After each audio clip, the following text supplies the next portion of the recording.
She used to write stories, but she became stepother in her own novel. As a stepmother-type author who has been digging holes for years and has used countless eunuchs to trap the male and female protagonists to death, Shang finally understood a truth on a sunny day. If you dig a hole and don't fill it, you will suffer retribution. At this moment she was squatting in front of an LCD screen that was half a person's height and looked like a book, and her heart was aching. Just a second ago she was clearly still talking to the readers about the bloody plot in which the male protagonist was turned gay by the male supporting role and the female protagonist was about to turn the straight male supporting role, leaving the male protagonist destined to be alone. How did it end here in the blink of an eye? I want to go back. I have already told you the conditions for going back. You have 5 seconds to think about it. If you exceed the time limit you will be killed. The voice was as cold and flat as a machine without any vitality. Shang. It's indeed the system, it wipes out people at any time. How fucking cruel. At this time the countdown has begun on the LCD screen of the book. 5. 4. 3. Go. In order to save his life, Shang immediately laid down his arms and surrendered without any backbone. She's going back to dig a hole. She wants to go back and write bloody stories. She wants to go back and kill the male and female protagonists. Oh, who makes her a stepmother? As an author she is extremely familiar with system-based articles. She once ahem, then this article seems to have been abandoned. But she knows the process. At this time the countdown on the screen has disappeared and 2 lines of data appear. Name, Shang. Character value, -100,000. Points, 0. What? So simple? What about intelligence, force, spirit, and appearance? This doesn't fit the style of the system novel. Also, why is my character value -100,000? Looking at that string of zeros, Shang's heart ached even more. She had to finish all the eggs before she could go back. When will she be able to go back? Come to think of it, she had never done anything like murder or arson. How could she be so unlucky? The author is a god. They will give characters images, life qualities, and create a world, and this world will give the protagonist a destiny that defies heaven. But not every protagonist created by the author has a mind that matches the destiny, and the result is that some supporting characters die. Resentment arises and the world will face collapse. The host's task is to enter different worlds, fulfill the wishes of those supporting characters who died with injustice, and eliminate the resentment. To put it bluntly, the character has collapsed. You haven't answered my question yet. Why is my character value -100,000? This is more important and is related to the issue of going home. When the host's luck exceeds -200,000, the host will be wiped out. What? Is there a lower limit? That's enough. Transmission begins. Fuck. Why doesn't this system follow common sense? Doesn't it tell her the mission reward? Doesn't it give her a gift pack for novices? Doesn't it give her career guidance? Doesn't it give her a cheat code? Shang only had time to swear before everything in front of him went dark. Miss Were here, a beautiful female voice sounded beside Shang's ears. Shang opened her eyes suddenly and found herself sitting in a car. The door next to her had been opened. A woman was standing outside the door, bending over and looking at her. Shang. That broken system threw itself out without any explanation. I give it a bad review. Miss? Are you feeling unwell? The woman was a little nervous when she saw Shang's bad face. Why don't you rest in the car for a while? The party won't start for some time. Yeah, be calm and composed. This baby should be using someone else's body now. The woman's words gave Shang the opportunity to take in the plot and the memories of this body. The woman closed the car door and sat back in the passenger seat. Shang quickly closed his eyes to take in the plot. Do you want to receive the plot and memories? Yes/no. The cold electronic sound of the system kept refreshing in Shang's mind. Shang took a deep breath before answering yes in his mind. Story transmission. Shang's head suddenly felt as if it was filled with iron blocks, heavy and dull, and countless fragments flashed through his mind. She gritted her teeth to prevent herself from making any sound so as not to attract the attention of the people in front. The original owner was named Su Chunyue, a rich second generation. His family doted on him extremely much. Su Chunyue got engaged to Nangang Jing right after he entered college. The Su family's assets are naturally not as good as the Nangon family's, and she can be engaged to Nangon Jing because of the agreement of the older generation, but Nangon Jing doesn't like her as an engagement partner, so he has always treated Su Changyue coldly. However, Su Changyue really liked Nangon Jing. Even though she was rejected many times, she did not lose heart. She hid all her pride and reserve as a rich girl in front of this man. She remembered every preference and every word of Nangon Jing clearly. Su Changyue thought that one day Nangon Jing would be impressed by her, but until Sui appeared, Nangon Jing still didn't like her. Nangon Jing, who always looked cold in front of her, now treats Sui with consideration and tenderness. Su Changyue is unwilling to accept this, so she appears in front of Sui as his fiancé and warns her to stay away from Nangon Jing. When Sui learned that Nangon Jing had a fiancé, she really kept her distance from Nangon Jing. Nangon Jing knew that it was Su Changyue who went to find Sui, which caused Sui to have a grudge against him, so he wanted to cancel the engagement with Su Changyue directly. Su Changyue naturally refused and cried and made a fuss, but she could not change Nangon Jing's determination to cancel the engagement. Sui was also coaxed back by Nangon Jing, and they still went out together. Facing Su Changyue's questioning, Sui always looked like a wronged little white flower and said that she would leave Nangon Jing. But after saying these words, there was no result. The two of them only showed their affection more blatantly. Su Changyue couldn't bear it any longer and reported Sui to Nangon Jing's parents. Sui was just a child from an ordinary working-class family, so Nangon Jing's parents naturally disagreed. Nangon Jing had reached his limit of tolerance for Su Changyue's entanglement, and because she exposed Sui in front of Nangon Jing's parents, he directly attacked the Su family. The Su family was facing bankruptcy. With Nangon Jing's suggestion, no one dared to support the Su family, and some even took advantage of their misfortune. Su's father and mother both died in a car accident, and the mess of the Su family fell on Su Changyue. She was a pampered young lady who had never experienced any hardships. It was not easy for her to support the ruined Su family in a short period of time. Su Changyue went to ask Nangon Jing for help, but she didn't even see Nangon Jing. Instead, she met Sui. Su Changyue was so sad that she lost her balance and bumped into Sui, causing her to fall off the ladder. Who knew that Sui was pregnant, and because of her bump she had a miscarriage. Nangon Jing was furious, and his last bit of kindness was completely worn out. The Su family fell into complete ruin, and Su Changyue was insulted to death by someone who came to collect debts. It was not until her death that Su Changyue realized that she ended up like this because she fell in love with Nangon Jing. If she had withdrawn earlier, the Su family would not have gone bankrupt. Su's father and mother would not have had a car accident, and she would not have ended up like this. Asterisk. Lightning protection. The heroine's character is like this. If you like it, then watch it. If you don't like it, then don't watch it. It's a very simple thing. Please don't find fault with the character. I have the final say over my own character. In the luxuriously decorated hall, soothing music was playing, and handsome men and beautiful women who were carefully dressed up stood in groups of 2 or 3 and talked. Shi Shang sat in the corner, his expression naturally calm without any discomfort. This banquet was Mrs. Nangon's birthday banquet, and it was also the day when the original owner reported Sui to Nangon Jing's parents. The original owner's last wish was to stay away from the scumbag, protect the Su family, be filial to Su's parents, and let them enjoy their old age. Changyue, why are you sitting here? Why isn't young Master Jing with you? A beautiful figure sat down next to Shi Shang. The person had waist-length curly hair and a cute baby face. Shi Shang brought up the person's information in his mind. Lan Shui was a friend who had a good relationship with the original owner. Of course, that was just the original owner's one-sided belief. When the Su family was defeated, Su Changyue went to ask Lan Shui for help. Not only did Lan Shui not help, but she also ridiculed and provoked Su Changyue. The original owner knew that Nangon Jing and Sui were having a hot affair from her. I don't know, Shi Shang answered expressionlessly. Stay away from scheming bitches. Stay away from White Lotus.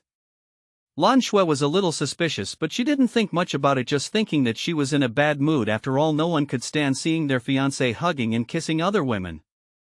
Changyue, I saw Sui just now. Lan Shui's tone was full of worry, but there was no worry on her face. Mr. Jing is your fiancé. You can't let that woman steal the limelight. Because Nangon Jing's father has not retired yet, people in this circle have always called Nangon Jing young master. Shi Shang glanced at her out of the corner of his eye. Lan Shui often did not try to hide her true feelings. How blind was the original owner to not see that Lan Shui was not that friendly to her? It is absolutely true that the IQ of the female supporting characters in novels is never online. How did she get in? Shi Shang didn't want to fall out with Lan Shui right now, so he just asked casually. Of course she knew how the heroine came in every novel. In addition to the hero there were many tall, noble and affectionate male supporting characters. Sui came here with the #1 male supporting actor Ling Hao. She came here with the young master of the Ling family. That woman seduced young master Jing and then young master Ling. I don't know where she learned these seductive tricks. She is so shameless. Lan Shui looked angry. Shi Shang was about to speak when a magnetic voice suddenly sounded beside him. If you listen carefully you could hear a hint of impatience in it.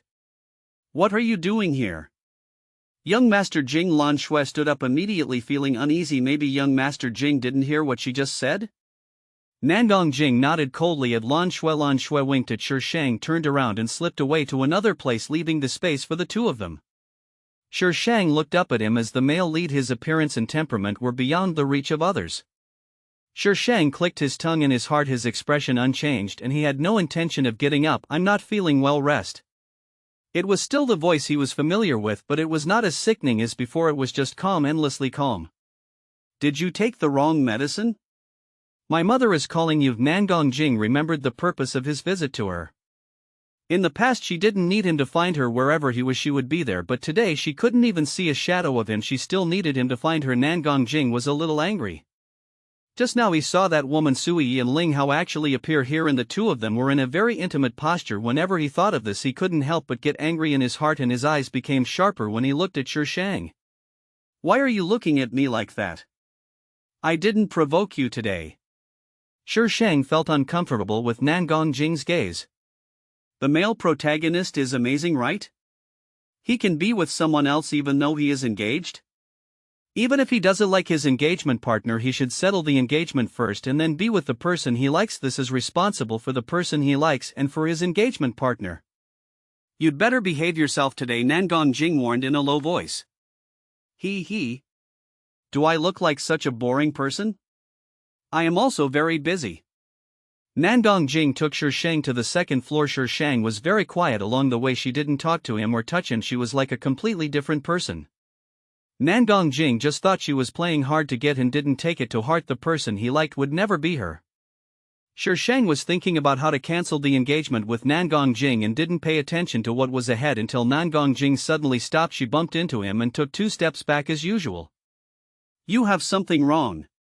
Seeing the person standing opposite him, Shi Shang silently swallowed his lines.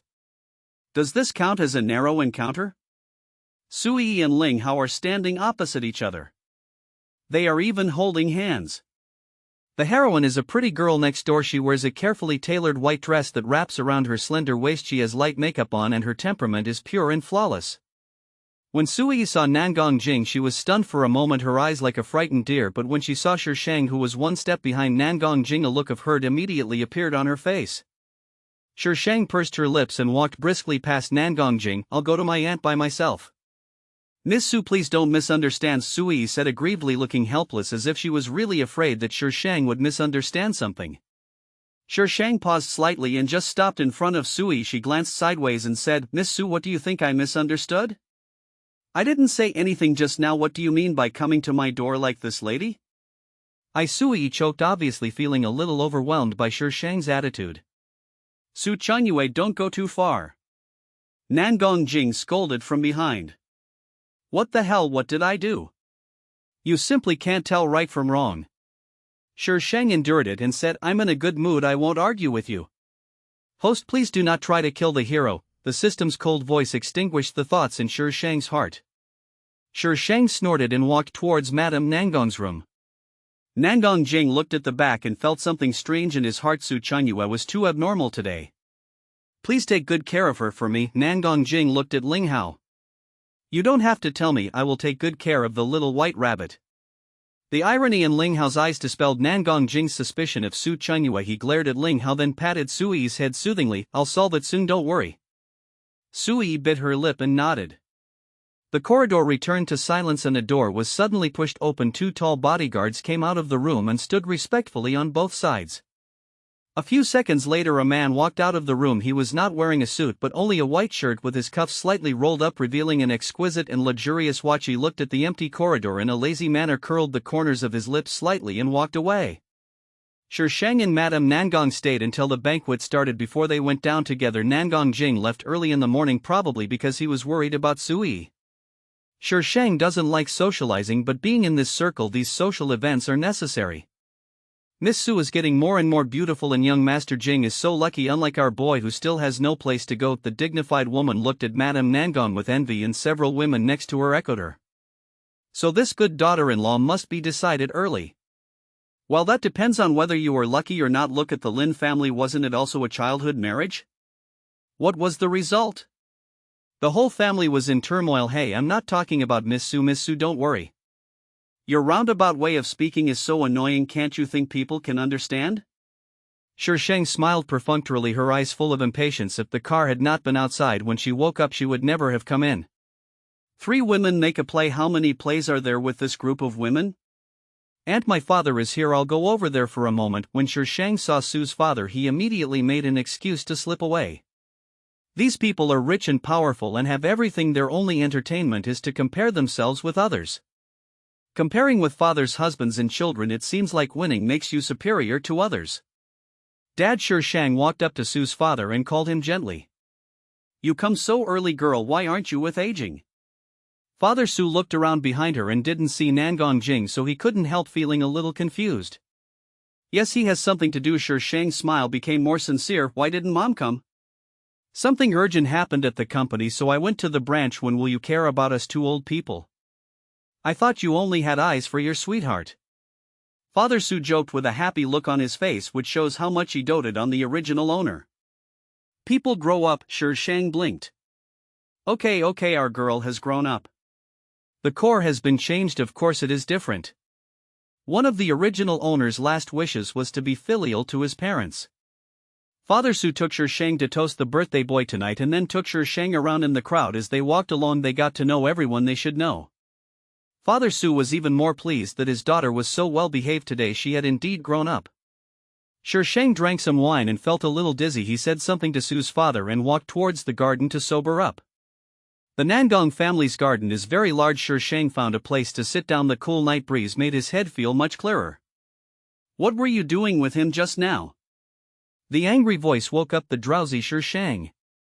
Sure Shang rubbed his face, leaned on the back of the chair and looked back. There were a few trees behind him and 2 figures were vaguely standing behind the trees. Is this voice Nangon Jing? 2 didn't. She would never mistake this voice for Sui. What are these 2 people doing? I saw it all with my own eyes. Nangon Jing seemed very irritable. Sui, I'm working hard for our future. What are you doing? Seducing a man? Jing, why do you say that to me? Did I say something wrong? If I hadn't shown up just now, would you have been prepared to continue? Ha! Sure Shang's eyes sparkled. What did Nangon Jing see the heroine in Ling Hao do? Hugging or kissing? It must be kissing that could make Nangon Jing so angry, right? In the original drama, the original owner kept pestering Nangon Jing, leaving him no time to look for Sui. At this time, the original owner had already reported Sui to Madame Nangon. Sui appeared with Ling Hao at that time, so it was very likely that the 2 of them were hiding and doing something. Just as Sure Shang was recalling the plot, they actually kissed each other. What's the twist? What did they say just now? I didn't hear it. Please rewind. The sound of the passionate kiss was particularly clear in this quiet garden. Sure Shang touched his chin. Were these 2 planning to have sex here? Fortunately, Nangon Jing still had some rationality. He picked up Sui and walked away. Judging from the direction they were heading, they should be heading back to the room. If she were to catch the adulterer now, she would definitely be able to successfully cancel the engagement. God help me. Sure Shang immediately jumped up from his chair. Ah! She fell back into the chair suddenly when she saw clearly that there was a person standing in front of her. She patted her chest in fear and said, Are you sick? You stood behind me without saying anything. Do you want to scare me to death and then murder me? The man chuckled, his voice clear and pleasant. Aren't you angry? He is your fiancé, right? The man was wearing a white shirt and black trousers with his hands in his pockets. He stood lazily a few steps away from her. The dim light outlined his handsome features, which seemed unreal. A pair of eyes stared at her steadily as if he was looking at a rare treasure, with a faint smile on the corners of his mouth. Sure Shang's first impression was not how handsome or beautiful this person was, but the evil aura emanating from this person. He clearly had a very deceptive appearance, but he had an evil aura that led everyone into darkness. This person is dangerous. This was Shi Shang's first thought. She calmly looked away and asked, "Who are you?" In the original plot, there doesn't seem to be such a person. Trigger the hidden task accept by default. What? What is a hidden plot? What is the default acceptance? System, are you trying to force me to buy or sell? You know this is illegal? Hidden mission, obtain Chu Tang's true love. Chu Tang? This person is Chu Tang? Are you kidding me? Chu Tang himself did not appear in the original drama, but his name did appear and he was regarded as a legend in the business world. The company under Chu Tang once suppressed Nangong Jing, but it did not last long and caused some losses to the Nangong family. Nangong Jing didn't know who did it until the end. She only found out that the person was Chu Tang in the complete plot. What's the point of getting true love? Let this business legend fall in love with her? What a joke. Yes, if the hidden mission fails, the host will be directly wiped out. Fuck you. You didn't say you wanted to fall in love before. The system pretended to be dead and ignored Shi Shang anyway. It had said almost everything it needed to say. Chu Tang looked at the woman sitting on the chair with interest. Her expression changed from shock to anger and then from anger to depression. He hadn't answered yet, so why did her expression change so much? I'm going to catch an adulterer, will you go? Shi Shang stood up from the chair and extended an invitation to Chu Tang to catch an adulterer. Chu Tang raised an eyebrow. Do you know who I am?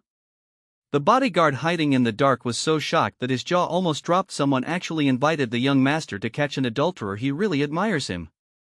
Shi Shang was in a trance for a moment. Oh yes, he hasn't introduced himself yet. She shouldn't know who the person in front of her is. So she shook her head seriously and said sincerely, I need someone to be a witness. Good. The bodyguard was shocked again. The young master actually agreed. He agreed. He agreed. It's important to say it 3 times. The original owner was quite familiar with the Nangong family and took Chu Tang to the 3rd floor where Nangong Jing's room was.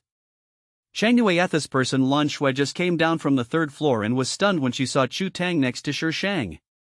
This man is so handsome, much more handsome than Nangong Jing. She didn't even notice that such a top-notch man had come to the party. Seeing the obsession in Lan Shui's eyes, Chu Tang smiled wickedly. That smile was like a flower that had blossomed to rot, making people fascinated but unable to help but fall with him. Shi Shang was standing in front of Chu Tang, so she naturally didn't see Chu Tang smile, otherwise she would have called him a pervert. I didn't see Nangong Jing. I'll go to the room to look for him. Do you want to come with me? More people saw it, so there are more witnesses. With a handsome guy like Chu Tang around, Lan Shui agreed without any hesitation. Hello, my name is Lan Shui. It would be stupid of Shi Shang to fail to see Lan Shui's intention at this time. Her back stiffened. There was a pervert behind her. Lan Shui was also very courageous. If Chu Tang knew how Shi Shang positioned him in his heart, he would definitely cry out for injustice. He clearly did nothing, so how could he be considered a pervert? Shi Shang ignored the people behind him and quickly approached Nangong Jing's room. She stood at the door and went in without knocking. Fortunately, Nangong Jing did not lock the door. Aging Eye, Shi Shang's voice stopped abruptly. Then a somewhat strange sound came from the room, but it only lasted for a second and the room seemed to have fallen into dead silence. Lan Shui was originally talking to Chu Tang, but when she heard the voice she stopped and looked towards the crack in the door that Shi Shang had pushed open. The scenery inside caught her eyes. Nangong Jing and Sui obviously didn't expect someone to come in at this time. It took Sui a few seconds to react and she screamed and pushed Nangong Jing away. Who allowed you to come in? Don't you know to knock on the door? Nangong Jing wrapped the sheet around Sui and glared at Shi Shang angrily. Shi Shang slowly withdrew her hand from the door handle and let out the emotions that had been brewing. She looked as if she was heartbroken and had no desire to live after seeing her fiancé fooling around with someone else. I'll wait for you outside. Shi Shang closed the door. Lan Shui, can you help me call my father and my uncle and aunt? Lan Shui nodded blankly and trotted downstairs. Chu Tang leaned against the wall, a playful smile on his lips as if he was watching a good show. Please be a witness for me later. Shi Shang looked at Chu Tang. Chu Tang raised his chin and agreed. 5 or 6 minutes had passed when Lan Shui invited everyone over. Several people hurried up the stairs and saw the man leaning against the wall and the woman standing at the door with her head lowered, exuding sadness. Dad, when Shi Shang saw Su's father, he immediately started to show off his acting skills and threw himself into Su's father's arms. Mr. Chu, why are you here? Nangong Zhang's heart skipped a beat when he saw Chu Tang using the word you to address someone of the same generation as his son showed that Chu Tang had a great deterrent effect.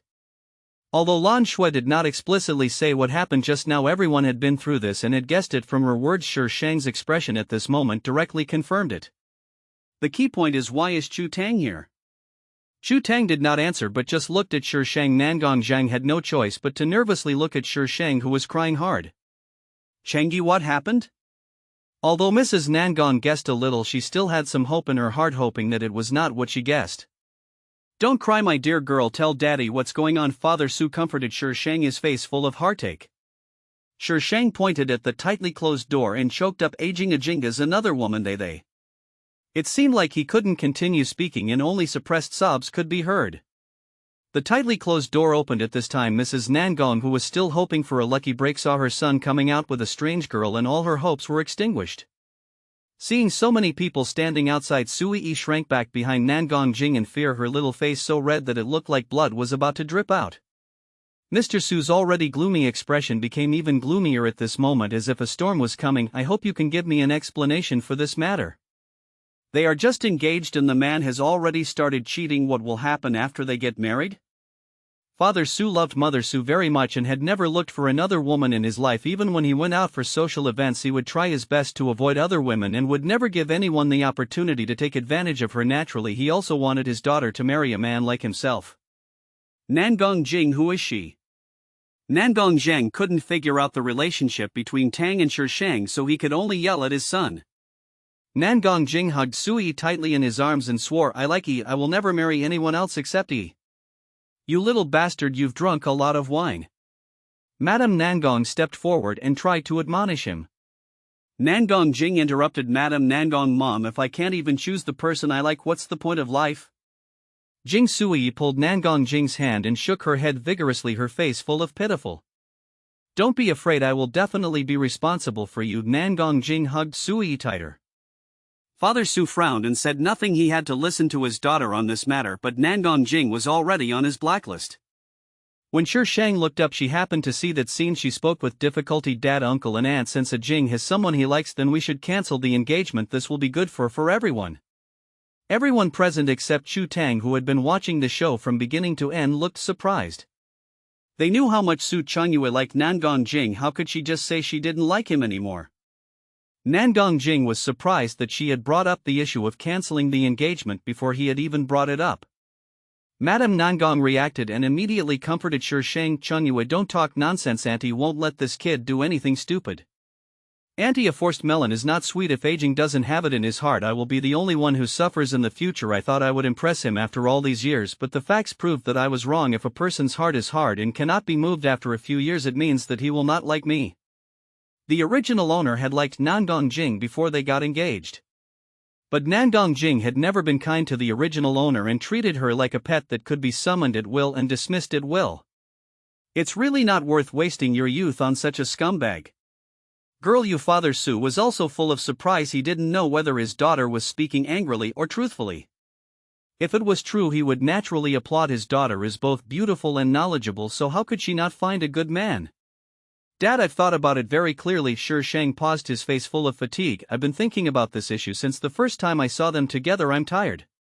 Chengyue, this brat is just stupid at the moment. Please don't say anything angry. Madame Nangong really likes this future daughter-in-law. Although her family background is not as good as theirs, she is excellent in other aspects. The most important thing is that his family background is lower, so it is easier to control him. Shi Shang still had traces of tears on her face. Her eyes were slightly red and she bit her lips and pretended to be stubborn, which made people feel particularly pitiful. And thank you for your love over the years. As a woman, you should understand this truth. These words touched Mrs. Nangong's heart. Nangong Zhang is not as loyal as Father Su and he has several women outside. However, Nangong Zhang has always been clear-headed and never lets those women get pregnant or make trouble in front of her, so she can only turn a blind eye. This is the life of a wealthy family. But at this moment, seeing a young girl, a girl she liked very much, about to follow in her footsteps, Mrs. Nangong naturally felt a little reluctant. She moved her lips, but in the end she said nothing. Have you thought it through, girl? Father Su asked again seriously. Shi Shang nodded. Think it through. She raised her eyes to look at Nangong Jing, whose face was clearly filled with heavy sadness, but when Nangong Jing met her eyes he only saw calmness. Even though there were tears in the corners of her eyes, there was only calmness in her eyes, as if everything was peaceful and peaceful. Nangong Jing always felt that something was strange, as if she shouldn't be like this. But when he thought about cancelling the engagement, that strange feeling was suppressed and he met Shi Shang's gaze coldly. "Shangyue girl, this is not a trivial matter, it concerns the interests of both families. Should we take a long-term view?" Nangong Zhang was thinking that if the old man knew that the two had broken off their engagement, he would definitely scold him. He was most afraid of the old man, so he was the one who was most reluctant for Shi Shang and Nangong Jing to break off their engagement. Whether from the interests of both families or from a personal perspective, cancelling the engagement is not a wise move. If it weren't for that brat he actually dared to eat in my own home, he is really young and hot-headed. I have to teach him a lesson. "Mr. Nangong." Chu Tang suddenly spoke, which scared Nangong Jing. He quickly turned around and looked at Chu Tang with a little respect. Chu Tang curled his lips. The girl has made it very clear Mr. Nangong should not delay other people's happiness. Nangong Zhang glanced at Shi Shang, who was lowering her head. She could actually get Chu Tang to help her speak. "I understand Chu Tang is a man who can make you bankrupt. If he disagrees with you, he dare not offend you." Except for Shi Shang and Nangong Zhang, no one present probably knew Chu Tang's true identity, so Nangong Zhang's humble look at this time really made people wonder about the identity of this young man. But no one dared to ask. A press conference was required to cancel the engagement, so Nangong Zhang temporarily postponed the matter to 3 days later. 3 days is enough time if anything unexpected happens. Before leaving, Chu Tang gave Shi Shang a business card. It had a black base with silver patterns painted on it. It looked low-key and luxurious, yet extremely noble. There were only 2 words Chu Tang and a string of numbers on it, which was obviously a private number. When Shi Shang got into the car, Su's father looked at him curiously several times. "Finally, I couldn't help but be curious, girl, that man." He really couldn't figure out who that person was that could make Nangong Zhang so respectful. Chu Tang. Shi Shang held the business card right in front of Su's father. The 2 bold characters Chu Tang were reflected in Su's father's pupils, looking particularly clear. Father Su went over it in his mind several times and finally compared it with the business legend whose profile was only vaguely revealed in the financial magazine. "Chu Tang. That Chu Tang?" Shi Shang nodded and said, "Yes, you are right, it is that Chu Tang." Then, regardless of how upset Father Su was, Shi Shang calmly input the number on the business card into his phone. At least the pervert didn't have a bad impression of him, so it shouldn't be too difficult to capture him. It was not until he got home that Su's father came to his senses. "Girl, you wouldn't break off your engagement with that kid from the Nangong family just because of him, right?" Father Su's train of thought was very strange. Shi Shang's mouth twitched. Is this his biological father? Seeing Shi Shang's bad face, Father Su thought he had said something wrong. "Don't be sad, girl, it's the boy from the Nangong family who was unlucky. Chu Tang is a good man, let's take him down." "Dad, you are so awesome." If Chu Tang was so easy to win over, all the women in this world would just buy a piece of tofu and kill themselves.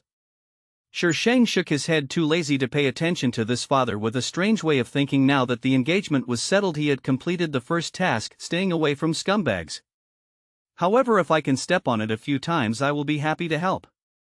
Without Su Changyue as a catalyst for the relationship, will the relationship between the male and female protagonists be so strong?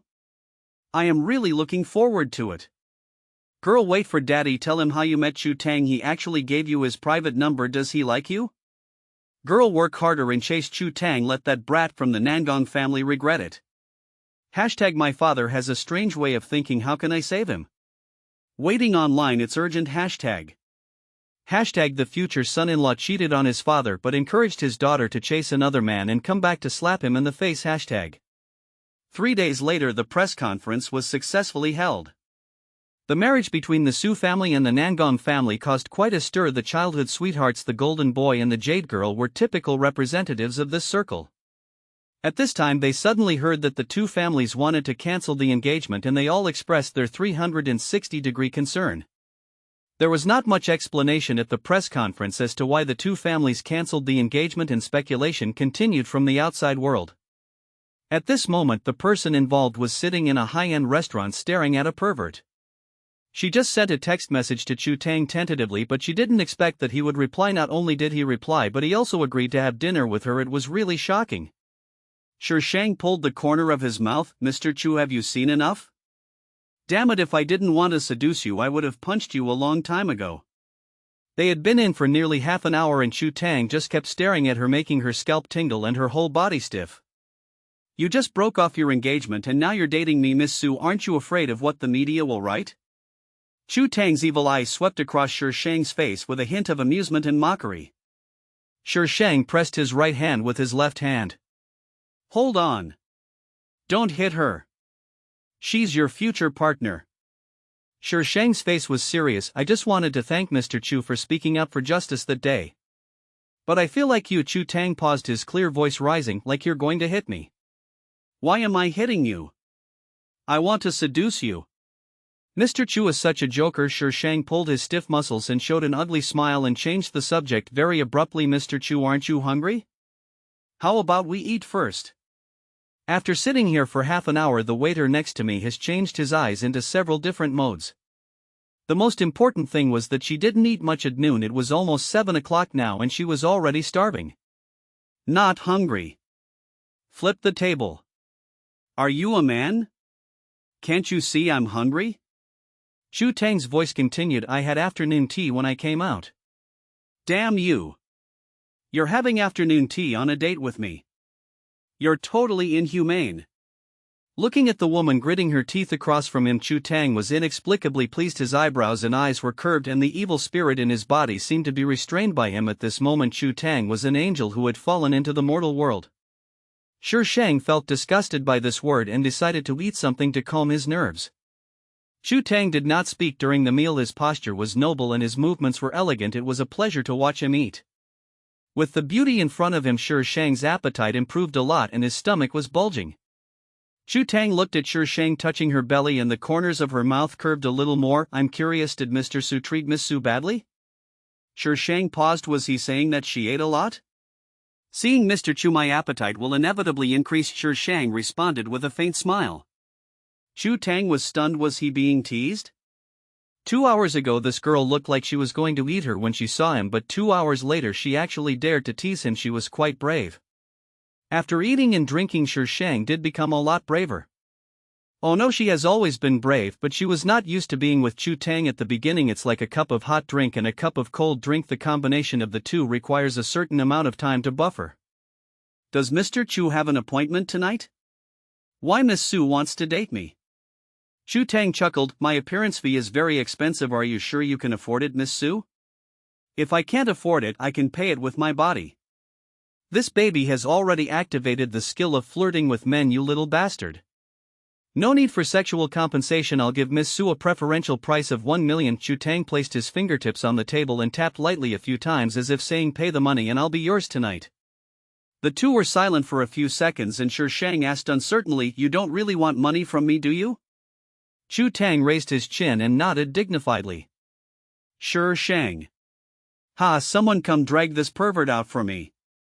Shang thought for a moment, then took out the check that Su's father had asked her to write and wrote Chu Tang 10 million yuan. She slapped the check in front of Chu Tang and said generously, I'll cover you for 10 days. Chu Tang held the thin check between his slender fingers and looked at the elegant words on it. A wicked look flashed in his eyes. Miss Su spent a fortune on me, so there is no reason for me to refuse. After saying that, Chu Tang put the check in his trouser pocket, stood up and extended his hand to Shang like a gentleman. Miss Su, I will be yours for the next 10 days. I will eat, drink and sleep with you, no problem. The corner of Shang's mouth twitched and for some reason he felt that he was about to bleed heavily. She actually kept Chu Tang as her own. It's quite exciting to think about it. Shang put her hand in Chu Tang's. His hand was a little cold but very dry. Her hand fit well with it. The two walked towards the door but were stopped by someone when they were almost there. Sir, you haven't paid the bill yet. The waiter's tone was very gentle but his eyes were inevitably a little puzzled. These two people didn't look like people who couldn't afford to pay the bill, so why didn't they pay? They must have forgotten. The waiter hypnotized himself in his mind. After all, with such handsome men and beautiful women, their looks have already made people automatically find excuses for them. Shang held Chu Tang's hand tightly. It was so embarrassing. Chu Tang stood there as if it had nothing to do with him, his eyes slightly tilted to the side, just falling on Shang. Shang resigned himself to his fate and took out the card and handed it to the waiter. Sorry, I forgot. The waiter was delighted knowing that they had forgotten how could such a good-looking person not pay the bill.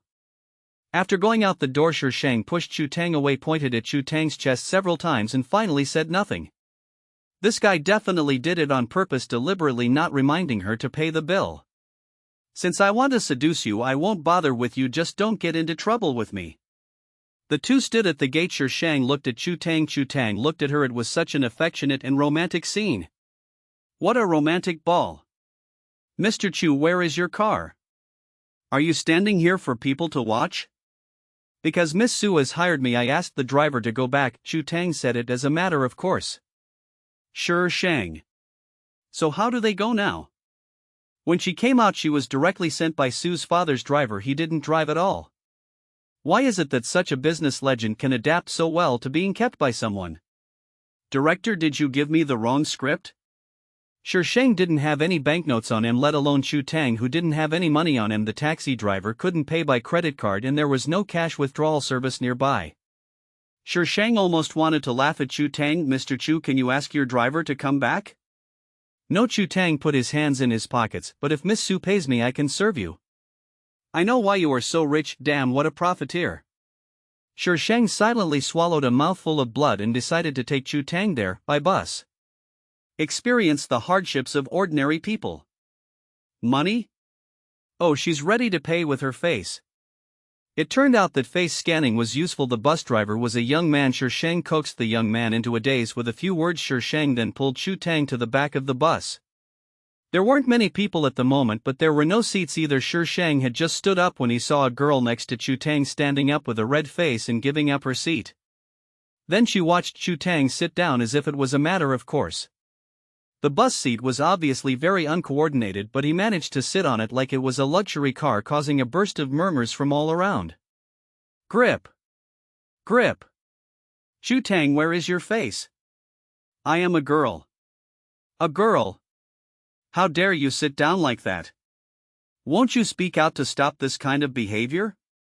Shang looked around and saw the young girls around him were obviously annoyed when they saw this scene. However, they were definitely not angry because the girls gave up their seats to a guy, but because they themselves did not have the opportunity to give up their seats. This is a real society where appearance matters. Many people got on the bus later and the spacious seats suddenly became crowded. Some brave girls saw Chu Tang, who was very handsome, and squeezed towards him, trying to attract his attention. Some even asked for his WeChat ID mobile number and other numbers. Chu Tang's expression changed from calm at the beginning to slightly gloomy later and finally to outright impatient. When Shang saw this, he felt relieved. Was he pretending too much? Ha ha ha ha. Host friendly reminder: Chu Tang is your capture target. Shang was laughing secretly in his heart but was awakened by the cold voice. He rubbed his cheeks with his hands, pushed aside the girls and stood directly in front of Chu Tang, blocking those wolf-like eyes. Hey, do you understand the principle of first come first served? Go line up at the back and don't block my man. Someone immediately became dissatisfied and reached out to pull Shang. Let go. Shang looked at the girl who was pulling her. Her expression was slightly cold and her eyes were sharp. The girl involuntarily let go. Shang smoothed out the wrinkled clothes with satisfaction. His voice was neither too loud nor too soft, but loud enough for the surrounding girls to hear. This man is mine. You can watch from a distance, but you are not allowed to blaspheme, understand? People who take the bus are naturally not very rich. Shang is wearing all branded clothes, although it is hard to tell what brand the man is wearing. The fabric is obviously not cheap. Coupled with his amazing looks and temperament, he is a real rich young master. Now these girls became much more reserved, but that was only in their actions. Their looks were not reserved at all. If eyes could circle and cross people, Chu Tang would have been circled and crossed countless times. Shang had his back to Chu Tang and could not see his expression clearly, but from the aura he exuded at this moment he should be in a good mood. Shang lowered his head and rolled his eyes. Why is it so difficult to pursue someone? Riding a bus was definitely the first time in Chu Tang's life. When he got off the bus he felt extremely uncomfortable, but in order to maintain his image, young Master Chu forced himself to continue pretending to be cool. Shang didn't mock him, but he didn't sympathize with him either, because it was him who called the driver away. You have to pay to call them back. How can you not be money-minded? Shang took Chu Tang for a stroll in the park and finally walked home. The two of them got along so well that even the system couldn't stand it anymore. It doesn't find it strange when fighting. The system has foreseen the failure of the hidden mission. Shi Shang was almost home, but Chu Tang showed no intention of leaving. Mr. Chu, aren't you going home? Chu Tang put his hands in his trouser pockets and walked towards the villa area. I belong to Miss Su now, so naturally I have to follow Miss Su home. Go home? Shi Shang's mouth twitched. Is there something wrong with Chu Tang's brain? Regardless of whether Chu Tang had a hole in his brain or not, he followed Shi Shang back home. Su's father was still awake, sitting on the sofa watching a family ethics drama strangely, and saw Shi Shang and a strange man come in. She was stunned for a moment, then jumped up and yelled, "Girl, you actually brought a man home." Only after I finished yelling did I see Tang's face clearly. Isn't this the man from that day? Chu Tang. Father Su's eyes lit up and he was so excited that he was at a loss. Mr. Chu? Chu Tang smiled slightly. Mr. Su, sorry to bother you. Don't bother me, don't bother me. It's a great honor for me to have you here. Mr. Chu, please take a seat. What are you standing there for? Go make some tea. Shi Shang. Just now you yelled at me to bring a man back. In the blink of an eye you betrayed me. Is this your biological father? By the time Shi Shang had made the tea, Su's father had already started chatting with Chu Tang. When Shi Shang went upstairs to change clothes and came down, Su's father no longer called him Mr. Chu but called him Little Chu. But Little Chu, but Chu Tang still agreed. He agreed. What happened when she changed her clothes? Did the friendship between the two people be sublimated? It was too late and Father Su didn't want to talk to Chu Tang for too long. He urged Shi Shang to prepare a room for Chu Tang and so on. He looked like he wanted to pack her up and stuff her into Chu Tang's bed. Even if someone has thick thighs, there is no need to sell one's body for fame and fortune. Come on girl, Dad is rooting for you. Father Su made a cheering gesture to Shi Shang. Shi Shang. Hashtag my father's train of thought is a little incomprehensible. Series hashtag. Shi Shang followed Chu Tang into the guest room. Don't mind if my dad said something offensive. If he said something wrong, I apologize to you on his behalf. She had no idea what the two talked about, but she had a feeling it was not good. Miss Su, you're worrying too much. Chu Tang reached out and unbuttoned his shirt and asked seriously, Miss Su, why aren't you leaving yet? Do you want me to sleep with you? Sleep with your uncle. Shi Shang left the room and slammed the door. Chu Tang curled the corners of his mouth and with his slender fingertips he unbuttoned his shirt, revealing his strong chest. Girl, Father Su was standing at the corner when he saw Shi Shang coming out. He kept waving at her, making his own house look like a thief's home. Shi Shang walked over and asked, Dad, aren't you asleep yet? Oh girl, how can I sleep? What's your relationship with Xiao Chu? Father Su was so excited that he could run a 5,000-meter long-distance race. Who is Chu Tang? A business legend. He rarely even agrees to media invitations, let alone agree to go to someone else's home for such a private matter. But now Chu Tang is sleeping in their house. It's so exciting just thinking about it. Shi Shang was silent for a moment and said sincerely, the relationship between the sponsor and the sponsored. She spent 10 million, which is not a small amount, so she should inform Mr. Su in advance. Father Su was so shocked that his jaw almost dropped to the ground. It took him a long while to find his voice again, and he was even more excited than before. Xiao Chu is keeping you? Hey daddy, is this the attitude you should have? I'm keeping him. Shi Shang waved his hands weakly. Dad, go to sleep. This is a long story. I'll talk to you when I have time. Don't worry, I will definitely get Chu Tang. At the end, he did not forget to comfort Su's father to prevent her from holding him back. While Mr. Su hadn't yet figured out that Chu Tang was the kept man, Shi Shang wisely slipped back to his room. The result is, when she woke up the next day, she saw a check stuffed through the crack in the door. Having a father who spends money is also a mysterious experience. When Shi Shang was standing at the door with the check in his hand, the door opposite opened. Chu Tang, who was already dressed neatly, came out. Seeing the check in Shi Shang's hand, he raised his eyebrows slightly and asked, Miss Su, do you want to renew the contract? Renewal? Is that the word used? Chu Tang stepped forward and took a look at the amount on the check. He took the thin check between his index and middle fingers and took it from Shi Shang's hand. Since Miss Su wants to support me so much, I can't refuse. Miss Su's face, I will accept it without hesitation. The term is increased to 1 month. You who said we want to renew the contract? I'm hungry. Chu Tang quickly put the check into his pocket. Shi Shang, I've seen shameless hooligans, but I've never seen this kind of high-quality man who was eager to be supported by others. Sure Shang thought about the possibility of getting the check back and finally gave up. Well, since he was the one keeping the girl, he would have plenty of time to improve her favorability. Chu Tang and Sure Shang walked downstairs one after the other. Su's father was sitting at the dining table, his cunning eyes wandering around Sure Shang and Chu Tang. "Dad, good morning." Sure Shang sat down. Chu Tang stood beside her and looked at her. Sure Shang twitched her mouth and raised her but to give Chu Tang a seat. "Damn, this is something I paid for. System, are you sure you can conquer this tough guy? Host, please treat me with your heart. If you don't give your heart, how can others give their heart to you?" The system didn't make any jokes about the questions that needed to be answered. Nonsense, where can I get so much sincerity from? Not to mention that there won't be such tasks in the future. If I fall in love with all of them, I won't even need to go home. I'll have a mental breakdown first. Host, please at least pretend to be sincere. Act like a big shot. Sure Shang gritted his teeth and decided to pretend. Anyway, just treat it as practicing his acting skills. Maybe he can enter the entertainment industry when he returns home. Chu Tang was very satisfied with Sure Shang's behavior. He took the milk from her and politely greeted Su's father. "Mr. Su, good morning." "Good morning, haha, I still have some things to do in the company. Girl, please treat Xiao Chu well." Father Su got up and walked out quickly. Before leaving, he did not forget to give Sure Shang a look of encouragement. As soon as Mr. Su left, Sure Shang and Chu Tang looked at each other for more than a minute. Finally, Sure Shang felt hungry, so she turned her attention to the food. Chu Tang tapped the tabletop with his fingertips, his eyes fixed on the woman opposite him who was concentrating on eating. The morning light from the window poured in, enveloping her. The bright light made her feel beautiful, pure and peaceful, untainted by the dust. But he knew it was an illusion. The woman sitting opposite him was never such a pure person. She had a familiar aura, a mixture of darkness and malice. This might be a special feeling between people of the same kind, just like Sure Shang could see through him at a glance. Chu Tang didn't stay long. His assistant came to pick him up after Su's father left.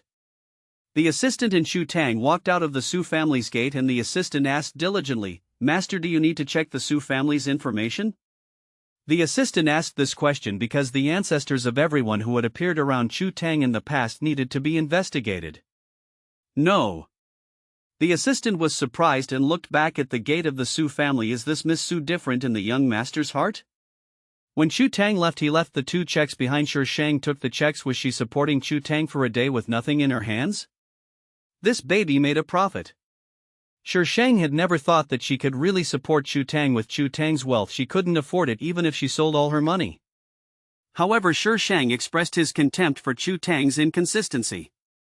In order to pretend to be loving, as the system requires, Sure Shang sent caring text messages to Chu Tang at regular intervals.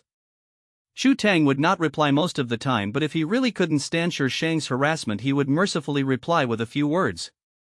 "Don't seek death." Yes, just 3 short words. Father Su broke off cooperation with the Nangong family. I don't know if it was out of a desire to compensate them, but the Nangong family said nothing and didn't even ask for liquidated damages.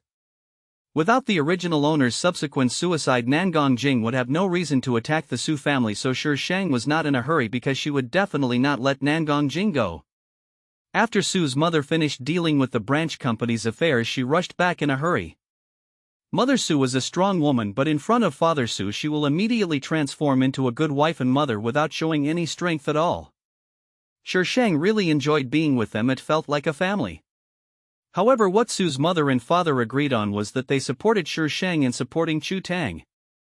Sure Shang felt tired. Their family's property was not enough to support her. Then she found that her parents started to work hard to make money. In fact, Su's father was very capable, but he just wanted a harmonious family. Su's mother and daughter were his favorites, and most of his attention was spent on the family. Now, in order to get their precious daughter to support a man, these 2 funny parents have started to use all their tricks. If the original master had not been in a dying state and distracted Su's parents, perhaps the Su family would not have ended up like that.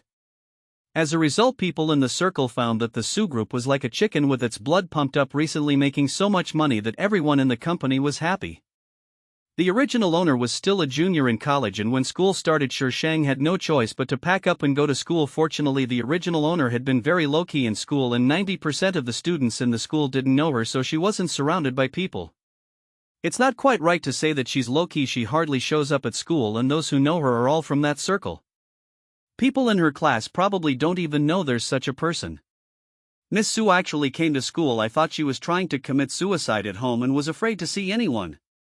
Shang was stopped as soon as he entered the school gate. He looked at the person who was blocking his way and a name immediately popped up in his mind, Xiaowei.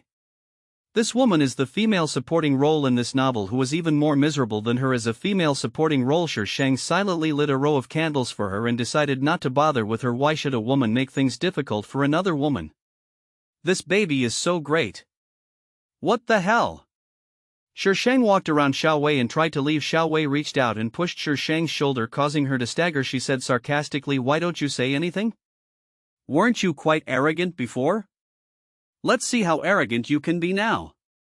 Shang was pushed and the anger in his heart was ignited. Are you mentally ill? If you like Nangang Jing, then go and cling to him. Why are you picking on me? Are you showing off your superiority? You haven't even touched Nangang Jing's little hand. What right do you have to show off your superiority in front of me? After all, I dumped Nangang Jing. You scolded me. This woman actually dared to scold her. Wait, did she just say that she dumped Nangang Jing? Xiaowei immediately sneered. Su Chengyue, were you dumped by Master Jing? Are you upset? Why did you chase after Master Jing before? You dare to dump Master Jing? Aren't you afraid of being laughed at? When the two families cancelled the engagement, they did not give much explanation, so people outside did not know who was the first to do so and why they wanted to cancel the engagement. But people always impose the results they want on the world. People like Xiaowei naturally imagined that it must be Nangang Jing who dumped Shang, and it definitely wasn't Shang who dumped Nangang Jing. Whether you believe it or not is your business. Don't bother me. Your love rival is now Sui. Sui? The Sui in your department? As the heroine, it is natural for Sui to be unknown. Shang rolled his eyes at Xiaowei and said, if it weren't for your tragic fate, I wouldn't bother with you. School starts today. If you don't believe me, you can go wait outside Sui's dormitory and see if Nangang Jing sent her here. I'm in a good mood and will show you a clear way. You don't need to thank me too much. Xiaowei was still full of suspicion, thinking that Shang was teasing her. Although Sui was a little famous, her family was extremely ordinary. How could she have the opportunity to come into contact with Nangang Jing, who worked in the company? Shang shrugged with an expression that said, believe it or not, I'm telling you, don't blame me if you miss out on true love. After Shang left, Xiaowei hadn't quite come to her senses yet. Shang has a dormitory at school. The time the original owner had lived there could be counted on 10 fingers. This time she plans to relive her college life. In order to avoid her parents forcing her to support Chu Biantai, she decides to live on campus. This university has taught many rich kids. After those rich kids who graduated from this school have gained a certain influence in society, they began to spend money on their alma mater to show that they have not forgotten their roots. Therefore, the dormitories in this school are very comfortable. Although they are for 4 people, the space is very large.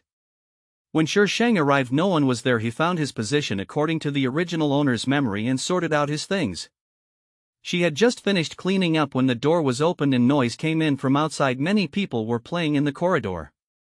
The person who opened the door was a short-haired girl. She was obviously stunned when she saw Shang. After a while, she came in and looked at the bed and desk that Shang had made. Su Chengyue, are you going to live in the dormitory this time? This roommate has only returned to the dormitory a few times since her freshman year. It would be strange if she wasn't surprised when she suddenly saw me. Shang recalled and found the girl's name from the corner. Xia Ning. The original owner didn't have a very good relationship with them, and Shang had no intention of getting closer to them, so he just nodded politely and continued reading the novel in front of him. After standing there awkwardly for a few seconds, Xia Ning began to pack her things. Stop crying. That woman is like a madman. Go and apply some facial mask. You think you are great just because you are rich. You have no manners. Shang held his forehead weakly and said, Sui, damn, I forgot about this. Sui lives in the same dormitory with her. If it wasn't for the original owner, Sui would not have been able to hook up with Nangang Jing. It seems that she has to move out. She doesn't want to live with the heroine. She feels very depressed. 2 people had already come in from outside the door. Sui was supported by a girl. The girl was full of anger and was cursing. Sui froze in place when she saw Shang in the dormitory. There were 5 finger marks on her cheek. Obviously she had been beaten. What's wrong with you? Xia Ning came over with concern. The girl who was supporting Sui immediately spoke up. It was that Xiaowei who ran out for no apparent reason and slapped Yi. The girl told the story indignantly. Although Xiaowei didn't believe what Shi Shang said, women are curious and suspicious, so she still came downstairs to the dormitory. Just then she saw Sui getting out of Nangong Jing's car. As a supporting actress, her suicidal skills were instantly ignited. After Nangong Jing left, Xiaowei went straight up and slapped Sui. Why is she like this? She thinks she's great just because she has some money and bullies others at will. Xiaoning was also full of anger. Except for Shi Shang, the other three in this dormitory are children from ordinary families. Xiaowei is the beauty of the art department, and it is well known that her family is rich. Sui was in no mood to listen to the two people around her speaking up for her at this moment. She just wanted to know why Su Chenyue was in the dormitory. Looking at her appearance, did she want to live in the dormitory? Does she want revenge on herself? Just when Sui was daydreaming, Shi Shang's cell phone rang. When Shi Shang saw the word Chu Tang, his face darkened. She expresses her concern and love to you at a fixed time and place every day. If she is happy, she will reply to you with a word. If she is unhappy, she will just ignore you. Why are you calling her now? The phone rang for more than 10 seconds before Shi Shang answered it. Go downstairs. 2 short lazy words followed by a busy tone. Shi Shang. Fuck you. She stood up and looked out the window. Sure enough, there was a Porsche parked downstairs. Shi Shang would not make a mistake. It was Chu Tang's car. For the sake of that crappy hidden mission, Shi Shang resigned himself to his fate and walked out of the dormitory with his bag. Doesn't she live in the dormitory? Why did she suddenly return to live in the dormitory? I don't know, she was there when I got here. Xiaoning shrugged. Another girl snorted disdainfully. I don't know who's keeping her. I haven't seen her come back to the dormitory yet. She's still wearing branded clothes. Could it be that she's been dumped and that's why she's coming back to the dormitory? And how can you say that about Chenyue? Sui said in a low voice. I'm not wrong. Look at how arrogant she is. Who is she looking down on? Xiaoning ran to the window and looked down just in time to see Shi Shang standing in front of the car and knocking on the window. Come and see, that car is a Porsche, right? Anan and Sui went to the window together and saw the eye-catching car below at a glance. Shi Shang seemed to say something to the people in the car, then opened the door and got in. Look, I was right, wasn't I? She's being kept by someone, and said with disdain, but there was some envy in her eyes. That was a Porsche, and anyone who owns such a luxury car must have a high social status. Sui forced a smile and said, let's not meddle in other people's affairs. Su Chenyue often did not show up and did not return to the dormitory. Among these people except Sui, no one knew that Su Chenyue was a child from a wealthy family.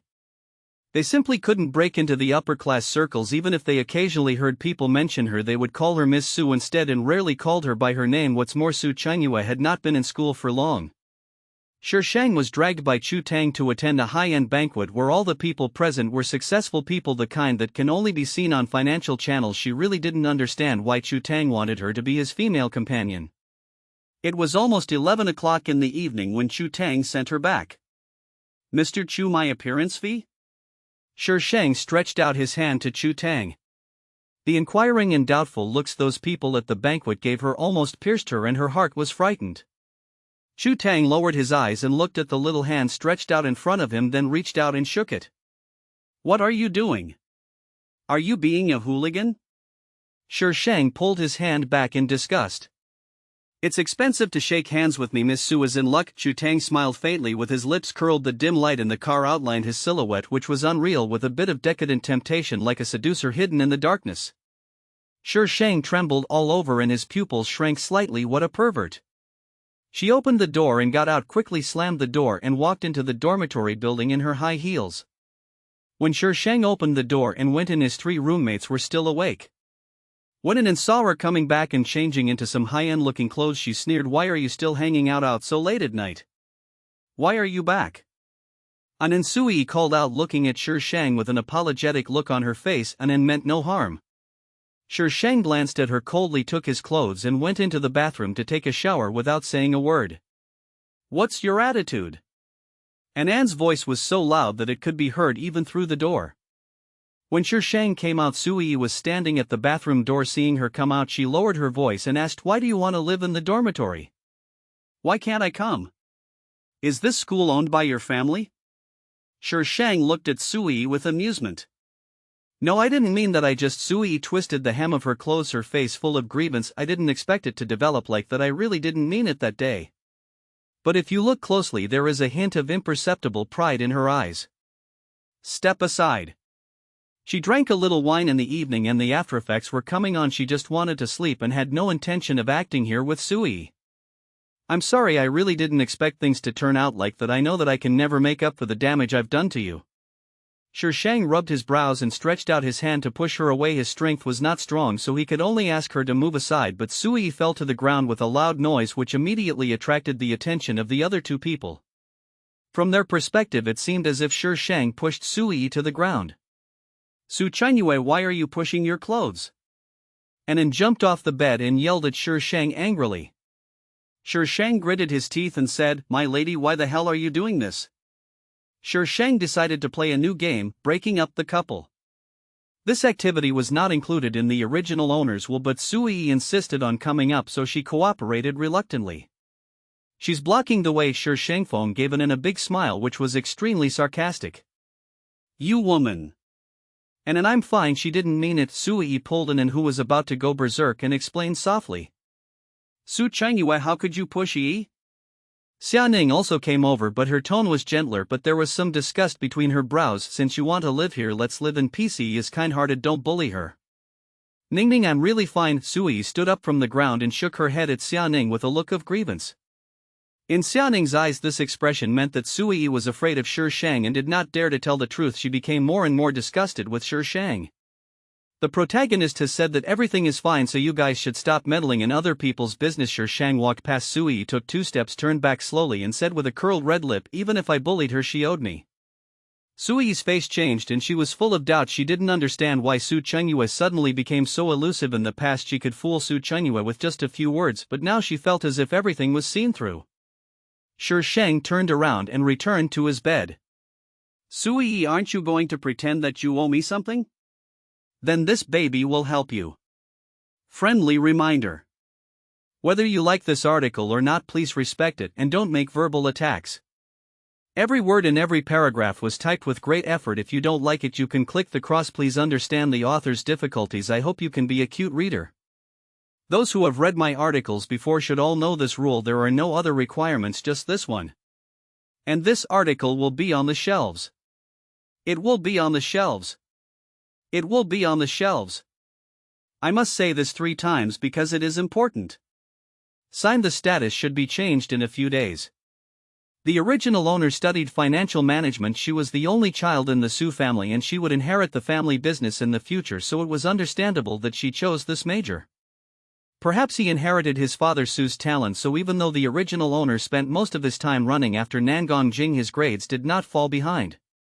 As school had just started and there were not many classes, Shang began looking for a house. However, all the houses nearby were rented out. It was too far away, so she might as well live at home since there was no suitable one. Shang had to put the plan on hold for the time being. So Shang, who had nothing to do, had to read books all day. People who knew her thought that she was stimulated by the cancellation of her engagement with Nangong Jing and became more motivated. However, only Shang herself knew that what she was reading was a pornographic book about 2 men having sex.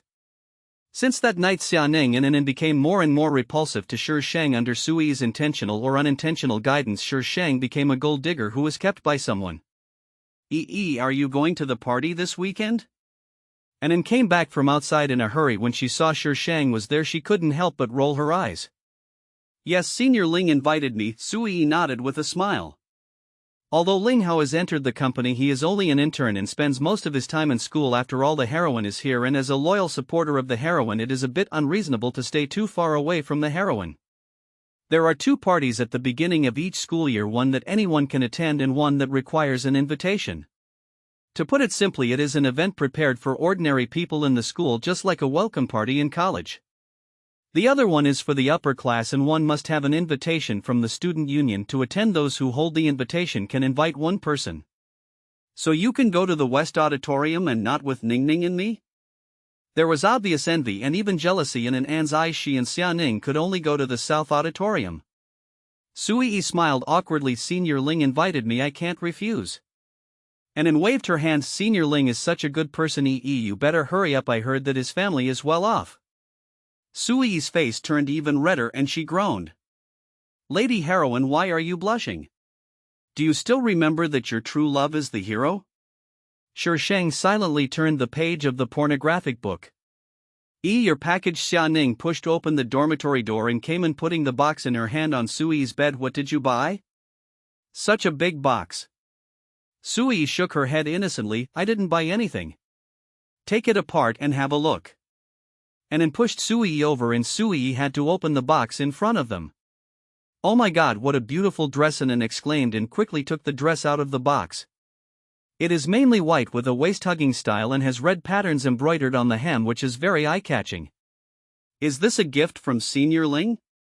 You are indeed the man everyone cries to marry. I envy you so much.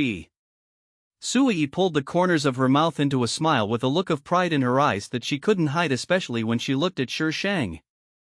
This dress was naturally not given by Ling how she received it yesterday. Su Chunyue, aren't you picked up and dropped off by a luxury car all day long? Don't you go to parties on the weekends? After Anan felt envious of Sui, she couldn't help but pick on Shi Shang's troublesome points. Seeing that Shi Shang ignored her and continued to mock, is it because no one wants to take you there? Don't be jealous of our EE. How can someone like you be qualified to attend that kind of party? And in Shang, you can definitely go, don't talk nonsense. The original owner had not attended such a party in the past 2 years and Sui was not sure whether Shi Shang had an invitation, so she stopped in at this time. TSK, please don't use any shameful means. Excuse me, is classmate Su Chunyue here? A petite girl outside knocked on the door and looked into the dormitory.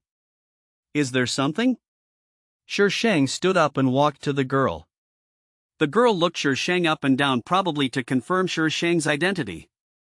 After confirming, she handed the bag in her hand to Shi Shang. This is from Sister Wei Wei. Shi Shang didn't answer, frowning and asking, Xiao Wei? The girl nodded. She is ill. Girl. The girl froze and said, I've already given you the things, I'm leaving first. She put the bag directly in front of Shi Shang and ran away.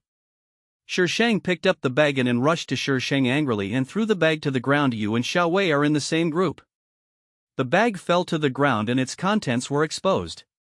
The style was somewhat similar to Sui's and directly pulled the clothes out, except for the size. It was exactly the same as Sui's. Su Chunyue, how did EE offend you? Are you going to team up with Xiao Wei to punish EE? Cheng Yuyu and Xiao Wei. Sui looked shocked as if she knew something incredible. You have a big imagination, why don't you write a novel? Xiao Wei probably knew from somewhere that Sui had such a dress, so she brought it to Sui's door specially to annoy her, or maybe to intimidate her. It all depends on how big Sui's imagination is. Su Chunyue, what do you want to do? If you don't explain clearly today, don't even think about leaving this door. And turned around and said to Sui soothingly, don't be afraid, I will protect you. Shi Shang looked at the two of them with amusement. What idiots! What are you laughing at? This is school, I'm telling you. Su Chunyue, don't think that you are great just because you are pretty and have hooked up with a rich man. You are nothing but a cheap slut who gets slept with by others. Snapped. Anan was stunned by the sudden slap and it took him a while to react. You hit me. Her family was considered a well-off family and her parents had never hit her, but this bitch actually dared to hit her. Watch your mouth, Sui, tie up your men and don't let them out to embarrass ourselves. Shi Shang waved his hands. Tie her up. Does this bitch treat her like a dog? Su Chunyue, I'm going to beat you to death, you bitch. Anan rushed towards Shi Shang, cursing. Shi Shang dodged nimbly and tripped in with his foot and lost his balance and knocked Sui, who was about to come over to stop the fight, to the ground. Sui hit her forehead on the leg of the table. Sui gasped and felt a little dizzy from the impact on her head. Anan quickly climbed up from Sui's body. Are you okay? Xiaoning, who had been standing far away, also came over quickly. Your forehead is bruised, help up quickly. They didn't close the door just now and made such a big noise that someone called the administrative teacher. At this time the teacher brought several students into the room. The originally spacious room now seemed a little crowded. What's going on? The management teacher asked sternly. You guys are fighting in the dormitory in broad daylight? Teacher, we didn't fight, it was Su Chunyue who pushed on purpose, causing Sui to get hurt. And immediately retorted loudly, Teacher, look, Yi's head is broken. The management teacher looked towards Sui and saw that Sui's forehead was red. He frowned and asked, Sui, who pushed you? Sui shrank back, glanced at Shi Shang from the corner of her eye and then shook her head. It's okay, I fell by myself. How could the teacher not see such an obvious act? Don't lie, was it she who pushed you? What's more, she had met Sui before. She was a nice girl and was kind to everyone. The girl next to her usually kept to herself and seemed a bit difficult to get along with. She also saw a luxury car coming to pick her up and she changed her clothes when she came back. She had seen many girls like this. Thinking of this, the teacher's heart inevitably tilted towards Sui. No, Sui wanted to explain. Why are you covering up for her? She is the teacher Xia Ning and I can testify to that. Xia Ning hesitated for a moment and seeing Shi Shang's nonchalant look she felt a little resentful and nodded. What's your name? The teacher looked at Shi Shang, making it clear that he had already believed in Sui. Su Chingyue. Shi Shang stared at Sui with a smile. That look made Sui feel very uncomfortable, but when she thought that she had absolutely no evidence she couldn't help but calm herself down. Student Su Chingyue, you had an argument with a classmate which resulted in the classmate being injured. I will punish you by making you sweep the playground for a week. Do you have any objection? Teacher just believed their one-sided words? Shi Shang raised his eyebrows slightly. He convicted Sui and the others just by asking them. It was obvious that the teacher was biased towards Sui. The teacher's face darkened for a moment. She had only wanted to give the little girl a small punishment, but the little girl didn't appreciate it. Two classmates saw it with their own eyes. What else do you have to quibble about? As a student, you should behave like a student. Don't think about nonsense all the time. This society is very complicated. Do you think your little tricks can really make you a phoenix? Shi Shang's face turned cold. Teacher, what do you mean by this? You don't know what you've done and you still have the nerve to ask, and responded sarcastically. Sui's face was full of grievance, but there was pride in the corners of her eyes. Even if it is not true, with so many people saying it, no one will care whether it is true or not. At this time there were already quite a few people watching outside the door and they all whispered about this when they heard this. A few days ago I saw her getting into a Porsche. Sometimes there are cars waiting for her at the school gate. I don't know if she is hired by someone. I was not there that day so I didn't see it, but I heard about it from many people. I haven't heard that she is the daughter of a rich family. Who would have a daughter from a rich family living on campus? Are you stupid? Look at those girls who doesn't drive themselves. Is she really being kept by someone? When the teacher heard the discussion, instead of stopping it, he became more confident. Su Chingyue, your behavior is very problematic. I will report it to the school and punish you. If you don't want people to know, then don't do it. And became more and more proud. I'll give you this back. Shi Shang turned back to the desk and took a doll from the desk. I'm really sorry, this is a new toy. I just got it. Can save a 1-hour video. Let's go to the dean and talk to him. This will be fair. Sui's face turned pale. She actually recorded the whole thing. What happened just now was indeed an who threw herself down, and it had nothing to do with her at all, but they said that she pushed herself down. If the matter gets to the headmaster, her reputation will be ruined. No, I can't go. Shi Shang had made up his mind and walked out the door first. Teacher, come with us. You just slandered my reputation. I believe the dean will give me a satisfactory answer. Chingyue, it's just a small matter. Why make such a big deal out of it? Sui stopped Shi Shang. It's a small matter? You three tried to frame me and this teacher slandered my reputation. Is this a small matter? Chingyue. And also stopped at this time. Obviously she did not expect Shi Shang to have a video. Compared to a fight, the crime of framing someone is much more serious. It is a problem of work style. The teacher felt a little guilty and she had no evidence to prove that she was really being kept. She would be expelled for defaming the student's reputation. Thinking of this, the teacher also blocked the door. Student Su Chengyue, there's no need to alert the Dean of Studies about this. You were the one who pushed Sui first. Just apologize and let it go. Shi Shang didn't waste any words. He took out his cell phone and dialed a number. Lawyer Wang, please come to school while I'm in the dormitory. Come up directly. Shi Shang hung up the phone and didn't walk out. He turned around and dragged a chair to sit down. The teacher was so angry that her face turned blue and she actually called a lawyer. People outside looked at each other in confusion. Something seemed wrong with this development.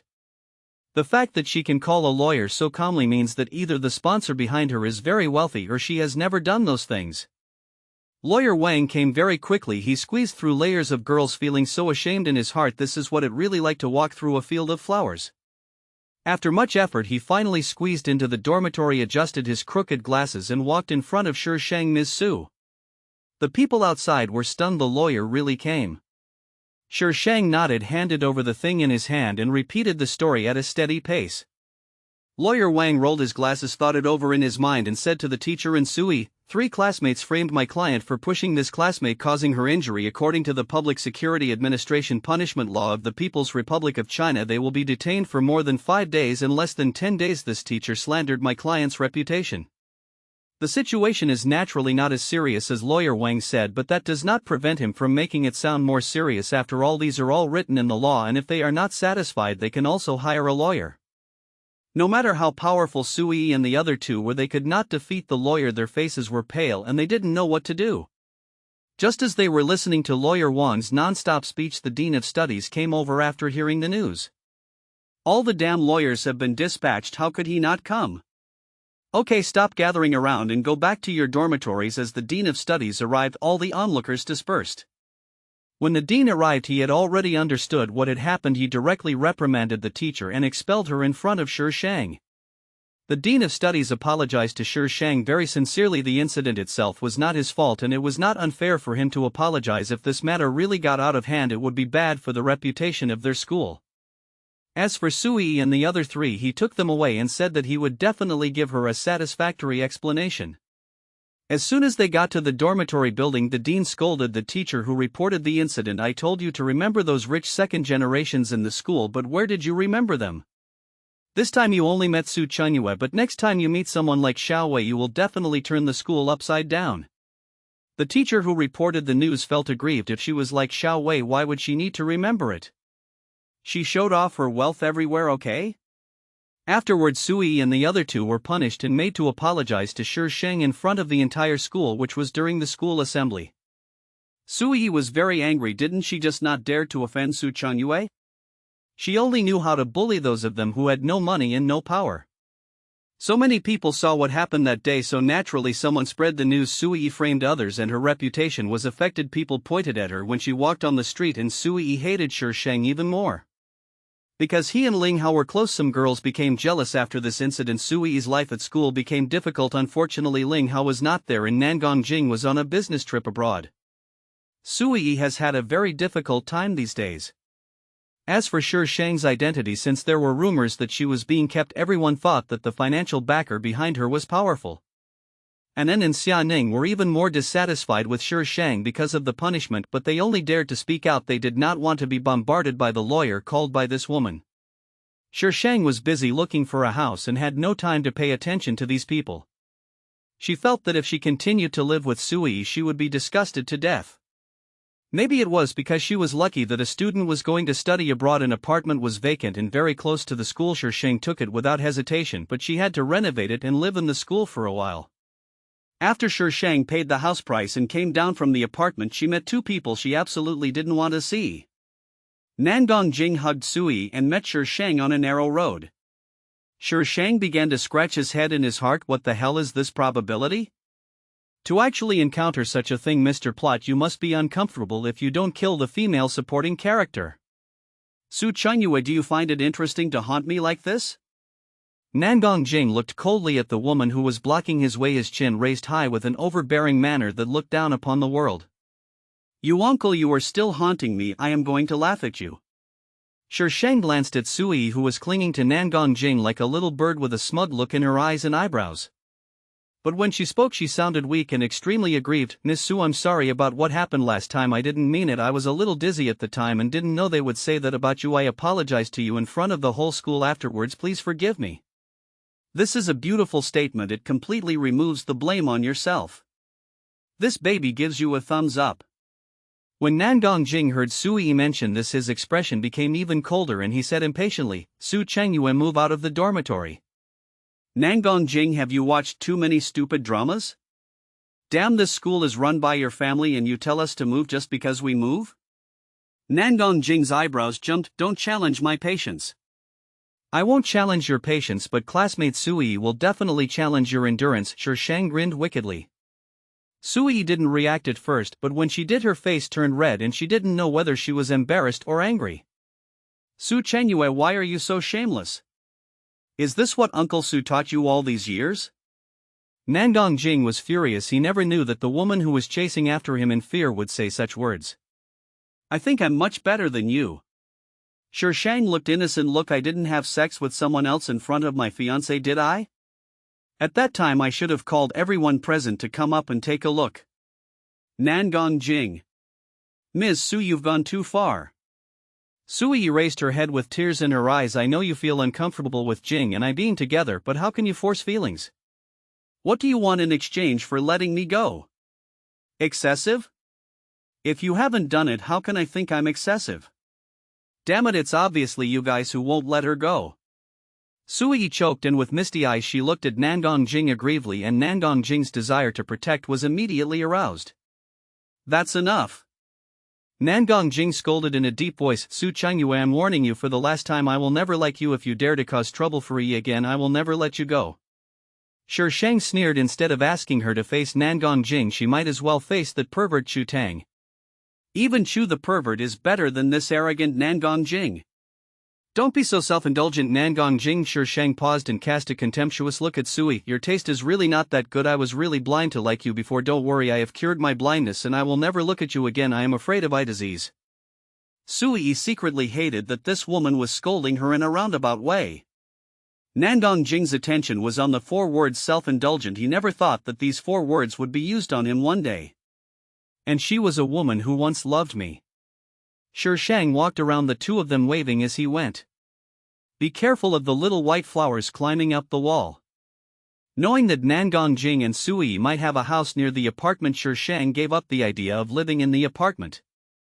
Didn't Nangong Jing want her to move out of the dormitory, but she refused to do as he wished. Sure Shang lived in the dormitory every day. He saw those 3 people who hated him so much but didn't dare to do anything to him. Sure Shang was in a good mood. Sui did not come back that night and came back the next morning with a happy face naturally, and Xiaoning asked her about it. Sui said that some relatives came, so she stayed in a hotel outside. Sure Shang gave a muffled laugh without giving any face. Sui fell silent immediately. There was a party in the evening and the 3 people in the dormitory started dressing up in the afternoon. Sui was not wearing the same pair as the one Xiaowei sent her, but another one. It is also white, but the skirt is slightly longer, making it look more fairy-like. Yi is so beautiful, it's a pity that I can't go with you. Anan's face was full of disappointment. I'm sorry, Anan. Sui's face was full of apology, but if you look closely you can see pride and arrogance in her eyes. Anan smiled and shook her head. It's okay, you and Senior Ling have fun. But deep down she was extremely jealous. If she could go to the West Auditorium, maybe she could meet a tall, rich and handsome man. Xiaoning also changed her clothes. The 3 men gave her some insincere compliments and Xiaoning turned her attention to Sure Shang, who was motionless. Su Changyue, you're not going to the party? Didn't you see that she didn't receive the invitation? No one invited her, so where was she going? Anan sneered. You can go to the South Auditorium with us. Don't be ridiculous with her status. How could she possibly go to the South Auditorium with us? Su Changyue, why don't you go pick one up now? Maybe you can even go to the West Auditorium. This kind of thing shouldn't be difficult for you. Xiaoning and Anan joined in to bully Sure Shang. Sure Shang closed his notebook and smiled at them maliciously. Yes, it's not difficult for me to go to the West Auditorium, but for you I'm afraid you won't have the chance to go until graduation. Anan and Xiaoning's faces changed, and finally Anan said stubbornly, it's just relying on men. What's there to be proud of? Do you really think you are something? It's better than you wanting to rely on men but can't. Shameless. How can you rely on a man if you don't have any shame? In the end, Anan was defeated. When a person becomes shameless, if you cannot be more shameless than her, you can only endure it silently. The West Auditorium is of European style, but the venue is not very large. Those who received the invitation are among the top 500 companies in the country. Not all of these people study in this university, many of them choose to go abroad. So there weren't many people coming, including their companions and some members of the student union. There were less than 100 people. Sure Shang didn't have a male companion, so she stood alone in the corner looking at the various people in the field. They all had masks on their faces and no one knew what expressions they had under the masks. But as a bystander you can easily catch that they will show emotions such as disgust, contempt, jealousy and envy when the other party is not paying attention. What are you looking at so happily? A beautiful female voice sounded beside Sure Shang's ears. Xiao Wei wore a tight dress that perfectly outlined her curvy figure. She had delicate makeup on and wavy hair. Her every move exuded infinite charm and she looked like a real queen. Shang glanced at her and found her quite boring, so he simply chatted with Xiao Wei. Don't you think they are funny? Where's the fun?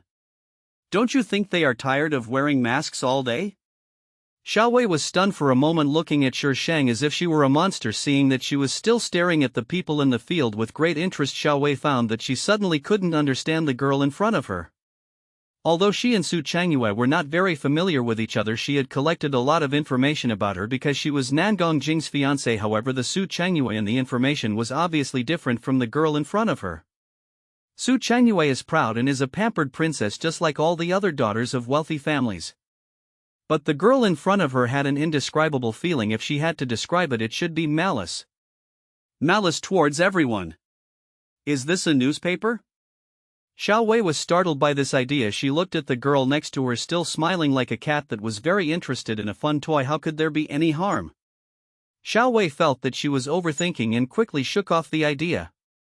There's going to be a good show soon. Do you want to join the team watching the show? Shang suddenly invited Xiao Wei. Xiao Wei suppressed the weird feeling just now and resumed her charming demeanor, looking disdainful. What's the good show? What is this woman doing? I promise I won't let you down. Shang invited Xiao Wei simply because she was a miserable female supporting role and quite unlucky.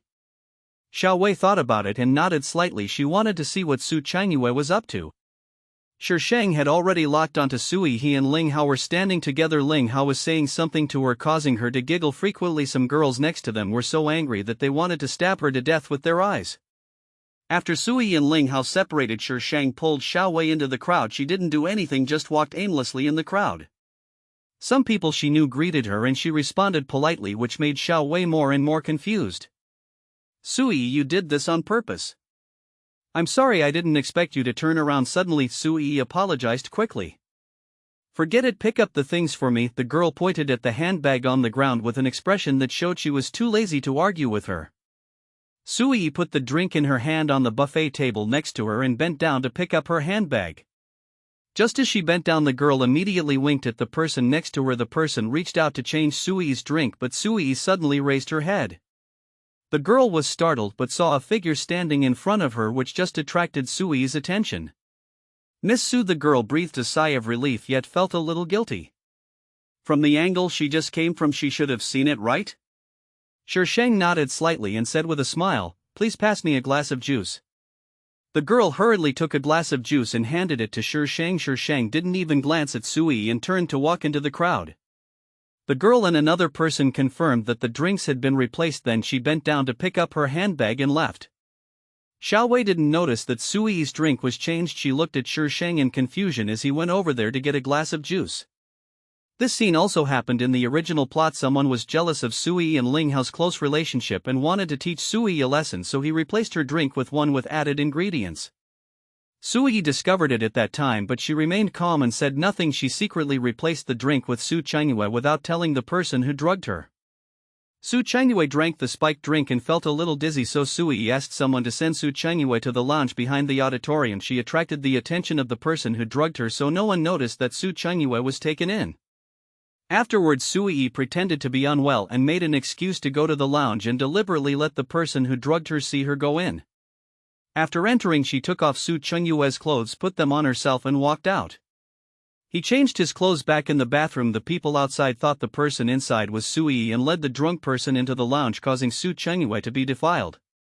What's even more unfortunate is that Sui also called Nangong Jing over, and Nangong Jing saw the scene with his own eyes. Because of this incident, Nangong Jing broke off the engagement with Su Changyue with a clear conscience, and Sui became the biggest beneficiary. What Shang did now was just to divert Sui's attention so that she didn't notice that the drink had been touched. So this ending. Xiao Wei stood next to Shang and thought her smile was too creepy, so she couldn't help but take a few steps away. Shang waited for a while and saw Sui being helped away. Ling Hao was also entangled by someone and couldn't get away, so he didn't notice that Sui was missing. Do you have Nangong Jing's phone number? Shang turned to ask Xiao Wei. Xiao Wei nodded. Of course she did. Call him and tell him that Sui is drunk and ask him to come and take her back. Why didn't you fight? Xiao Wei naturally also saw Sui being helped away, so there must be something fishy going on. Shi Shang looked at her with a half-smile. It's up to you whether to fight or not, it won't hurt me anyway. Xiao Wei frowned slightly. She turned and left for a while, and when she came back Shi Shang's expression was even weirder. She leaned closer to Shi Shang and asked, "Did you do this?" "Miss Xia, you can eat whatever you want, but you can't say whatever you want. You've been with me the whole time. Which eye of yours saw me do this?" Xiao Wei thought about it and realized that it was true. She had been under her nose throughout the entire party. When she went to Sui's place just now, she only stayed there for a short while and had no chance to drug her at all. But she obviously knew from the beginning. Could it be that she was behind this? Xiao Wei thought this was very likely, but for some reason when she saw Shi Shang's cute and smiling face she wavered in this idea. "I asked someone to use Sui's phone to send a text message to Mr. Jing," Xiao Wei said in a low voice. "Your IQ is not low. Why was he so stupid in the original plot and ended up with a miserable ending? The author of My Own Mom is really biased." Xiao Wei glared at Shi Shang fiercely. Her regretful tone meant something unknown. Nangong Jing arrived quickly, and at the same time Ling Hao also broke free from the entanglement and looked for Sui all over the place. A waiter pointed the way and said that he saw Sui going to the lounge. The two of them ran towards the lounge at the same time. Shi Shang followed her and Xiao Wei hesitated for a moment and followed her. She was the one who asked someone to send the text message, so even if the matter is investigated she can say that she was just worried about Sui and the whole thing has nothing to do with her.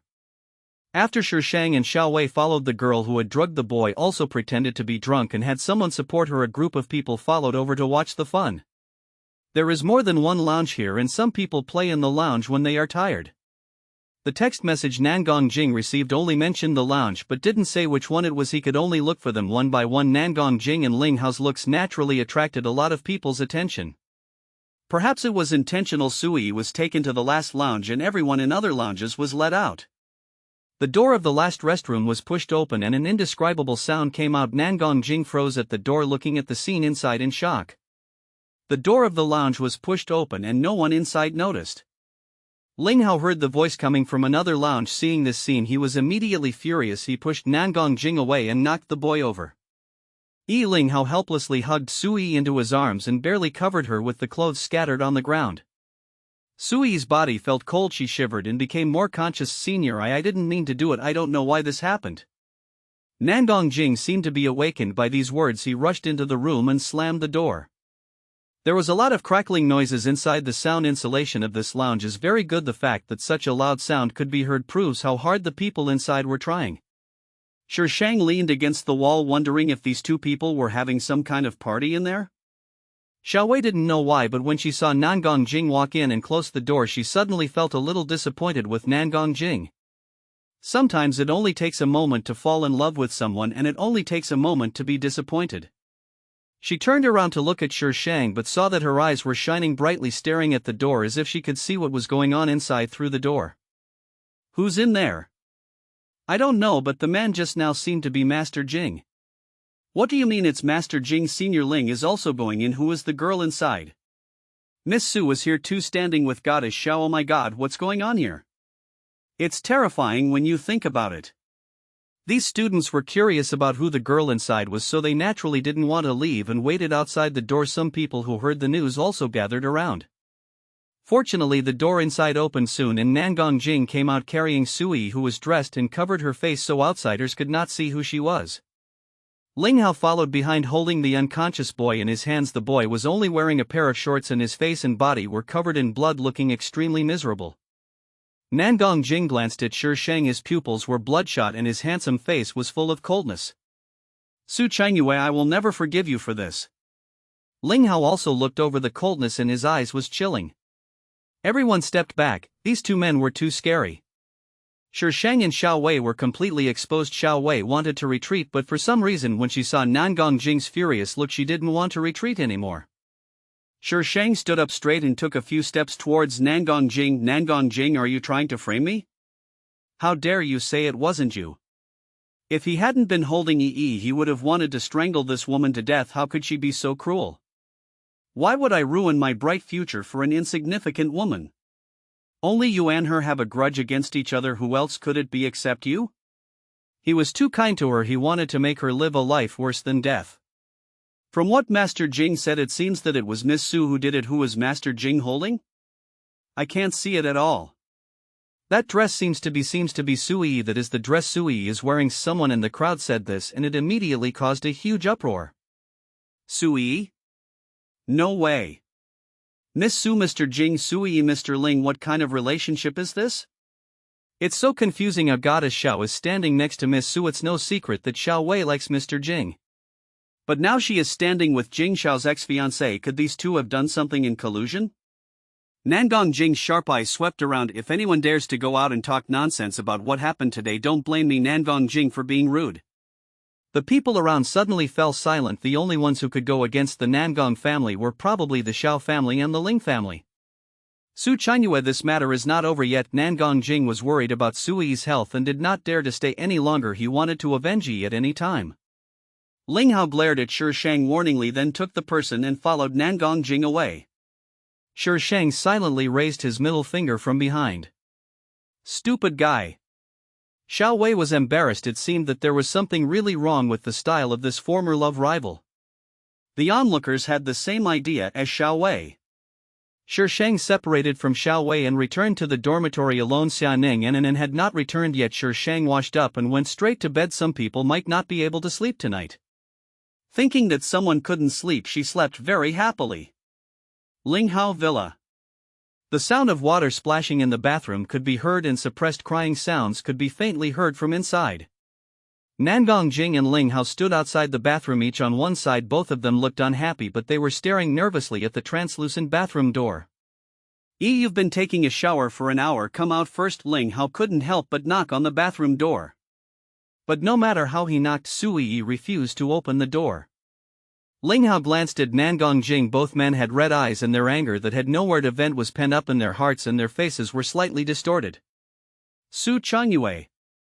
Nangong Jing gritted his teeth and punched the wall next to him. The blood immediately soaked the snow-white wallpaper red.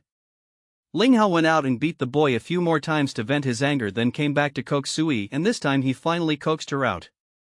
Sui stood at the bathroom door. Her exposed skin was abnormally red, obviously because she had used too much force. Her wet hair stuck to her cheeks. Her eyes were red from crying and she looked extremely pitiful. Nangong Jing reached out to hug Sui, but he hesitated. The soft voice of Sui in the lounge rang in his ears. For some reason he remembered what Shi Shang said at that time, "Be careful of the little white flowers climbing up the wall." It echoed in his ears over and over again. The details that we usually don't pay attention to suddenly surfaced at this moment, all of which showed that Sui and Ling Hao were not clear about each other. Sui noticed Nangong Jing's hesitation and tears started to fall down her face. She felt a dull pain in her heart and she felt hatred and annoyance. Ling Hao glared at him coldly and carried Sui to the bed in the bedroom. Although Nangong Jing warned those people, the news still leaked out. There were so many people present at the time, including hired service personnel, so it was impossible to find out who leaked the information. Sui already had a bad reputation before, and with this incident her reputation was completely ruined. Shang had already expected Nangong Jing to come to her house, but she didn't expect that Nangong Jing would kidnap her. "Nangong Jing, I think you are really crazy." Shi Shang sat quietly between the two burly men with an indifferent expression and the slightly upturned corners of his lips which seemed to contain a bit of sarcasm. Nangong Jing sat opposite her. His face looked haggard as if he had aged several years. He did not see fear, panic, terror, or love from the woman opposite him. He saw only peace. Nangong Jing felt furious. Su Qianyue shouldn't be like this. "I will make you pay back 1,000 times for the suffering Yi has endured." After saying this, Nangong Jing looked away in embarrassment. He hated the calm look on the woman opposite him who looked down on him. He wanted her to kneel on the ground and beg for mercy and kneel down to apologize to Yi. "What does it have to do with me? Damn idiot. Do you dare to say it wasn't you who ordered it?" He had already found out who drugged her, but he didn't believe that this matter had nothing to do with Su Qianyue. She must have been behind it, only she would hate Yi so much and want to destroy her. Shi Shang pushed the burly man next to him to give himself more space and sat in a comfortable position. "If I were to do this, Sui would suffer more than that." The original owner had done something wrong and Sui knew that the drink was tampered with, but she still gave it to the original owner. In the end she called Nangong Jing over and she was just returning what she had done to the original owner to her, and she hadn't done anything yet. "Why are you so vicious?" Nangong Jing turned his head suddenly, full of gloom. "Thank you for the compliment. You're not the first person to say that to me. It's unreasonable." "Who is this unreasonable person?" My dear male protagonist, your train of thought is really weird. If I don't talk to you now, you will cry later. Maybe it was because she had no attack power, but Nangong Jing did not tie her up. The car drove for a long time and it became more and more bumpy towards the end and finally went straight into the mountains. The car stopped in front of a villa in the mountains. Shang was pulled out rudely. Nangong Jing had her locked in a room on the second floor and this time he tied her up. Host, why do you keep provoking Nangong Jing? Shang twisted his body and quickly untied himself. It seems that the host's skill is not activated. Because this way I will have a legitimate reason to beat him to death. Shang threw the rope to the ground and touched his arm, which was a little painful from being tied up. Your mission is not to defeat the hero and heroine, because this is the first world. It deliberately chose a simple one to let the host get familiar with the business. I'm not happy with them. Shang took out a mobile phone from somewhere, slid his fingertips across the screen a few times and put it back into his pocket handsomely. To Shang, these people are intelligent NPCs and she is just a player. She can play the game however she likes. By the time the system realized this problem, it was already too late. Of course, this is a story for later. There was a window in the room. Shang looked down and saw two people guarding the yard. Shang thought about how he could run in a more handsome way.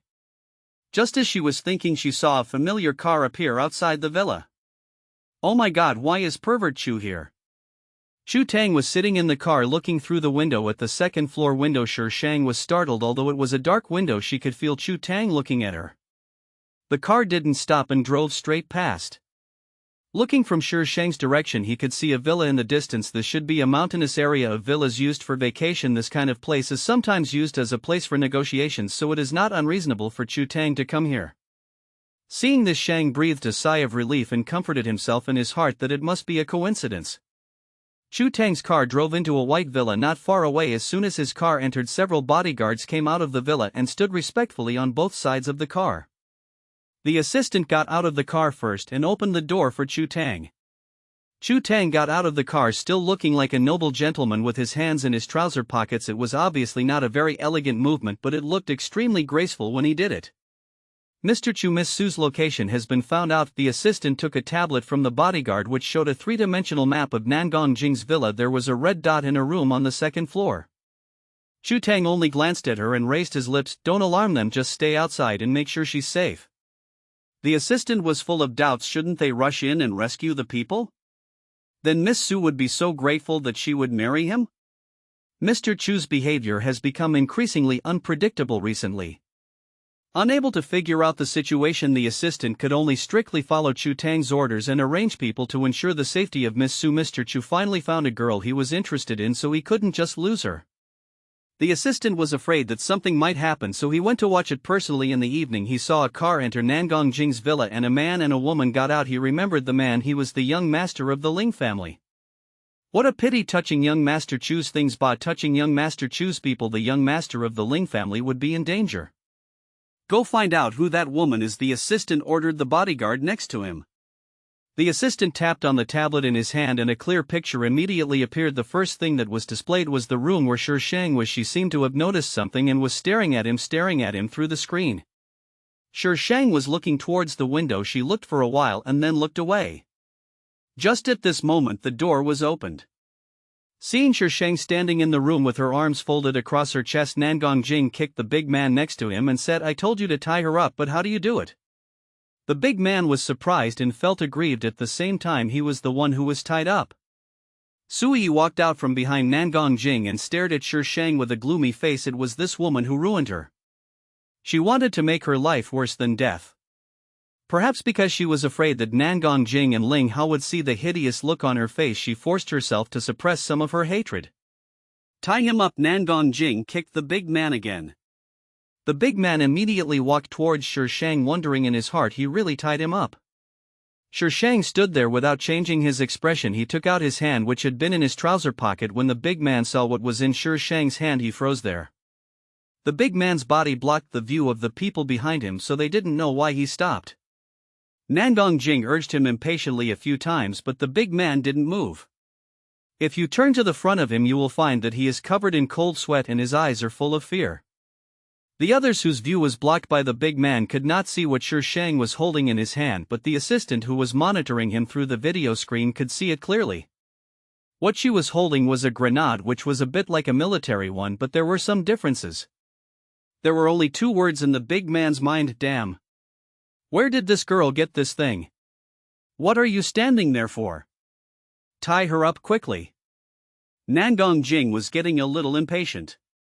The big man was sweating profusely and decisively stepped aside, exposing Shang. The other person was holding a grenade in his hand. Did he dare to go up and kidnap him?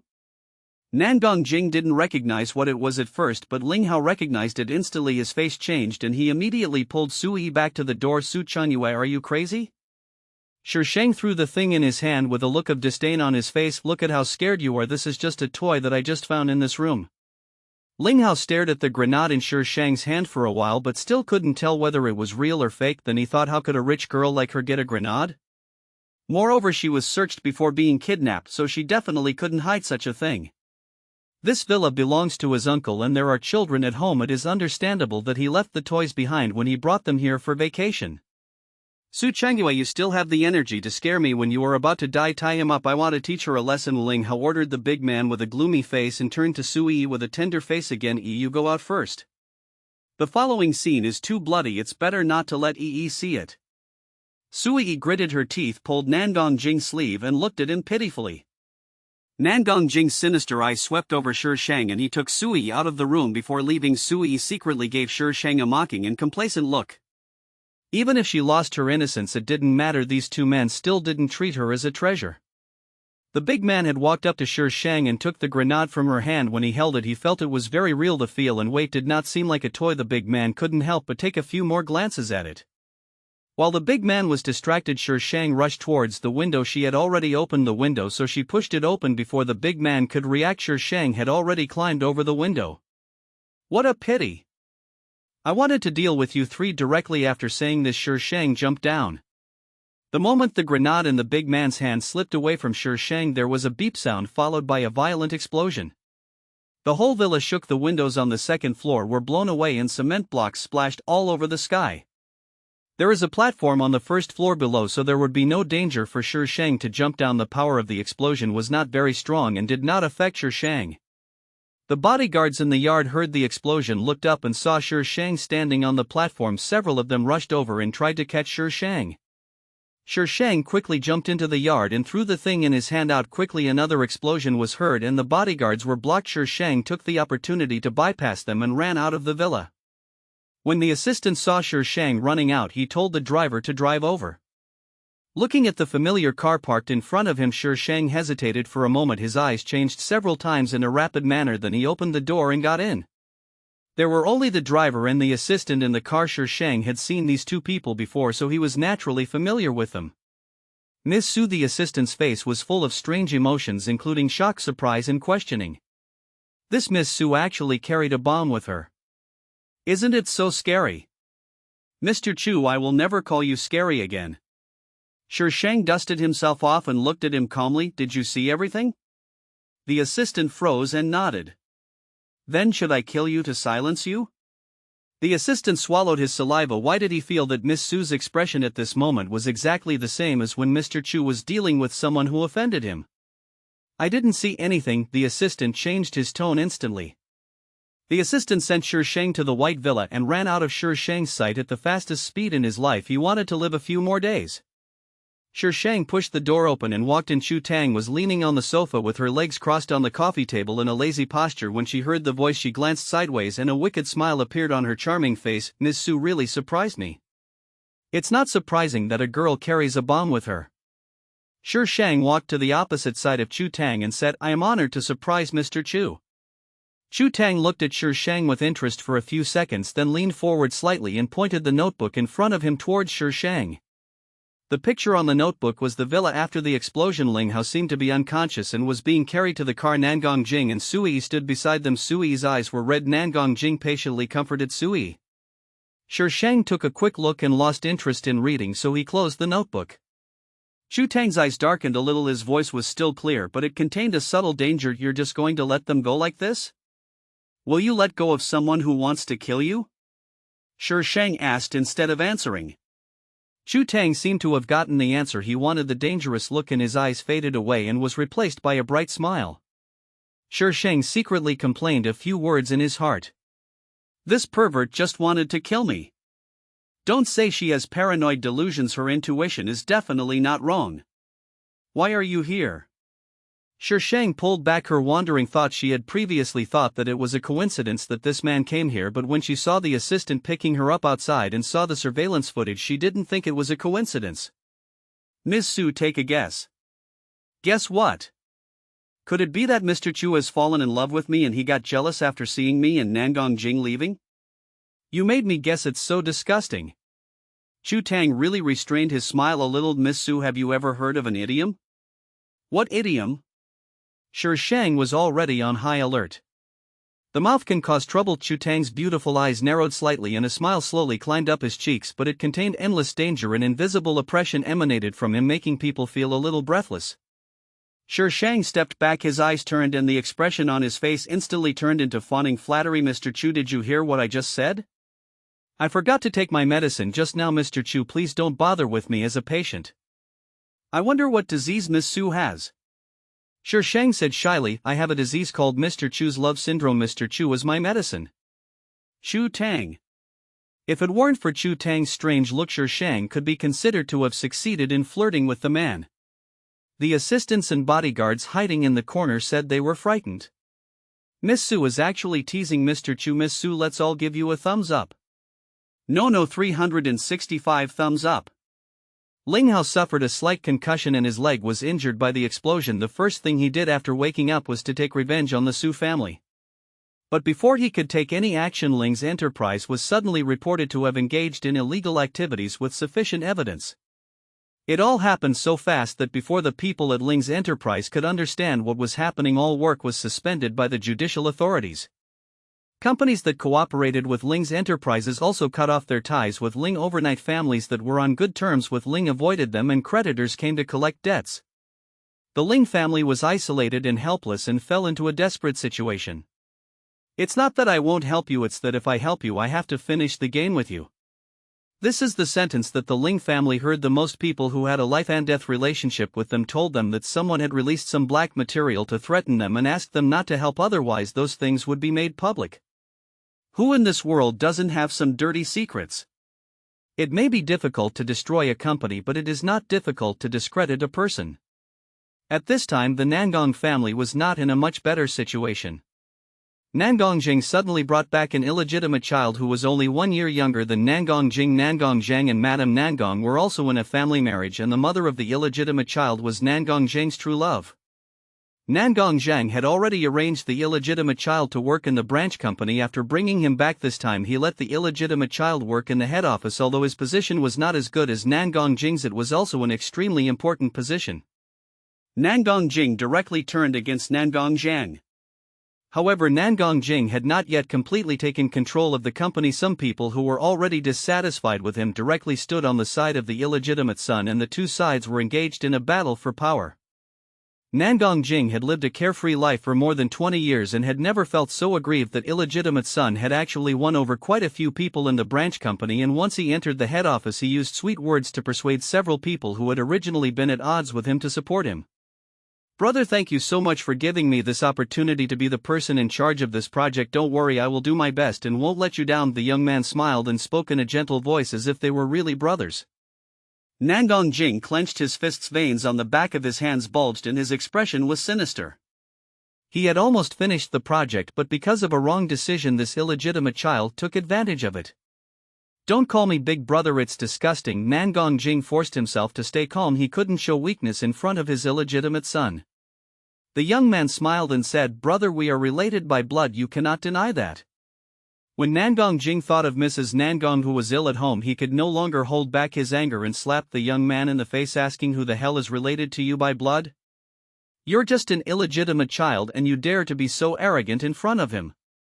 The news of the fight between the two quickly spread throughout the company because the illegitimate child did not fight back at all and was beaten by Nangong Jing the whole time. The company's public opinion directly favored the illegitimate child. The cancellation of the engagement, which had been kept secret before, was also dug up and talked about. Nangong Jing went to bed with another woman and was caught by his ex-fiancée, the eldest daughter of the Su family. The eldest daughter of the Su family couldn't stand it and proposed to cancel the engagement.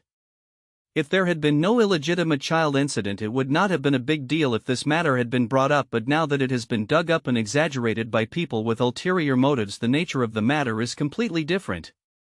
The person Nangong Jing cheated with was also dug out. How she used Miss Su to get in touch with Nangong Jing, how she had an ambiguous relationship with the young master of the Ling family, and naturally the fact that she was slept with at the party could not be avoided.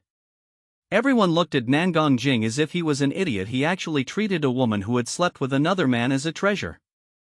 Nangong Jing was upset at the company all day. When he returned to the apartment and saw Sui's shy and timid look, the scene of Sui under someone else flashed through his mind involuntarily, and he became furious.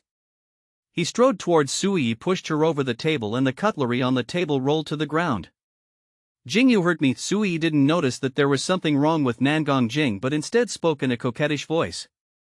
The evil beast in Nangong Jing's heart seemed to awaken. With red eyes, he tore off Sui's clothes.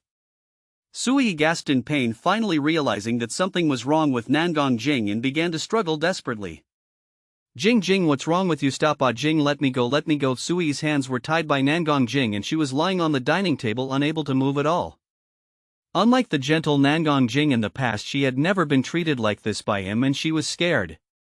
But no matter how she begged for mercy, Nangong Jing did not respond to her, and his behavior became increasingly uncontrollable. When the two of them finished, Sui's body was covered with bruises. She hugged herself and huddled in a corner of the sofa. Her tear-stained little face was filled with fear. Nangong Jing kept apologizing to her, telling her about his situation in the company, saying that he was mad, and asked Sui to forgive him. I promise I will never treat you like this again. I was wrong, please forgive me. Nangong Jing apologized humbly.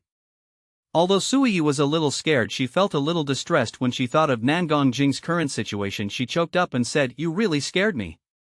I won't do that again." Nangong Jing held Sui tightly in his arms and kept repeating this sentence. The two hugged each other for a while and rolled together again. This time Nangong Jing was much gentler, allowing Sui to completely relax. Jean Man Lu is the biggest den of money in this city.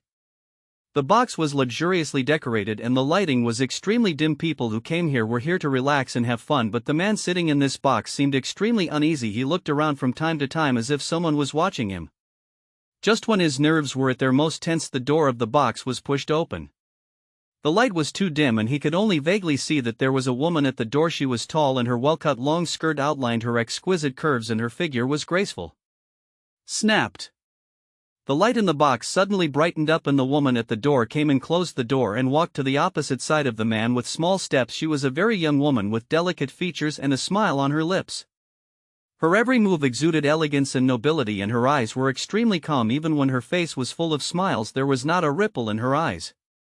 The person who came was none other than Shi Shang. "You're here?" The man stood up tremblingly, obviously a little afraid of Shi Shang. "Is it done?" Shi Shang motioned for the man to sit down. The man sat down stiffly, his face full of fear and nervousness. "It's all done according to your instructions. The Ling family will have more and more troubles in the future. If Ling Hao had not participated in kidnapping her, she would not have taken action against the Ling family. Shi Shang would never show mercy to her enemies." Shi Shang nodded and took out a file bag from his bag. "Everything is here. Remember, if I can find something on you once, I can certainly find something on you a second time. You should consider the consequences of betrayal." Asterisk. Good morning, little angels. It's updated so early today. 484 is very surprised. La la la la. The man couldn't wait to take the file bag and check it. After confirming that there was no problem, he said cautiously and flatteringly, "Don't worry, Miss Su, no third person will know about this." Shi Shang nodded. "Let's go." The man seemed to have been pardoned and couldn't wait to walk out of the box. The moment he opened the door, he heard a voice from behind. "Don't do immoral things." The man's body stiffened and cold sweat instantly covered his entire back. He turned around and bowed to Shi Shang, then fled out of the box. As soon as the man left, Shi Shang's image immediately fell apart and he became as soft as a kitten. The Ling family has too much dirty secrets. She only needs to do some work in the beginning, but she won't need to intervene in the future. There are many people who want the Ling family to fall. Host, according to the data scan, you do not have any hacking skills and this body does not have this skill either. Can you explain where your skills come from? All those black materials were made by the host using hacking technology. When I saw it at that time, the system was confused. The points mall is not even open yet. Where did the host learn the hacking skills? This host doesn't conform to common sense. It's natural, isn't it? How do you explain the bomb last time? I refuse to answer your question, Sheng snorted. Can't you read minds? Read red. The host has been getting more and more awesome lately. After successfully silencing the system, Sheng straightened his clothes and walked out of the box. This place was chosen by the man, and it was said that it was very private. Outside is a U-shaped corridor, very much like the brothels of ancient times. Standing on the corridor, you can see the scene below. It is not very noisy, and people are sitting in the booths in groups of 3 or 4 talking in low voices. However, some places with extremely dim light are scenes of decay. Sheng took a quick glance and then looked away. She had no interest in live pornographic shows or anything like that. Sheng was walking down the corridor when he reached the door of a room. The door was suddenly opened and a tall shadow reeking of alcohol rushed over. Sheng subconsciously dodged to the side. The figure fell on the railing and lay there in a very miserable state. "Mr. Jing, let me help you." A heavily made-up woman wearing very little came out of the room.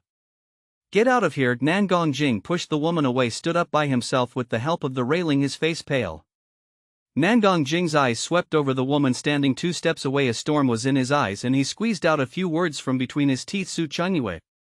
He was drinking like a grandson with those people in there, but when he came out he saw a woman dressed in bright and beautiful clothes. For some reason a surge of hatred welled up in his heart. Ex-fiancé.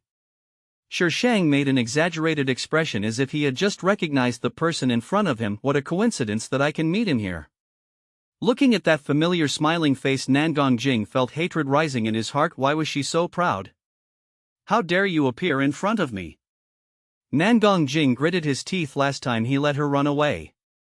"Why shouldn't I dare? I wasn't the one who kidnapped you. I didn't hold you responsible. I'm already very generous. If anyone really doesn't dare to show up, it should be you." The reason why she didn't call the police was very simple. Even if she did, with the ability of the Nangong family at that time, it could be covered up in a few words. Why should she waste her time and energy and let him stay outside, which would be an extremely painful thing? Nangong Jing thought the smile of the woman opposite him was extremely hateful, and paralyzed by alcohol he raised his hand and hit Sheng in the face. Sheng instinctively stepped back, but her back was pressed against a warm chest and arms stretched out over her head, and the slender hand like a jade bamboo accurately grasped Nangong Jing's wrist. Crack! Nangong Jing's face turned pale instantly and his wrist dropped weakly. The owner, who was holding his wrist, let go with disgust and took a clean handkerchief from the side to wipe it. "Nangong Jing, you still have time to bully women here. It seems that your family's affairs have been resolved." Chu Tang's voice was not much different from usual, but when it fell into other people's ears it made people feel a chill down their spine for no reason. Nangong Jing felt a little dizzy, but he recognized who this man was. Chu Tang, the legendary business legend. He actually has a relationship with Su Chengyue. These two people must have been hooking up with each other at his house. She even acted as if she had suffered a great injustice. This woman is really good at acting. She even fooled him. Nangong Jing glared at Sheng fiercely and asked the woman who had been standing beside him to help him into the room. He couldn't afford to offend her, but could he not hide from her? Sheng was in no mood to pay attention to Nangong Jing. He took a step away from Chu Tang and said, "Why do I keep meeting you everywhere? Damn, this is the haunting. Didn't Miss Su say she wanted to pursue me?" Chu Tang glanced at Sheng, observing the expression on her face. She looked like a pet that was fed food it didn't like, with a look on her face that said, "I don't like to see you." Back then in the villa, this woman said word for word that she wanted to pursue him. Forgetting about this, Sheng's expression changed instantly. "Mr. Chu and I are destined to be together. We can meet anywhere. Mr. Chu, why don't you agree to my pursuit?" Chu Tang felt amused in his heart. He dared to bet all his assets that she definitely didn't like him. "I don't know what this woman wants to do, but she has to pretend to like me. It's really curious. Miss Su, why don't you show some sincerity?" Chu Tang felt that he should enjoy the feeling of being pursued by a woman of the same kind as himself. Sheng wanted to slap Chu Tang to death, but he had to force a smile on his face. "Then how do you think we can be sincere, Mr. Chu? You pervert, I'm giving you money but you're still not sincere. Why don't you just go to heaven? Give Miss Su a chance. If Miss Su's net worth can reach 1/10 of mine within 3 years, I will agree to Miss Su's pursuit. How about that?" "It's that simple?" Chu Tang smiled faintly and said nothing. The bodyguard next to him could hardly hold it back any longer. "Do you know how much our Master Chu is worth? Do you know what 1/10 is?" In 3 years who can make so much money unless the Su family is sold? Miss Su, where do you get the confidence to say such 4 simple words? Okay deal. Shi Shang quickly searched in his mind how much Chu Tang was worth. There is one additional condition. Are you done yet? Shi Shang was furious. Do you want to chase me? Damn it, Shi Shang warned himself in his heart and held back. Mr. Chu, please speak. Ms. Su, you need to pursue me like an ordinary person in the next 3 years. Why? System, are you sure this guy isn't here to cause trouble? Damn, this is a pervert. I can never catch up with him even if I die. The duo of bodyguards were stunned and said they totally couldn't understand the way rich people think. A year is neither long nor short. Ling Hao's parents were put in jail. The company was taken over by Ling Hao's uncle and Ling Hao was kicked out. Ling Hao's leg was injured in the explosion due to insufficient funds for follow-up treatment. He had some problems walking. At first he wanted to find Sui, but Nangong Jing didn't let him see Sui at all. When his money became less and less, he realized that he was no longer the high-ranking young man and he didn't have the heart to find Sui. Finally Ling Hao disappeared. Nangong Jing and his illegitimate son entered into a fierce battle. With that illegitimate child around, Nangong Jing will definitely not have an easy life. In the original plot, the illegitimate child appeared relatively late. At that time, Nangong Jing had already completely taken control of the company. The illegitimate child also had some abilities and he jumped around for a while before being dealt with by Nangong Jing. But now the illegitimate child's appearance time has been advanced. Nangong Jing does not have the ability yet and Nangong Jing is secretly helping him. If the two of them fight, the final winner might not be Nangong Jing. Of course, the illegitimate child's early appearance was naturally Shi Shang's doing. So many people in the company helped him, and it was also because Shi Shang got some black material, so those people had to help him. Otherwise, why would others help him, as he was parachuted in? As for whether he can control those people in the future, that is none of Shi Shang's business.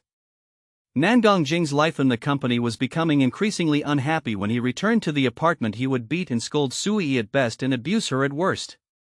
At first Nangong Jing apologized afterwards, but when Sui tried to leave him, Nangong Jing became enraged and imprisoned Sui in the villa. Sui never thought that she would become like this. She used to look forward to Nangong Jing's return, but now she is afraid of Nangong Jing's return. Every time she heard the door open, she wished she could lock herself in an airtight place. Kacha, the specially customized fingerprint door, was pushed open and light came in from outside the door, dispelling the darkness.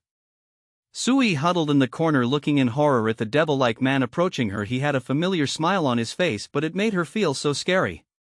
Let's do something fun today. Nangong Jing looked down at Sui. Sui tried to shrink her body back, begging in a crying voice, "No, Nangong Jing, please let me go. Please let me go, please." "Let you go?" Nangong Jing murmured and then yelled, "If I let you go, who will let me go? That illegitimate child is almost omnipotent in the company. Will he let me go? Sui, do you want to leave me? I tell you no. You are mine. You are not allowed to leave me. You will always be mine. You are mine. Don't leave me. Say you love me. You are the only one I have. You can't leave me. Say you love me. Say it now. Say you love me." Sui hugged herself in fear, not daring to do anything except cry in regret. Shi Shang only heard the news of Sui's death on the day he graduated. She stabbed Nangong Jing and then committed suicide. Nangong Jing was lucky enough to be rescued, but he had mental problems and I heard he had been sent to a mental hospital. Nangong Jing and Sui's end up in this situation was beyond Shi Shang's expectation. At first she was planning to repay Sui, but she found out that Sui had been in Nangong Jing's villa. She thought Nangong Jing was trying to protect her, but she didn't expect that he had imprisoned her. This is what it means when love is deep, it turns black. After taking the graduation photos, Shi Shang looked up and saw Chu Tang standing not far away, just like when they first met. He was wearing a white shirt and trousers with his hands in his pockets. He looked evil but very eye-catching. "Aren't you still a few days away from returning to China?" Shi Shang walked up to Chu Tang amidst the surprised, amazed, envious and jealous gazes of the crowd. Chu Tang curled the corners of his lips. "As a suitor, you haven't sent me a message or called me for 5 days. I thought you had an accident, so I came back to see you." Shi Shanghan was sweating. She had to deal with graduation and company matters. Damn, she wishes she could split herself into 3 people. "Now I see he's not dead." Shi Shang walked out of the school gate in a bad mood. This damn pervert is just using her for fun. Aunt and uncle asked us to go home for dinner. Chu Tang took a step with his long legs and easily caught up with Shi Shang. Shi Shang. Oh shit, who is the real one? Since half a year ago Chu Tang moved into Su's house under the pretext of facilitating Shi Shang's pursuit. Su's father and mother all betrayed her, making her look like an adopted child in that family, and this pervert was their biological child. When they arrived at the school gate, Chu Tang went to drive the car and Shi Shang stood at the gate waiting for him. "Miss Su, you finally show up in school. It's harder than climbing to heaven to see you." Once a young man came out of the school gate with a girl in his arms. When he saw Shi Shang, he greeted her with surprise. "Mr. Lin, we just met 3 days ago." Shi Shang had met this Mr. Lin several times. The latest project required contacting his family, and this Mr. Lin was brought around by the person in charge to broaden his horizons. Shi Shang glanced at the girl that Lin Xiao was hugging, but the girl was staring at her with extreme vigilance as if she was trying to snatch her away. And then her roommate. Asterisk. There is one more chapter and this plane will be over. Well, please vote. In the past year or so she has been busy making money and has never come to school. Naturally, she no longer lives in the dormitory and has no time to pay attention to the situation of her two roommates. She only remembered that the last time she went to the dormitory to collect her things, she heard an in talking on the phone with someone. The conversation was particularly ambiguous, and what she was wearing was also of a higher grade. Anan glared at Shi Shang and put her arms around Lin Xiao's arms, silently declaring her sovereignty. "I wonder when Miss Su will be free. I'll treat you to a meal." Mr. Lin Anan screamed in disbelief. She had finally gotten this rich second-generation guy to like her, but he invited Su Chengyue to dinner in the blink of an eye. "Su Chengyue, Miss Lin's friend, is me. You flirt with everyone you see. How shameless are you?" She didn't dare to confront Lin Xiao, so she had to yell at Shi Shang. "This girl has a hole in her brain." Shi Shang finished his assessment and looked away. "Let's eat it when we sign the contract." Before Lin Xiao could react to what his new girlfriend said, a Porsche stopped in front of Shi Shang. It only took a few seconds for him to get in and leave. After the car completely disappeared from Lin Xiao's sight, he brushed Anan away and scolded in a low voice, "Are you sick? How dare you talk to her like that?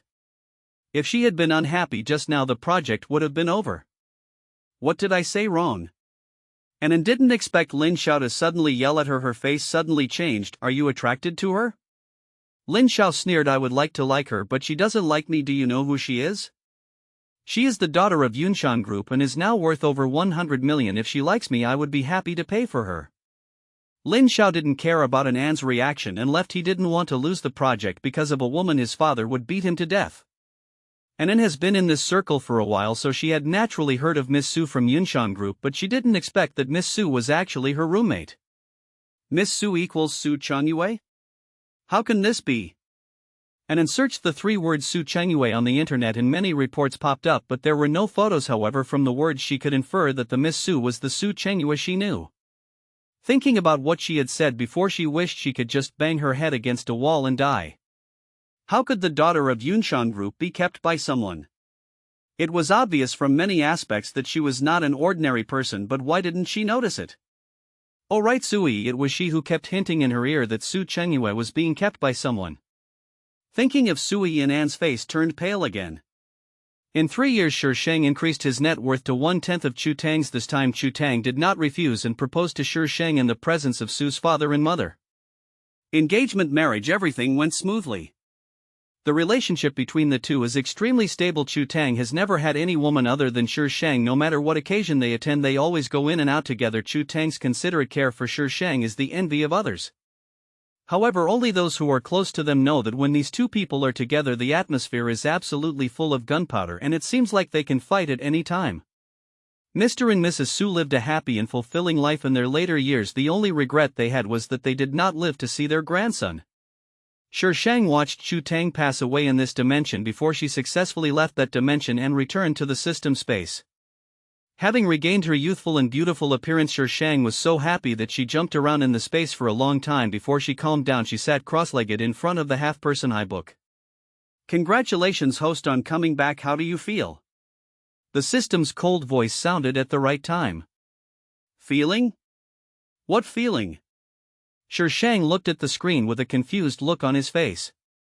Shi Shang supported his chin and immediately changed the subject. "I guess I haven't completed my hidden mission yet? Chu Tang doesn't love her. She could feel it. Chu Tang never touched her. Maybe later on Chu Tang treated her as a relative, but that love was definitely not mixed with any feelings between men and women. It was as pure as it could be. Yes, the hidden mission has not been completed.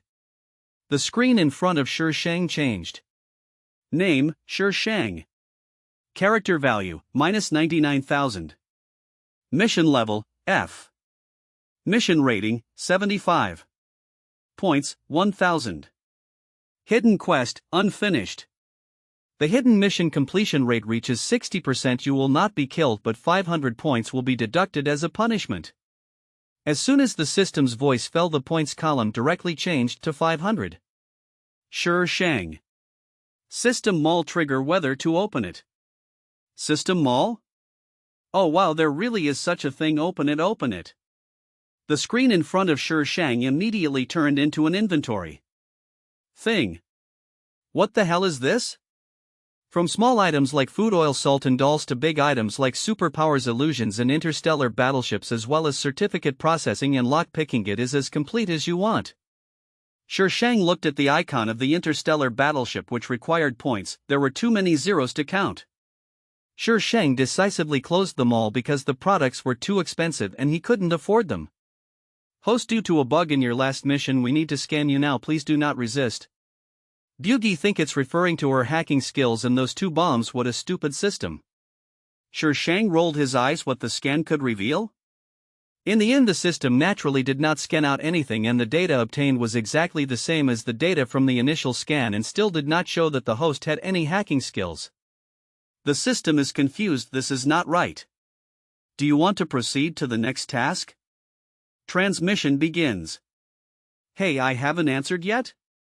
It's definitely revenge. Pa. Just as Shi Shang regained consciousness, she was slapped in the face, her body swayed and she fell to the ground. Cut. Who told you to sit down? What are you doing sitting down? Do you think you are Lin Dayu? This is the first line. Look at what you are acting. Shi Shang was a little dazed by the sound amplified by the loudspeaker. He shook his head and then he could see clearly where he was. In an antique room there stood a classical beauty. Of course she would be even more beautiful if the beauty didn't look at her with such disdain and contempt. Shi Shang looked around and the confusion in his eyes disappeared. Filming, entertainment industry, celebrities. These words quickly popped into Shi Shang's mind. She took a deep breath, stood up from the ground and glanced at the woman standing in front of her. It must be her who hit her just now. That much force must have been intentional. Shi Shang didn't know what grudge this body had with the man in front of him, so he had to suppress it temporarily and bowed to the director. Sorry director, I will definitely pass next time. The director was a fat man and his anger had not yet subsided. However, Shi Shang was a little girl and now she apologized in a nice way. The director, a grown man, could not say anything and waved his hand irritably. Take a break and shoot again later. The director spoke and the staff immediately began to disperse. The woman who had been standing in front of Shi Shang snorted coldly, held her noble head high and walked out of the venue holding her trailing skirt like a proud queen. Shi Shang touched his painful cheek and stared at the woman's pretty back as she left with a dim look. Asterisk. The first story is not very long, please forgive me. Chu Tang is the male protagonist, but the male protagonist will not fall in love with the female protagonist so easily, and the female protagonist will not fall in love with the male protagonist so easily. But please rest assured there will be no abuse and you will be pampered throughout the whole process. In addition, the background of each plane is a collapsed novel, so it is normal for abnormal characters to appear. Please don't be surprised or weird. Feel free to raise your opinions, don't curse randomly, be a loving little angel. Love you guys, .. asterisk. Finally, please vote. The second story is the entertainment industry. The original owner was named Zhang Wan and her family lived in a second-tier city. When she was 10 years old, her parents died in an accident and she lived with her uncle. Because the original owner's parents died in an accident, they lost a lot of money, which was enough for the original owner to finish college, but her uncle's family treated her badly. Not only did her uncle take away the money, but she was also treated as a servant in her uncle's house, and they didn't even give her tuition for high school. The original owner worked while studying, hoping to finish high school. However, in her senior year, her uncle wanted to marry her to a man in his 40s. The original owner didn't want to ruin her life, so she ran away from her uncle's house. Fearing that his uncle's family would come looking for him, the original owner made up his mind and moved from that second-tier city to the first-tier city of Qingshi. After arriving in Qing City, the original owner accidentally entered the entertainment industry. At first she only took some minor roles. Later, because she was good-looking and lucky, she was able to get roles such as maids with more status. Later she got the role of the third female lead in a drama. The character was likable and it was a youth drama. After the show was broadcast, the original owner became a little famous and successfully signed a contract with Oriental Entertainment. It was also because of this that the original owner faced the tragedy of her life. Shimo, the president of Oriental Entertainment, the male protagonist of this plane. To be honest, the original owner was completely implicated. She was just used as a shield for the heroine. The heroine is called Xiaoman. Xiaoman and Shimo have known each other since childhood. After graduating from high school, Xiaoman went abroad for no reason. Shimo felt that Xiaoman had broken their promise and turned from a warm-hearted man into an unpredictable, overbearing president who could cover the sky with one hand. But at this time Xiaoman came back and entered the entertainment industry. When the two met for the first time, the original owner happened to pass by them and Shimo grabbed her and announced that she was his girlfriend. Xiaoman was so angry that he left, and Shimo also threw the original owner away and left alone. The next day Shimo's assistant found her and arranged the best agent and the best team to make her famous. Shimo requested that the original owner be available whenever he needed her. Shimo is the big boss. The original owner was an 18th-tier celebrity with nothing but poverty and no backing. In addition, the original owner had been living in other people's homes for many years and had long been accustomed to reading other people's faces. She developed an inferiority complex and a cowardly character, so how could she dare to disobey? She stayed by Shimo's side cautiously and did not dare to hope to like Shimo. Yes, in the original owner's heart, Shimo was an unattainable god. Her love was humble to the dust, and liking Shimo was a luxury. With Shimo's protection, her career was definitely the smoothest during that period, but what followed was also difficulties, exclusion and ridicule. In a place where Shimo couldn't see, she suffered countless tortures. Shimo's ultimate goal was to let the original owner attract the attention of the number one vicious female supporting role in the novel, and the original owner did it. Under her protection, Shimo and Xiaoman had long since reconciled. Everyone's eyes were on her, and by the time everyone came to their senses, Xiaoman had become famous all over the country. When Xiaoman became famous, the original owner was exposed for prostitution, drug use and group parties. All kinds of unfounded charges were pinned on her. Her identity information was made public online, and countless people shouted at her to get out of the entertainment industry and get off the face of the earth. The original owner hid at home and dared not go anywhere, but she did not expect that her uncle's family would come to her house and force her to give her money.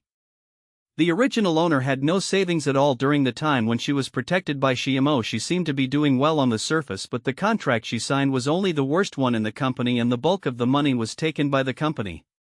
She also has to pay for various acting classes, body shape classes, cosmetics and costumes, etc. She doesn't have the money.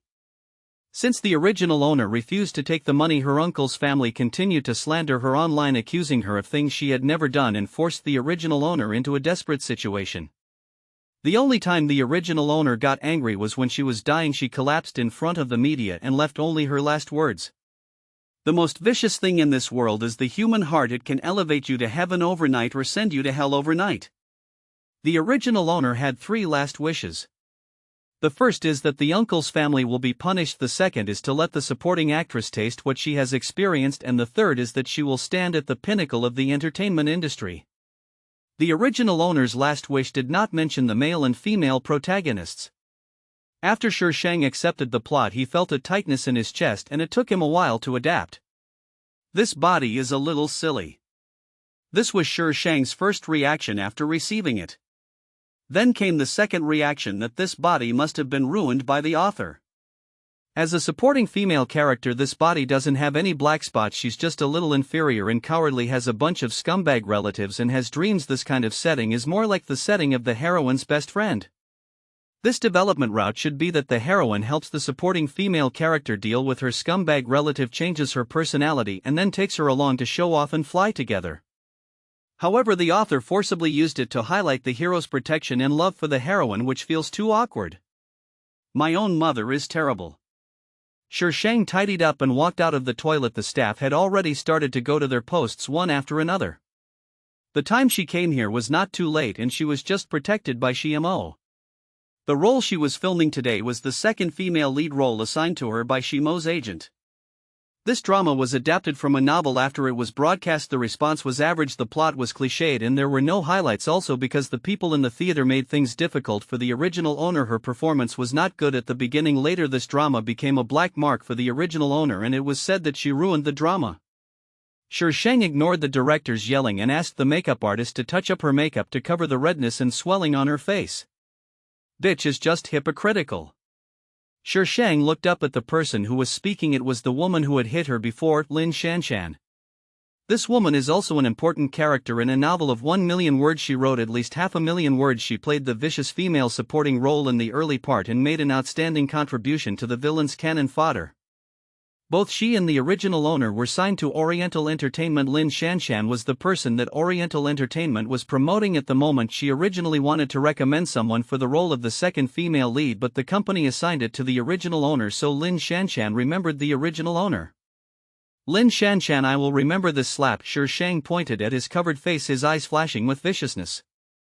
For some reason Lin Shanshan felt a chill on her back. The eyes that used to be filled with inferiority and cowardice were now as dark as a wolf's, making people dare not look directly at them. By the time Lin Shanshan came to her senses, Shang had already left. Lin Shanshan touched her chest. Why did this little bitch's eyes become so creepy? She thought she could scare me with just a look, and she thought Lin Shanshan was a vegetarian.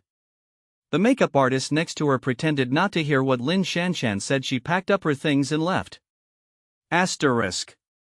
Some little angels wonder why the heroine is so awesome. Ahem, there is a reason why the heroine is so awesome. I'll explain it later. Just think of it as a golden finger. Because the heroine is awesome, I didn't let the system give her cheats. I won't say it's for the sake of better abuse of the system in the future. Don't doubt it. Chu Tang is the male protagonist. Of course the name will be different later, just look for the hidden mission.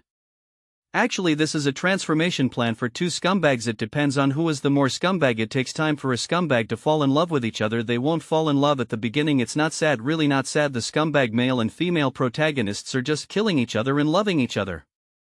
It's my birthday today, I'll update later. During the filming, Lin Shanshan wanted to take action, but Shang avoided her every time. She missed several times and the director started yelling again. This time not only Shang was scolded, but Lin Shanshan was also scolded. Shang was not afraid of being scolded. She just thought the director was talking nonsense. Do you guys still want to shoot or not? In this state you won't be able to shoot until tomorrow. Lin Shanshan had a raging fire burning in her chest. She had to make Jiangwan know how powerful she was. After finally passing through, Lin Shanshan saw Shang going to the bathroom, so she followed him in and pushed Shang hard from behind. Jiangwan, did you do that on purpose just now? Shang held onto the sink to avoid falling. Her eyes darkened and she turned around and slapped him. This slap is for you.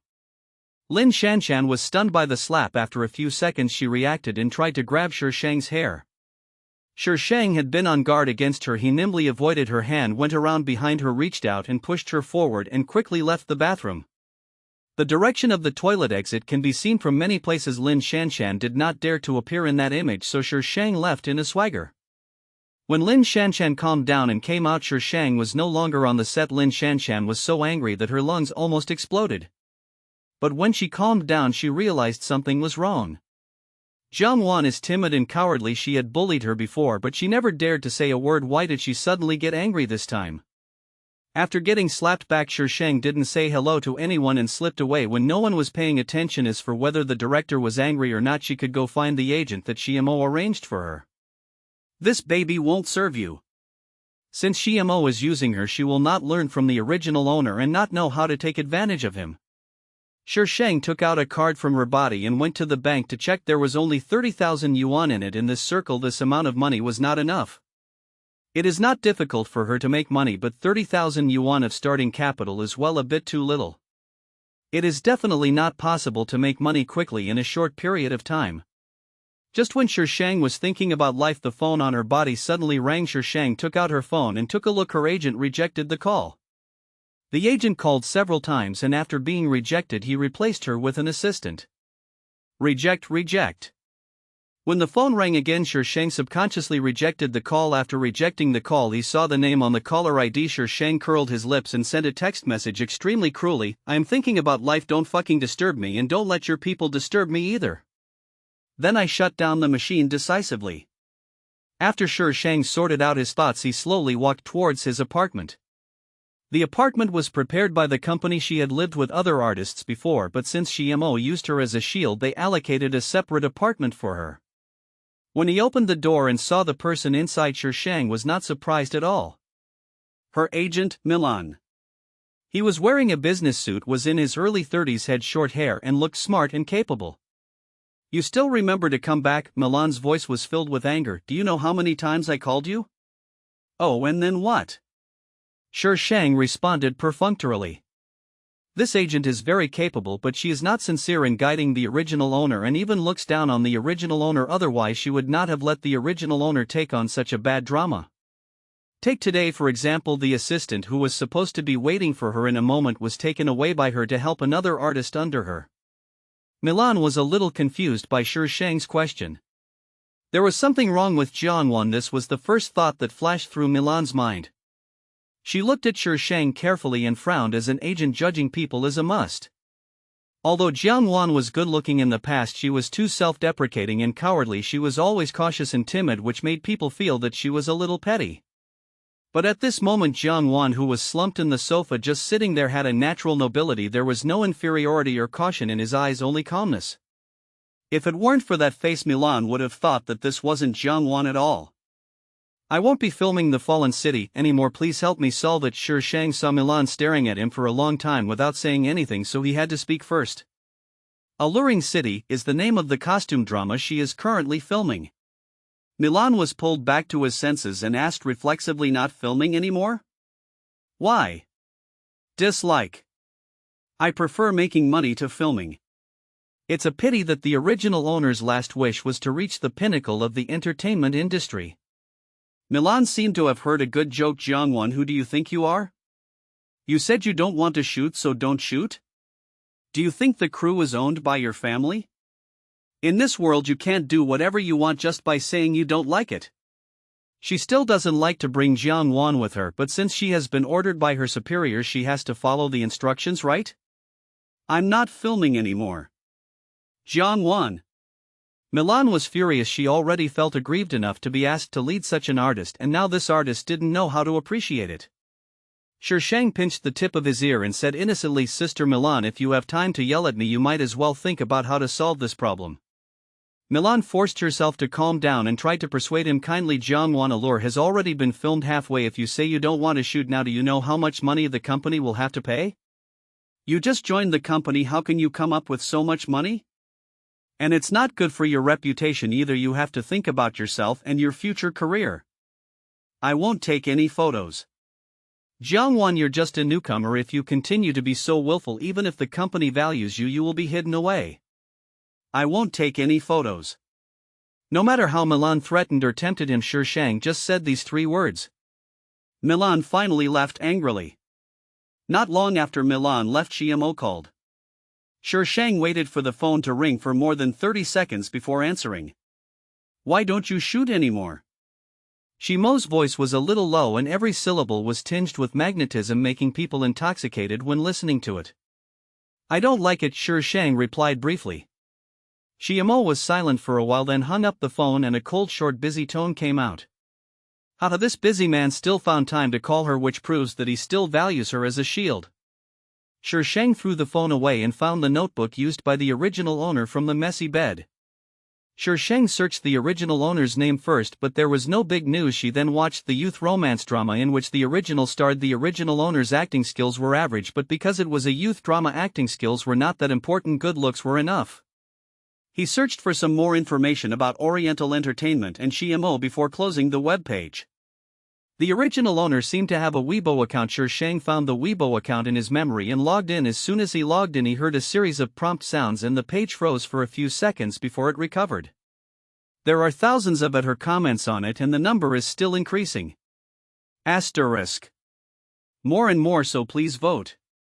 It's the baby's birthday, so you don't leave a message or vote. Oh, don't treat me like this, you're going to kill the baby with your votes. The original Weibo post was posted by a person named The Cat Who Can't Wake Up, and the content was very concise. A scene from the show suddenly appeared outside the show, accompanied by a horrified expression followed by a small video shot by a mobile phone.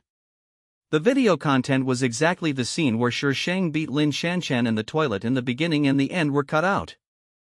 Several big verses with considerable influence reposted the post, and some netizens dug out the TV series the two were filming and then released the corresponding stills combining it with the original novel. Someone soon came up with what they thought was the truth. Countless netizens below began to at her Weibo and made righteous condemnations. Lin Shanshan's fans flocked to the original owner's Weibo and cursed her harshly. How can there be such a vicious woman? I thought her acting was terrible when I saw her in that romantic drama before. Now her character is still so bad. She bullies our Shanshan. Jianwan, get out of the entertainment industry. Slapping someone in the face is necessary for the plot. Even if Goddess Shanshan really hit you, it was for a better filming effect. Why do you hit her back outside the play? You can't tell the difference between the play and reality. What kind of actor are you? Jianwan, get out of the entertainment industry.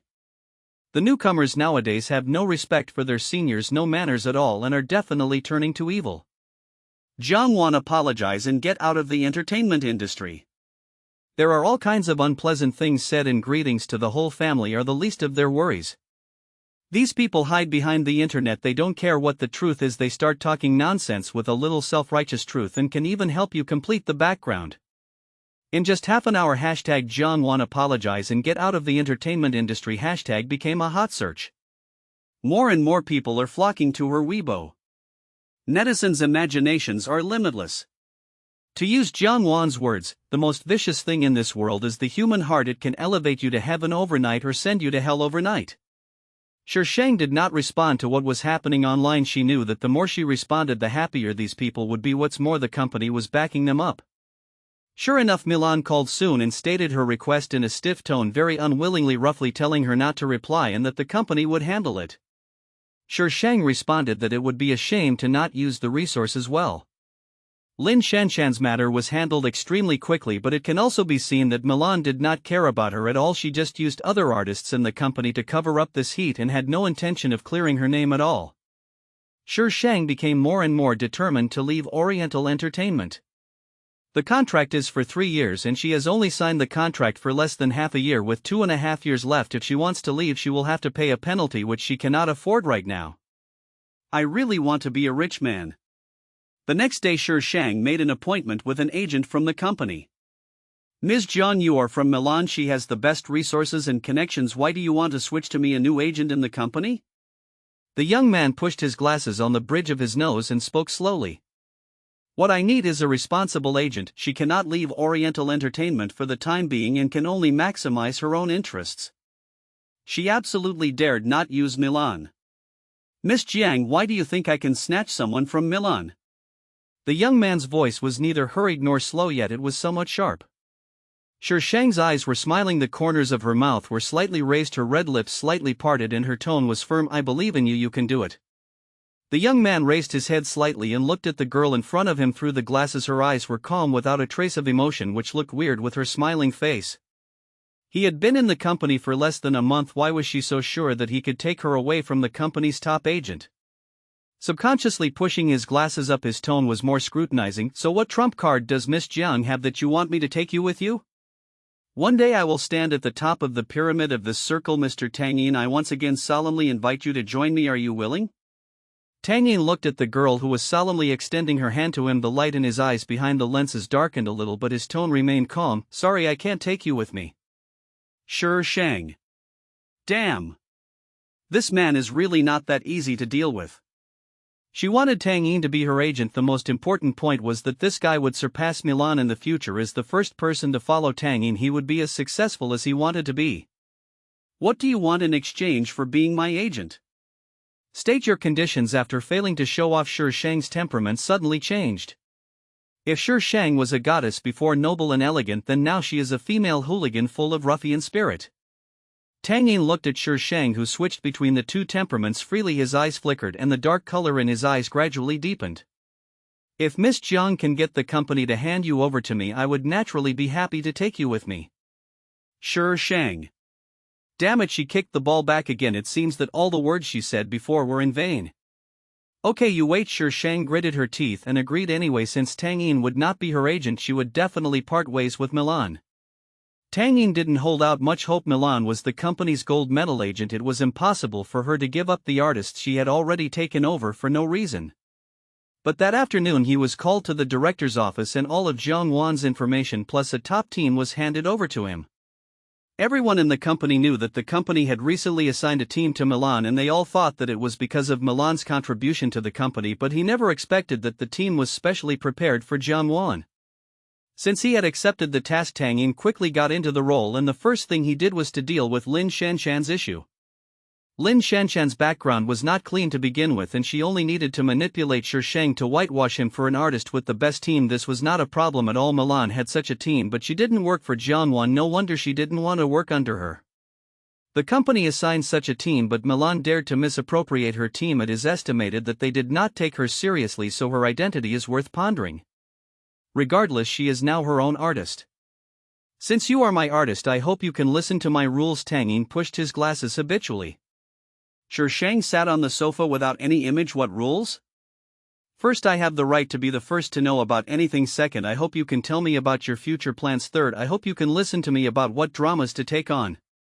Except for the first one, Tang Yin was not so strong on the other two. Obviously, in his opinion, the first one was the most important. As an agent, it is imperative to be aware of your artist's movements at the first possible moment.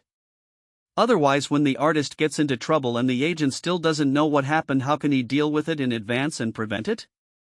To put it more seriously, sometimes when artists check into a room with someone else, they need to report to their agent. Shang agreed without sincerity. Tang Yin noticed her lack of sincerity but didn't say anything. Asterisk. Thank you for the blessings from the babies yesterday, everyone.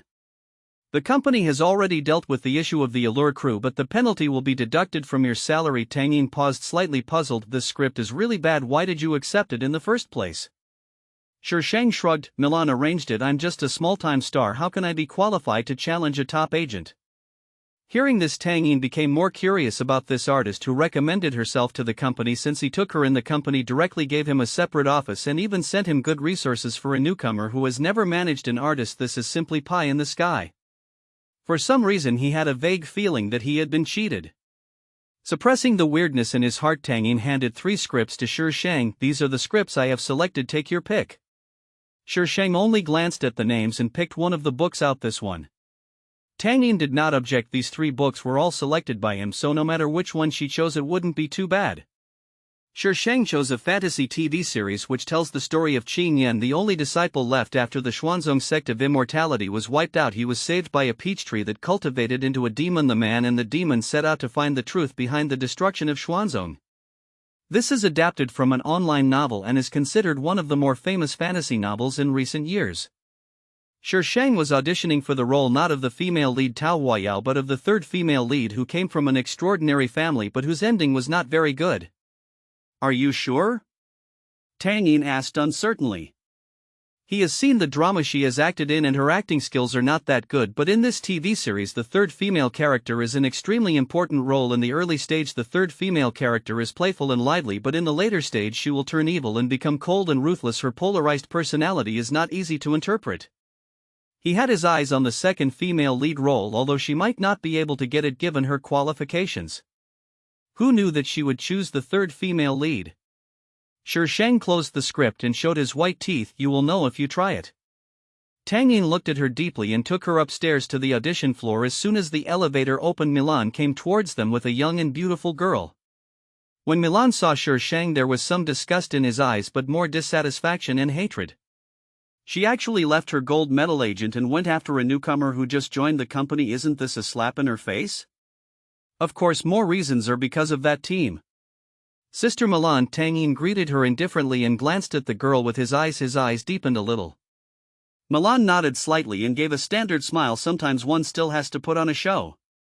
Before Milan could say anything, the girl following behind her spoke first with a hint of sarcasm. Jiang Wan is here for an audition as well? Which role is he trying to audition for? Do you want Sister Milan to give you some advice? Don't let this ruin your future. After saying this, he looked at Tang Yin meaningfully. I dare not trouble Sister Milan. I'm afraid that my future will become the past. Sure Shang replied with curved eyebrows and a soft and pleasant voice. Still taking reference? Are you taking reference to let me play the role of a maid? Milan frowned and looked at Sure Shang with sharp eyes full of warning. The girl obviously understood what Sure Shang said and said angrily, Jiangwan, what do you mean? Sister Milan has taught you before. After all, you came from a small place and you don't have any manners. The saying that birds of a feather flock together is indeed true. At the end of the conversation it turned into a strong sarcasm, especially the last sentence.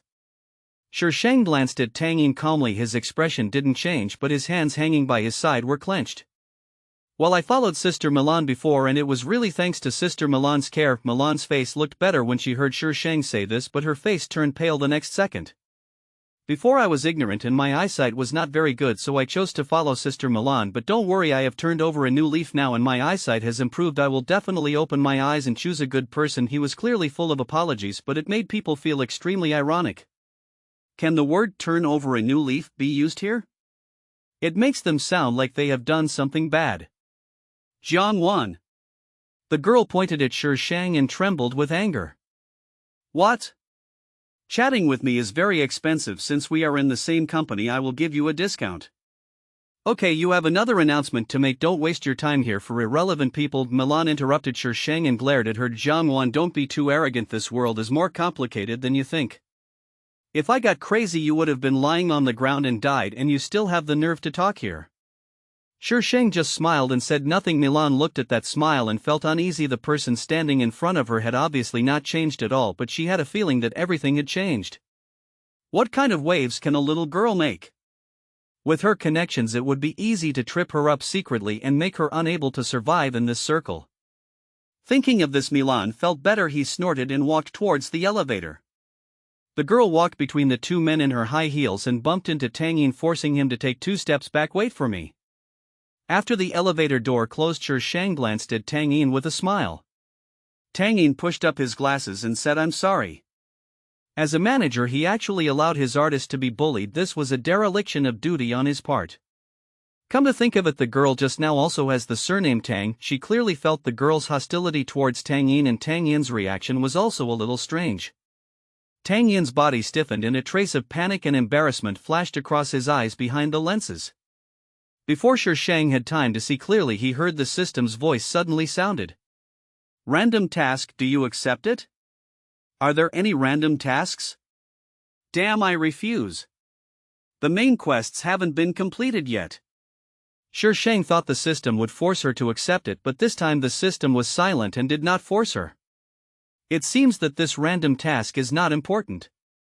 Let's go. After being disturbed by the system, Sure Shang was too lazy to ask about Tang Yin.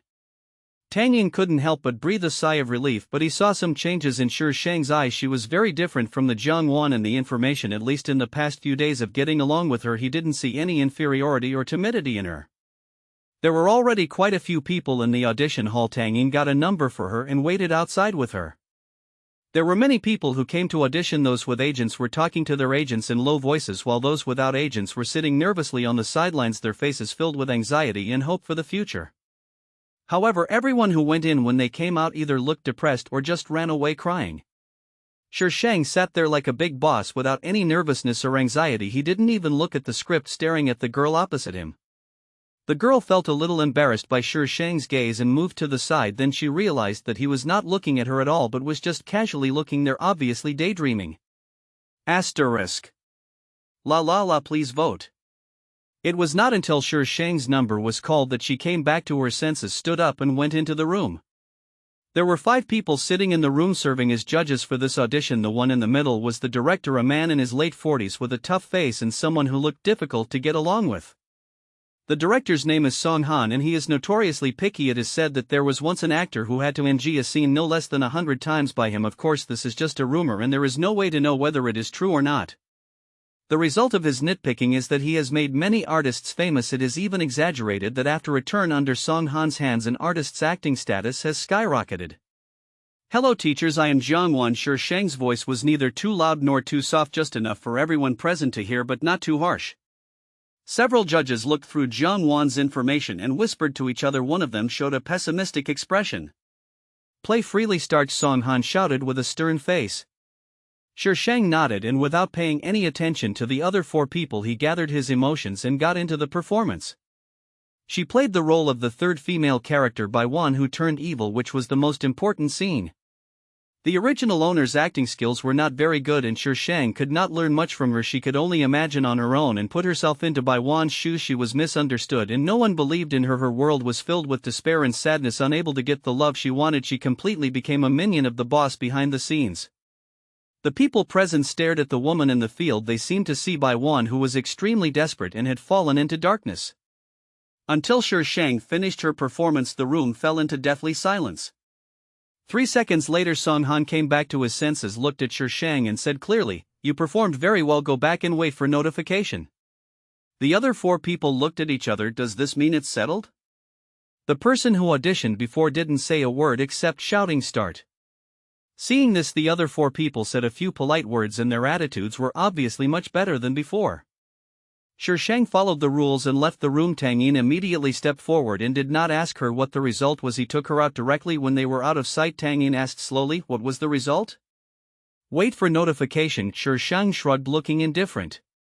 She knew that since Song Han had asked for the role, it was almost certain that she would get it, but since the contract had not been signed yet, she did not rush to tell Tang Yin to avoid any accidents.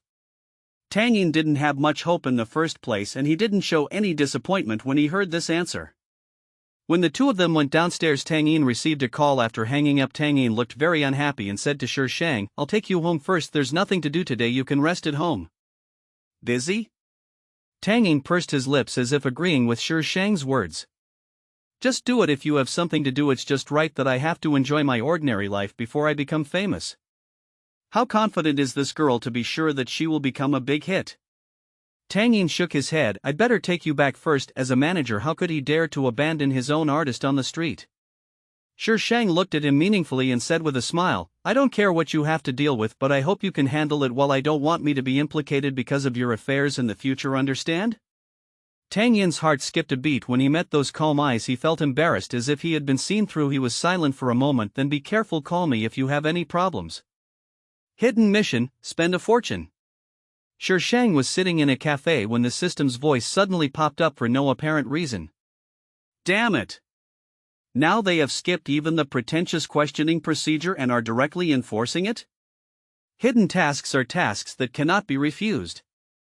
Flip the table, you can't refuse your uncle. In his mind, Shi Shang cursed all the investors and R&D team of that broken system and their ancestors for 18 generations, and only then did he calm down a little. What does it mean to spend a fortune? Are you starting to use fancy words? Spending a lavish amount of money. Let Lu Qingyun spend more than $1 billion on the host. Who are you talking about? Lu Qingyun.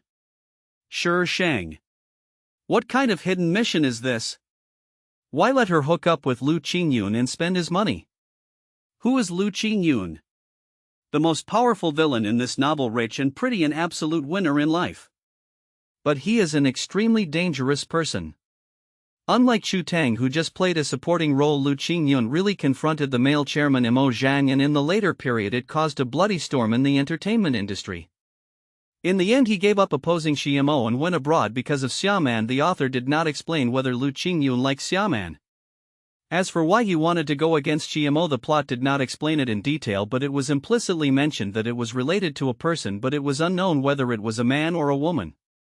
Let her hook up with such a person. Is your system poisoned? The target person is at the host's 9 o'clock position. Please seize the opportunity. The system said this and disappeared. Seize the opportunity? What opportunity do you want me to seize?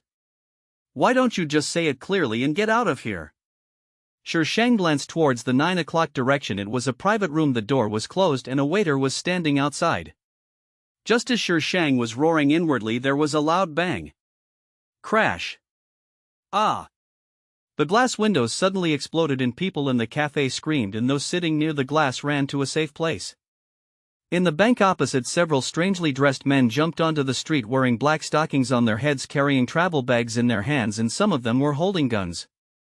A chaotic crowd ran through the street, either rushing into the nearby shops or scattering in both directions, screaming. The sound of sirens quickly came from both sides of the street, blocking those people in front of the bank. Shang sat in the corner watching the sudden changes outside with an uncertain expression. Is this the opportunity? What kind of opportunity is this? This is a robbery at gunpoint. The robbers didn't seem surprised by the appearance of the police car. They turned their heads and looked around. One of them made a gesture, and then several people ran towards the cafe and jumped in through the broken glass window. Run! Murder! Some people wanted to run out of the cafe. The robbers immediately fired at the entrance of the cafe. The sound of the gunshot made the surrounding area silent. One of the robbers slid back and forth in the crowd with a gun and shouted in a hoarse voice, "Don't move, put your hands on your head and squat on the ground, lean against the wall, don't shout, I will kill anyone who shouts, don't whisper, lean against the wall, hurry up." Oh my god, this is so unscientific. This cafe is not a good place to hide at all. The robber even jumped in. It takes some intelligence to dare to rob a bank. I kneel down to the god of plot. After Shang finished complaining, he stood up from his seat, held his head and moved towards the wall, just approaching the private room. At this time the waiter was squatting on the ground, trembling with a look of fear on his face.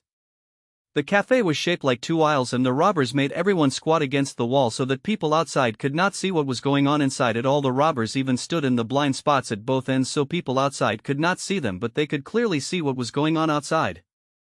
Asterisk. Come, let us welcome the villain boss. The contract status has been changed. Add one more chapter. Please give me rewards and votes, .. asterisk. It's obvious that these robbers are not novices. They have a clear division of labor and each does his or her own job. They don't need anyone to command them.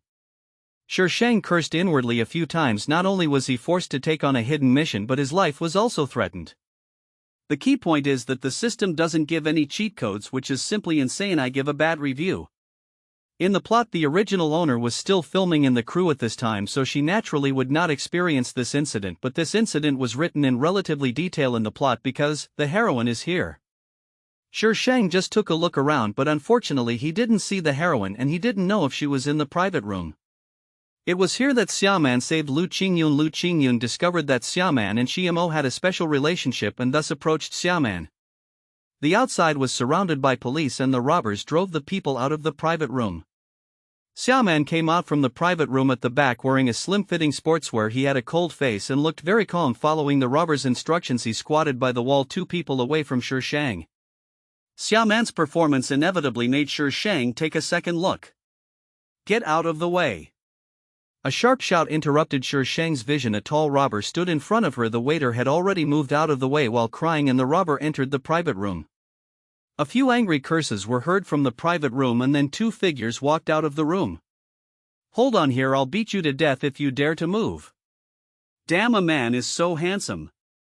Shang felt someone squatting down. She tilted her head slightly and saw the handsome and fair profile of the man. The corners of his lips were slightly pursed, his eyebrows were lowered, and his expression did not change.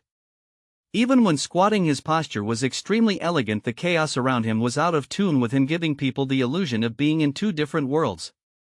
Maybe he noticed Shang's gaze, but he tilted his head to look over. His entire face exposed to Shang's sight. It was a face that could not be described in words. He pulled the corners of his lips into a smile, and his ink-black pupils suddenly seemed to be filled with thousands of flowers blooming. Shang was in a trance for a moment. She had the illusion that she saw Chu Tang. But she immediately denied it. This man was different from Chu Tang. Chu Tang was full of evil spirit that led people into darkness without making any noise, but this man was full of undisguised and tit-for-tat malice. System, come out, I want to talk to you about life. Why are all the hidden missions so perverted? I feel my life is threatened. Please help me with the cheat code. Please send me the new member gift pack. Hashtag what should I do if the host always forgets the new member gift pack? I am waiting online very urgently. Hashtag. Lu Qingyun looked suspiciously at the girl squatting next to her. It was the first time that someone saw her face with an expression of deep hatred. Has his charm diminished? Lu Qingyun turned her head and smiled at a girl on the other side. The girl's panic-stricken expression still remained on her face, but there was a hint of obsession in her eyes. She seemed to have forgotten that she was being held hostage by robbers and had forgotten the danger. Look, this is the expression he should have. Just as Lu Qingyun turned around with satisfaction and prepared to observe the rare species, his arm was grabbed by someone and then he was pulled up. Over there, Xiaoman was also pulled up. Go over there and stand still. The robber pointed at the window where there was no glass anymore and pushed the 2 men to a place outside where they could see. Sher Shang quickly grabbed the robber. The robber turned around, pointed the black gun at Sher Shang and yelled in a hoarse voice, "What are you doing? Are you looking for death?" Sher Shang smiled with curved eyebrows and pointed at Lu Qingyun. "I'll go with him." The robber's eyes were full of surprise. He probably had never seen a hostage who was willing to die, and she was a pretty girl at that. After being surprised, the robber shook the gun and threatened, "Stop talking nonsense. If you dare to move, I will kill you." When a group of grown men were crying for fear, a little girl actually applied to be cannon fodder with a smile. Wasn't this telling him clearly that there was something fishy going on? Do you really think he is stupid? Sher Shang's face fell and she said pitifully, "But he is my boyfriend. We agreed to live and die together. How can I let him face such a dangerous situation alone?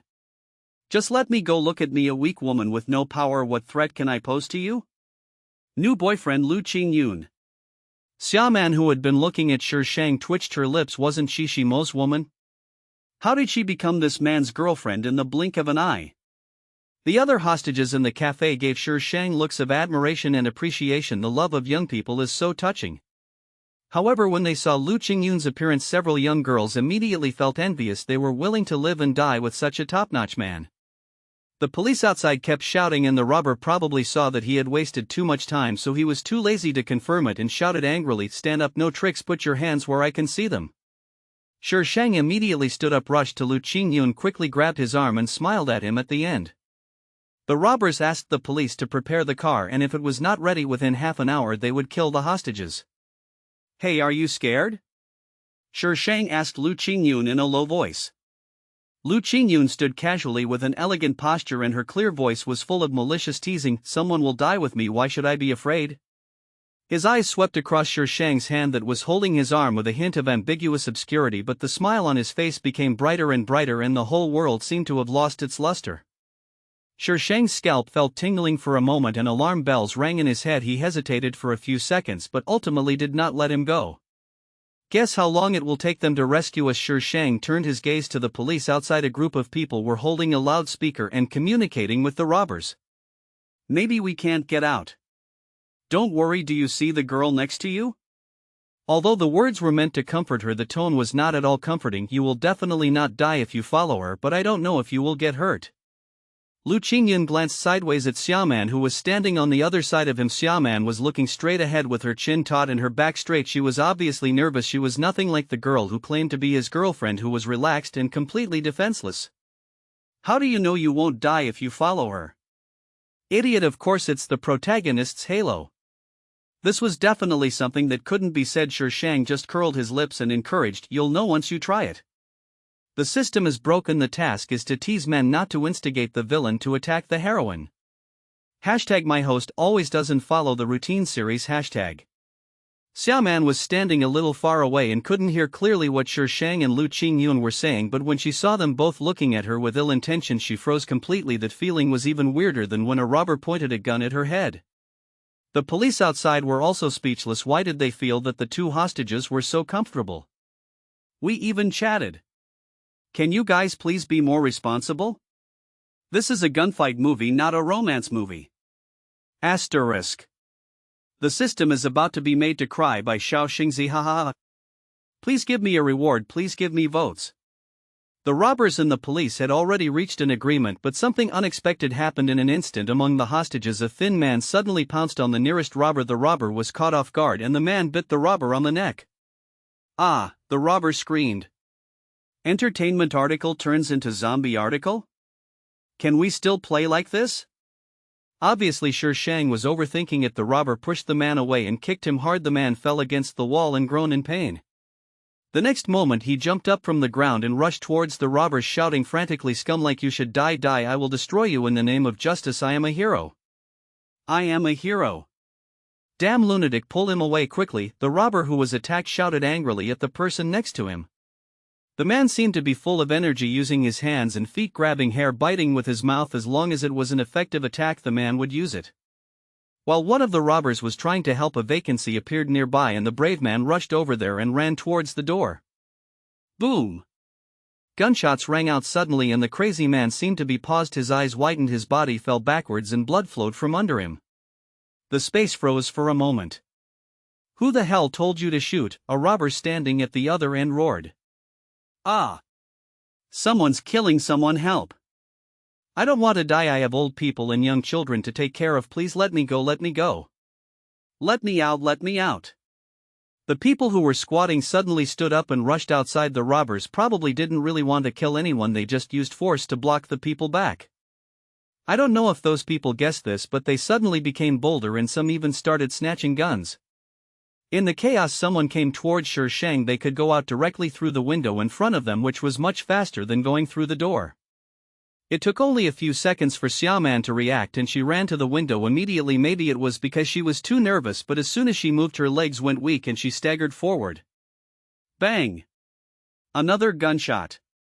Because Shi Shang had been holding Lu Qingyun's arm when the robber opened fire, Shi Shang pulled Lu Qingyun to the side and pushed Xiaoman. The bullet grazed Xiaoman's shoulder and shot into the ground. Go out, Shi Shang pointed to the window. Even in such a chaotic situation, the smile on Lu Qingyun's face was still so bright that it made people's scalps tingle and cold sweats break out. Shi Shang quickly looked away and pulled him towards the window. The two of them climbed over the window one after the other. They heard gunshots and the police rushed over. The two were quickly protected to the back. You just saved her. Lu Qingyun leaned casually against the police car, raised an eyebrow and looked at the girl sitting on the ground in an untidy manner. Shi Shang pouted, blew away the bangs that blocked his view and said righteously, saving a life is better than building a 7-story pagoda. In the plot, Xiaoman's leaning over would help Lu Qingyun block the bullet. Although it was an accident, the life-saving grace was real. Lu Qingyun got to know the heroine because of this. Although he had the purpose of using her, it is undeniable that Lu Qingyun was almost a plug-in for Xiaoman, who sent her safely to the altar. The reason why she pushed Xiaoman just now and caused the bullet to miss her was simply because she liked Xiaoman. Lu Qingyun was full of doubts. He had not forgotten what this woman had instigated him to do before. Now she was saying so righteously that saving a life was better than building a 7-story pagoda? This joke is not funny at all. He looked at the girl who was fiddling with her phone. Her black eyes seemed to be dotted with countless flowers with ripples rising in the wind. The corners of her mouth slowly curled up, outlining a faint smile. The policemen around were simply stunned. How could someone be so beautiful? The robber was caught quickly and everyone in the cafe except those who were injured was called to the police station to record their statements. By the time we came out of the police station, it was already dark. Tang Yin was leaning against the car smoking. When he saw Shi Shang coming out, he immediately put out his cigarette. It was hard to tell what the expression on his face was. His voice was still neither hurried nor slow, but it was obvious that the tone was heavier. In just one afternoon you made such a big deal. Does the media know about this? Shi Shang blinked. This baby is innocent too, okay? Everything has been handled. Tang Yin sighed. The top team is not a boast. The two were about to leave when Shi Shang caught a glimpse of Lu Qingyun coming out of the police station. She ran up to him and said, "Mr. Lu, do you want me to give you a ride?" Lu Qingyun glanced at Shi Shang, smiled and spoke clearly, "No need." Then he walked away from Shi Shang. Gone. This baby was rejected? Ms. Jiang, can you tell me who that man was just now? Tang Yin stood next to Shi Shang at some point, his glasses reflecting a cold light under the street light. The two of them were standing a little far away from each other just now. The light was dim and Lu Qingyun left from the other side, so Tang Yin did not recognize who the man Shi Shang ran to talk to was. The sponsor. Shi Shang answered subconsciously. What? Sponsor? His artist actually has a sponsor? Shi Shang seemed to realize what he had said and shook his head to deny it. Tang Yin breathed a sigh of relief. This kind of thing was very common in this circle, but it was not good for artists. However, before he could let it go, he heard his artist change his words in a very serious manner. Future sponsor. Puff. Tang Yin almost choked up. Was this artist trying to trick him? His future financial sponsor Lu Qingyun was sitting in the passenger seat of the car that came to pick him up, with her arms folded over her chest, her feet resting on the car, her brows smiling, and she seemed very happy. The man driving the car glanced at him several times and finally couldn't help but said, "Lu Qingyun, why are you laughing so much? Isn't it intimidating in the middle of the night?" There was only quiet and soothing music in the car. The man was used to the situation where the person next to him didn't answer when he asked questions, so he changed the subject directly. "You just returned to China and you went to the police station for a day trip. I say, can't you cause less trouble? China is not like foreign countries. I don't have that much energy to save you. Don't make trouble for me." "It was because you were late today that I was delayed there for so long."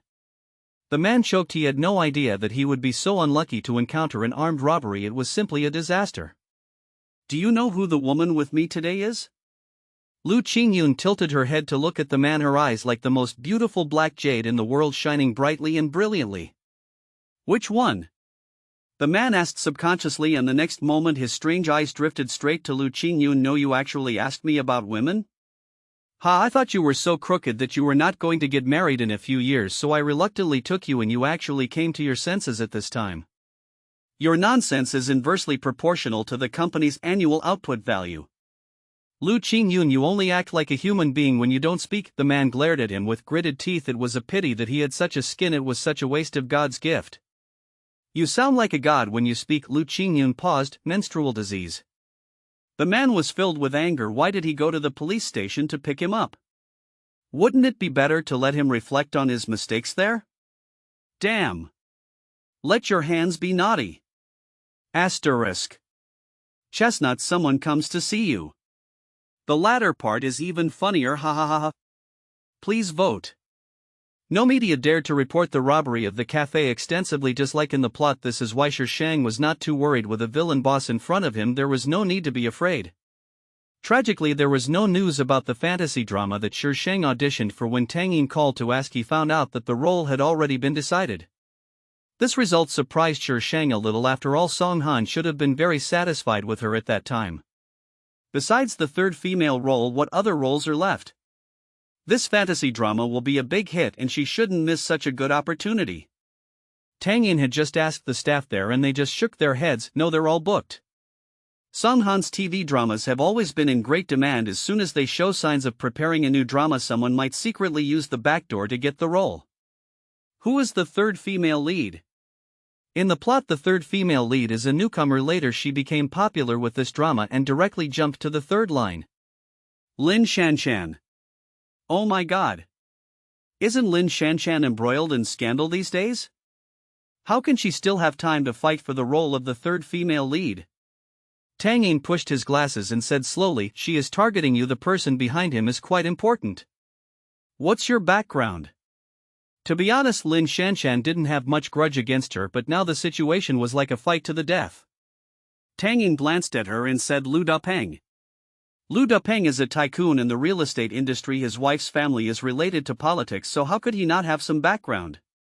Don't think too much, there are a lot of resources recently. I will show you tomorrow. By the way, there is a cocktail party today the company requires you to attend and also gives you a dress. Tang Yin handed a bag to Shang.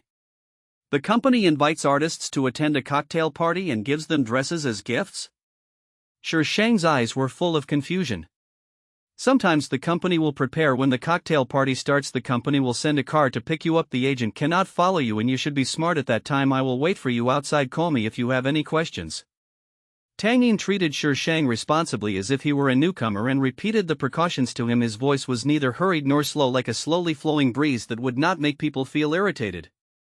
Shang rarely interrupted him. These were things Milan had never told the original owner. When Shang saw Xiaoman at the cocktail party, he suddenly realized that today's cocktail party was the second time the heroine met the hero after returning to China. No wonder the company sent her a dress but didn't arrange a male companion for her. This must have been Shimo's order. Shang quickly slipped away from the party before anyone noticed her. She didn't want to be a shield for Shimo. She walked through a less crowded area and was about to go out the door when Lin Shanshan came in with a man and bumped into Shang. The moment Lin Shanshan saw Shang, a trace of hatred flashed across her eyes, disappearing in an instant. She held the man's arm and blocked Shang's way, smiling. Hey, isn't this Miss Jiang? The cocktail party has just started. Where are you going, Miss Jiang? Shang frowned slightly and glanced at the man she was holding. He was handsome but a little old. Standing next to Lin Shanshan, it would not be an exaggeration to say that they were father and daughter. Where I go is none of your business. Since they had already fallen out, there was no need for her to be nice to Lin Shanshan. Lin Shanshan's face changed slightly. She looked at Shang, who was alone, and said sarcastically with her red lips hooked, Miss Jiang, didn't you find a male companion? It's so pitiful to be alone, boss Lu. How about you find a companion for Miss Jiang? As she spoke, Lin Shanshan leaned against Lu Dapeng. Lu Dapeng was pleased by Lin Shanshan's actions. He pinched her waist twice and said with a smile, what kind of male companion does Miss Jiang want? I old Lu don't have any great skills, but I still have friends. He thought Jiang Wan was pretty, but unfortunately he liked girls who were more mature and experienced in bed.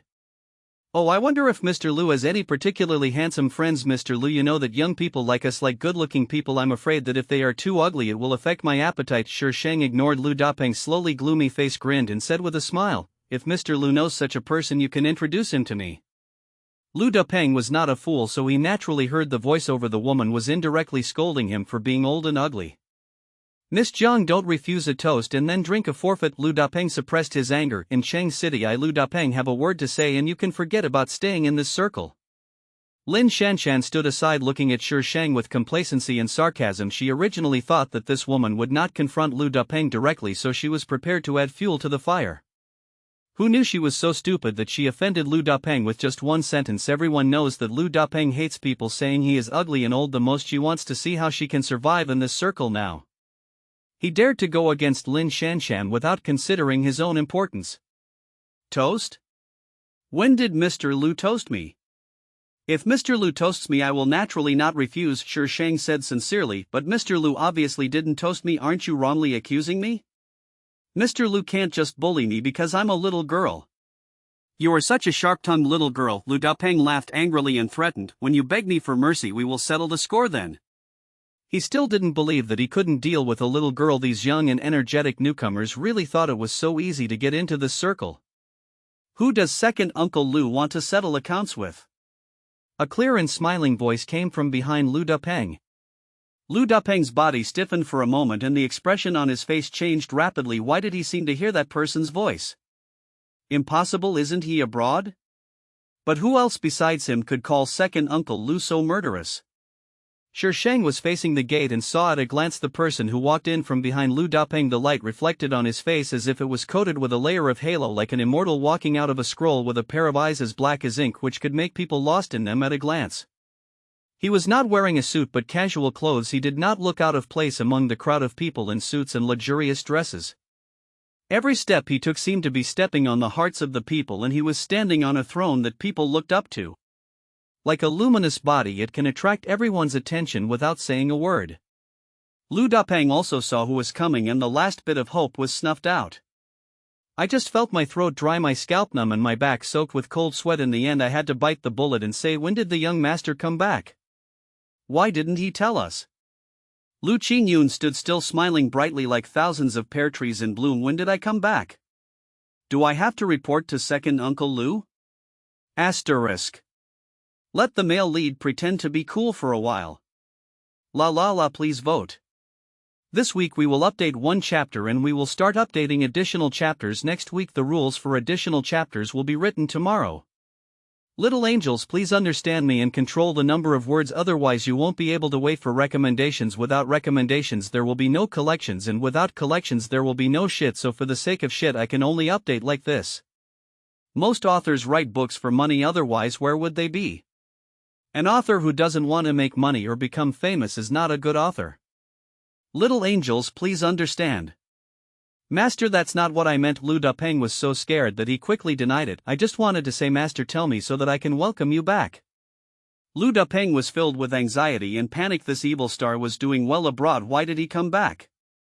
The Lu family is a century-old family with strict family rules. Although Lu Qingyun calls him the second uncle, he is just a branch of the Lu family, while the man in front of him is a legitimate descendant of the Lu family. The Lu family has withdrawn from the country in recent years. I don't know what he is doing back. That's not necessary. Lu Qingyun's eyes fell on Shi Shang. Shi Shang immediately smiled and said, this is the sponsor, this is the future sponsor, he cannot be offended. Lin Shanshan had already been staring at him in a trance. In this circle it was estimated that there was no one more handsome than the man in front of her. From what Lu Dapeng addressed her status was more noble than his if she could get close to such a person. Thinking of this, Lin Shanshan immediately dismissed the idea and the obsession in her eyes slowly faded away. It was obvious that this man was not easy to get along with. She couldn't afford to offend a person who could make Lu Dapeng so humble. It would be better for her to keep an eye on Lu Dapeng to avoid losing more than she gained. Lin Shanshan was undoubtedly self-aware, but when she looked up she saw Shi Shang smiling at the man, and the man actually walked towards her. Seeing this, Lin Shanshan hated Shi Shang even more. Why did she do that? Jean, Mr. Lu, what a coincidence. Shi Shang greeted with a smile. When Lu Dapeng saw that Lu Qingyun actually nodded to Shi Shang, he was immediately scared out of his wits. Wasn't Jiang Wan just an ordinary person? How did he know this evil star? Uncle Lu, is there anything else? Lu Qingyun stood beside Shi Shang and glanced at Lu Dapeng, who was frozen and dared not move. Lu Dapeng trembled all over and shook his head repeatedly. It's okay, then young master, I will leave first. Lu Dapeng took Lin Shanshan and walked out the door, not even attending the cocktail party. Damn it, the evil star is here. He went in because he didn't want to live anymore. Etc. Lu Dapeng paused, turned around and said respectfully and nervously, Master, do you have any other instructions? Apologize. Apologize? Lu Dapeng was completely upset. What was the relationship between Jiang Wan and this evil star? How could he even speak? Lu Dapeng glanced at Jiang Wan with cold sweat and bent down. Miss Jiang, it was my fault just now. You are a magnanimous person and don't bother with me. I have no grudge against you. It was Lin Shanshan who instigated me. I was blinded by greed. Lin Shanshan's face turned pale. She never thought that Lu Dapeng would sell her out so easily. Lu Dapeng, what do you mean? He was afraid of this man, so he wanted to put all the blame on her? Shut up, Lu Dapeng scolded Lin Shanshan fiercely. If it weren't for her, he would never look at Jiang Wan straight in the eye, let alone offend this evil star because of her. How to do it? I don't need to teach you, right? Yes, master, don't worry, I will definitely take care of it. There was a hint of ruthlessness in Lu Dapeng's eyes. Lin Shanshan had almost caused him to offend that evil star. He couldn't find a place to vent his anger, so he could only vent it on Lin Shanshan. Don't bring shame to my Lu family. Lu Qingyun waved her hand and Lu Dapeng seemed to be pardoned. He took the pale-faced Lin Shanshan and strode out of the door. You are so impressive. Shi Shang made an admiring expression. Boss Lu is one of the most famous people in this circle. He even calls you young master. You are really amazing. Lu Qingyun looked into Shi Shang's calm pupils without a ripple. This woman didn't want to praise him at all. She was so careless in her acting, just being perfunctory. Young Master Lu had to doubt his own charm again. Why did it have no effect on this woman? You don't want to praise me, but you praise me against your conscience. Isn't it uncomfortable? You said you were praising someone against your conscience. At least you should pretend to cover it up and not let others see it. This girl doesn't try to hide it at all. What does that mean? It's not uncomfortable. It's good enough that I praise you verbally, but you also want me to praise you wholeheartedly? You're wishing. Lu Qingyun, for the first time young Master Lu found himself at a loss for words. This is a bit too honest. Hey Lu Qingyun, where did you get this girl? I just parked my car and you abandoned me. I worked so hard to pick you up. Do you still have any humanity? Catch? That's a really good word. Shi Shang looked at the person who came. He was dressed very formally and looked quite good. However, before Lu Qingyun could answer, he immediately jumped to the next topic. I just saw Lu Dapeng. Why was he so angry at a woman, as if he had eaten dynamite? What did you do to him? Shi Shang. This person really understands Lu Qingyun. Just by seeing Lu Dapeng getting angry, he guessed what Lu Qingyun did to him. There is only one character in the plot, Lu Qingyun's good friend and good helper, Suisho. Who is this girl? Suisho immediately turned the topic back to Shi Shang, looking at Shi Shang curiously. You were so generous to be able to stand with him. Isn't this the girl that young Master Lu asked about last time? She is standing with Lu Qingyun without changing her expression. No wonder he asked her. I have the world in my heart, Shi Shang said seriously. Suisho couldn't help laughing. Shi Shang glared at him. What the hell is this? I'm Jiang Wan. The person who was the future financial sponsor should be ignored if possible. Suisho's face showed surprise and her voice rose a little. So you are Miss Jiang? I'm Suisho, Lu Qingyun's childhood friend and nanny. Shi Shang's mouth twitched. How could he play like this with his childhood friend who was also his babysitter? I don't understand the villain's thinking. Thank you so much for what happened last time. If it weren't for you, Lu Qingyun would have died there. You don't know he is good in everything except physical strength when he was in junior high school. When you calm down, you're still a handsome man, Lu Qingyun interrupted Suisho. I'm still a handsome man even if I'm not quiet, Suisho snorted and didn't respond to what he just said. Shi Shang. Haha, it's really fucked up. There are such silly and cute people in the villain camp. Miss Jiang, are you alone tonight? Since Lu Qingyun was interested in this girl, he who was both a nanny and an assistant naturally had to help. For now, Xiamo hasn't come yet and no one knows where he is. That's great, I have something else to do later so I have to leave first. Lu Qingyun just returned to China and is not very familiar with the country. Could you trouble Miss Jiang to help me look after him for one night? Brother, I can only help you up to this point. Shi Shang always felt that Su Ishiu's choice of words was strange. It's settled, Miss Jiang is such a good person, I'll be leaving first, Su Ishiu said to herself, and at the end she warned Lu Qingyun with some worry. Lu Qingyun, I'm telling you, don't cause me any trouble, friendship can be overturned at any time. After saying that, Su Ishiu ran out of the door as if someone was chasing him. Shi Shang, who was given the nice guy card. Oh my god, I haven't even agreed yet and you're leaving? Although I won't refuse. Asterisk. Small theater. Shi Shang, I think Lu Qingyun and Su Ishiu are a perfect match. System, I'm asking for a different task. System, reject.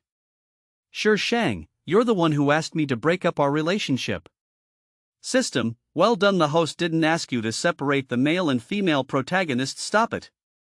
Please give me a reward, please give me votes. Xiaoman, you actually have the nerve to come back, how can you be so shameless? If I were you, I would stay abroad for the rest of my life and never come back, lest I come back and embarrass myself and ruin the Xia family's reputation. When Shi Shang was about to walk in, he heard Xiaoman's name, paused and looked back. A beautifully dressed woman was blocking the door. The woman was standing a few steps away from her and Xiaoman was blocked by her at the door. Xiaoman's eyes darkened slightly and he said coldly, I have nothing to do with the Xia family. Xiaoxian's eyes were filled with sarcasm. Oh, you are so tough, didn't you find someone to back you up again? Well, now the only thing you can rely on is your body. Snapped. Xiaoxian's body tilted and bumped into Shi Shang. Shi Shang staggered and bumped into the flower pot next to her. The flower pot was square and angular and it caused a dull pain in her waist. I was just watching a show, how could I get implicated? And this Lu Qingyun, it would be so difficult to help her. Lu Qingyun was standing next to her just now and he obviously only needed to help her to steady herself, but this guy just crossed his arms, smiled like a flower and watched her bump into the flower pot. Are you okay? A pair of hands supported her. Shi Shang frowned slightly and looked up at the owner of the hands. Amo, you actually let someone hit me? What did I do wrong? Xiaoshan covered her face and looked at Xiamo with grievance. The person who had just attacked was standing next to Xiaoshan. He was Shimo's assistant. Xiamo helped Shi Shang up, put one arm around her waist and said indifferently, you are blocking my girlfriend. Shi Shang. This reason is too careless. Damn it, Xiamo, this man clearly feels sorry for Xia Manming, but he insists on directing the hatred towards her.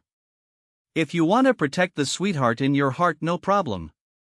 But if you direct the hatred towards her, you would be a beast. Xiaoxian's pupils dilated, her face full of disbelief. She stabbed Shi Shang with a knife-like gaze, pointing at her and questioning, she, who is she? Girlfriend? Where did Imo get a girlfriend? This woman must have seduced Imo.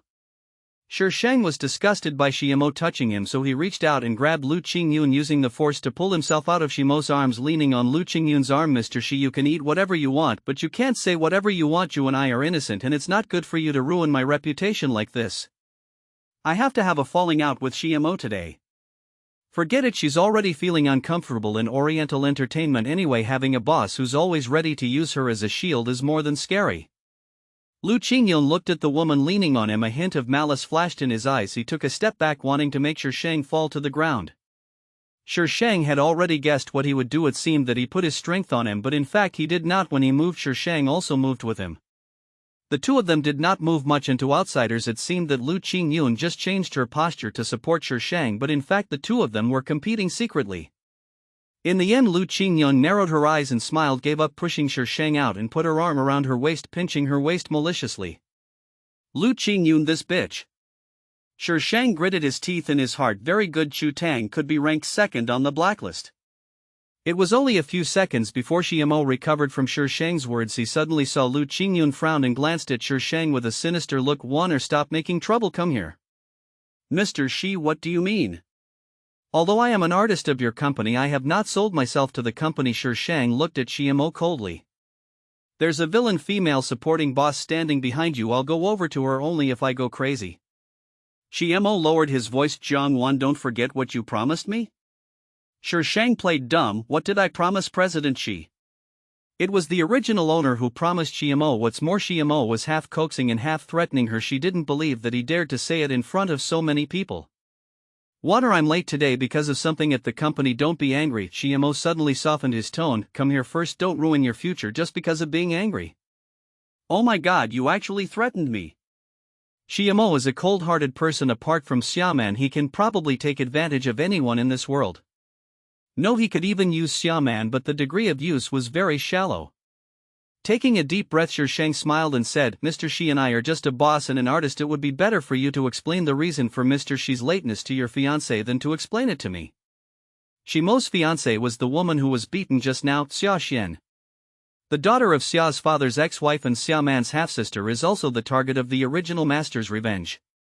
Because she has the Xia family's support, Xia Xian is doing very well in the entertainment industry and is considered a first-tier star. When Shimo heard Shang mention Xia Xian, he sneered in his heart, thinking that Shang knew that he had a fiancé and was deliberately angry with him. Thinking of this, Shimo's stern face became a little softer. She and I were arranged by our elders, and I only have you in my heart. Wanna come here first? Boss Shi, I think I've made myself clear. You're a CEO. Why do you have to make things difficult for a little artist like me? Shimo almost bit his teeth. She knew he was the CEO, so how dare she disobey him? He thought this woman was self-aware before, but now it seems that she is greedy. Jiangwan, very good. Shimo's face was gloomy and he stopped pretending. He had given her enough face just now and she was the one who didn't know how to appreciate it. I would like to borrow Mr. Shi's good words. Shimo clenched his hands, his eyes gloomy. Jiangwan, if I can hold you in my arms, I can naturally destroy you. I want to see how you'll beg me when the time comes. Because they were standing here, some people were looking over here frequently. Shimo knew that this was not a good place to talk, so he snorted coldly and walked into the cocktail party, even forgetting about Xiaoman. Amo, wait for me. Xia Xian chased after him while holding up her skirt, and at the end she did not forget to glare at Shang. She would remember this woman. Shang was speechless. He beat you like that and you still chased after him. Damn it, you're a masochist. Xiaoman had been standing behind, feeling sour in the beginning, confused later on, and finally stunned. What is going on? Shimo was disliked? Looking at Lu Qingyun's face, Xiaoman suddenly felt that it was not strange for Shimo to be disliked. Shang raised his eyebrows and glanced at Xiaoman. This female protagonist was quite normal. Asterisk. Suishio, you are the one who likes men. Your whole family likes men. Lu Qingyun, from childhood to adulthood, what else can you do except framing me? Lu Qingyun, fuck you? Suishio, Shang quickly dragged this scum out and beat him to death. Shang, I'm still waiting for him to seduce me. I can't fight. Suishio, I choose to die in battle. Mr. Lu, do you want to seduce me? Shang was still leaning against Lu Qingyun, his voice neither light nor heavy. Xiaoman heard it when he passed by her and his body tilted and he almost fell. She looked strangely at the woman who seemed to be lying in the man's arms. Why was Jiangwan so weird? Go back and eat more papaya, maybe I'll consider it. Pawpaw? Shang lowered his head and looked at his chest, his face suddenly becoming ugly. This bitch actually thinks my breasts are too small? I'm going to beat him to death. Lu Qingyun pushed Shang away and threatened with a smile, don't follow me or I will make you die ugly. No, Suishio handed you over to me and I have to do what I promised her. Shang quickly grabbed him and ran away. Where could she catch him? Even so, he won't like you. He likes men. Like men? I didn't realize Suishio was this kind of person. No, why should he like it? Shang was confused, and when he came to his senses, Lu Qingyun had already broken away from him and gone to a crowded place. Shang's face darkened as he chased after him. Lu Qingyun, please think about it. I am very useful. I can trade stocks, start a company, make money and cheat people. If you seduce me, you will marry a winner in life. You can't find a talent like me even if you search with a lantern. If you miss this opportunity, you will never get it again. #host Don't be so shameless. The world is invincible series. #. Young Master Lu ignored Shang's self-promotion, but he didn't chase her away. His eyes were full of smiles and it was unknown what bad ideas he was up to. Shang was a little wary, but for the sake of that huge sum of money she had to go ahead with it. She felt that getting Lu Qingyun to spend money on her was more difficult than earning money for him. The two walked one after the other in the corridor of the hotel. Lu Qingyun listened to the voices behind her and the smile in her eyes became more and more intense. Lu Qingyun, my breasts are a little small, but they will grow even if they don't. This is not bad.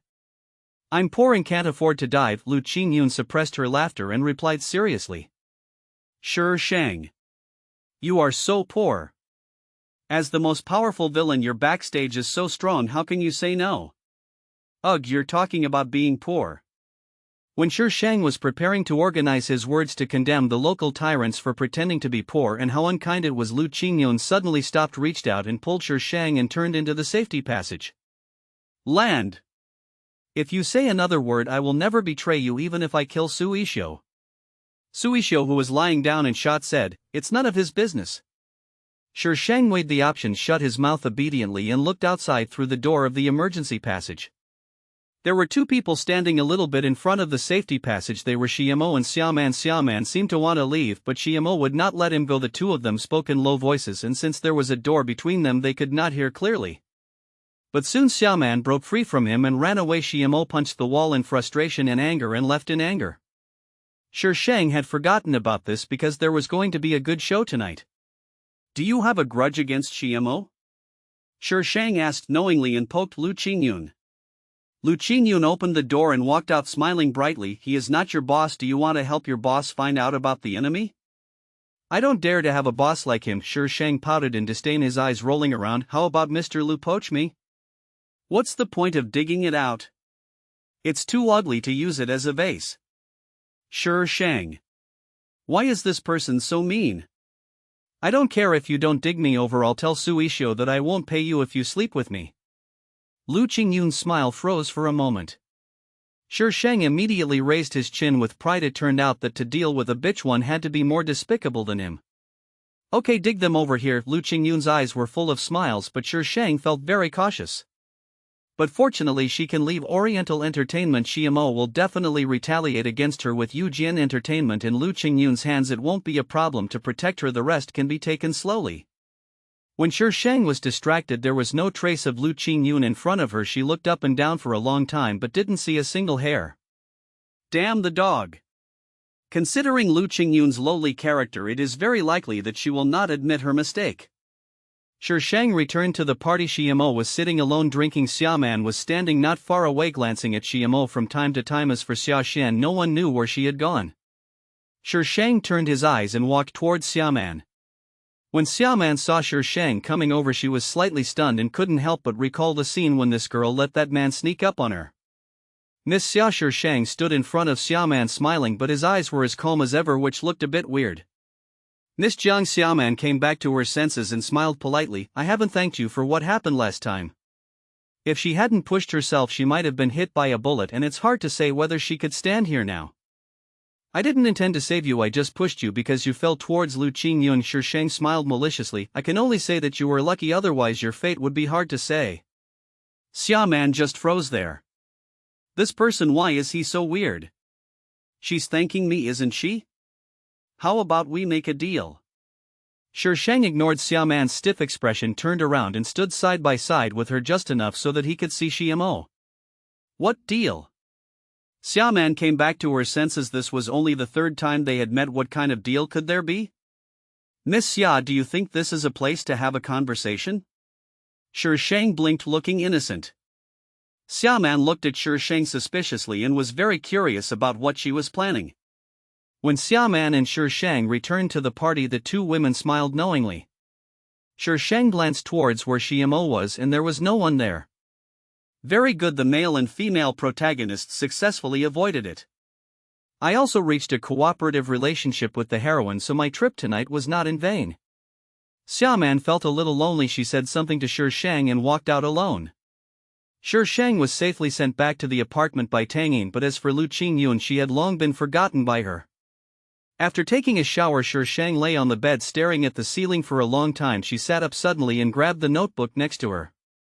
After recalling the plot, I found the phone number of a studio on the internet, encrypted the number on the computer and sent a text message to the studio. The person who received the text message was Hu Shua, the boss of the studio. Although it is called a studio, he is actually the only one there. He is a paparazzi who specializes in digging up dirt on celebrities. No one who is targeted by him will end up well. Hu Shua is not short of money, so he does this purely out of interest. He just can't stand the fact that some celebrities say one thing but act another behind the scenes. Those who have not done anything wrong are naturally not afraid of him digging, but those who have done something wrong are extremely afraid of him. Xia Xian in the dim room whose Shuo was smoking a cigarette staring at the anonymous message thoughtfully. After a long time he put out his cigarette, took the camera on the table and left the room. Asterisk. Please vote. Since the cocktail party, Lu Qingyun has not reacted at all, but Xiamo has started to make trouble. Tang Yin had no idea what happened at the party, so when he discovered that the company's attitude had changed 180 degrees, he was completely stunned. Finally, Tang Yin fainted in the toilet after learning the truth from Shi Shang. It doesn't matter if there is a scandal, we can still clean ourselves up. But what does it mean if you offend your boss? Don't you want to mix with me anymore? Tang Yin looked at Shi Shang, who was still indifferent on the opposite side, and the corners of his mouth twitched several times. She was even hidden away by someone, but she was still so calm. What are you going to do now? She still has 2.5 years left on her contract with Oriental Entertainment. Oriental Entertainment doesn't provide them with resources even if they go out to look for them themselves. Who would dare to offend Oriental Entertainment? Just wait. Waiting? Waiting for what? Waiting for someone to grow old and lose their beauty? For an artist, his career depends on his youth. If he is really hidden for a year or two, it will be difficult for him to make a living. Shi Shang's eyebrows curved and he smiled insincerely. Yes, wait. Tang Yin felt a lump in his chest. Is this really his artist? Not someone sent to torture him? Shi Shang said to wait, and she really was nowhere to be seen the whole day, so Tang Yin the agent was naturally very idle. 1 month later. As soon as Shi Shang stepped into the company, he heard a lot of people talking about Tang Yin. As she went up, she also heard a general idea of what happened. TSK, she hasn't been here for so long and Tang Yin is having such a miserable time. I didn't expect that Tang Yin is actually the illegitimate son of the Tang family. He doesn't look like a member of the Tang family at all. Which Tang family? Which other Tang family could it be? If you want to hear gossip, go inside. What's the point of hiding outside and listening? Are you crazy? The eldest lady of the Tang family is still in there. The person who answered turned around in confusion, and when he saw the person standing behind her, he immediately stood up straight and pulled the people around him a few times. Shi Shang gave them a wicked smile, reached out and pushed the door open and went in. What are you so proud of? You're just an artist hidden by the company. Now you have a manager like this. I'm afraid you'll never be able to turn things around in your lifetime. Let's go. If someone sees us, we'll be in big trouble. As soon as Shi Shang entered the office, he was stunned by a sharp female voice. Tang Yin, don't even think about going back to the Tang family in this life. The Tang family will never recognize you, so just give up on this idea. The voice sounded familiar and Shi Shang looked in the direction of the voice. Tang Yin was sitting behind his desk and in front of him stood a beautifully dressed woman. Brother Tang, are you having a meeting? Or are you recognizing your relatives? When Tang Yin heard Shi Shang's annoying voice, he immediately looked over and his eyebrows twitched. Why is she here? He couldn't find her recently, as if she had disappeared. Why did she suddenly appear now? Jiang Wan, do you have any manners? Don't you know to knock on the door before coming in? The woman turned around and scolded Shi Shang. This woman was exactly the one Shi Shang met at the audition. Tang Yin. I entered my agent's office whether I knocked or not, whether I understood the rules or not. What does it have to do with you?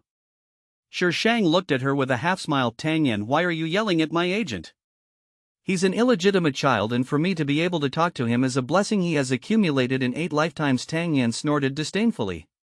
Tang Yin clenched his hands tightly with a cold light shining under his glasses. He had no choice about his birth. If possible, who would be willing to be an illegitimate child? Jiang Wan, you can't even protect yourself now and you still have the mood to meddle in other people's business? Tang Yin raised the corners of her mouth proudly. Xiaowan, Tang Yin also spoke. Her current situation was already bad. If she offended Tang Yin again.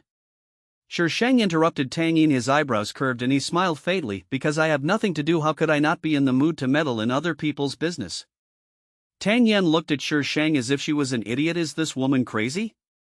She doesn't believe that she doesn't know her identity. She dares to come up to her. Isn't she afraid that she can't survive in this circle? Tang Yin, even if you look at me, I won't die. The most important thing is that being looked at by someone as ugly as you will have psychological trauma on me. Look at the ball. This baby is very expensive, okay? Yu Tangyan was so angry that her face turned red. She pointed at Shi Shang and couldn't say anything for a long time. She is ugly? How is she ugly? Tang Yen had never seen someone who was so capable of attracting hatred. She felt that the tricks she had learned in the Tang family for more than 20 years were completely useless in front of this woman. She doesn't follow the rules. The phone in Shi Shang's hand vibrated. Shi Shang glanced at it and smiled at Tang Yen again. His smile was as gentle and delicate as the spring breeze in March, but his eyes were calm without causing any ripples. Miss Tang Yin and I have things to do, so we won't accompany you for long. After a pause, I know a few plastic surgeons with excellent skills. If you need any help, Miss Tang, I can help you. You are ugly. Your whole family is ugly. What's so ugly about her? This bitch. Tang Yen stared at Shi Shang with a ferocious face. Her eyes were red and veins bulged on her forehead. She had a pretty face, but now she looked really ugly. Brother Tang, why don't you leave? Do you want me to treat you? Shi Shang looked at Tang Yin. Tang Yin really didn't want to stay any longer, so he immediately stood up and followed Shi Shang out. After leaving the office, Shi Shang led him upstairs. People they met pointed at them and said all kinds of nasty things. Tang Yin straightened his back and tried his best to endure it.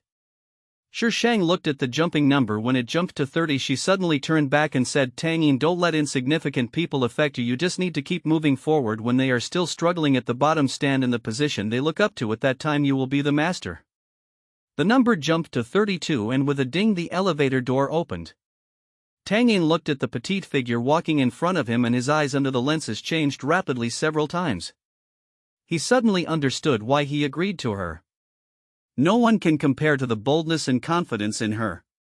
In the president's office, Xia Man and several men in suits stood in front of Xiamo. She looked calm and did not show any signs of backing down just because the person opposite her was Xiamo. The office door was pushed open and a pretty woman walked in step by step. She was wearing simple casual clothes and a pair of flat shoes. She looked nonchalant, but she had an aura that could not be ignored. It is clearly the most ordinary outfit, but it gives people the illusion of watching someone walking on the red carpet. Asterisk. Small theater. Shi Shang grabbed Lu Qingyun excitedly and said, I think I can open a CEO training class. I feel so excited when I think of a group of CEOs calling me teacher. Lu Qingyun pushed Shi Shang away coldly. Are you sure you are not bringing a group of CEOs who want to rebel against the society? Shi Shang shook his eyes guiltily. How is that possible? I'm not that kind of person. Ha ha ha, I'm not that kind of person. Yes, I'm not. Lu Qingyun sneered. What does the suspicious pause in front mean? Shi Shang argued. Ha ha, hey, I heard it wrong. Hashtag Little Sunflower CEO class has started. Hashtag. Please give me a reward. Please give me votes. Everyone in the company knew that the president was angry after Shi Shang and the others left. No one knew what they talked about in there. All they knew was that the company terminated the contract with Shi Shang and even Tang Yin resigned. Xiaoman was driving. Shi Shang was sitting in the passenger seat and Tang Yin was sitting in the back. He is still a little confused. He didn't say a word after he went in. He just listened to his own artist and Xiaoman talking one by one and quickly dealt with Xiamo. Not only was the contract terminated, but he was also poached away? I have already chosen the company's address and the funds are in place. Shi Shang was in no mood to care about Tang Yin's mood. He lowered his head and typed quickly on his notebook. The most important thing next is the artist. Well, we still need to hire professionals as artists, Xiaoman sighed in his heart. Just a month ago she handed over all the assets her mother left her. The funds her mother left her were not small, including real estate and some jewelry, a total of 50 million. 50 million, not 5 million. At that time she didn't understand why she believed her, even though she spoke so exaggeratedly and without sincerity.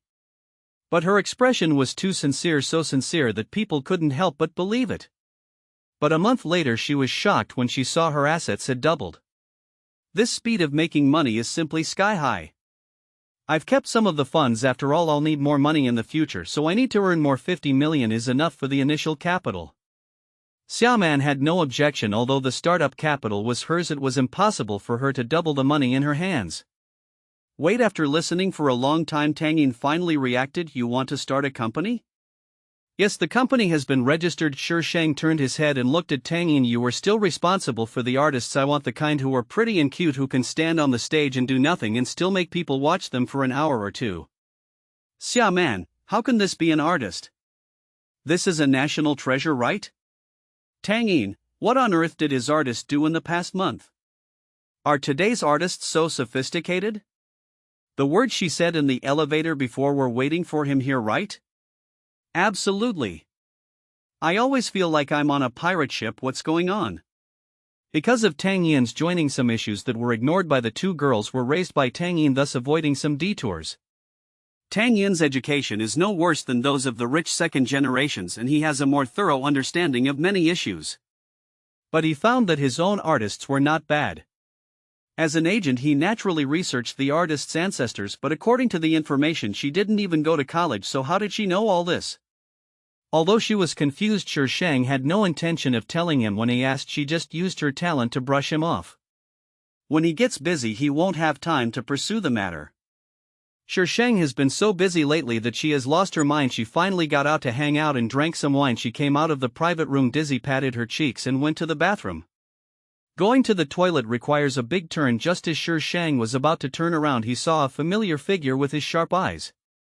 The man was wearing a dark-colored casual suit with his hands in his pockets. Because his back was facing away from Shi Shang, he could not see the expression on his face.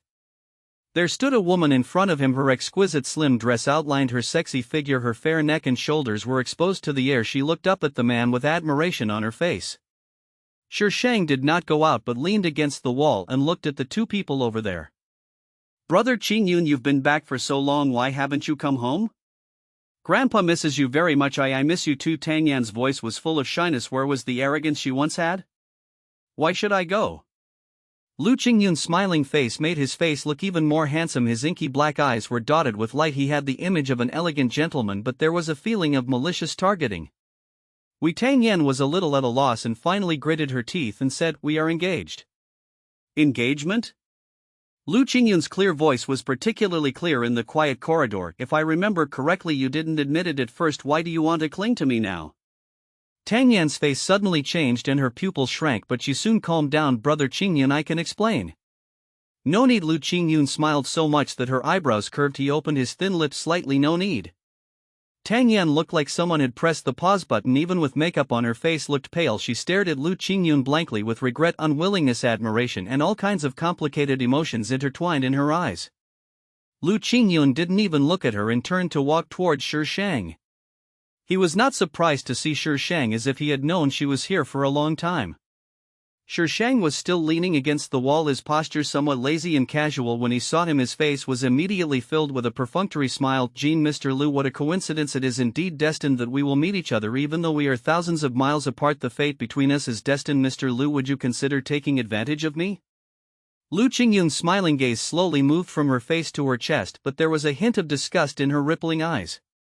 Shi Shang looked down at Lu Qingyun and his face darkened. Is this guy complaining about my breasts again? At least this chest has a B cup, right? Ugh, you pervert, the first thing you do is look at my breasts. Brother Qingyun. Tang Yan caught up from behind and was stunned when she saw Shi Shang. Then a trace of jealousy flashed in her eyes. Jiangwan, why are you here? Was she talking to Brother Qingyun just now? How does Brother Qingyun know her? In just a few seconds, Tang Yan's mind had already turned several circles. Shi Shang glanced at her and said, "My feet are on me. I am free to be wherever I am." This woman actually has such a relationship with Lu Qingyun, which is not mentioned in the plot. No, in the plot Tang Yan only appeared a few times. Has this baby activated the branch quest mode? Tang Yan probably wanted to scold Shi Shang, but because Lu Qingyun was present she could only warn him angrily. Jiangwan, I'm telling you, don't pester Brother Qingyun. Brother Qingyun is not someone you can dream of. Oh, I don't want to, Shi Shang said sincerely. I just want him to have sex with me, that's all. How could this baby be so superficial? A scumbag like Lu Qingyun. Shi Shang suddenly felt a chill which shattered the complaints in her mind. When she raised her head, she met Lu Qingyun's smiling eyes. Those eyes, which seemed as gentle as water, were filled with strong malice. This baby didn't seem to say anything just now?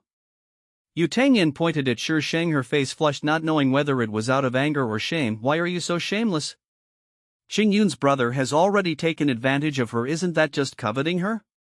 She dared to look at Brother Qingyun, this hateful bitch. She must make her pay the price. A hint of madness flashed across Tang Yan's eyes. Brother Qingyun was hers and no one could take him away from her. * 300 recommendation votes plus more. If you want a supporting role, please read the book review section, equals *** smiley face. Lu Qingyun ignored the smoke of war between the two women and walked away. Mr. Lu, you are welcome to come and seduce me anytime. Shi Shang shouted to Lu Qingyun calmly. Lu Qingyun paused for half a second, then stepped back as usual and disappeared from their sight in a few steps. Without Lu Qingyun, Tang Yan no longer acted pretentiously. Are you attracted by Brother Qingyun's money? I'm telling you, Brother Qingyun will never be attracted by you with your family background. You are not even worthy of carrying Brother Qingyun's shoes. Without waiting for Shi Shang to speak, Tang Yan glared at her and chased after Lu Qingyun.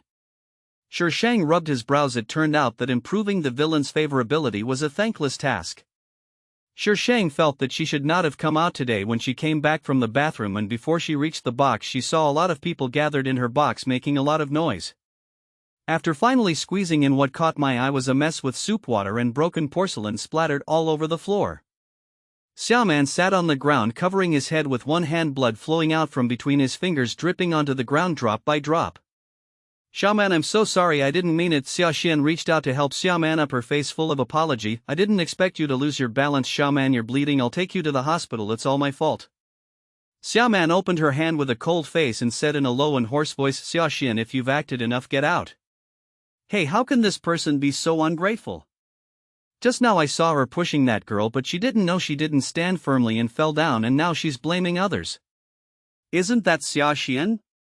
Who is Xia Xian? Xia Xian, you don't even know she's the national goddess.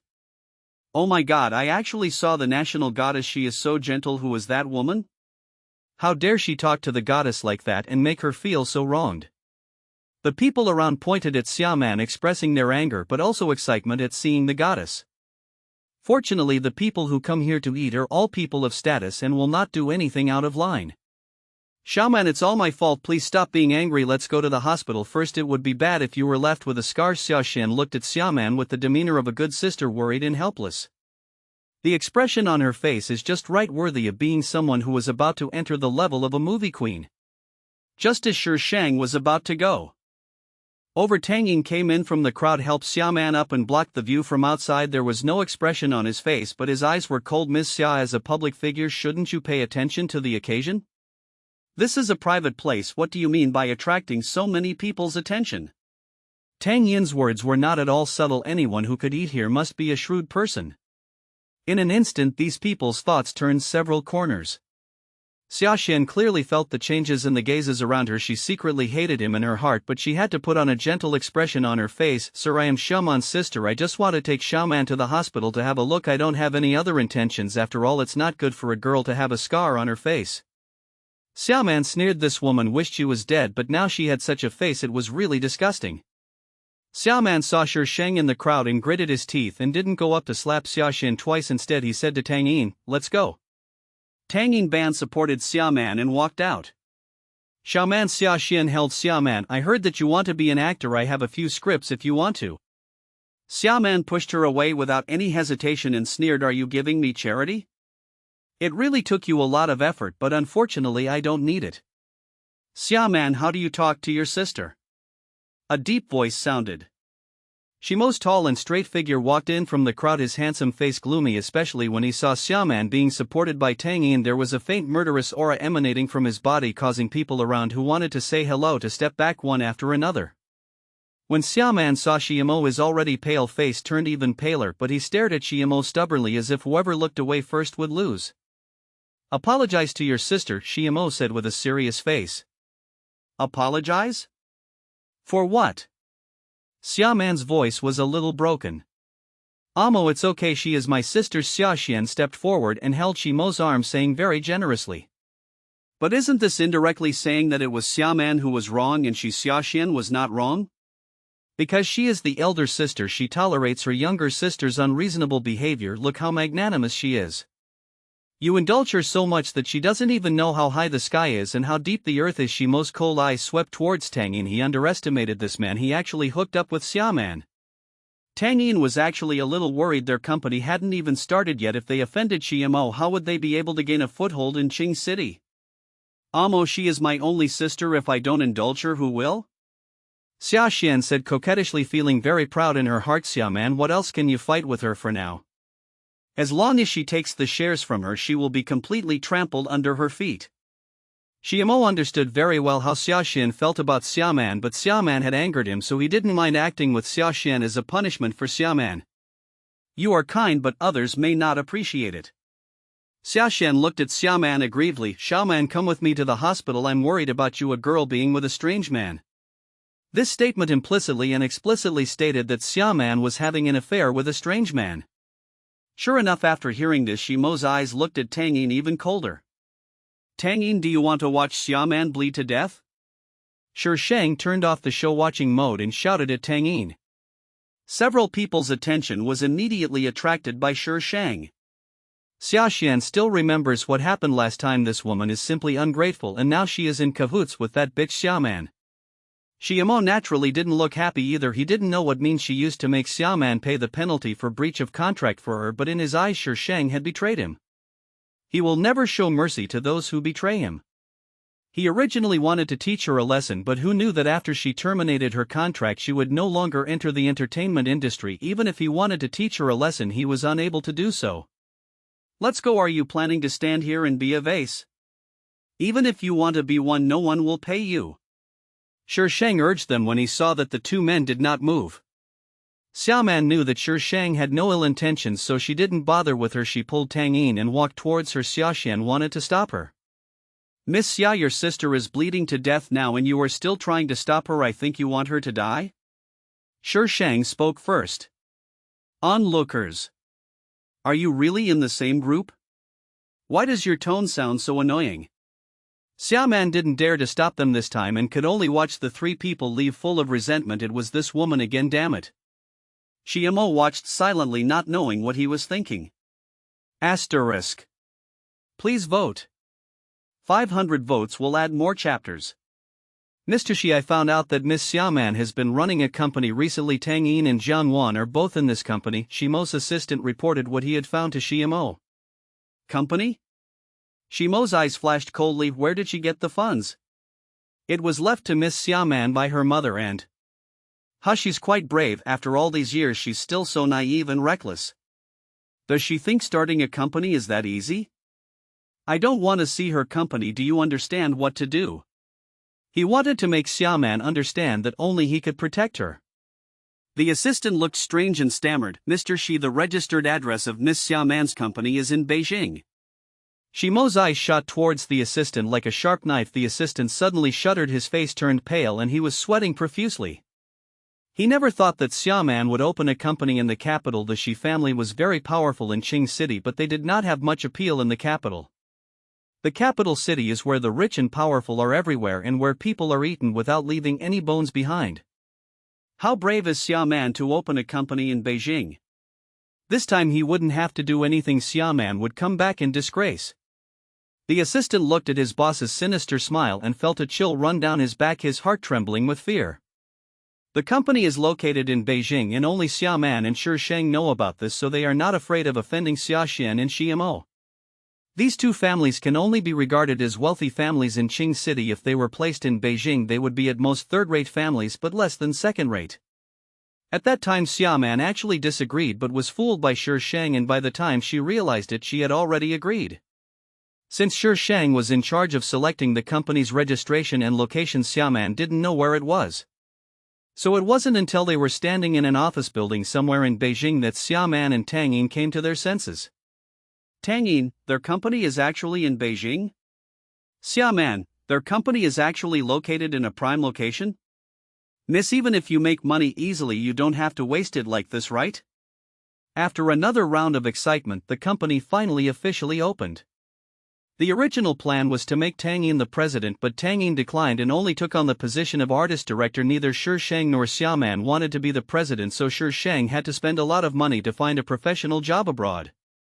Tang Yin was the one who was in charge of discovering artists, while Shi Shang and Xia Man went to the entertainment industry together. After all, Shi Shang still had to be the entertainment queen. Every time there is a meeting, Shi Shang's task is to give money and give money. The professional president was stunned. Working for such a boss is simply the happiest thing in life. Tang Yin has gotten used to it. He doesn't know how much money Shi Shang has now, but their company has never been short of money. Want a role?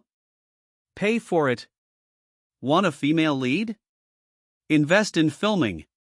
Although the company has money, its rules are also very strict. Artists must be self-disciplined and self-respecting, not take shortcuts, not have conflicts with other artists in the company, and must be united and friendly. As long as you have the ability, making you famous is not a problem.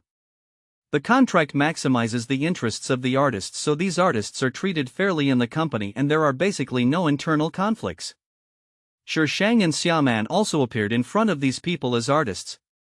Shi Shang looks easy to approach, but everyone who has met her has discovered that this girl is not as soft and cute as she appears. Instead, she is a bit prickly. If she is uncomfortable, she will also make you uncomfortable. But if you don't provoke her, she won't stab you. Because she was one of the first people to join the company and now her reputation is firmly in the third tier and she only needs an opportunity to leap to the second tier. They have no conflict of interest with her.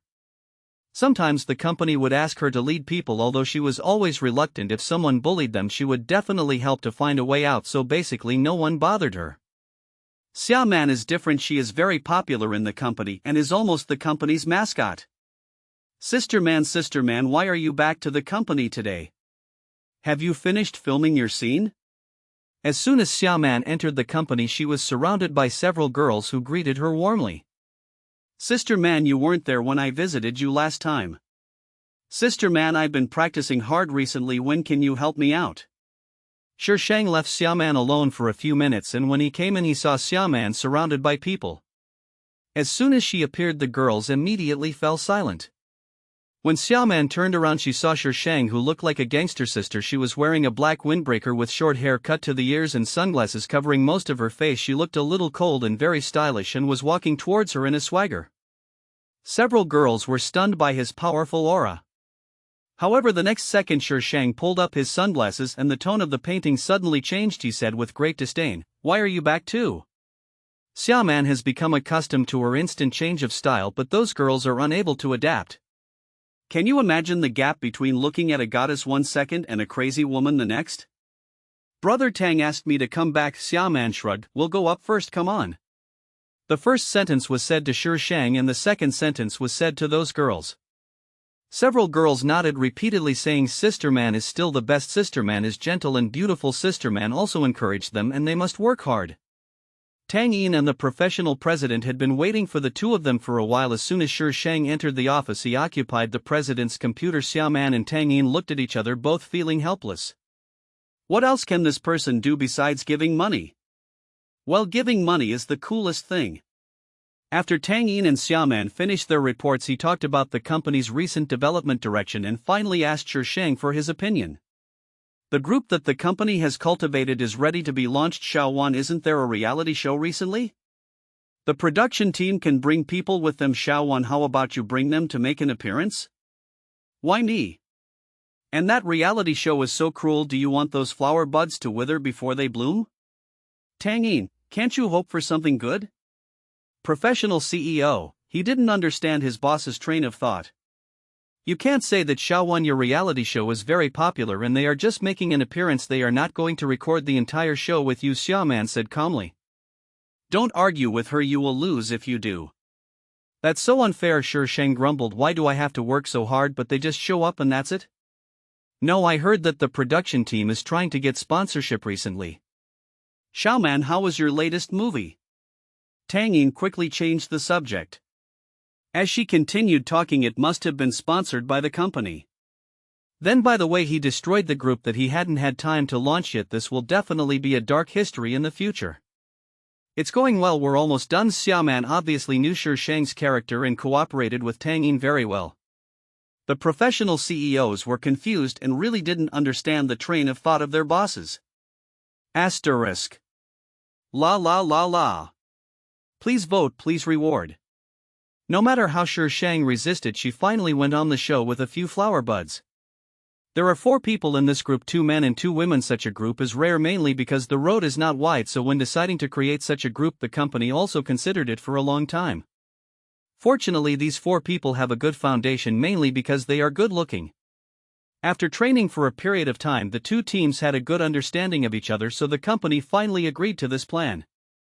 Xiaowan, you're here. Hey, Xiaowan brought some new people? The person who came to pick up Xiaowan was Director Lin from the program crew. When he saw the 4 young and beautiful girls and boys behind her, his eyes suddenly lit up.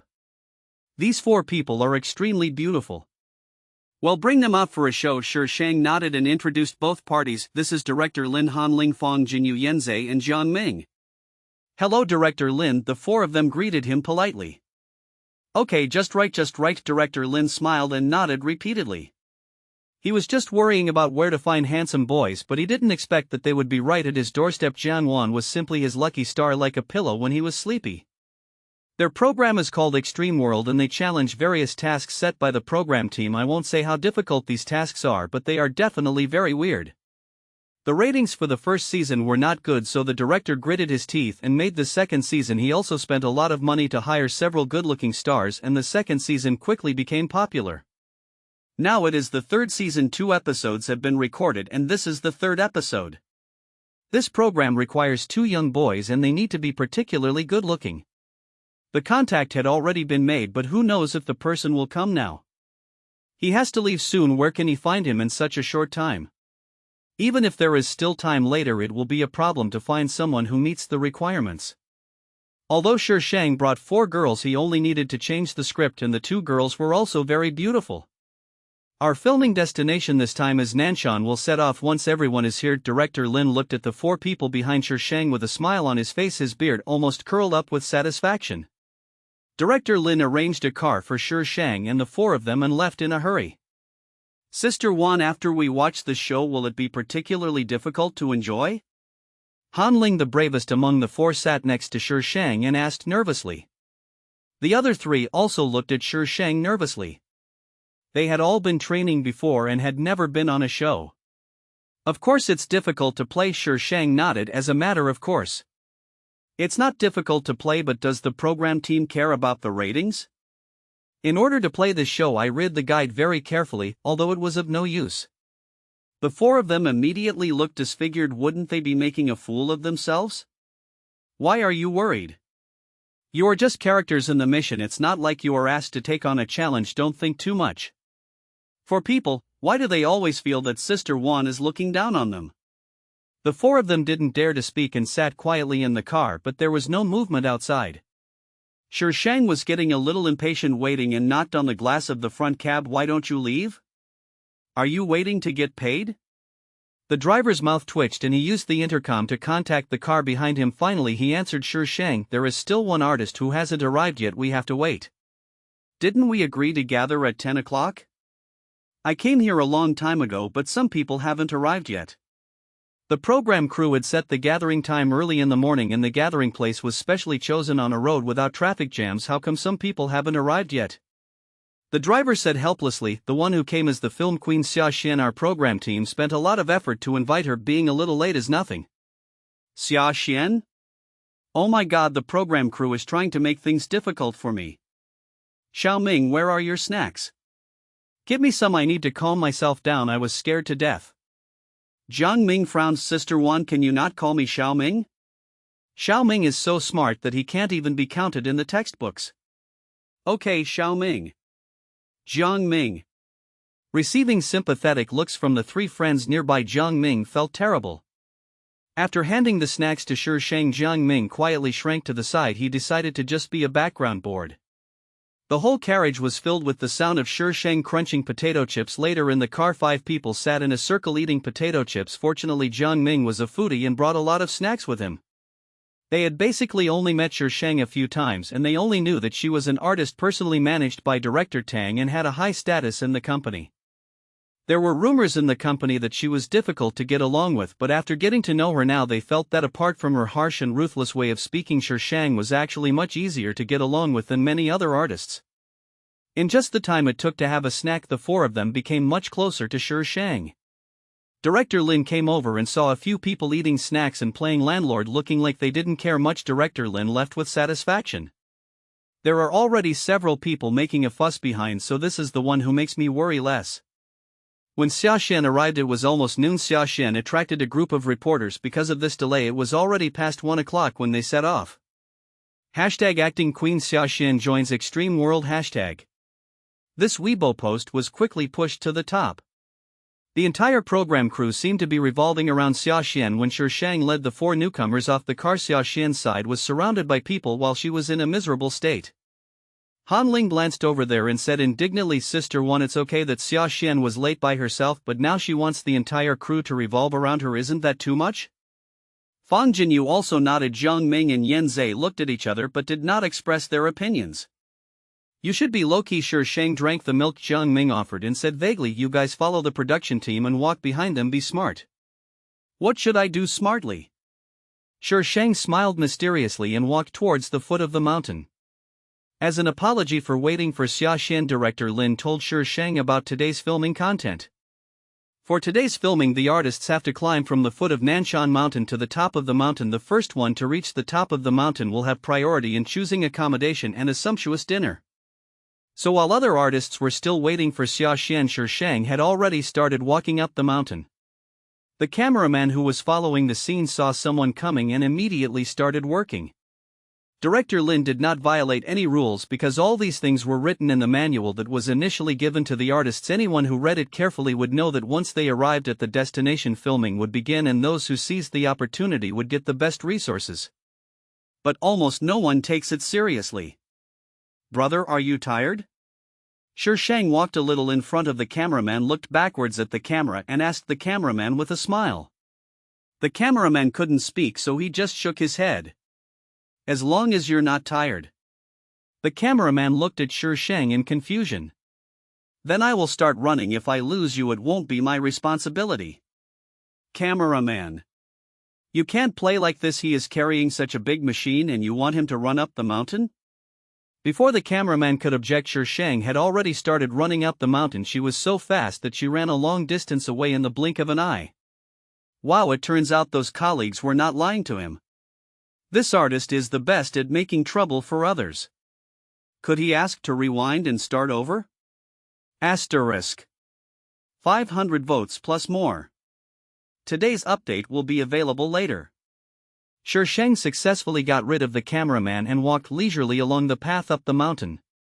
Anyway, it will be edited later, so what has been recorded before is enough. We just need to record a little more when we reach the top of the mountain. Lu Qingyun, wait, can't you say less? You are my elder after all. Hey, slow down, I'm doing this for you, Miss Jiang. Su Yishou's complaining voice turned into a cry of surprise. Miss Jiang, this way. Shi Shang looked in the direction of the voice and saw Su Yishou in a suit waving excitedly at him on another path. The image was very funny. And the person he was holding in his hand was the mission target he hadn't seen for a long time, Lu Qingyun. Ouch, I almost forgot about this. Shi Shang jumped directly down from the slope, shocking Su Yishou so much that her jaw almost dropped to the ground. This girl has really good athletic ability. Well, it's just right for Lu Qingyun. One is a sports idiot, the other is a sports elite. They complement each other perfectly. Su Yishou looked at Jiang Wan as if she were his daughter-in-law, and even someone as shameless as Shi Shang felt uncomfortable being looked at like that. Mr. Su, Mr. Lu, long time no see. Haha, no way, I see you on TV every day. Su Yishou wanted to let go of Lu Qingyun but was afraid that he would run away, so she could only drag him closer to Shi Shang. Why is Miss Jiang here? Lu Qingyun glanced at Shi Shang out of the corner of her eye with a strange smile flickering between her eyebrows. The sunlight penetrated the green leaves on the path and fell around the man, making him look even weirder. Oh my god, this guy's skills have increased again. Filming a show. Shi Shang blinked. Go fighting? I forgot about this. The production crew of Go Fighting is here today. It's all your fault, Lu Qingyun, otherwise I would have gone down the mountain to pick up Miss Jiang. When can you let me have some peace of mind? I've been supporting you like a big shot, Balabala. Shi Shang. Every time I see Su Yishou I feel that the style of painting is so harmonious. And the words he used were really weird.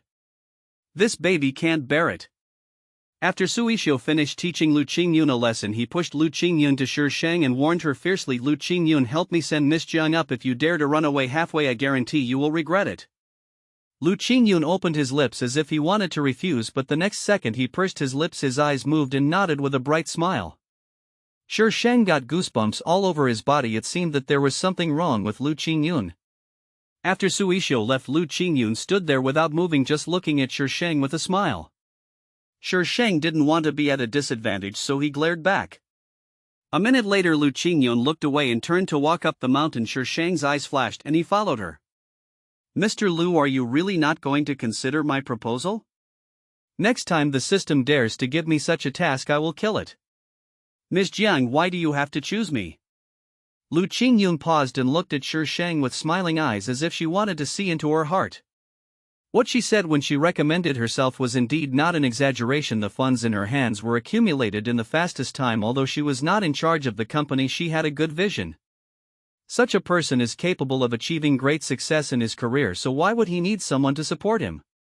If she said that she liked him, he could understand it a little, but unfortunately she didn't like him. Instead, she sometimes showed disgust and murderous intent. At some point she wanted to kill herself. A person like this, would he be crazy to agree to this? Because you're handsome. Sure Shang blinked, holding his face with admiration. Mr. Lu is handsome, rich and powerful. Why shouldn't I choose you? There are many rich and powerful people in this world. Lu Qingyun took a step towards Sure Shang and looked down at her oppressively. Then, Miss Jiang, why did you have to choose me? Do you think I am willing to do this? I was forced to do that. Do you know how it feels like when someone is holding your life at risk and forcing you to flirt with men? Sure Shang suddenly felt a little bored. It would be better to kill him sooner. Lu Qingyun narrowed her eyes and took a step back. The woman had murderous intentions again. Mr. Lu, I heard that you are not in good physical condition. Sure Shang did not restrain his murderous intent. He looked up at Lu Qingyun's slightly puzzled eyes and spoke every word very clearly. Lu Qingyun reached her hand behind her calmly. Sure Shang curved his eyebrows, leaned forward, grabbed Lu Qingyun's wrist, walked around behind him, touched his waist with his small hand and snatched a black object away. Sure Shang's speed was too fast and Lu Qingyun couldn't see clearly. You actually carry such a dangerous weapon with you, Mr. Lu. You will scare me like this. He said this, but he quickly dismantled the gun and threw it on the ground. Lu Qingyun, why don't you show a scared expression? Taking a deep breath, what exactly do you want from me? From childhood to adulthood he has encountered countless dangers, some of which were directly attacked and some were used to lure people into submission. But he could tell at a glance that those people were the only one except this woman. He couldn't understand it at all. I just simply want you to take advantage of me and give me money to spend. Mr. Lu, please don't think too much about it. I want $10 billion. Can you give it to me? If I say this to others, this guy will kill me right away, right? It's that simple? What else? Sure Shang asked back. After a pause she chuckled maliciously twice. Mr. Lu, you don't think someone sent me to deal with you, do you? Does this man have paranoid delusions? The system really wanted to remind her. Have you ever seen someone who can seduce a man like this? You can seduce a man like this, it's eating the keyboard. Live. Lu Qingyun lowered her eyelashes and her fine hair blocked his sight after a long while. He raised his head and said, since Miss Jiang wants it, I will agree to it. Sure Shang looked at Lu Qingyun in surprise. Why did you suddenly agree? Shouldn't you refuse to obey? Then I can have a tragic love story of life and death. No chance to perform bad review. Lu Qingyun smiled. Then I take back what I said. No, I finally agreed. How could I take it back? Mr. Lu, please put this thing away. Don't let it go off. It will scare me. You know, girls are usually timid. She also knows that she is a girl. Have you ever seen a girl who can dismantle a gun so skillfully? Lu Qingyun chuckled, took the shattered gun, quickly reassembled it and put it back on her waist. As a girlfriend, it is my obligation to sleep with you, Miss Jiang. Why don't we do it now? Lu Qingyun smiled as she grabbed Sure Shang's wrist and walked up the mountain. What? Sleeping with me? Damn, who wants to sleep with me? Lu Qingyun, wait, shouldn't we cultivate our relationship first? It's faster to cultivate in bed. Nonsense, sex without love is just hooliganism. Lu Qingyun, what the hell, wait a minute. He thought she was truly fearless. Very good, there are still things to be afraid of. Asterisk. La la la la la la. Please vote and reward. I always feel that in this dimension these two people will die together, ha ha ha. Halfway up the mountain, Han Ling and 4 others followed the program crew, moving slowly up. There are 8 people in total participating in the recording. They can choose their routes freely and each person only needs to follow 2 photographers. The main group of the program crew followed Xia Xian. Sister Xian said she wanted to take a break. Director, let's take a break. Xia Xian's assistant ran to the director and said in a very arrogant manner. Without waiting for the director to speak, he ran back to Xia Xian. The director reluctantly asked everyone to take a break. Han Ling took 2 gulps of the ice water the staff had given her and looked speechlessly at Xia Xian, who was being served by several people in front of her. I've already rested 6 times and I'm only halfway up. It will be dark by the time I get up there. I should have followed Sister Wan earlier. The other 3 people gathered around and Fong Jinyu smiled slyly. Now I know why Sister Wan wants us to follow the program. For what? Fong Jinyu shook her phone with the tacit understanding they had developed. She understood immediately without any explanation. The 4 of them gathered together and discussed in low voices, with Fong Jinyu and Han Ling doing most of the talking while Yin Zhe and Jiang Ming were listening. Hey, take someone to go down the mountain to buy mineral water for Sister Xian. Xia Xian's assistant stood next to the 4 people at some point and gave them an order in a domineering tone. The staff around were all scattered at this time and the 4 of them were relatively close. They were girls and boys with an average age of less than 20 years old, so they were spotted by Xia Xian's assistant. Fong Jinyu looked up at the assistant and asked, doesn't the program team have water? Sister Xian doesn't drink that brand. Just go when I tell you to. Why are you talking so much nonsense? Sorry, we are not from the crew. Yen Zhe stood up and smiled politely at the assistant's sister. You can ask the staff to buy it for Sister Xian. You see, we are also very tired. The assistant frowned and said sarcastically, young people should exercise more. You are not happy just running errands to buy water? If you want to survive in this circle, the most important thing is to behave well. Han Ling held Yen Zhe back, not letting him continue. Excuse me, what brand of mineral water does Sister Xian want to drink? We'll go buy it for her right now. That's the way to behave. The assistant told them the name of the brand that Xia Xian wanted, asked them to buy it quickly, and then walked away arrogantly. Han Ling, why are you pulling me? Yen Zhe was a little angry. It was obvious that the woman was bullying them again. Xia Xian is a movie queen with great influence. Although the people around her don't do very well, you can see that she is gentle and kind to everyone. Even the director is coaxed into being happy by her. We haven't even made our debut yet. How can we go head on with her? Han Ling is the oldest and sees things more clearly than the other 3. Just let it go like that? Fong Jinyu was also a little indignant. How is that possible? Han Ling smiled. You forgot who was on top. The 3 people's eyes lit up. Their eldest sister was still upstairs. Han Ling talked to the program crew and took Yen Zhe down the mountain to buy water. Originally the program crew wanted to help them, but Han Ling refused. That pitiful little appearance immediately won the favor of several staff members, and they also started to complain about Xia Xian. By the time the program crew arrived at the designated location, it was almost 6 o'clock. Shi Shang was sitting in the rest area of the production team. She looked at Han Ling and the other 3 people coming over. In a panic, she raised her eyebrows slightly and asked, what happened? Why is it so miserable? Xia Xian's people bullied us. They were fully aware of the company's policies, so they felt no psychological pressure in filing a complaint. Can't do it? No problem, find a company. Shi Shang looked towards Xia Xian, and Xia Xian was also looking over here. Their eyes met in the air. Shi Shang's eyes were calm without any ripples, which made Xia Xian annoyed. She saw those 4 people getting out of her car, so she started to torment them in various ways along the way. I didn't expect that she wasn't angry at all. Go to the room with the staff and rest for a while. You won't have anything to do next. Shi Shang stood up, patted Han Ling on the shoulder, and walked towards the director. The director shouted at the top of his voice, assemble.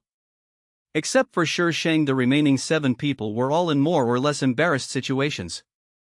Hey Xiaowanzi, you're the first one to arrive again. A girl came over from the side and immediately hung around Shi Shang's neck.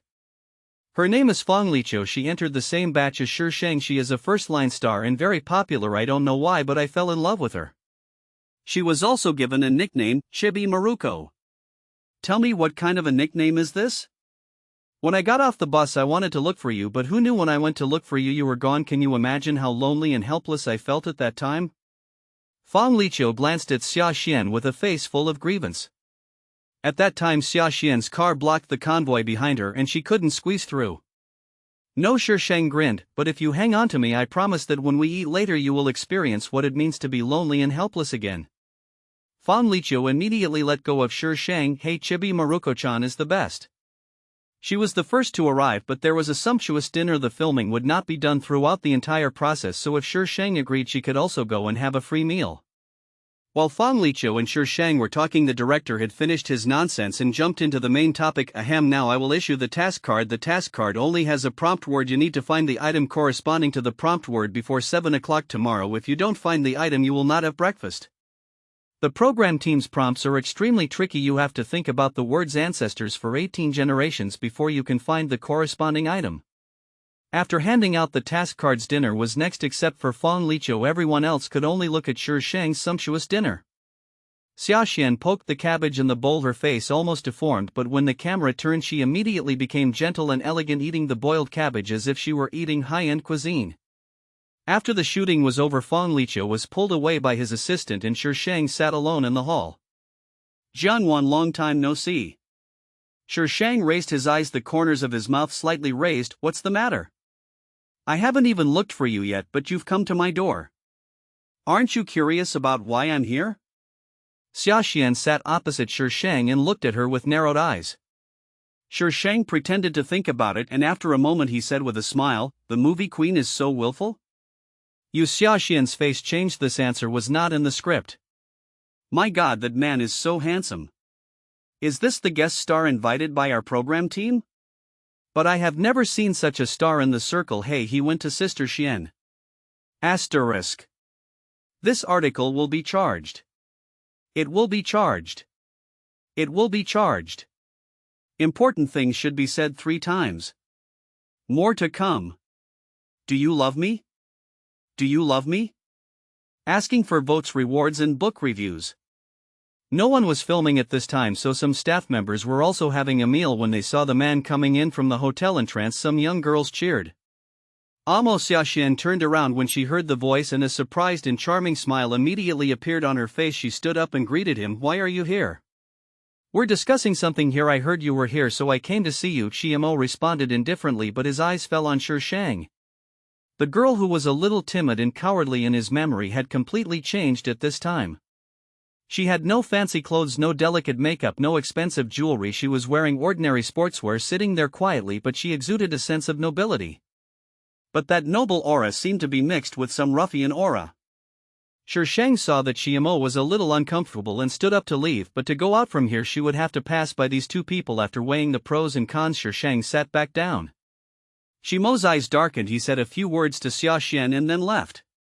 Xia Xian returned to Shi Shang's table and said in a low voice, Jianwan, I will definitely get you out of the entertainment industry.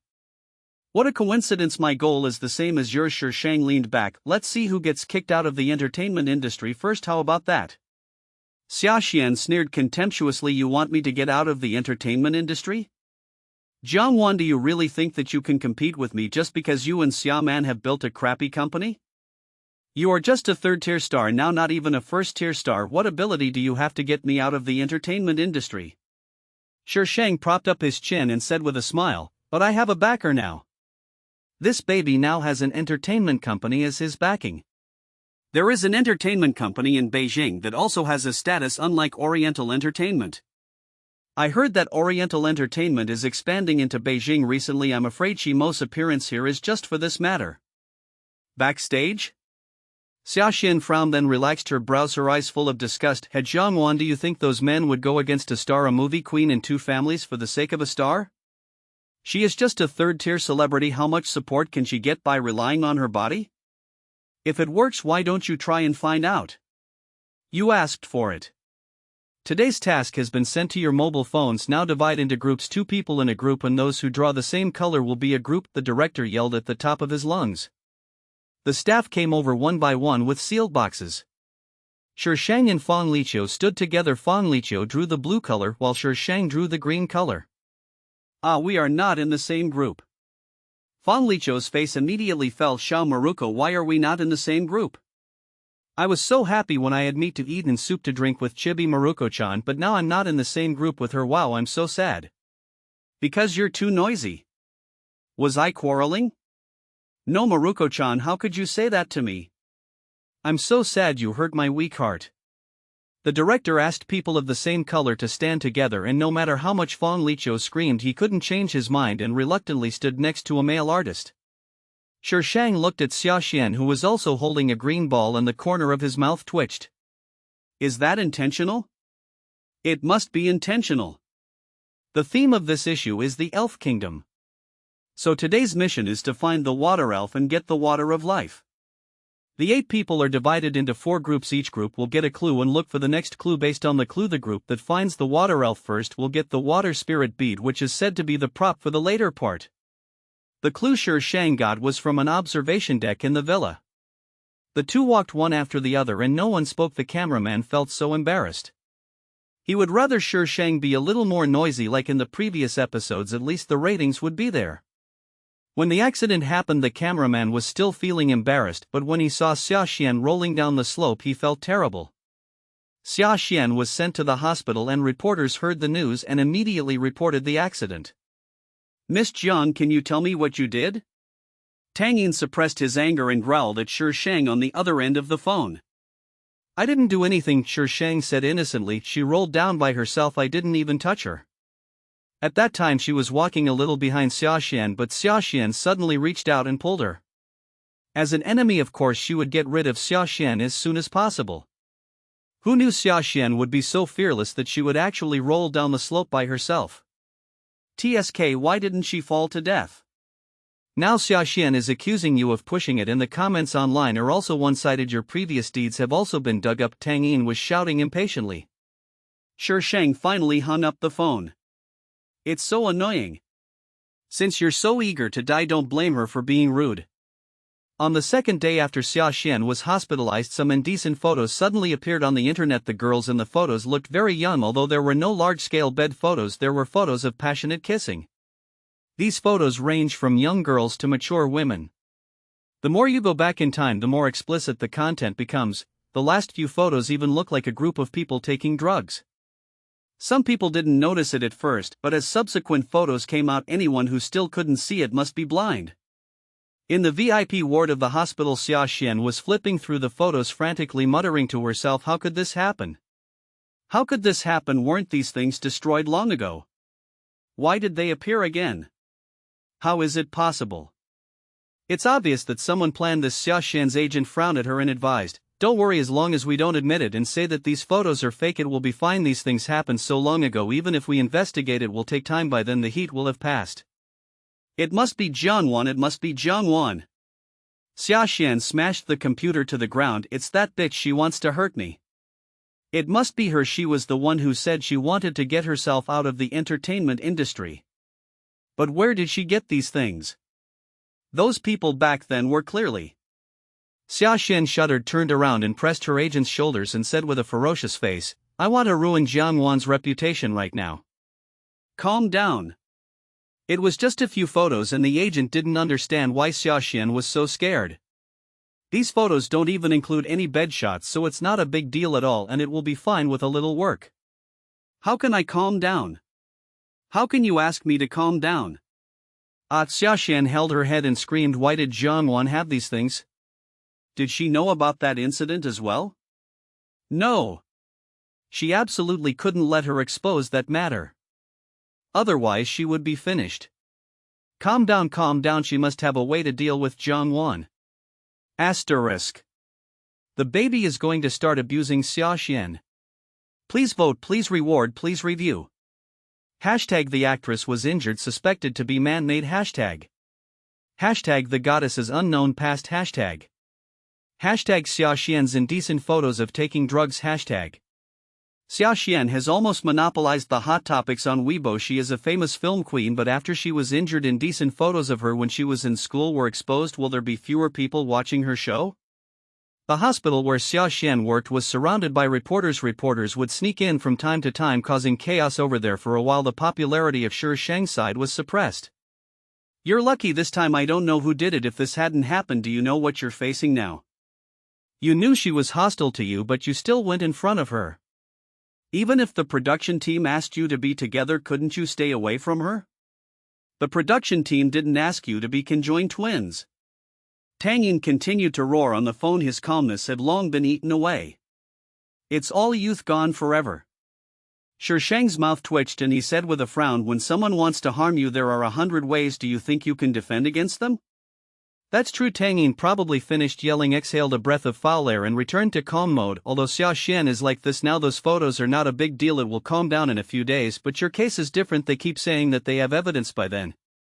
Brother Tang, you don't have to worry about this, she doesn't have that chance. Shi Sheng interrupted Tang Yin. Since she has already taken action, she will not give Xiao Xian a chance to turn the tables. Tang Yin fell silent. There was no sound on the phone for a long time. He said in a calm voice, "Did you do this? Brother Tang, when have you ever seen me let the enemy run free and do nothing? Okay, then I don't care about you. This woman will definitely retaliate on the spot if she can. If she can't get her revenge on the spot, then she will endure it and then let you climb high and then pull you down." He was thankful more than once that he and she were on the same side instead of against her. After hanging up the phone, Shi Shang raised the corner of his mouth into a faint smile which was cold and sarcastic. Xiao Xian next experienced everything that Zhang Wan went through. Although Xiao Xian's matter affected the program crew, it was impossible for the program crew to stop filming, so Shi Shang continued to film with the program crew. The people in the program crew were obviously very curious about the truth behind Xiao Xian's injury, but the photographer couldn't explain it clearly. When he came to his senses, Xiao Xian had already rolled down and Shi Shang was standing by. It looked like it was recorded by the camera that she was the one who pushed Xiao Xian down. Most people in the program team like Xiao Xian, so Shi Shang's treatment was somewhat difficult. Even director Lin, who was always very friendly to her, kept his distance from her and would never come close to her unless it was absolutely necessary. Shi Shang didn't care. Instead of arguing with passers-by about these issues, she might as well make more money. "Sister Wan, have you had lunch?" After finishing the filming, Han Ling brought 3 tender young boys to Shi Shang. No, Shi Shang tied her hair up casually. It was July and it was extremely hot to shoot under the scorching sun, but the production crew insisted that she let her hair down for the sake of effect. "I knew it." Han Ling angrily handed the drink in her hand to Shi Shang. "Just now we were trying to get your lunchbox, but the people from the production team actually said that you had already eaten. They are going too far. Sister Wan, eat some snacks first, we'll go buy you food." Jiang Ming took out the snacks from his bag and piled them in front of Shi Shang. "The good thing about being a foodie is that you always have snacks with you." Fang Jinyu was also a little angry. "The people in the production team have been going too far these days. It's Xiao Xian who's causing the scandal, so why are they taking their anger out on Sister Wan?" Yan Zhe, who was not a talkative person, just agreed with one sentence, but his eyes were full of worry. "Okay, Shi Shang, put away the things, it's not a big deal. Come on, sister, we'll take you to eat delicious food. Nanshan is such a big holiday resort. Are you still worried about not having food? Sister Wan, aren't you angry?" The 4 of them looked at Shi Shang with strange expressions. Which other artist could remain so calm when faced with such a thing? "Getting angry with a bunch of insignificant people? Do you think I'm such a boring person? This kind of thing is very common. No matter where you are, you will encounter more darkness in the future." Shi Shang led them in the direction of the villa. "If you have to bother to care about every insignificant person, then your achievements will not be great." The 4 of them were a little confused at the time, but many years later they were extremely grateful for what Shi Shang had said to them.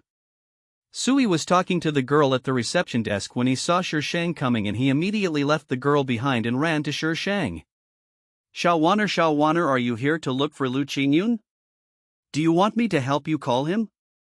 Shi Shang has become immune to calling her Miss Jian by Su Yisho after Lu Qingyun agreed to her last time. Su Yisho stopped calling her Miss Jian. "I'm here to eat." Shi Shang rolled his eyes speechlessly. "Boss Su, may I ask why you are so free? How many days has he been hanging around here? His company no longer wants him?" "It's that troublesome Lu Qingyun." Su Yisho was so angry that she almost jumped up. "You don't know how hard my life has been these past few days. Xiao Wana, you have to help me. I feel like my life and property are in serious danger." The 4 people surrounded Su Yisho, a grown man, and watched him perform a one-man show with changing expressions. "Is this really a man? Why do I feel like Sister Li Chou is possessed?" "Achibi Maruko-chan, speak of the devil." He appeared. Fang Liqiu came in from outside the hotel, and when he saw Shi Shang, his eyes were like he saw a treasure. His eyes were glowing green and he pounced on Shi Shang with his fangs and claws. Shi Shang dodged to the side and Fang Liqiu was unable to break in time and fell directly onto Su Yisho. "Who is so shameless as to throw himself into my arms?" Su Yisho quickly pushed Fang Liqiu away. "Shameless? You are the one who is shameless." The voice stopped abruptly. Fang Liqiu looked at the man opposite suspiciously. After a few seconds, a sinister sneer suddenly appeared on her face. "Su Yisho, it's really easy to find something after searching for a long time." "Fang Liqiu? Suishio's voice shook several times. You just called me shameless, huh? Fang Liqiu acted like a domineering CEO. He grabbed Suishio's collar with his little hand and pulled her in front of him. Look at me, did you just call me shameless? No, Suishio said weakly. Did I hear it wrong? Are you saying that there is something wrong with my hearing? Suishio, he clearly didn't say anything. Lu Qingyun, please come and save me. Asterisk. If you want to join the group, please look here. 437322871. This week's update rules. 400 votes will add another chapter. 700 votes will add another chapter. 1000 votes will add 2 more chapters. 1 chapter will be added for every 200 book reviews. In the end, there were 8 people eating. Shang and 4 young handsome guys, Suishio and Fang Liqiu, as well as Fang Liqiu's agent. Fang Liqiu and Suishio had a long history dating back to junior high school. From junior high school to high school they were classmates, but later Suishio went abroad first and Fang Liqiu followed soon after. Unfortunately the two were not in the same country, so naturally they did not meet by chance. Shang could figure out that these two people probably liked each other, otherwise with Suishio's skills how could he only be able to resist weakly when Fang Liqiu was speaking? Sister Liqiu is having an affair with that gentleman. Fang Jinyu looked at the two people sitting opposite with shining eyes. These two people are a perfect match. If you tell me anyone with eyes can see it, Jun understood Fang Jinyu at a glance. Shang pursed his lips and smiled. Eat. I feel like I can get rid of 2 burdens in the future. I'm so happy I will eat more, ha ha ha. Halfway through the meal Suishio received a phone call and then slipped out of the room while Fang Liqiu was pestering Shang. When he came back, Lu Qingyun followed him. Xiaowaner, Lu Qingyun is looking for you. Suishio waved at Shang at the door. He didn't want to go in. Not at all. Wow. So handsome. Fang Jinyu was the first to see Lu Qingyun at the door. Her eyes immediately lit up. How could there be such a handsome man who looked like a nobody? Chibi Maruko, you actually found an adulterer behind my back. Fang Liqiu's reaction was the biggest. He almost jumped up and hit Shang. And you found someone who was so pretty, even better than you. Doesn't that mean he has to be beautiful while Maruko has to make money to support the family? No. Maruko, don't let this get you down. I don't want to be unhappy about it. I will cry if I continue. Shang stood up and walked towards the smiling Lu Qingyun. What's the matter? Lu Qingyun glanced at Suishio, who retreated back to the room miserably and closed the door to block out the view from inside. Come with me to meet someone. Shang never thought that the person Lu Qingyun took her to see was old Master Lu. Shang sat on the sofa feeling uncomfortably. Opposite her sat an old man with silver hair wearing a loose tang suit. He had a kind face, but his sharp eyes seemed to be able to see through everything. Lu Qingyun sat beside her casually with a faint smile on her lips and had no intention of speaking at all. Oh my God, is this baby meeting the parents? But why does this baby feel that there are mountains of swords and seas of fire waiting ahead? Illusion, it must be an illusion. Miss Jiang is an actress? Old Master Lu spoke in a loud and steady voice. At that moment there seemed to be an invisible pressure coming towards Shang. Damn you, old fox. Shang cursed inwardly, and in his heart he disliked Lu Qingyun even more, but on the surface he smiled and said, an actor is just a secondary job. Oh? Miss Jiang has a full-time job? This girl is not simple. If it were someone else they would probably not be able to speak clearly at this moment. Thinking of this, Mr. Lu couldn't help but feel a little satisfied. I'm starting my own business, but I'm in partnership with someone else. Compared to Grandpa Lu, it's definitely a drop in the bucket. Shang answered Mr. Lu's questions obediently, and later on Mr. Lu became more and more satisfied. Okay, Xiaowan still has work to do, right? You little bastard, quickly send Xiaowan over there. He spoke amiably at the beginning but became stern at the end. After the two men left, an old man came in from outside the door. Mr. Lu stroked his chin. What do you think of that little girl? The old man thought for a moment and said, a very smart child with a clean background, calm in the face of things and excellent in conversation. She doesn't look like a little girl, more like someone who has experienced a lot. But where could a young girl go to experience the storms and waves? The old man thought this idea was a bit absurd, so he didn't say it out loud. But how could Mr. Lu, who has been in the business world his whole life, not see it? Have you found her information? We have found out some information. She does have an entertainment company under her name. She should have a lot of personal funds, but we haven't found out the specific amount yet. Those funds were not directly under her name. Even with the ability of the Liu family, they could only find out that she had a large amount of funds in her hands but could not find out the exact amount. Mr. Liu didn't seem surprised at all. He smiled and said, let the young people deal with their own affairs. A girl who is capable of accumulating a large amount of funds, he doesn't think she has any plans against the Liu family. As long as she wants, she can double the money continuously. After leaving Mr. Liu's residence, Shi Shang immediately took Lu Qingyun to a secluded place and glared at him fiercely. Lu Qingyun, shouldn't you have told me in advance before you took me to see your grandfather? Lu Qingyun pushed Shi Shang's hand away and slowly straightened the clothes that were wrinkled by her. You handled it very well. The old man is very satisfied with you. If I were Shi Shang snorted, puffing his cheeks, and said, no, I was frightened. You have to compensate me. I want to buy clothes, bags, luxury cars and villas. If I had a weaker mental state, I would have been scared to death. Just looking at Mr. Liu's aura, it was so stressful to talk to him, but this guy actually took her over without saying a word. Lu Qingyun suddenly reached out and rubbed her head, squinting and smiling. If you can coax the old man out of the country and stop him from interfering in my affairs, I will buy you whatever you want. Is my head for you to touch? Shi Shang was about to brush away Lu Qingyun's claws when he heard his next words. His eyes suddenly lit up. Really? I can buy anything?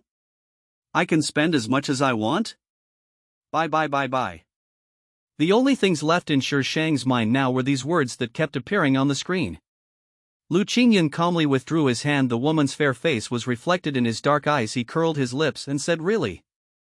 It was a long time later that Lu Qingyun realized that today's decision was the one he regretted most in his life, no doubt about it. Lu Qingyun sent Shi Shang back to the filming location of the program crew. All of a sudden, everyone in the program crew knew that Shi Shang had a sponsor who was extremely handsome. Although director Lin did not know Lu Qingyun, he knew Su Yishou. Su Yishou came here to send Fang Liqiu and the others here, so she waited until Lu Qingyun sent Shi Shang back before leaving with him. The only person who can make Su Yishou follow him is the one from the Liu family. There have been rumors since a year ago that the person from the Liu family has returned, but no one in the circle has seen him, so it is unknown whether the news is true or not. Now it seems that the person has indeed returned. Director Lin was glad that he had not taken advantage of Shi Shang's misfortune before. Asterisk. Please give me a reward. Please give me votes. The king is so handsome. During the break in recording the show, Shi Shang went to find Mr. Liu. She used the slogan of communication to make Mr. Liu very happy. After the program was recorded, Mr. Liu also went abroad, and before leaving he gave Shi Shang a necklace. Shi Shang estimated that the necklace was worth at least 50 million. It was really extravagant to just give away tens of millions of dollars. This baby wants to hug Mr. Liu's thigh. This necklace. Lu Qingyun looked at the necklace that Shi Shang was playing with. Her eyes froze for a moment and then she paused. Don't lose it. Shi Shang put the necklace back into the box and said in a sweet voice, don't worry, my boyfriend, I will take good care of the heirloom my grandfather gave me. That thing. Lu Qingyun opened his lips with a puzzled look, but his voice was so soft that Shi Shang couldn't hear it clearly. What did you say? Lu Qingyun smiled brightly. Nothing. Shi Shang looked at him suspiciously for a few times. What a psycho. In the blink of an eye she smiled again. Should we go shopping now? I can finally spend Lu Qingyun's money. Aren't I so excited? I want to spend all of Lu Qingyun's money, then buy him back and make him a maid. Ha ha ha. Lu Qingyun sighed silently in her heart. Compared to the old man, this woman was just as difficult to deal with. Only after Shi Shang had contentedly spent tens of millions of Lu Qingyun's money did he return to his apartment. This amount of money is not even enough to make a small change. I'm so upset. 1 billion. In US dollars. How many damn things do I have to buy to complete this achievement? Thinking of this, Shi Shang became depressed again. He watched the online quarrel with the mood of a newspaper editor. Shi Shang started to do business. Xia Xian's anger level might have reached its peak in the past few days. It was a good time. The main thing is that she is in a bad mood, so let people be in a bad mood with her. We all share the suffering.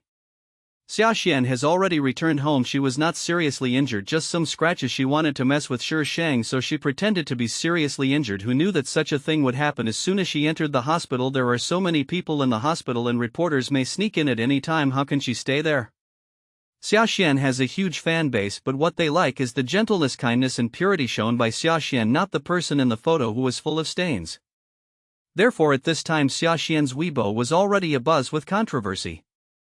Xia Xian usually pretends to be so noble, but I didn't expect that she is such a person in private. I really misjudged her. I have unfollowed her. You are so blind. A woman like this is still a goddess. I wonder how many men have slept with her.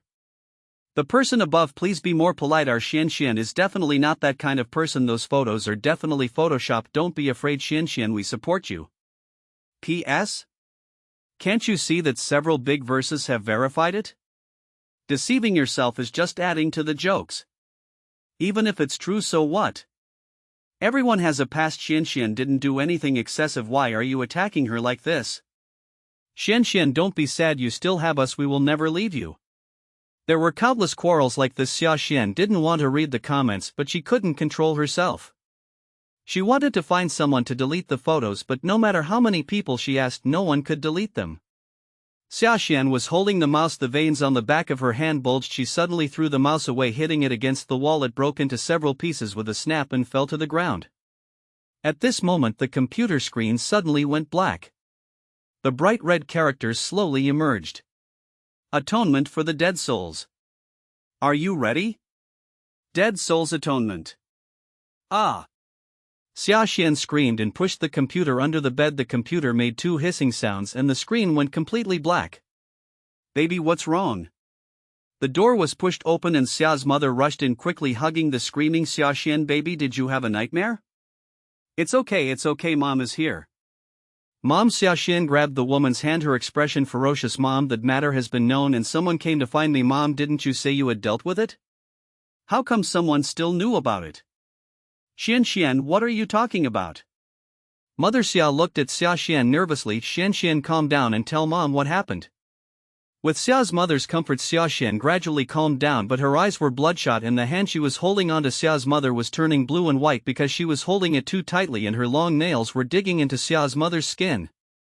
But because she was afraid of upsetting Xia Xian, Xia's mother could only endure it. Mom, someone found out about what happened back then and he wants to destroy me. Xia Xian stared into space with gritted teeth. Mother Xia's face changed. Impossible, I handled that matter very cleanly back then. No, those people are not dead yet. There were so many people back then. They all knew it. Why didn't you kill them? Why? Xia Xian suddenly pushed her mother away. If you had killed them back then, would I need to be threatened now? Why didn't you kill them? Why? Xia Xian lay weakly on the quilt and cried bitterly. Xian Xian, don't worry, Mom will help you solve this problem. You are my only daughter and I will not let anything happen to you. A hint of ruthlessness appeared on Xia's mother's well-maintained face. Although Xia's mother had given her assurance, Xia Xian still felt unsafe, so she went to Shimo's house overnight. Shimo saw Xia Xian wrapped tightly, frowned slightly and asked with a hint of dissatisfaction, what are you doing here? She is now embroiled in a scandal, yet she still dares to come to him. Won't this bring him trouble? Amo, save me. Xia Xian threw herself into Shimo's arms and hugged him tightly. Xia Xian put on makeup when she went out and she looked somewhat pitiful at this moment. Thanks to the great makeup artistry. Just find someone to delete the photos. Why are you looking for me?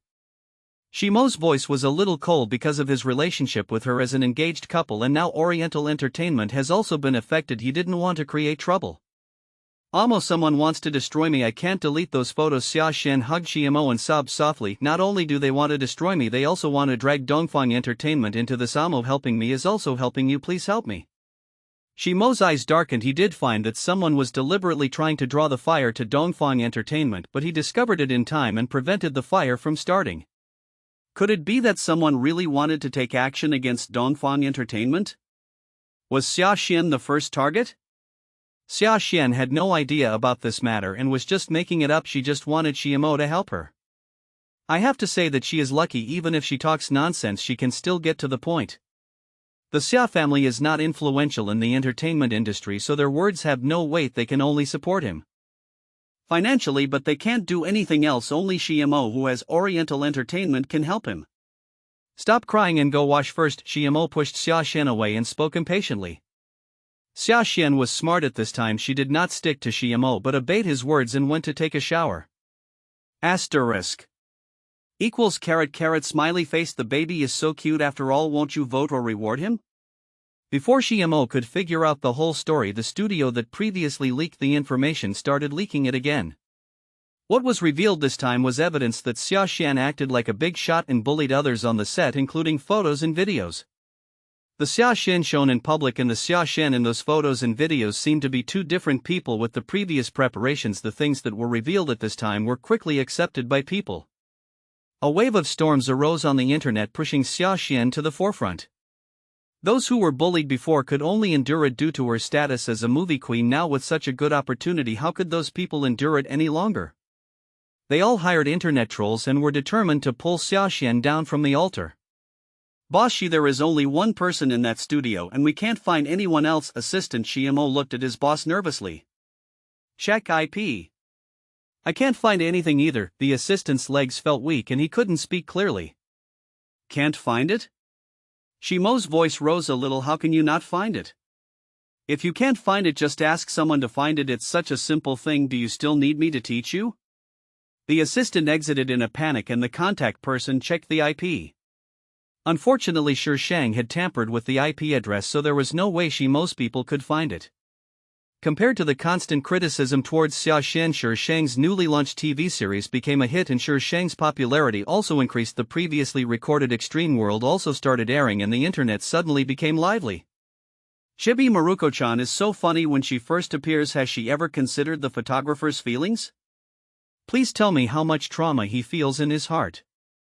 Goddess Chio and Chibi Maruko-chan look so good together. Am I the only one who thinks so?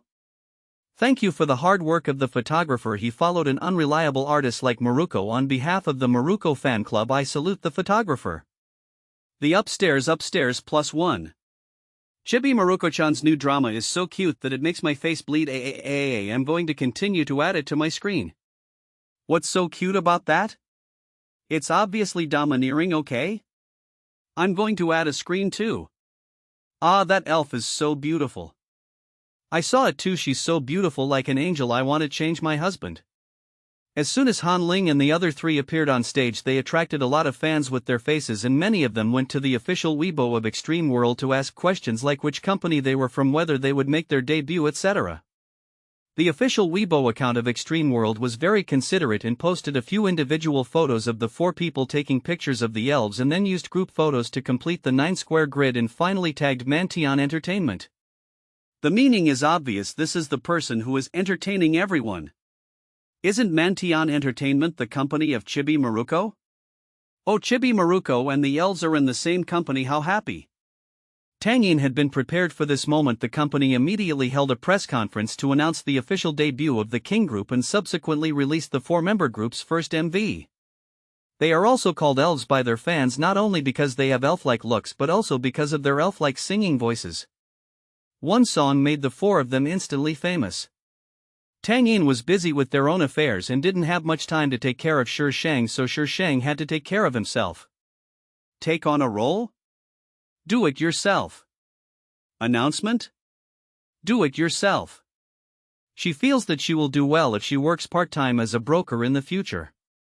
After Shi Shang finished discussing the contract for the new play and sent the person away, he called Lu Qingyun in a desperate tone. Mr. Lu, your girlfriend is lost at the Carlisle Hotel on Unju Road. Please come and claim her as soon as possible. I don't know what Lu Qingyun was doing over there. It was a bit noisy, but soon it quieted down. His clear and smiling voice came through the phone. Just leave it there for now. Mr. Lu, I think you must miss Grandpa Lu very much.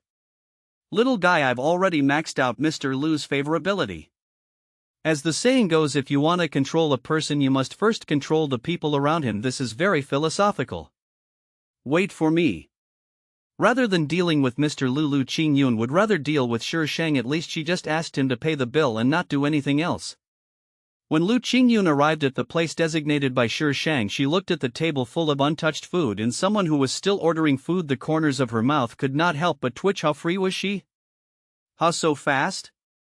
I just ordered 1 round. Shi Shang closed the menu. The waiter glanced at Lu Qingyun, who came in, and after making sure that Shi Shang was not ordering any more food, he quickly left the room. She is also an old employee and she has never seen a customer like this who actually ordered food by himself for fun. Is it a waste? Do you like spending my money so much? Although she asked him to buy clothes and bags, in the end he never saw her wear or use those things. Shi Shang blinked innocently. It's only natural to spend your boyfriend's money. Is there anything wrong with that? Lu Qingyun's smile froze. She pulled out a chair and sat next to her. Her peripheral vision caught sight of the contract on the table. Are you accepting a new role? There's no other way. I have to climb up for the title of Best Actress. Shi Shang's face fell immediately. My dear sponsor, why don't you spend money to buy me a Best Actress title? Lu Qingyun, why don't you let me spend money to buy you a globe to play with? You clearly don't like it, but you still have to do it. Isn't this crazy? It's like she doesn't like me, but she still has to get close to me.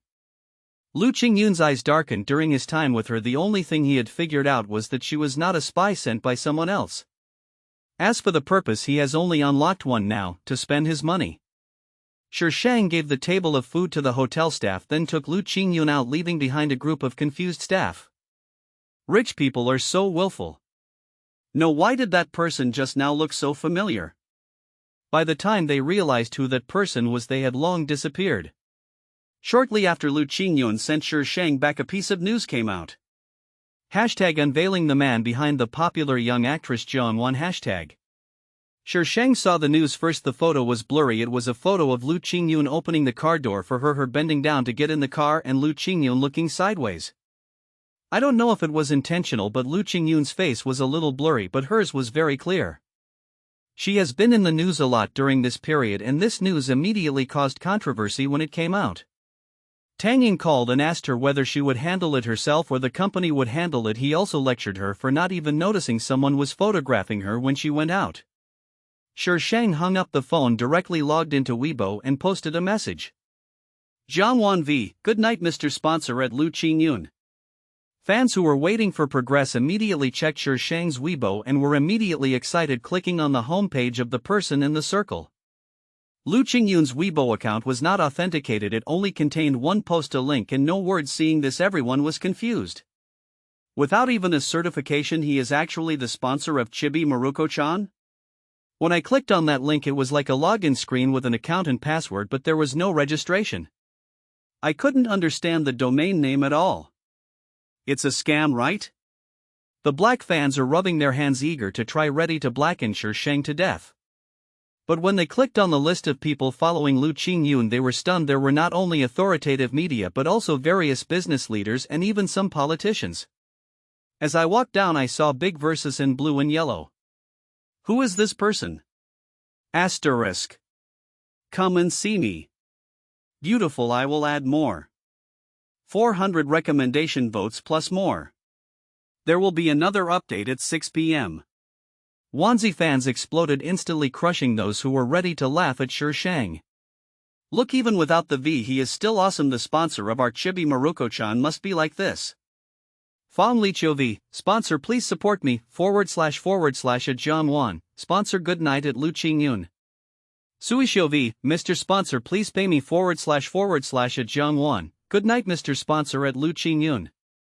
These two reposts instantly caused a huge uproar. Fong Lichio has a huge number of fans. Their goddess actually openly asked for support on Weibo. Goddess, although you are a little bit jumpy, please be reserved, okay? And that Suishio, isn't he the boss of an entertainment company? He's still asking for a salary. Doesn't that mean he's the boss of the boss? Oh my god, what's wrong with this world? Who is that Lu Qingyun? Someone please tell me about it. Some people would like to do some research, but they can't find anything. There's just a name, a vague profile, and not even a phone number. How can they find out? Even if it can be found, it will not be found out in a short time. So some people started talking, thinking that this was a self-directed and self-acted show, and those follow-up lists must have been faked. As soon as this statement came out, someone refuted it, saying that you should check your follow list, which is full of big verses. The war was about to break out, but there was no movement from Lu Qingyun's side. Some technical geeks found out the last login time of that account, which was the time when the only Weibo post was published, and he had never logged in since then. Everyone was dumbfounded. Where is the financial sponsor? Just gone like that? There was a commotion on Shi Shang's side, and Xia Xian's side was also busy because the studio had said that the story was to be continued, and many people were waiting for the next part. Shortly after Shi Shang posted on Weibo, the studio also updated its post. The content of this update is quite special. It is a group photo. The people in the photo are a group of young and beautiful college students. The background is a domestic university. Xia Xian is standing in the middle, looking playful, cute, and energetic. This looks like an ordinary photo, there is nothing wrong with it. But when Xia Xian saw this photo, she screamed if she had any hope before now that hope was gone, leaving only endless fear. Xia Xian's hands were trembling as she called her mother. She pressed the button several times before she got through. Xian, why aren't you sleeping yet so late?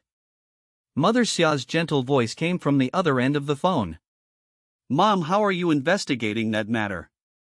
Xia Xian's voice was shaking and she was terrified. Someone on the internet, someone leaked the photos of me, and those people, the people behind it, must know about what happened back then. Mom, you have to save me, I don't want to be arrested. There was a strange sound from Xia's mother. She heard Xia's father's dissatisfied grumble and Xia's mother's soothing voice, and then it became quiet. Xian, who did you offend? Do you know how serious this matter is? I didn't, Xia Xian retorted weakly. But Shang's face appeared in my mind. Could it be her? Does she have the ability to dig up something from such a long time ago? Xian, think carefully about who you have offended. Those people were involved in that incident back then and they can't tell anyone. Aren't there families of those people? Could it be them? Mother Xia fell silent. Xia Xian could only hear her slightly heavy breathing. She was panicking and begged with a hint of tears in her voice, Mom, please say something. I don't want to be ruined like this. You have to save me. Xian, let's talk when we meet. Mother Xia gave Xia Xian an address and then hung up the phone. Xia Xian met her mother and hugged her mother and cried for a long time. These past few days she had been in fear that her past would be revealed and what she had done would be made known to the world, causing her to fall from the altar and be cursed by the world. While the mother and daughter were discussing it, the internet was already in an uproar. After that photo, several more photos were released. Soon they were photos of Xia Xian and several men and women in the group photo abusing two young girls. Then there are videos showing the process of the group of men and women committing abuse. They choose hidden places to attack and will not leave any obvious scars. They also provide treatment to the victims afterwards so that they can abuse them better next time. In addition to the two girls, there was also a teenager who was the victim of the abuse. In order to protect the victims, the faces of the three were blurred. The torture process was very long and shocking to watch. The people in the photos and videos all looked like children. Is Xia Xian among the perpetrators? How could Xia Xian be such a person? I thought I liked her so much, but I didn't expect she could be so cruel. Who are those people in the photos? They have been exposed. How could such people not be punished by law? What a bunch of beasts. The school in the photo seems to be a 211 university. I remember a very sensational news story that happened at a 211 university. A man and a woman were brutally dismembered in an abandoned teaching building. The case has not been solved yet. I am from a 211 university and I happen to be one of the graduates. I went to see it live at the time. I still have nightmares when I think about it. It was so cruel. Is Xia Xian the murderer? I know the person next to Xia Xian. His name is Hu Meng. Not long after that incident, Hu Meng transferred to another school. I heard that he went abroad. Don't talk nonsense if you don't have any evidence. Xian is definitely not that kind of person. That's right, our Xian is so kind. How could she be a murderer? Xia Xian also went abroad that year, just 1 month after the 211 dismemberment case. The brain-dead fans are still defending the murderer. Are you psychopaths? You actually like a murderer. Birds of a feather flock together, right? More and more netizens came forward and the people in the photos were instantly exposed. All of them had left the country about a month after the 211 dismemberment case. They all had good family backgrounds. Some were second-generation rich and some were even second-generation officials. With such an identity, it would be easy for him to be dealt with by his family's forces after killing and dismembering the person. People on the internet began to follow the official Weibo accounts of 211 universities and the official Weibo accounts of the police that handled the case that year. For a time there was an uproar on the internet and countless people accused Xia Xian and the group of abusers. How old were they at the time? 18 or 19, the most beautiful and innocent age, but what were they doing? They were actually abusing their classmates and possibly killing and dismembering them. Such dangerous people are still public figures today. The 211 university responded very quickly but in a very official manner, roughly meaning that it is not possible to determine that Xia Xian is the murderer based on just a few photos and videos, and everyone is requested not to spread rumors. The police did not respond. Asterisk. There are so many cases of abuse nowadays, it's scary to watch. Babies need to be cute little angels. Only when they are cute will people love them. Moi. Shiemo didn't expect this to happen. After seeing the photos on the internet, he was stunned for a long time. He had always known that Xia Xian was not as the outside world presented her, but he thought that at most she was just like those rich young ladies, a little arrogant and conceited. He had never thought that she might have killed someone. Mr. Shi Chairman, she is calling. The assistant came in with a cell phone, not daring to breathe heavily when speaking. The boss now is scarier than before. Shiemo closed his computer with a snap and took the phone from his assistant. Dad. Hold a press conference and cancel the engagement with Xia Xian, the man on the other end of the phone said in a very firm tone. I don't care what you want to do, but Xia Xian can no longer be your fiancé, remember that? I see. Shiemo hung up the phone, his expression slightly gloomy. Go arrange the press conference. The president of Oriental Entertainment unilaterally announced the cancellation of his engagement with actress Xia Xian. Does this mean that Xia Xian had really killed someone? Hashtag. As soon as the news came out, Xia Xian called Shiemo's cell phone. Shiemo didn't even look at it and turned off his phone. He had to give up on this woman. Xia Xian Oriental Entertainment was at a critical period and he couldn't let Xia Xian ruin his plan. Xia Xian didn't dare go out because there were reporters lurking outside and even angry netizens. If it weren't for the good security facilities in the community where she lived, those people would probably have rushed into her house. But Xia Xian was not the only one in the community. There were other celebrities as well, and there were so many reporters and people that their travel was severely hindered. The police eventually had to intervene to investigate. Ding dong. Ding dong, ding dong. The doorbell rang urgently and the people in police uniforms outside looked at each other and asked someone to call the property management to open the door. As soon as the door opened, a bloody smell hit me on the sofa in the living room. Xia Xian was wearing only a suspender nightgown with one hand hanging in the air. There was a long wound on her wrist and blood dripped from her fingertips onto the wool carpet, dyeing the white carpet red. Officer, did Xia Xian commit suicide out of fear of punishment? As soon as the medical staff came out, reporters surrounded them. Was Xia Xian murdered or committed suicide? Is she really the murderer of the 211 dismemberment case? Officer, please say a few words. Sorry, it's not convenient to disclose. Please make way. The police separated the reporters and escorted Xia Xian to the ambulance. Hashtag Xia Xian committed suicide out of fear of punishment. Hashtag. Number 211 dismemberment case murderer. Hashtag. The 211 dismemberment case dominated the hot searches. The person who offends you is really pitiful. Lu Qingyun's eyes swept across Shi Sheng's phone. The smile on her face was a bit weird, making his face look full of malice.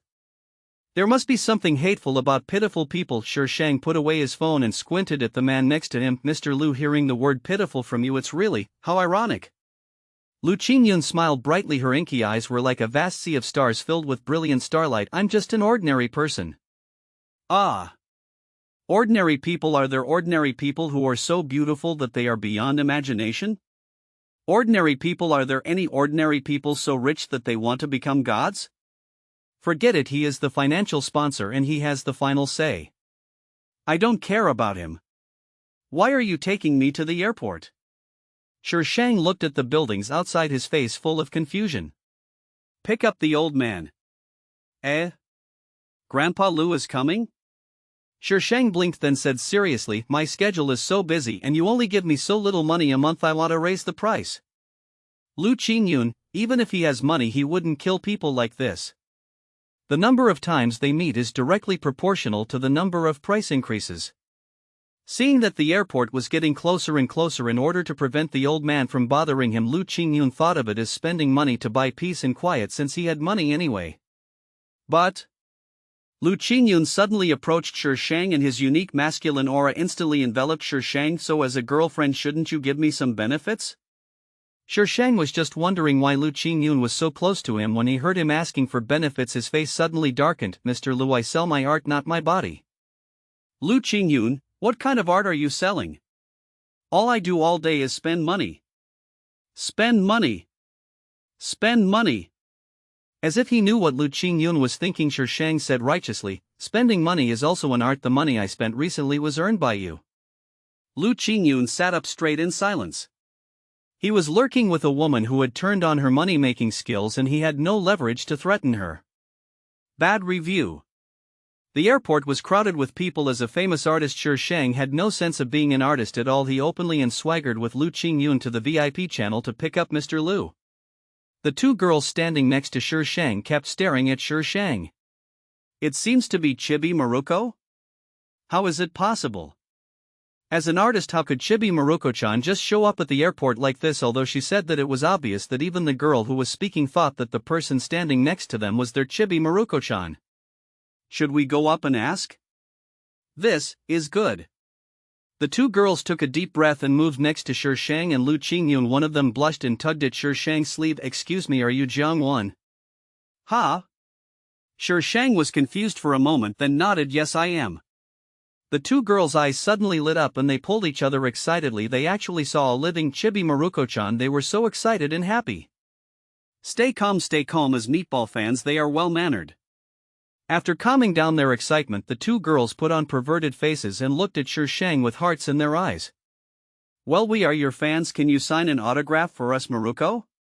It's my honor to sign for such a lovely fan, Shi Shang said as he took out the pen he always carried with him from Lu Qingyun. Where do you want to sign? The girl was so aroused that she instinctively took out a notebook from her backpack and handed it to him, continuing to look at Shi Shang with a perverted look.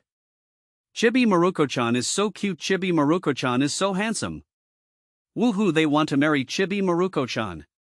Shi Shang returned the signed booklet and said, you are students, right? Are you here to pick someone up? The weather has been very hot recently, so please be careful to prevent heatstroke.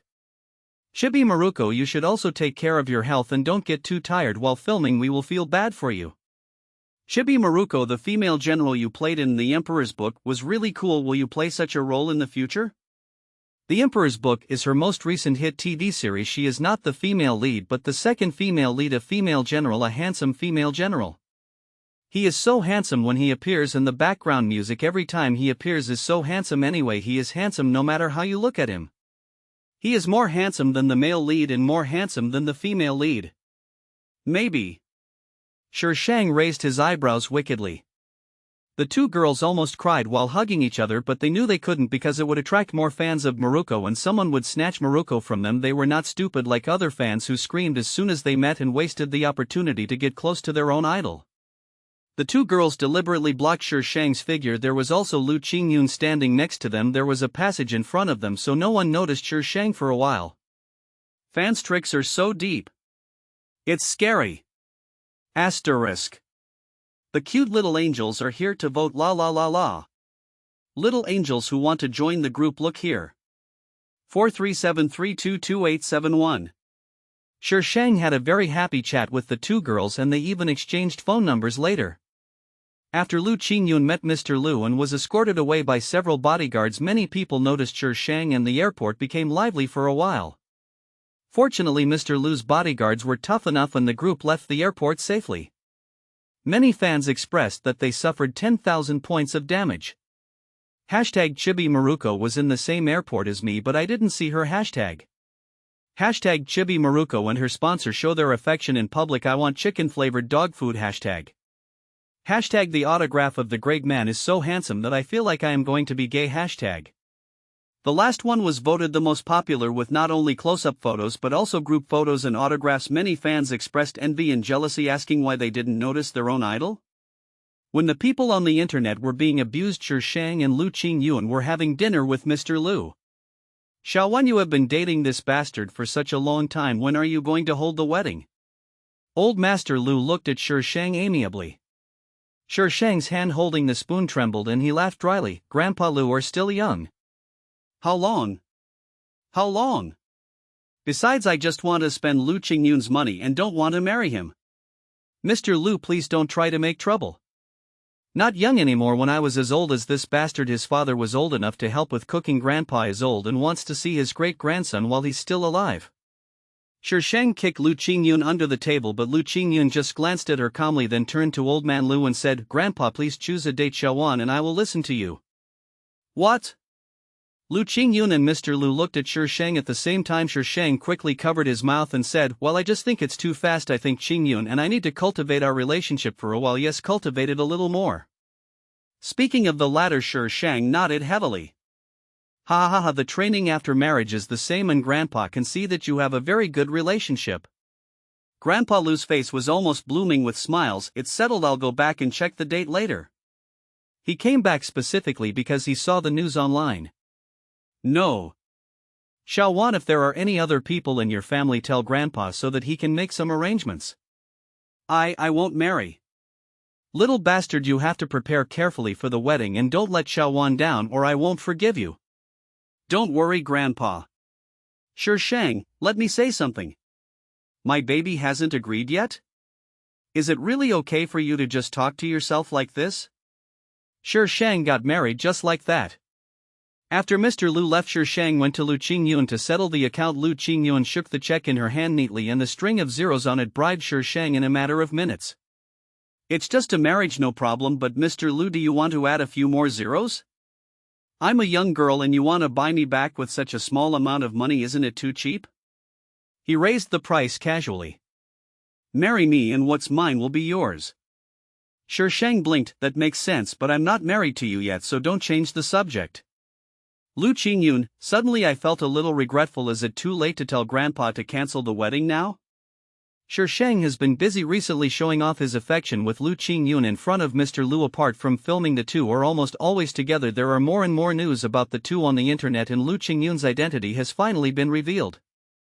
The biggest boss of Eugene Entertainment and the heir of Lu Group. The identity of this financial sponsor blinded a group of people. Did Chibi Maruko save the galaxy in her previous life?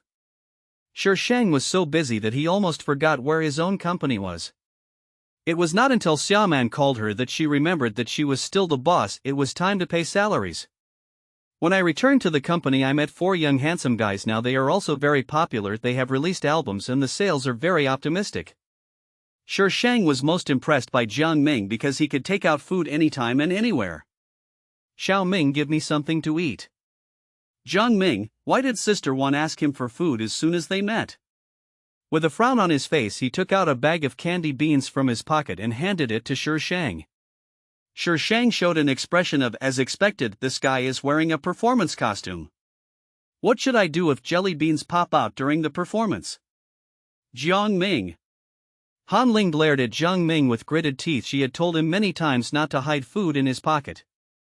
Jiang Ming shrank his neck and looked at Sure Shang for help. Sure Shang held the candy beans and waved at them. Come on, little fresh meat. Sister Wan, you are so fashionable. Does your financial sponsor know about it? When they arrived at the office, only the professional president was there. Neither Tang Yin nor Xiaoman was there. The professional president was also impressed by his boss, who only knew how to give money. Sure Shang signaled him not to bother himself and curled up on the sofa to watch the goblins fight. Tang Yin and Xiaoman didn't arrive until Sure Shang became impatient of waiting. Xiaoman looked unhappy and Tang Yin was injured. You two, what are you doing? What are you thinking about? Tang Yin glared at Sure Shang. Xiaoman met CMO. Oh, I'm not imagining anything. Sure Shang shrank back on the sofa holding the phone. You're overthinking. You are dirty yourself and you blame me. I won't take the blame. Xiaoman sat next to Sure Shang with his head lowered, looking a little embarrassed. 3-legged frogs are hard to find, but 2-legged men are everywhere. Miss Xia, what are you hesitating about? Sure Shang whistled at Tang Yin in a vulgar manner. Tang Yin pushed his glasses and ignored Sure Shang's impropriety. Xiaoman smiled bitterly. After all, I've liked you for so many years. How could I just say I don't like you anymore? But what did he say about her? Then go abroad to heal your wounds. Xiaoman looked at Sure Shang in confusion. Tang Yin, isn't there a movie in Hollywood recently that's looking for Asian faces? Take Xiaoman with you to try. Sure Shang patted Xiaoman's shoulder and suddenly asked seriously, do you still want to reconcile with Xiamo? Xiaoman was stunned for a moment, then shook his head firmly. Xiamo was no longer the person she remembered and they could never go back. Then go ahead, don't come back within 6 months, don't ask why, trust me. Very good, the CP was successfully broken up. Another achievement for this baby to add to. Xiaoman left along with Tang Yin. Sure Shang will temporarily serve as the artist director. The consequence of letting Sure Shang be the artist director is that the company has a bunch of new people with extremely good looks in Mantion Entertainment. If you are not good looking, you are embarrassed to hang around the company. Even a job sweeping the floor requires good looks. Wherever you need entertainers to support the entertainment industry, look for Mantion Entertainment. The professional president was very upset. Is this an entertainment company? Why does it feel like he's running a brothel and he's the madam? No, his boss is the madam and he's just a gigolo at best? Thinking of this, I really want to quit. Hashtag the company that has contracted the entire entertainment industry. Please look for the well-known trademark, Mantion Entertainment. There is only one store and no other branches. Hashtag. Asterisk. Readers with two legs are hard to find, but readers with their own stools are everywhere. 700 recommended votes plus more. Please vote. Please give me a reward. Xia Xian did not commit suicide but was murdered.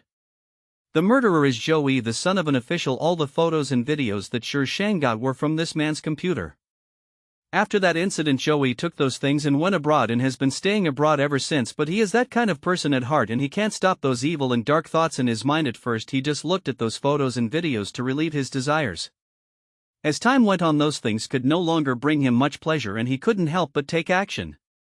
After succeeding for the first time, he tasted the sweetness and sank into the endless abyss again. Over the years he has never been discovered by anyone and he has also found several like-minded friends. But not long ago he inexplicably received some abusive messages. He saw Xia Xian's name from those fragments and after searching on the internet he realized that something big had happened. He didn't even know why he wanted to kill Xia Xian. At that time it was like there was a voice constantly circling in his mind telling him to kill Xia Xian. Zhou Yi was arrested and he confessed what happened that year. He even had the video of several people dismembering a body which was bloody and cruel.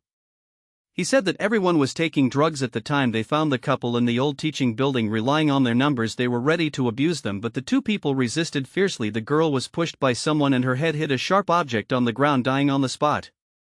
Seeing this, the boy resisted even more fiercely. The group of people were having so much fun at the time that they didn't realize that someone had died. Instead they tortured the boy, causing him to die. Zhou Yi couldn't remember who proposed dismemberment. With video footage and sufficient evidence, Xia Xian was thrown into prison and all those who were involved at the time were arrested by the police.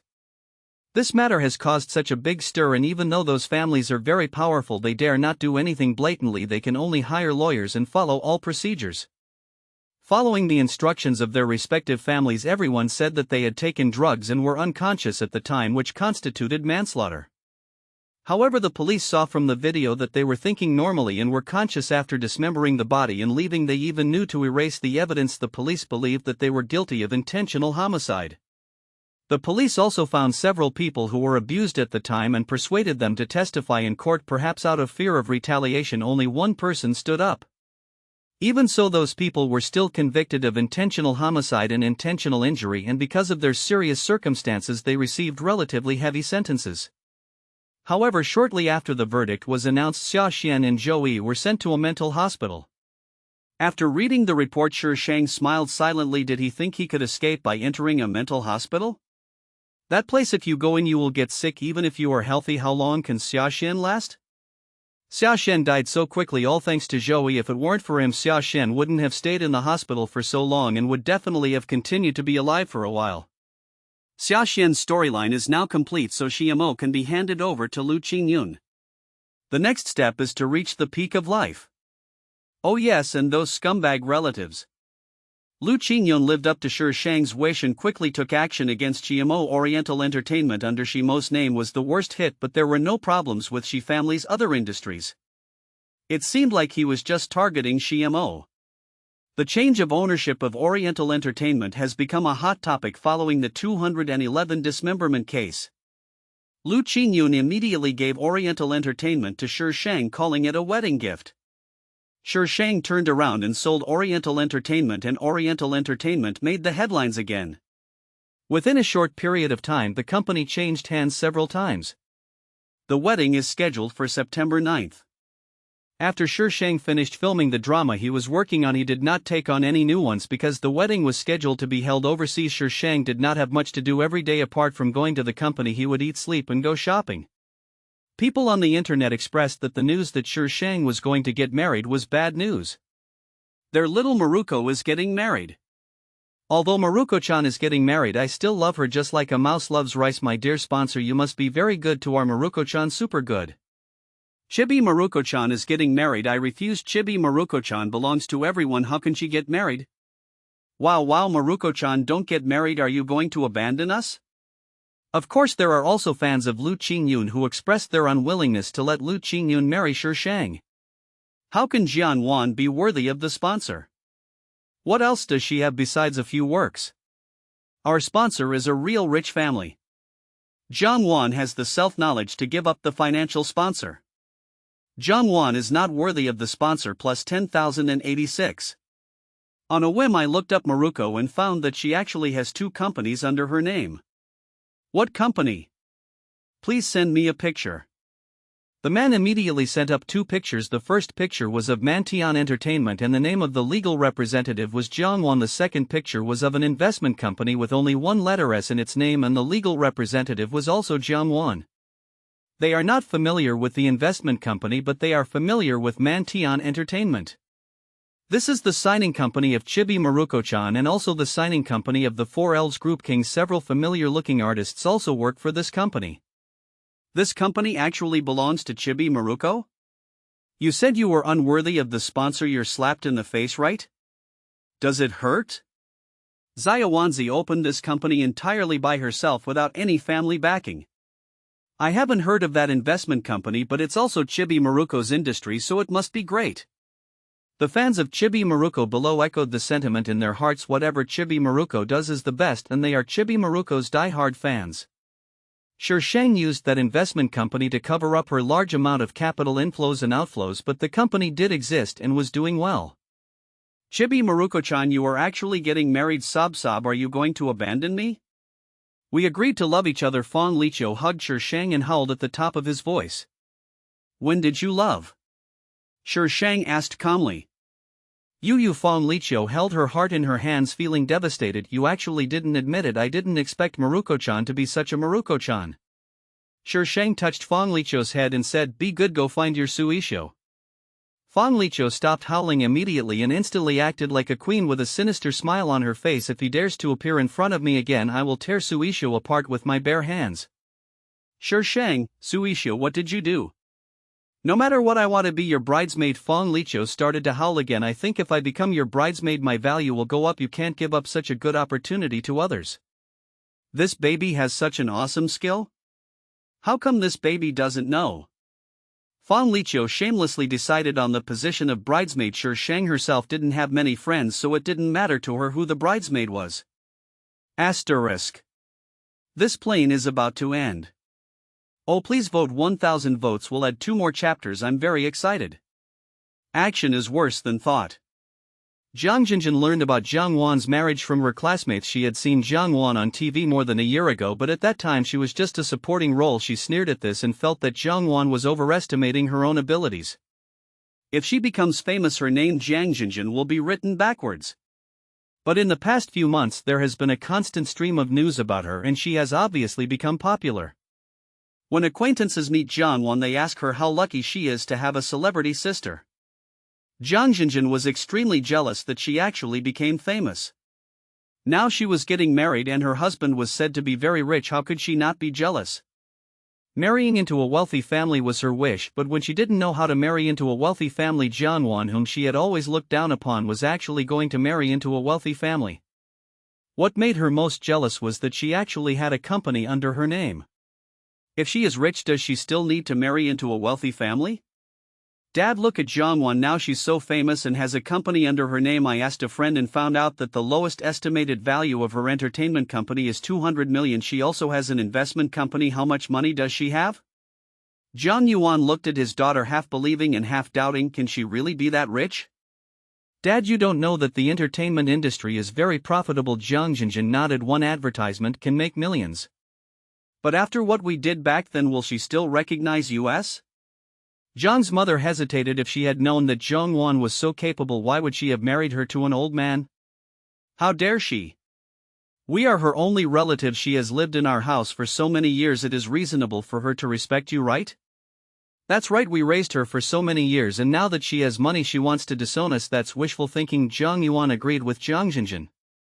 Jiang Jinjin has already started to imagine that after she has money she will buy back all those things that she feels are far away from her. In fact, this is not the first time that Jiang Jinjin has urged her parents to look for Jiang Wan, but Jiang Yuan and Jiang's mother both feel a little uncomfortable with the idea of marrying Jiang Wan off.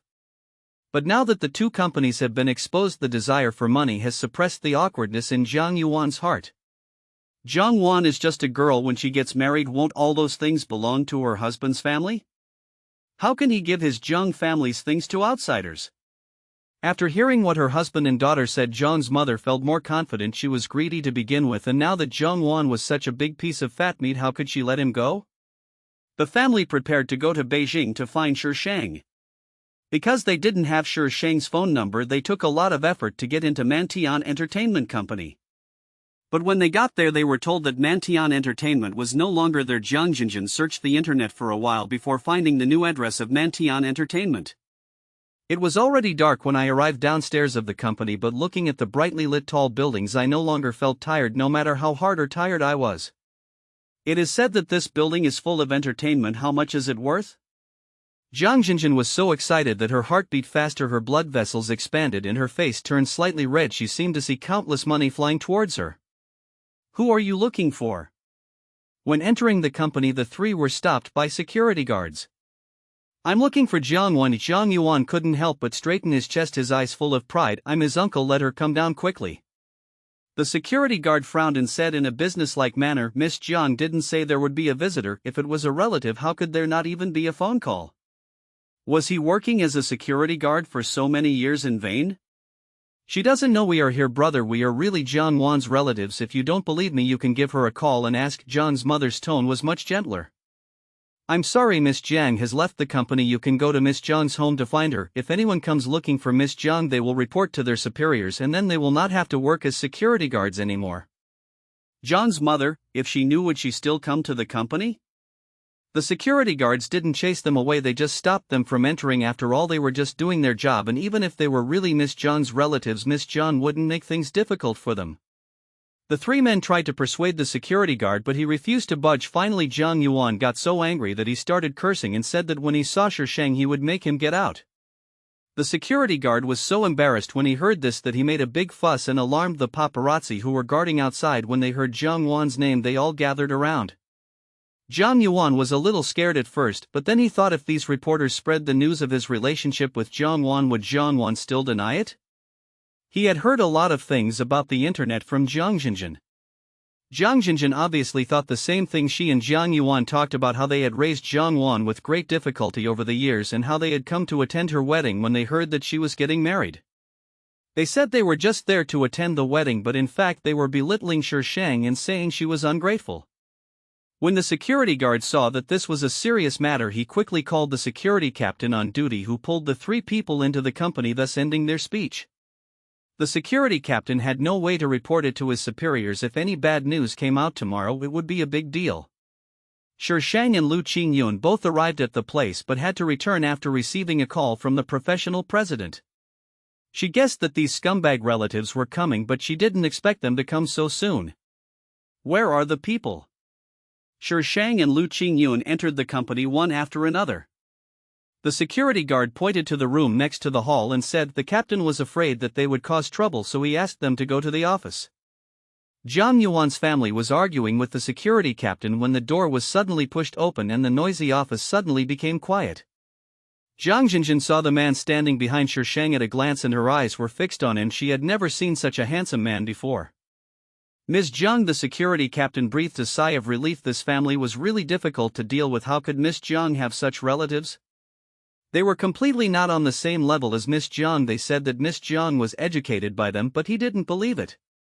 Shawan, look at the person you hired. He doesn't know any rules at all, Jiang Yuan said confidently. How can such a person stay in the company? Fire him immediately. The security captain almost choked. He doesn't know the rules? Who is making trouble here? Go outside and tell him you don't want to be laughed at by others, do you? Shi Shang glanced at Jiang Jinjin with a half smile. Thank you for your hard work today. I'll ask the finance department to give you bonuses later.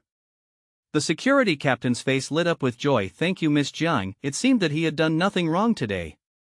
Shawan, why did you give him a bonus? Didn't you see how they treated us? We came here from far away, but they didn't call you and stopped us. They are so ignorant. It's okay if they offended us, but what if they offended other people? John's mother also looked disapproving. You don't have the final say here, Mr. Jiang. Ms. Wu. Shishang spoke clearly with a smile on his face, but his eyes seemed to be filled with ice. Zhang Yuan and his mother felt a chill running up from the soles of their feet. At the same time their scalps went numb and they dared not say a word. Asterisk. 1,000 recommendation votes plus more. Second update later. I can't reply to the comments after the chapters in the client, which is terrible, but I can reply in the book review area. Come to the book review area. After leaving the company, Shishang didn't say anything. He asked the three to get in the car and Lu Qingyun drove. Zhang Jinjin's eyes never left Lu Qingyun. The photos on the internet were a little blurry, although she thought he was very handsome at the time. Zhang Jinjin did not take Lu Qingyun seriously because of Shishang. But now seeing him, she suddenly realized that this man was really handsome. Zhang Yuan and his mother sat in the back communicating with each other using eye contact in a way that only they could understand. Finally Zhang's mother broke the silence and spoke in an elder's tone. Shawan, it must be hard for you to start a business alone. Why don't you call home so that your uncle and I can help you? Don't worry, Ms. Wu, I dare not trouble you. Shishang did not hide the sarcasm in his tone at all. How come you don't even call me aunt? You only have us as your relatives. What's the point of being a bother or not? When your parents passed away, weren't we the ones who took care of you? Why are you being so distant with me? John's mother's tone was half angry and half helpless, and she looked as if she really cared about her. But the greed in his eyes was exposed completely. Ms. Wu, that's not right. My parents left me nearly $1 million in compensation after they passed away, plus their savings and house, which adds up to $2 million. Didn't you take all that money? Even if this money is for the cost of taking care of me for those few years, I won't ask you for it. John's mother was choked and speechless. If it wasn't for the money, how could she have adopted a burden? Okay, Jiangwan, you've grown wings, haven't you? Zhang Yuan immediately spoke up to support John's mother. Didn't we spend any money to raise you? Now that you have money, you want to turn your back on me, right? Your dad still calls me brother, but you don't even know the difference between high and low. If your dad were still alive, he would be pissed off to death by you. Hey, Mr. Jiang, we all know how much money you spent on me. If my dad knew that you treated me like this, he might come to find you at night. Who doesn't know how to scare people? Is this baby scared? This family can be summed up in one word: greed. The original owner's parents left so much money, enough for the original owner to finish college safely and even enough for a startup fund, but this family coaxed the original owner into giving those things to them with various reasons. He is still not satisfied and wants to sell the original owner for a good price. Is this person really a relative? Damn, he must be an enemy. In the world of novels, besides White Lotus and Green Tea Bitch, there are also magical creatures like scumbag relatives. Zhang Yuan was so angry that he couldn't speak, or maybe he felt guilty and didn't know how to refute Shishang. Shishang sneered, turned his head and said to Lu Qingyun, "Go to the Carlisle Hotel." The smile on Lu Qingyun's face was a little cold, and Shishang even sensed a hint of murderous intent. She silently lit a candle for Zhang Jinjin. Damn, you think this pervert is a male actor? After arranging the three people to stay in the hotel, Shishang warned them before they left, "If you want to attend my wedding, stay in the hotel obediently." She certainly didn't think these three people would listen to her, but it didn't matter. The degree to which they commit suicide directly affects their fate. After leaving the hotel, Shishang pulled Lu Qingyun with a sad face. "Mr. Lu, please give me some money to comfort me." Lu Qingyun, the scumbag relative, is not his. Why should he give money to comfort him? Reject. Shishang was very sad after being rejected. "Mr. Lu, are you really going to reject me? Grandpa Lu is still waiting for us. If I tell Grandpa Lu that you bullied me, will he beat you to death? And then let me inherit the Lu family? This idea is not bad." You think too much. Lu Qingyun stuffed Shishang into the car. Could he be killed so easily? Besides, he was his own grandfather. How could he beat him to death? Because Zhang Yuan had said something outside the company before Shishang had someone deal with it, so everything on the internet was calm. Zhang Yuan's family, who had been waiting for the news to break out online, became restless. Isn't it said that those paparazzi can make a big fuss out of a small thing? What he said yesterday was all big news, right? How come there is no news at all? Jinjin, take another look, Jiang Yuan urged Jiang Jinjin impatiently. Jiang Jinjin searched again but still found no news. Jiang Jinjin subconsciously clicked on Shi Shang's Weibo. The moment she refreshed the page, a Weibo post popped up.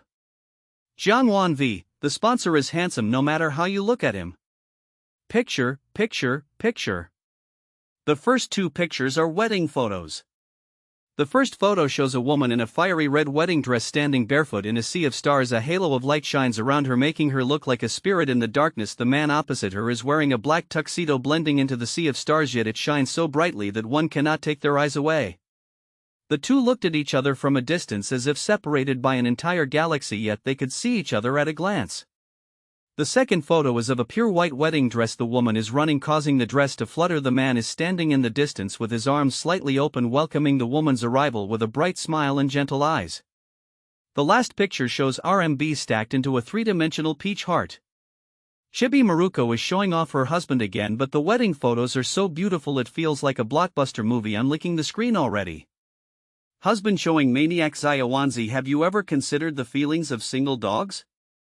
Please find out the psychological shadow area of single dogs. Husbands, come and watch the single dogs at There Is a Dog in the Sky. The wedding dress is so beautiful most people can't pull off a red wedding dress, but Chibi Maruko-chan has no problem with it. Oh Chibi Maruko-chan, I find that I love you more and more. What should I do? The upstairs is sad, dry, and sick, beautiful, and my husband came to watch the single wangat. The people above and above are simply insane. Single dogs need to be petted. Maruko-chan, well, my Maruko-chan is getting married. I'm so sad. PS, the wedding dress is gorgeous. It's all because of Maruko-chan and her sponsor's good looks. Lick the screen. The sponsor is so gentle.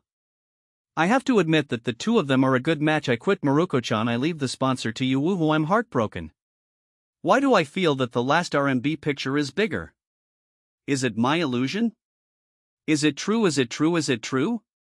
It's not your illusion, it's really bigger. So Maruko is just showing off her wealth and her husband? I don't understand the tricks of rich people. Jiang Jinjin looked at the waves of comments full of blessings, and the jealousy in her heart had already overwhelmed her. She is just an orphan without a father or a mother. How can she have all these? How could it be that such a perfect man was Jiang Wan's? Asterisk. 1,000 recommendation votes plus more. Add 2 more chapters. Babies, make sure you don't praise me. Congratulations to Xiao Shengsheng for winning the title of Husband Show-Off Crazy Demon. Please vote. Shi Shang had been on guard against Jiang Yuan's family from the beginning, so when they contacted the media she knew it first and asked Hu Shua to meet them. Hu Shua agreed without hesitation. Because of Xiao Xian's matter, Hu Shua's studio is now very famous and his worth has also soared. He would not accept a job offer from ordinary people, but he is very willing to help Shi Shang, the woman who gave him the opportunity to soar to fame. Hu Shua bribed a lot of paparazzi and then took a group of people to find Jiang Yuan. Seeing so many media outlets, Jiang Yuan felt that he could definitely make Jiang Yuan surrender. No matter how powerful she was just a woman in a traditional country. Being unfaithful, unfilial, unkind and unjust were taboos, and she would be criticized in the future. Jiang Yuan's idea was so stupid he didn't even think about how the entertainment industry could be as simple as his neighborhood. Jiang Jinjin felt a little uneasy and thought that it was not right to do so, but unfortunately she couldn't persuade Jiang Yuan. They were waiting for tomorrow's news, waiting for Shi Shang to apologize to them tomorrow. But no. The next day nothing happened. Well, it's not like nothing was discovered. Shi Shang updated her wedding photos again and the last picture was still RMB. The next few days remained calm. Shi Shang fed the dog food at a regular time and place. The last one was made of various patterns made of RMB. Fans are already very calm about Shi Shang's behavior, showing off her husband. Of course there are people who scold her, but they are too inconspicuous and are quickly brushed away by people who are licking the screen. Just when Jiang Yuan could no longer wait, news finally appeared on the internet, but it was completely different from what he expected. What was said above was how a family took over the younger brother's property, treated the niece harshly, and finally wanted to get a piece of the pie after the niece started her own company with her own abilities. Hu Shua's writing skills are impeccable, and given the reputation of his studio, netizens naturally believed it, and soon someone dug out information about Jiang Yuan's family. It immediately matched up with several points vaguely mentioned in the article. Naturally, there are people in the city where Zhang Yuan lives who like Shi Shang. There are also many people around Zhang Yuan. They only know that the Zhang family has produced a star, but they didn't expect that there is such a story behind it. Some people who are more familiar with him know that Zhang Yuan did not have a good life back then. The clothes she wore were all Jiang Jinjin's leftovers, and she never changed into new clothes throughout the whole year. There was almost no need to dig deep to find out some of Zhang Yuan's family's bad habits. Zhang Yuan wanted to use the power of the internet to deal with her so she would give it back to them. Fans online began to denounce Zhang Yuan's family, who Shua posted the information of the hotel where they were staying using his second account for a while. Zhang Yuan's family was almost blocked in the hotel. How has Xia Wanzi treated you unfairly? The presidential suite at the Carlisle Hotel costs more than 10,000 yuan a night. How dare you say that Xia Wanzi is ungrateful? There are all kinds of birds in the forest, Maruko, and you are just relatives and we are separated by a family. Why do you covet Maruko's property? Do you have any shame? Do you think our Maruko has no one? I'm not a Wanzi fan, but to be fair, Jiang Wan is indeed generous. If it were me and such relatives embezzled my money, I would make them spit out every penny.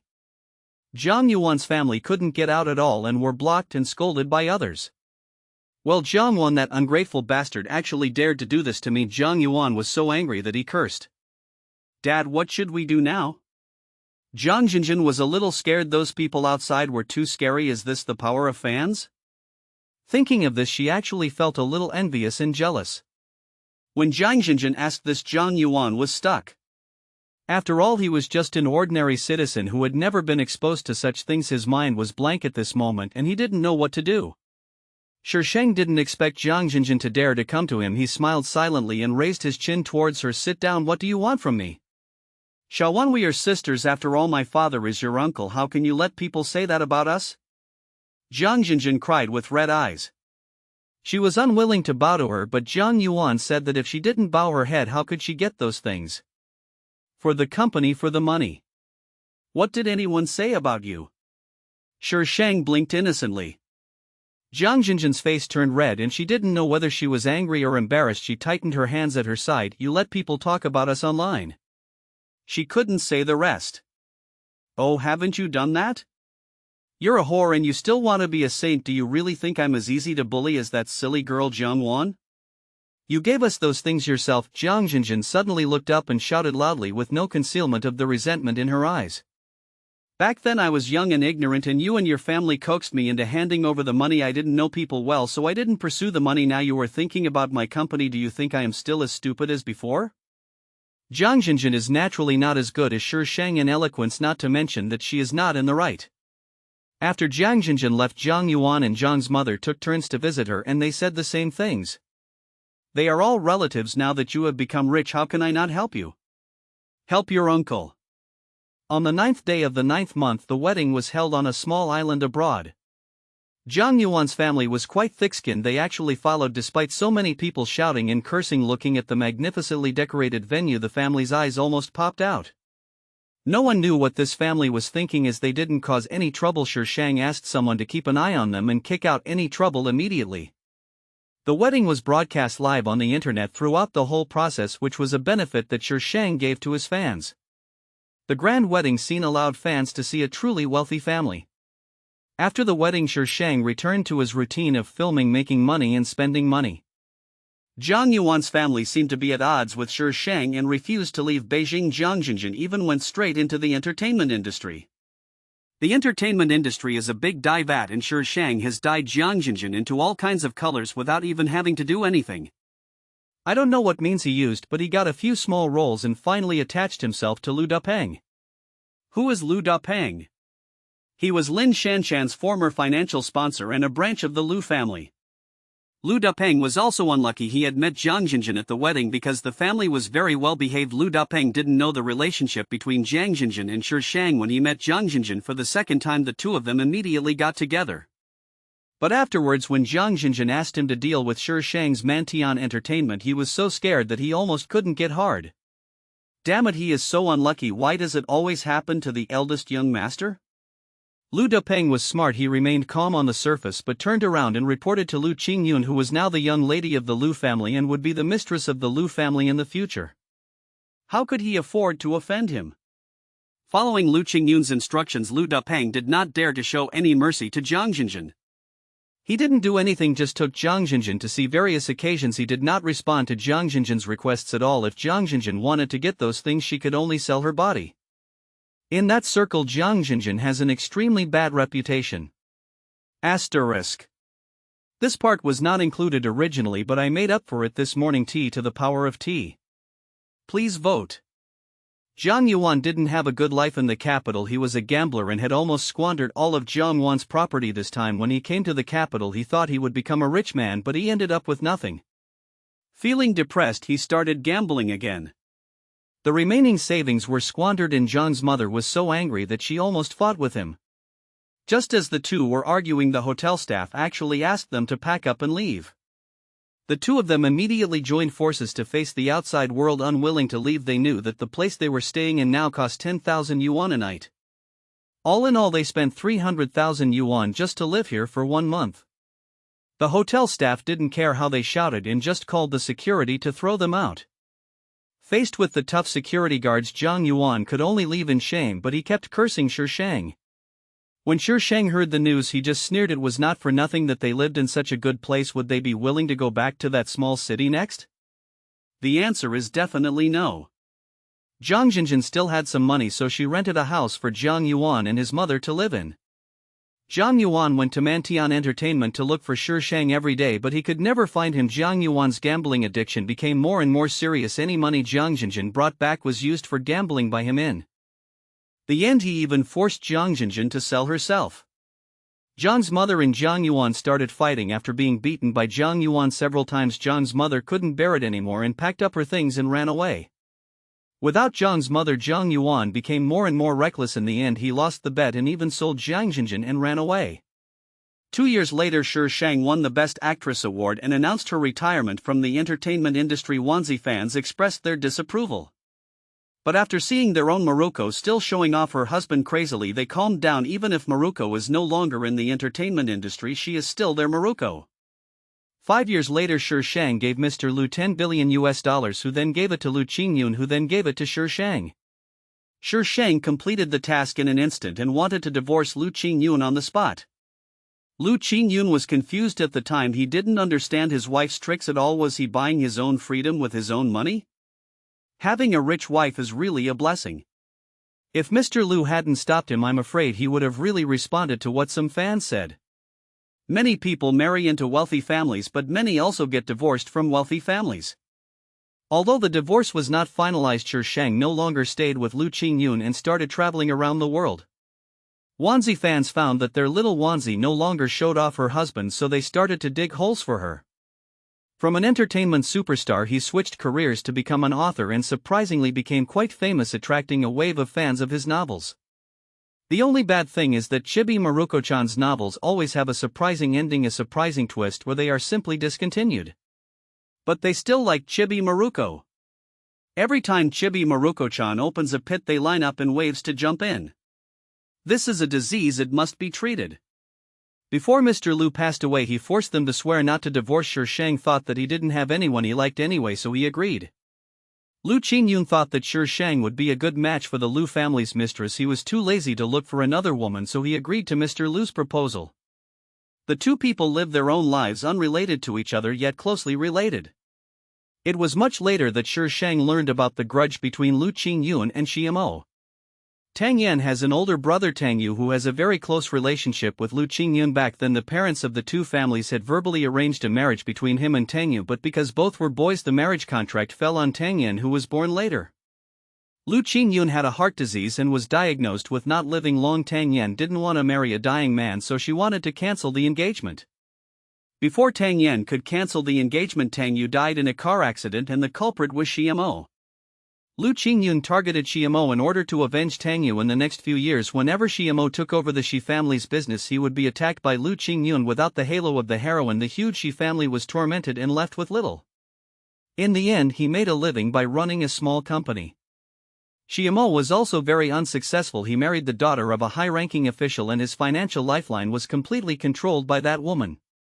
As for Tang Yan, after Tang Yin returned to the Tang family and took power, she married someone through a family marriage. Her mother-in-law made things difficult for her and her husband despised her. Her life was not very good until she gave birth to a son. However, when some young and beautiful women appeared around her husband, her life became difficult again.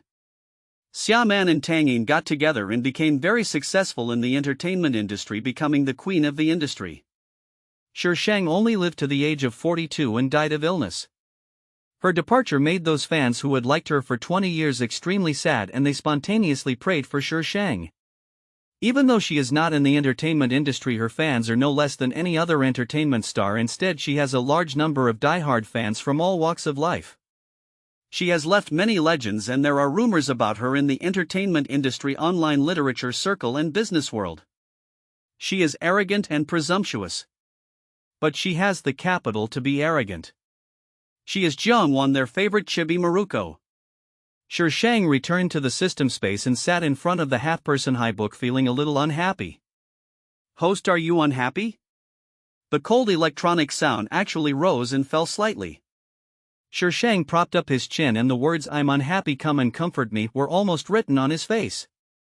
Host, do you feel that you have lived in that plane for so long that you have developed feelings for the people there? Quiet, deathly quiet. Host, can you squeak to prove that you can still breathe?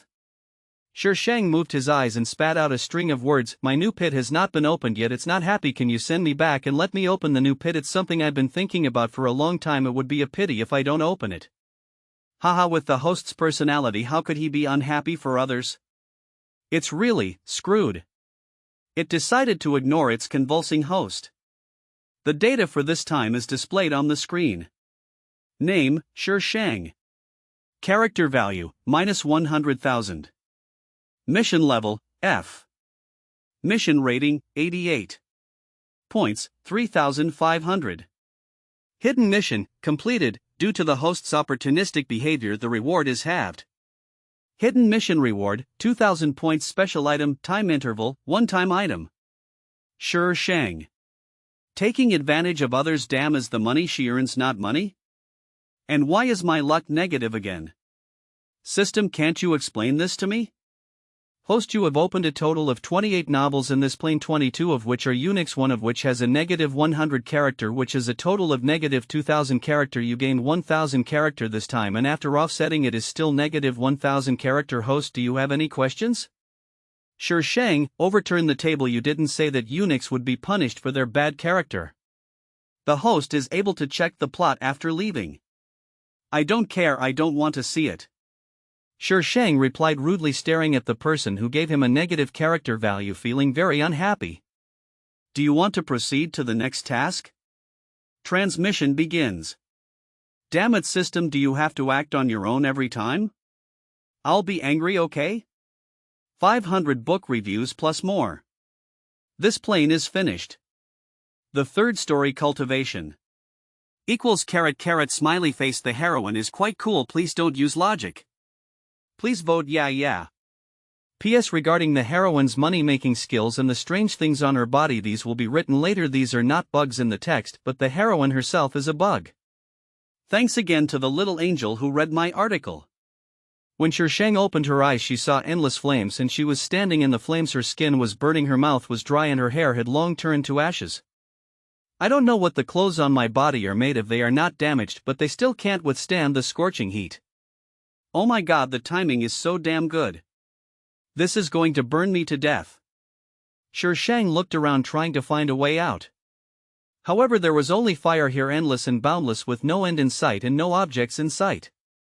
Waves of scorching air swept over her one after another. She had just woken up for a while but could no longer hold on. She could even hear the sizzling sound of her exposed skin being roasted. Flip the table. What the hell is this place? System, come out, I want to talk to you about life. Uncle Master, wake up. Uncle Master, wake up. The sudden sound echoed throughout the space. Anyone? Uncle Master, this is an illusion, wake up. Shi Shang was stunned, his brows slightly furrowed. Illusion? Is she entering a fantasy novel? Damn it, even if it's a fantasy novel, how come it's an illusion right from the start? This is so unscientific. Shang gritted her teeth, closed her eyes and calmed herself down. The sound of the burning flames around her gradually faded away. The temperature slowly dropped, the pain all over her body disappeared and she felt a coolness. Shang suddenly opened his eyes and his chest rose and fell rapidly. As far as she could see, there was a very cute girl who was looking at her with a worried look on her face. When she saw her open her eyes, she breathed a sigh of relief. Uncle Master, I was scared to death. The girl's face showed relief at surviving the disaster.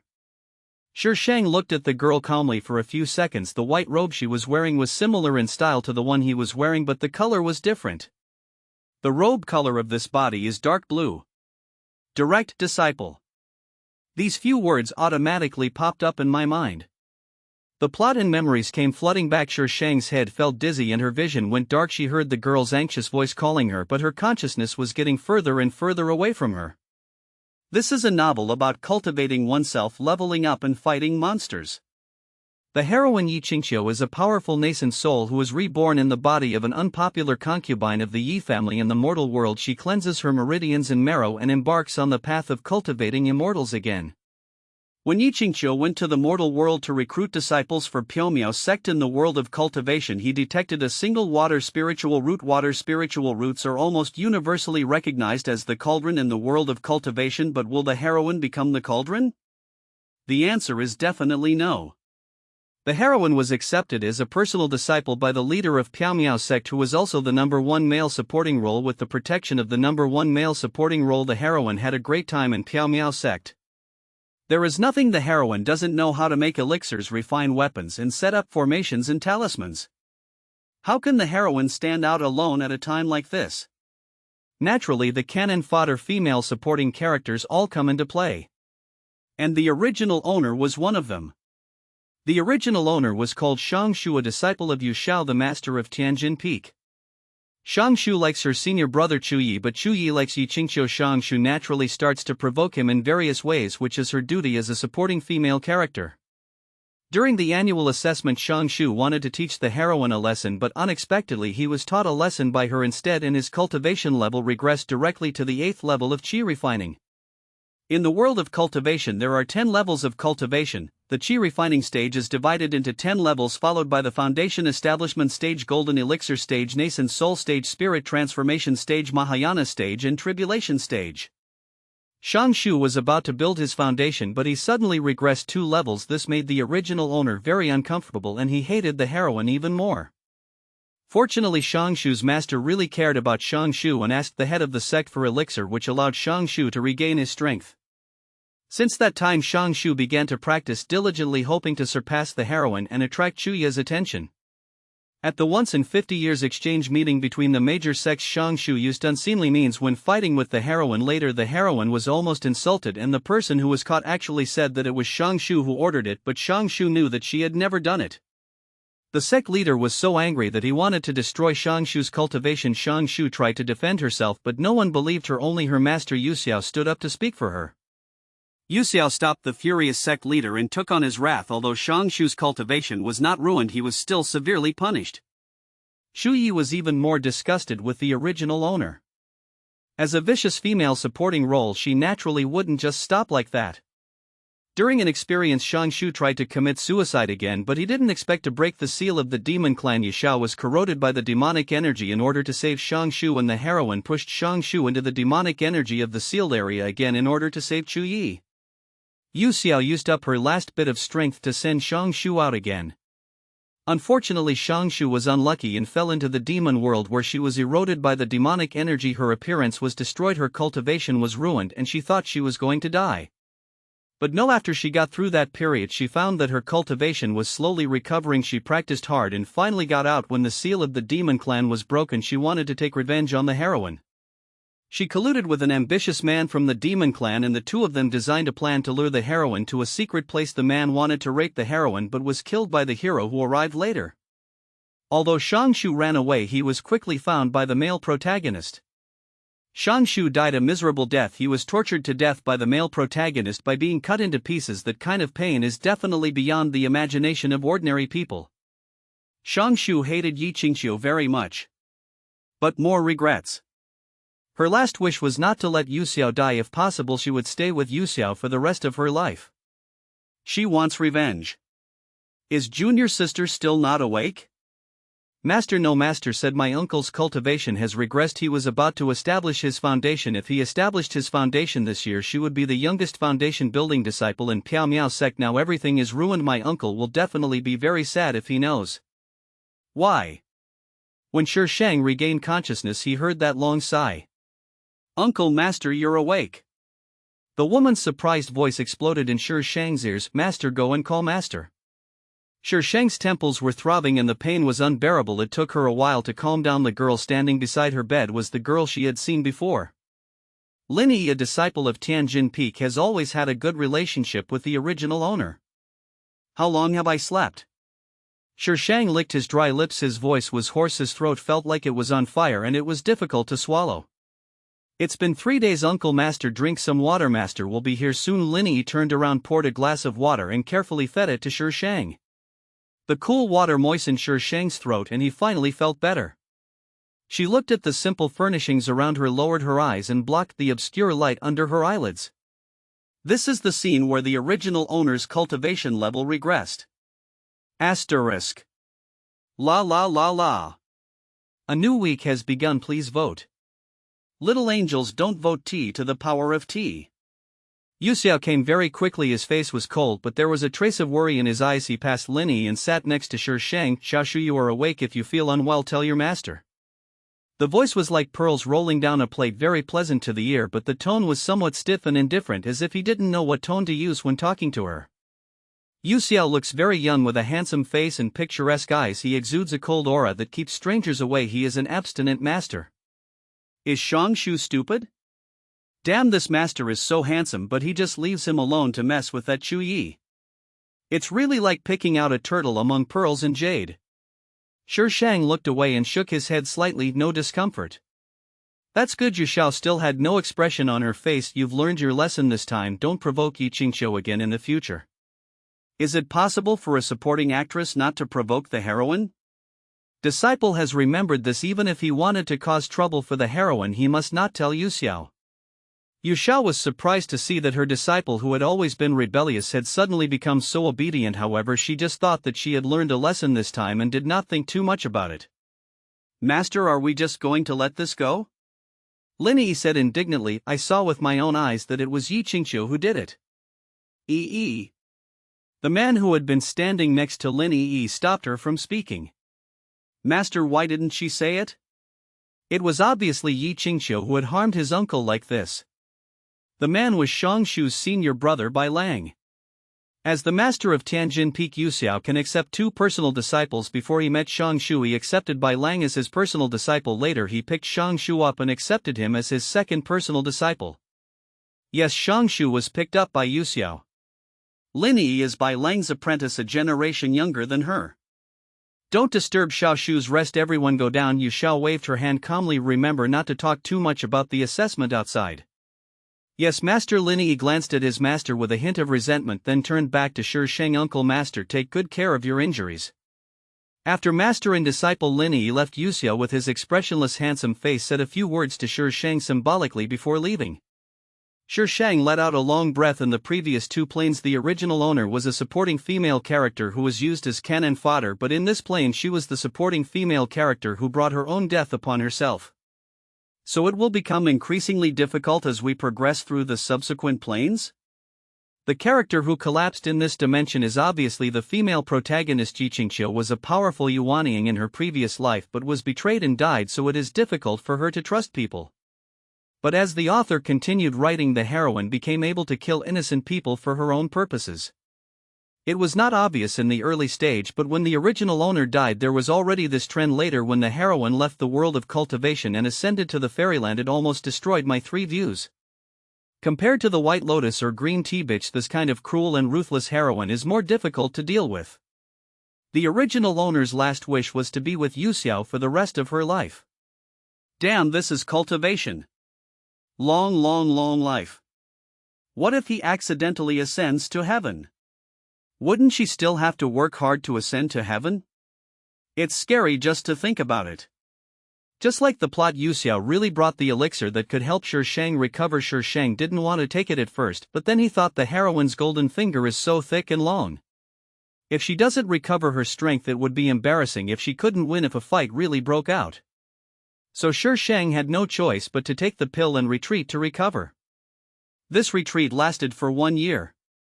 Not only did Shi Shang recover his cultivation, but he also successfully established his foundation. The original owner had a mutated ice spirit root. Shi Shang flipped his hand and threw out a piece of ice. Unexpectedly, the door suddenly opened and the ice flew out of the door. Aha! Lin Yi's scream also sounded from outside the door. Shi Shang, Lin Yi has also reached the 7th level of qi refining, right? Or a fire spirit root, what the hell? There was a strange noise outside and then she saw Lin Yi coming in with a sad face, some water stains on her body, looking a little disheveled. Uncle Master, why did he stab her with the ice spikes as soon as he came? Ahem, I'm just trying to see if it works. Lin Yi blinked and then asked in surprise, Master, you have established your foundation? That's great, I knew that Master is the best.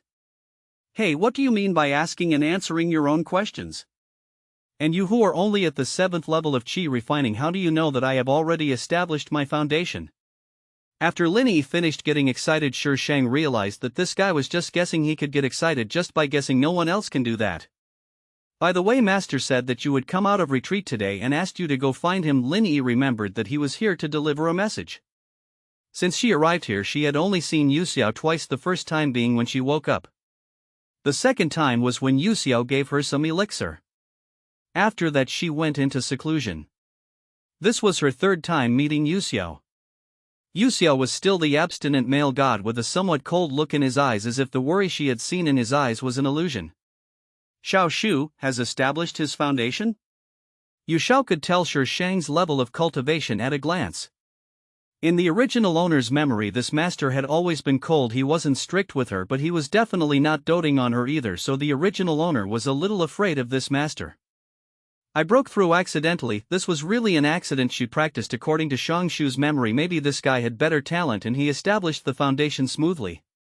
It seems that the things that Master prepared are no longer useful. Yu Xiao nodded slightly and put away the things on the table. In a few days the sect will go to the mortal world to recruit new disciples. Your senior brother will lead the team if you want to go tell Bai Lang.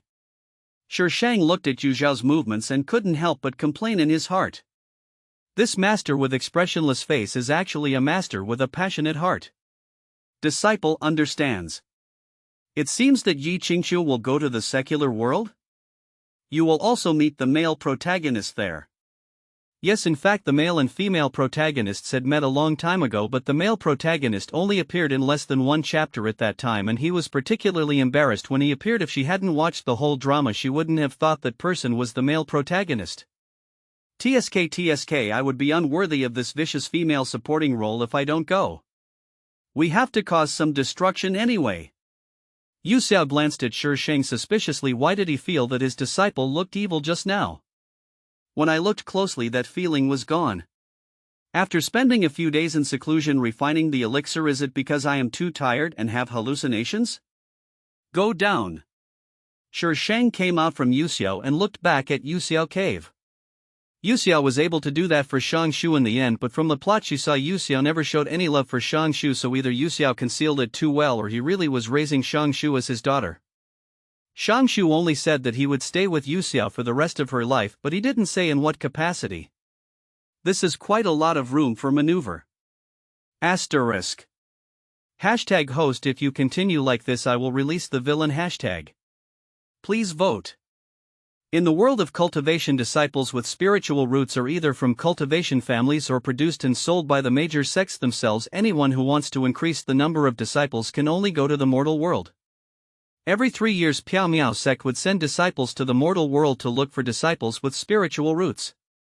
Every year a large number of people go there, but not every 10 of them can bring back one person. This shows how few people in the mortal world have spiritual roots and can practice immortality. Since there are so few of them, why do these sects still keep running to the mundane world? That's because half of the powerful people who have become famous in the world of cultivation or even ascended to heaven come from the mortal world.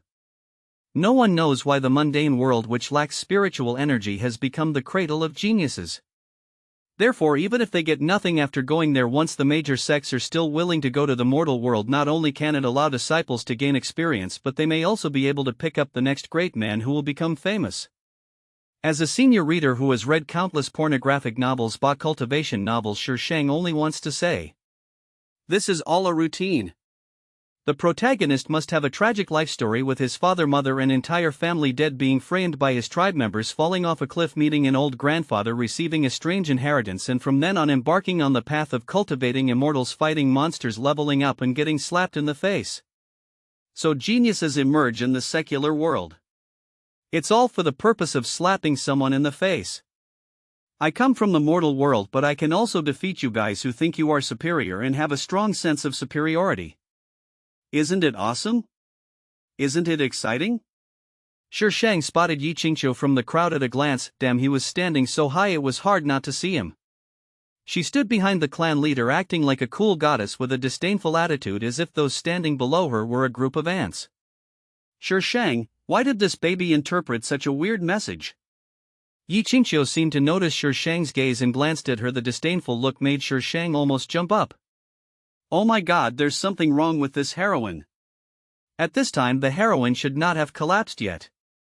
Uncle Master Shangshu, a clear female voice suddenly sounded beside him, interrupting Shang's observation of Yi Qingqiu. Shang turned his head and looked at the girl for a few seconds. Chuning?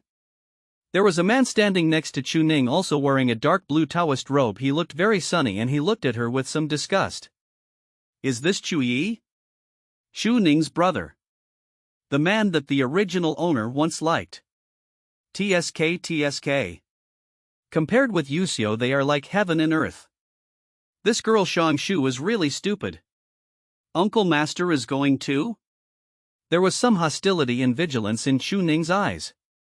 Yes, Shang nodded casually and looked towards Bai Lang's senior brother. Called me, I'll go over first. She didn't want to have anything to do with these two people. Shu Yi was fine because he liked Yi Qingqiu, and although he didn't get the supporting male role, he got to be a younger brother. Chu Ning was miserable. She was a brother con. Since Chu Yi liked Yi Qingqiu, she often caused trouble for Yi Qingqiu. She was killed before this vicious female supporting role.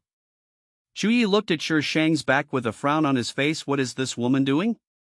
Every time I saw him before, I wanted to pounce on him. How come after not seeing him for a year I look at him as if he were a stranger? To go from the world of cultivation to the mortal world, one needs to cross a long ocean, so a flying magic tool is needed. Spiritual weapons are common in the world of cultivation, and magical weapons are all public property of the sect and must be returned after use. So when Yi Qingqiu took out a private flying magic weapon, many people were jealous. If he even had a flying magic weapon, why weren't they so lucky as to be accepted as the sect master's personal disciples? Do you think you can have it just by being accepted as a personal disciple by the sect master?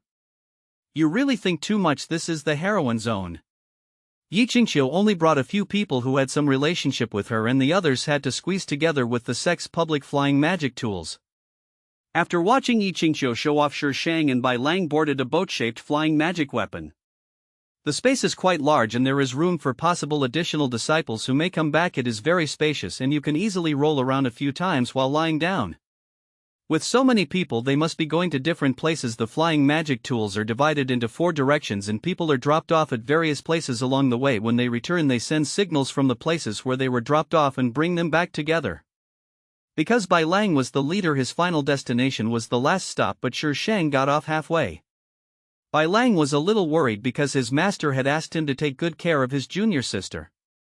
Only after Shang repeatedly assured her that she would not do anything rash did Bai Lang allow the 2 disciples to follow her. Shang left the 2 disciples behind as he went down and headed towards the Death Forest. This name. This baby doesn't want to complain at all. It's so fucking perfunctory. This is where the male protagonist first appeared. As for why the heroine, who was thousands of miles away from here, appears here, we can only sigh that the plot is powerful. Even if one is in the North Pole and the other is in the South Pole, the 2 will meet. It's all because of love. Red tree, Shang muttered as he walked. Is this tree having its period? It's blood red all over. Roar!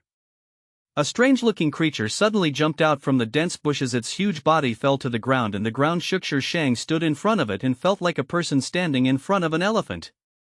It is not wrong to say that it looks strange. Have you ever seen a tiger with scales on its body? Have you ever seen a tiger with horns on its head? Is this a tiger? I have absolutely no idea what the hell it is. The world of cultivation is really scary. The world of cultivation constructed by the author is even more terrifying. Roar! Roar! The tiger's eyes were red and it looked ferocious as if it was going to eat Shang. Fuck you! The villain died because he talked too much, is that right? Shang raised his hand and shot out a piece of ice. It was pointed at both ends and polygonal, a bit like a shuttle but longer than a shuttle. This is the skill she has been best at recently, but the attack range is a bit large. After practicing a few times she can control some ice spikes to turn, but she can only control a few. But it's enough. The tiger was only thinking about dodging these ice spikes and didn't notice that 3 of them turned and shot back. Puff! Puff! There were 2 consecutive sounds of hard objects piercing the flesh. The tiger's eyes widened like copper bells. How could this weak human hurt it? The tiger's lower abdomen was pierced by the ice spike and the bright red blood flowed like a stream along the ice spike to the ground. The huge body fell to the ground with a bang. It opened its eyes, gasped, and looked at the human standing in front of it. Although its body was covered with scales, its lower abdomen was not covered with scales, so the ice spikes easily pierced through it. What a pity! Shang shook his head, his face full of disappointment. I only hit 2 missiles. It seems I need more practice. Tiger. The tiger was unlucky and met a pervert. 20 years later I will be a good tiger again and I will come back for revenge. Please vote, please reward. 700 recommendation votes plus more. P.S. This article will be posted and charged. I have said this many times, so when it is put on the shelves, please, little angels, control the primitive power in your bodies and don't curse. The author is not a god, he also needs to eat. As for the release time, it depends on the editor, so I don't know the exact time. There are many spirit beasts in the Death Forest, but their levels are not very high. When Shang encounters one, he just treats it as training. However, it is true that those spirit beasts died miserably. I walked all the way in and finally found the red tree. It's really red top to bottom, inside and out. It's all red, very dazzling. Why did she know it was red inside? Oh, she cut down the tree. According to its nature, this tree should be a special prop, but until Shang dismembered it, there was nothing unusual. Is it because I am not the heroine? I don't have an accident body? Are the tricks for props so complicated now? Scary. Tree, damn it, why don't you give it a chance to show off your skills? You just cut it down right away before it can react. After chopping down the tree, Shang sat on the tree trunk lying on the ground and looked up at the sky, waiting for the male protagonist.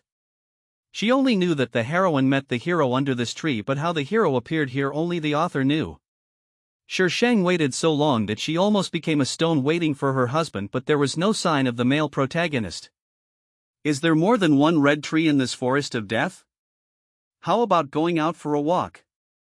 Shang went out for a walk and didn't see any other red trees. However, she encountered a few barely normal spirit beasts. After she dealt with those spirit beasts and returned to the previous place, she saw a person lying next to the dead tree.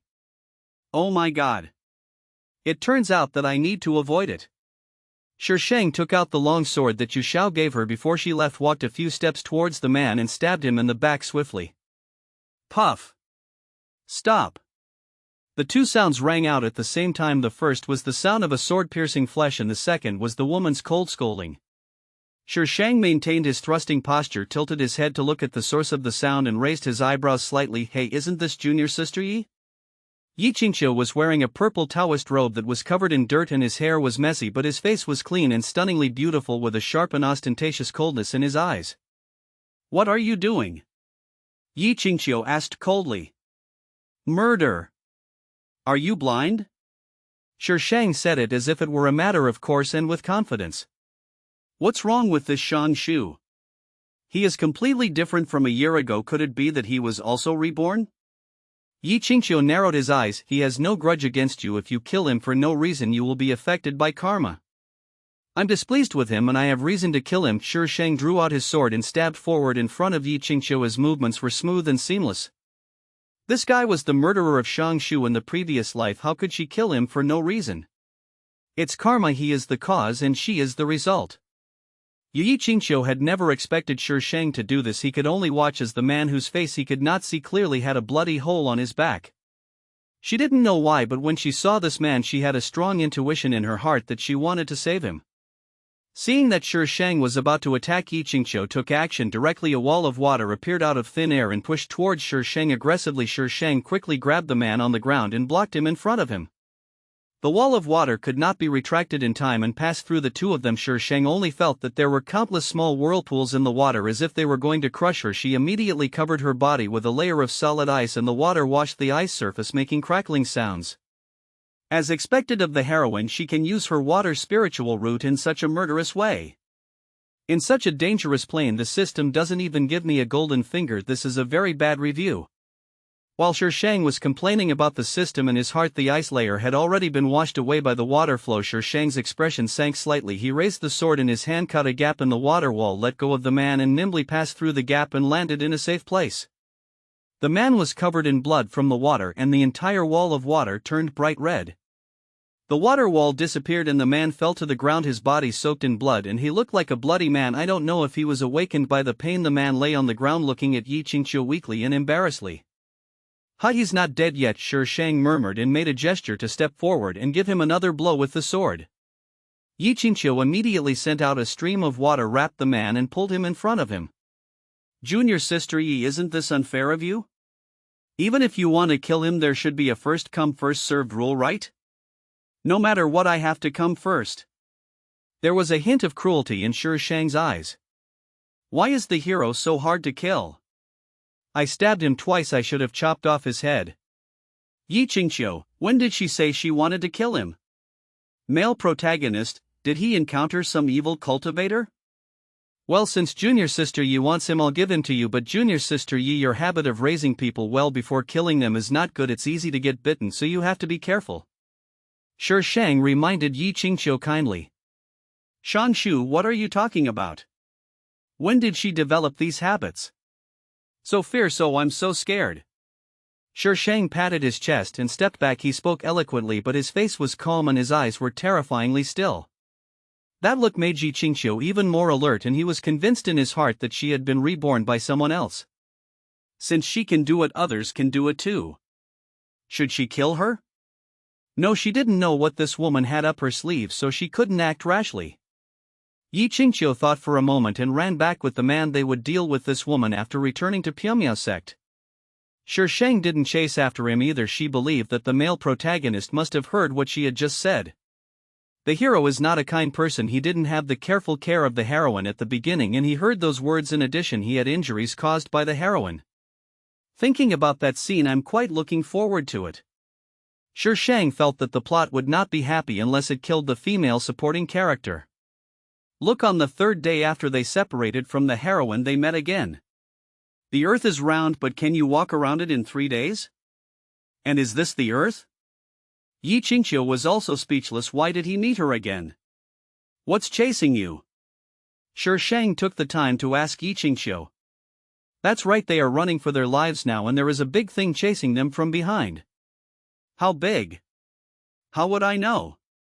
Look at the fallen trees in the back and imagine how big that thing is. Dragon, Yi Qingqiu said concisely. What the hell? Dragon? It's understandable that such a thing appears in the world of cultivation, but how could there be such a majestic creature as a dragon in the mortal world? Well, even if there is, why is it chasing you? Hey, what kind of crazy thing have you done? Don't implicate me. Asterisk. 700 recommendation votes plus more. Next time I will add 1,100 more recommendation tickets. Angels who want to add more chapters, please vote hard. P.S. The tiger in the previous chapter was just a cannon fodder. Why do you feel pity for it? Shi Sheng ran for a while before he realized something was wrong. When she saw Yi Qingqiu carrying the male protagonist and rushing towards her, she didn't know what was wrong with her and ran away. Why is this baby running?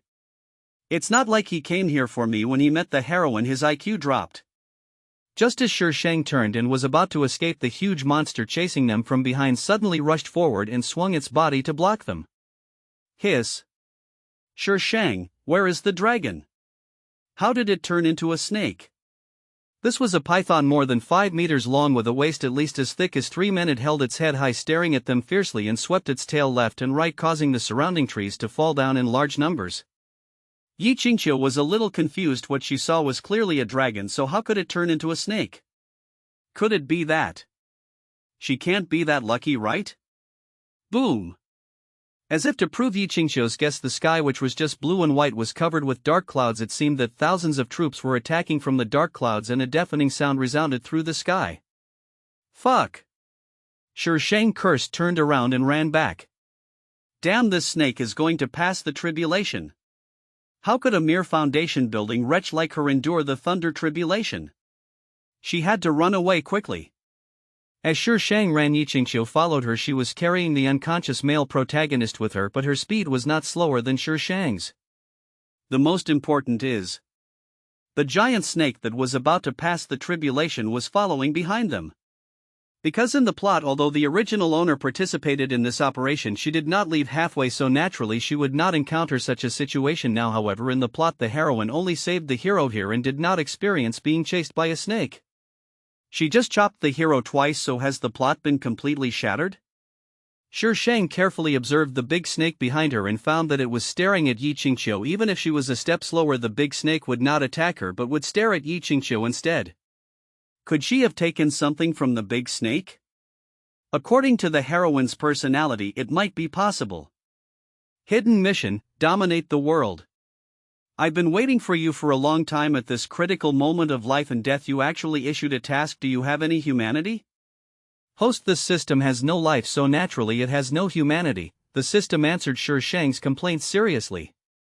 So what is the meaning of ruling the world? Let Feng Ci ascend the throne of the immortal emperor. Phoenix, farewell? I go. He is a villain again. Are all the hidden missions you released related to villains? Are they all about the ultimate villains? During the mission, the host cannot take shortcuts or change concepts. I hope the host will not commit suicide and take the mission seriously. Friendly reminder: if the host directly causes the death of the male and female protagonists, all missions will be considered failed and the host's corresponding health points will be deducted. When the health points return to 0, the host will be wiped out. Shi Shang. This rule, why do it seem so temporary? You can't do it directly, but this baby can do it indirectly. Wrong. What is the meaning of health value? Why didn't it exist before? System, please don't add weird settings. Friendly reminder: the host has only 10 health points left. If you fail one of these tasks, your health points will be reduced to 0. Shi Shang. The system is so messed up. Is it made by the manufacturer? Who is it because of? It's all because of you. Shi Shang quickly greeted the entire system family in his heart. The system releases hidden tasks in a regular pattern and the ultimate boss is near her. In other words, Feng Ci is here? There were more and more dark clouds in the sky, almost covering the entire death forest. The spirit beasts in the death forest hid in safe places one after another, so the whole forest was eerily quiet. It is in such a quiet forest. A man in moonwhite gauze clothes was walking slowly. Bright yellow flames raged wherever he passed. Flames appeared with every step he took, but those flames could not burn the surrounding grass and trees. It was extremely weird. The flame that was stepped out was 10 meters long. If it is longer than 10 meters, the flame will slowly die out and disappear. The man tilted his head slightly and the dark clouds in the sky were reflected in his dark red pupils. His facial features were not particularly good looking, but when put together they had a breathtaking beauty. It is like a white lotus blooming in the fire of karma with a pure and elegant charm. There is a sacred feeling that can only be admired from a distance and cannot be desecrated. Boom! The man tilted his head slightly and saw a petite figure running towards him, and behind her there was a yin snake. It turns out that it is this one that is transcending the tribulation. The man walked a few steps to the side and made way for the main road. When he saw the burning flames, Shi Shang knew that this guy was Feng Ci. Without even thinking, she rushed towards him and shouted, "Handsome, lend me a light." Feng Ci's expression didn't change. He just calmly watched Shi Shang rush over, then stood in the flames next to him. Yin Snake realized that his fire was more than he could withstand, so he braked suddenly, but his tail swept towards Shi Shang and Feng Ci due to inertia. Feng Ci raised his hand slightly and a flame without temperature burst out from his hand, easily deflecting the Yin Snake's tail. Sure Shang, wow, he's worthy of being a villain. With this level of fighting power, it will be no problem for him to kill the heroine in seconds. Yi Qingqiu also came around from the other side and was visibly stunned when he saw Feng Xiai, then he calmly looked away. As expected, the heroine is not attracted to the villain. She growled twice with some reluctance but was afraid of Feng Xi's fire and did not dare to move forward. Yi Qingqiu, who was coming from behind, was in a miserable situation and instantly became the target of Xi's attack. You have no feeling towards these fires? Feng Xiai ignored the fight between Yi Qingqiu and Shi and instead looked at Shi Shang intently. His eyes were dark red, and under the reflection of the flames they did not appear dull at all. Instead they were very bright and clear like rubies in a window, shining and dazzling. Shi Shang lowered her head and looked at her feet. The flames were burning quietly around her, but she couldn't feel any temperature. However, she didn't like it very much. After all, she has ice spiritual roots. Fire and water do not mix. Feng Xiai stretched out his hand and carefully touched Shi Shang's cheek. When he touched Shi Shang, the flames suddenly sprang up, blocking Shi Shang's vision. But she still didn't feel the temperature of the flame. Even though the flames were so close to her, she was not hurt at all. A smile flashed in Feng Xi's eyes. You are very special, just follow me from now on. Shi Shang. What? I haven't even opened my mouth yet. But would hiding everything conflict with the original owner's last wish? If she followed Feng Xiai, what would happen to Yu Xiao? That broken system said that if she failed in one mission she would be finished. Etc. In the original owner's last wish it seemed that he was accompanying Yu Xiao and saying that it was possible. In other words, as long as she doesn't let Yu Xiao die, her mission will be accomplished. Asterisk. Please vote. La la la. Shi Shang recalled the plot, jumped out of the range of the flames and said, "Fuck, I forgot about this." Feng Xiai watched her movements, his eyelashes trembled and no one knew what she was thinking. Her focused expression was as if he was looking at an extremely precious treasure. Phoenix, farewell. The biggest villain in this article, the ultimate stumbling block that prevents the heroine from reaching the top. He was born from the union of the phoenix and the dragon, but a raging fire was burning on his body. Since he was born, the fire had no temperature, but it could burn living things to ashes. No one dared to get close to him, not even his own parents, for fear of being burned by the flames. The Phoenix clan and the Dragon clan were not on good terms to begin with, and Feng Xiai was like this. His father thought he was a bad omen and regretted being with his mother, so his mother abandoned Feng Xiai for his father's sake. Phoenix, farewell. Satire. The first time he appeared was in the fairyland. The heroine had just ascended and the hero went to greet her. Feng Xiai happened to come up from the lower world. The people around him all retreated, and in the end only the heroine and the hero were left standing there without moving. The heroine doesn't know Feng Xiai, but the hero doesn't get along with Feng Xiai. The male protagonist is the young master of the Dragon clan, so he naturally looks down on Feng Xiai, a creature born from the union of a dragon and a phoenix. However, because Feng Xiai is so special, he usually would not take the initiative to provoke Feng Xiai when he sees her, but with the female protagonist there at the time, the male protagonist naturally could not be timid and blocked Feng Xi's way. Feng Xiai was very awesome and set fire to the ascension platform. The fire burned for 3 days. At that time the heroine showed an expression of surprise and vigilance, but the author did not explain the reason. Now it seems that they have met here before. Shi Shang felt it up and down and made sure there was nothing serious. If that fire burns, I will die. Why did she go in there without thinking? She must have lost her IQ because of the thing behind her. But why is she okay? She just stood there for such a long time. Even if there was a buffer it would be too much, right? Or is it that this baby has thick skin and tough flesh? Since the target is too special, the system deliberately gave you a bug that allows you to ignore Feng Xi's flames. It turns out there really is a golden finger. Why didn't you give it to me before? Where's my newbie pack? Host, you are focusing on the wrong thing. And how long will you remember the joke about the novice gift pack? Senior sister Shang. Yi Qingqiu rushed towards her, suddenly followed by Shi. Grip. Grip. Lady, what do you want to do? Yi Qingqiu led Shi to Shi Shang's side and reached out to push Shi Shang. Shi Shang quickly grabbed Yi Qingqiu's wrist and said, "Junior sister Yi, what do you want to do?" Seeing that Snake was about to approach, Yi Qingqiu's face turned fierce. "I'd like to trouble senior sister Shan to help block it." "Senior sister Shan, you won't just stand by and watch me die, right?" "Yes.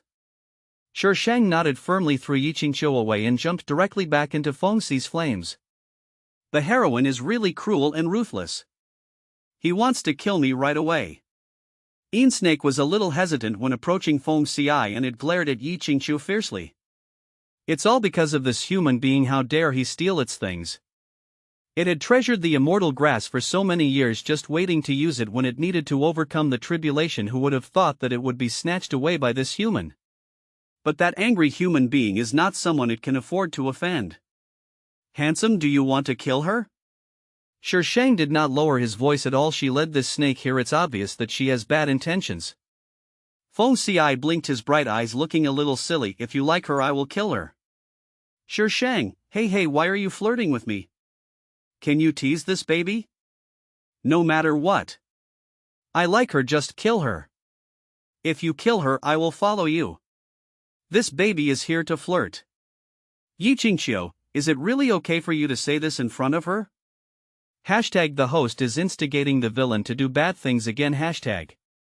Feng Xi raised his wrist slightly and countless fist-sized fireballs appeared in front of him, floating quietly in the air without a trace of temperature or breath. They made people feel fear for no reason. Inchi had sensed something was wrong long ago and had slipped away to undergo the tribulation and would come back to take revenge after he succeeded in doing so. Of course, he has to successfully overcome the tribulation. So the only ones left here are Yi Qingqiu and the male protagonist Longju, whom she has always brought with her. Shangshu, are you going to kill your fellow disciples? Yi Qingqiu could sense that something was wrong with the flames and spoke quickly. Hey, it wasn't me who did it, so how could I be the one killing my fellow disciples? Handsome guy, don't listen to her nonsense. She is stalling for time. The heroine's special skill is that as long as she delays time, there will definitely be a turning point. I am the direct disciple of the leader of Pyongmiao sect, sir. Please think carefully. Yi Qingqiu retreated calmly. Shangshu, this woman actually dared to. Feng Xi didn't even raise his eyelids and the flame floating in front of him whooshed towards Yi Qingqiu.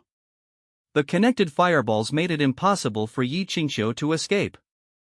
Ah! Yi Qingqiu was hit on the arm and let out a scream. What are these fires? They are so terrifying.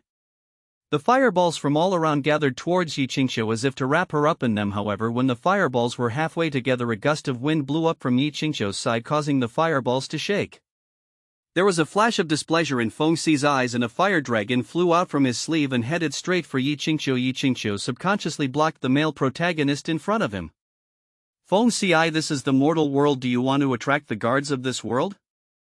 A weak voice suddenly sounded. The person who spoke was the male protagonist Long Ju. He was supported by Yi Qingqiu and his body was still in a mess. It looked like he could be killed with just one finger, but unfortunately he didn't die. He gave Yi Qingqiu an ambiguous look. Yi Qingqiu dodged and didn't dare to look at him, but he didn't let go of Long Ju either. Feng Xi flipped his wrist and the fire dragon stopped an inch away from Yi Qingqiu, changed angle and flew back, merging into the flames around him. Yi Qingqiu was breathing heavily and his face turned pale. She almost died. Shang Shushi would never let this woman go. Sure Shang, as expected, the heroines don't die so easily. Kidnap her and bring her back to the fairyland to kill her. Sure Shang, you're such an awesome villain, going through so much trouble to kill someone. Just as Sure Shang was sighing, a white light suddenly emerged from under Long Ju's feet. The light instantly enveloped Long Ju and Yi Qingqiu and disappeared in the blink of an eye. Oh my god, he is worthy of being the young master of the Dragon Clan. There are such precious things as teleportation talismans. Do you want to chase her? Feng Xi looked at Sure Shang seriously. I won't chase her anymore, it's boring. Sure Shang shook his head. The heroine hasn't even ascended to the fairyland yet, so killing her would be a bargain for her. It would be better to keep her and let her and the male protagonist fight each other. Your name is Feng Xi? My name is Shangshu. Are you from the fairyland? Sure Shang blinked and asked curiously about the information she already knew. Well, you can call me Ci. Come back to the fairyland with me. Feng Xi spoke hesitantly at the beginning, but his second sentence was very firm, as if he would kidnap Sure Shang if she didn't agree. Asterisk. The Yandere male protagonist is online. Please don't be careless. Asking for votes, collections, rewards and book reviews. There will be more chapters for 1,100 recommended votes. I can't go to the fairyland. Sure Shang shook his head looking melancholy. I'm still just building my foundation and ascending to the fairyland is still a long way out for me. Feng Xiai frowned. But you can stay in the cultivation world. Sure Shang's eyes sparkled. You have been in the fairy world for a long time, right? Changing to a different place, staying there is also a kind of experience. If I stay here, will you stay with me? Yes. This baby will still support you to ascend the throne of the immortal emperor, and of course I have to be with you. Brush up your favorability and trust first. Good. Sure Shang silently deleted the countless lobbying words in his mind, not giving the other party any chance to show his eloquence. It was too quick to agree. Are the villains in the early stages so easy to please? Feng Xiai had never met anyone who could get close to him. When he saw Sure Shang could get close to him, he was of course happy and had already planned to keep him in captivity. I'll go catch that snake for you to use as a mount. Feng Xiai reached out and grabbed Sure Shang's hand, leading her to the side where the thunderclouds were densest. While his people should use the best things. Although Yin Snake is not as good as the dragon, it is still the best in the mortal world. In the world of cultivation, I will catch a dragon for her when I reach the fairyland. Sure Shang had no idea what Feng Xiai was planning, but when he heard that Feng Xiai was going to catch Yin Snake, he was completely stunned. Is this villain a little too nice to her? But why isn't this a strategy mission? Did the system already know this? This system is rubbish. Isn't it too cheap? So Yin Snake, which had just survived the catastrophe and was about to ascend to heaven, was captured by Feng Xiai and forced to sign a contract with Sure Shang. Yin Snake refused, but in the face of absolute force it didn't dare to say a word.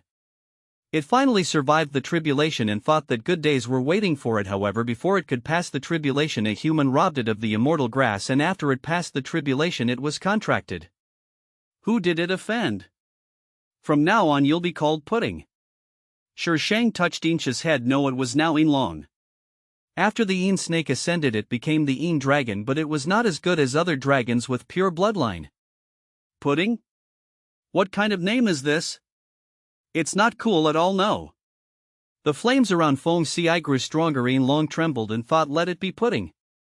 Can't you put away this fire? Sure Shang looked at the large flame behind her and felt a headache. How could she bring him back?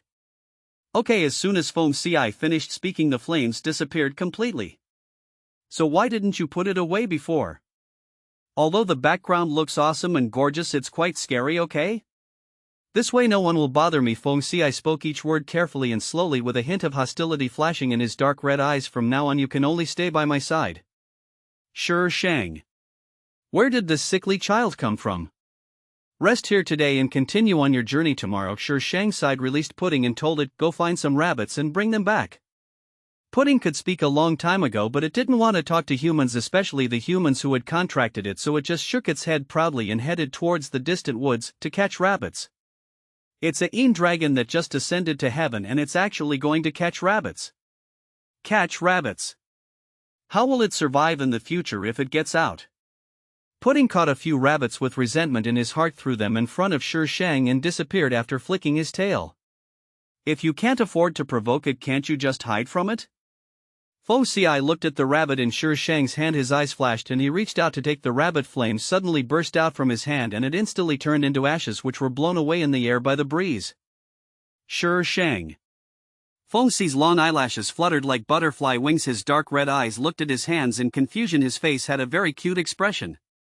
The next second he fiercely grabbed Sure Shang's hand with such force that Sure Shang could hear the sound of bones crackling. He seemed to be confirming something. His confused look was slowly replaced by a smile and he said word by word, you are mine. Let go. Sure Shang glared at Feng Xiai with gritted teeth. My baby's hands are about to break. Hearing this, Feng Xiai not only did not let go but frowned. You don't want to be with me? Let's get together. Sure Shang gasped, my hand is about to be broken by you, big brother. Can you let me go first? You don't want to be with me? Feng Xiai ignored Sure Shang's words and asked stubbornly. There was a faint flickering of fire around him, and beneath his calm face there was a surging hostility, as if Sure Shang said he didn't want to, he would crush Sure Shang to death on the spot. Oh my temper, yes, you let me go first. As for backbone, let's talk about it when she can defeat Feng Xiai.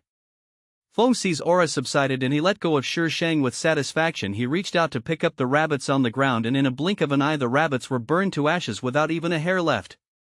Shi Shang rubbed his red hands and looked at Feng Xi with a strange expression. What do you want to do? What grudge does the rabbit have against you? That's my dinner. Feng Xi looked at Shi Shang in confusion. I want to roast a rabbit for you. Roasted rabbit. Do you know how angry you are? Even an immortal couldn't bear it, let alone a rabbit. I'll do it myself, Shi Shang said weakly. What on earth did she pick up? In the next few days Shi Shang finally realized how big a trouble he had gotten into. Feng Xi had a very strong possessiveness over her, and even if she looked at the trees for a second longer, the trees would turn into ashes in the next second. Do you still want to be the supreme ruler of the fairy world? Doesn't the fairyland want it anymore? The system must be crazy. Because of Feng Xi, Shi Shang missed the special car back to the sect. She also didn't know if Bai Lang would be beaten to death by his chief master if he went back and told his chief master that she was lost. She has a flying pudding, so it is not difficult for her to return to the world of cultivation. Pudding cannot fly before it ascends, but after it ascends it will grow a pair of wings, which looks weird and a bit out of place. However, people in the world of cultivation find it very domineering and beautiful. Shi Shang felt that his aesthetic sense was different from theirs. I'm telling you, when we get to the sect you're not allowed to burn people. It will cause trouble for me. Shi Shang looked at Feng Xi with a serious face. Along the way he burned to death at least 80 people. Basically they start to fight as soon as they disagree with each other, and they fight wherever they go. Yeah, Feng Xi nodded cutely. If you don't like it I won't burn it. Shi Shang, don't bother teasing me for no reason. Asterisk. Vote if you disagree. 1100 recommendation votes plus more. Next time add 1500. Come on little angels, come on and vote. Shi Shang sat on pudding and rushed towards Piao sect, but was stopped before he entered the sect. Who are you? You are not allowed to fly over Piao sect. Several disciples wearing Piao sect robes stepped on flying swords to block Shi Shang. When they saw the person on top they looked strange, surprised and obscure. Uncle Shang. When they saw Feng Xi standing next to Shi Shang they were even more frightened and retreated a distance. Shi Shang looked at them in confusion. It's been such a long time since we last met, how could you not recognize her? Or is she a cannibal? After Shi Shang went in he finally understood why those people looked at him in that way. Yi Qingqiu has already returned to the sect and told the sect master that she had teamed up with outsiders to kill her. Now the entire Piao sect is spreading rumors about how cruel and ruthless she is and how she has harmed her fellow disciples. It was said as if it were really true. I'll help you kill them. There was a hint of hostility in Feng Xi's eyes. No one can say anything about his people except him. Shi Shang quickly grabbed Feng Xi and said, saying a few words won't hurt anyone, let them talk. Damn it, they kill people at every turn. This human-shaped killing machine can't be controlled by this baby. Feng Xi looked at Shi Shang in confusion, and out of the corner of his eye he saw her holding his hand, and the hostility in his eyes slowly faded away. Let's go back to Tianjin Peak first. Shi Shang's voice stopped abruptly. She glanced sideways at the building next to her and saw a few people standing vaguely in the distance. My uncle is not that kind of person, Xu Ning. I'm telling you, don't talk nonsense here and slander my uncle. I'm talking nonsense? Everyone in the sect knows about this. If you have the guts, go and shut them up. Look, your uncle doesn't even dare to come back. If she didn't do it, why would she not dare to come back? Nonsense. Lin Yi, what do you want to do?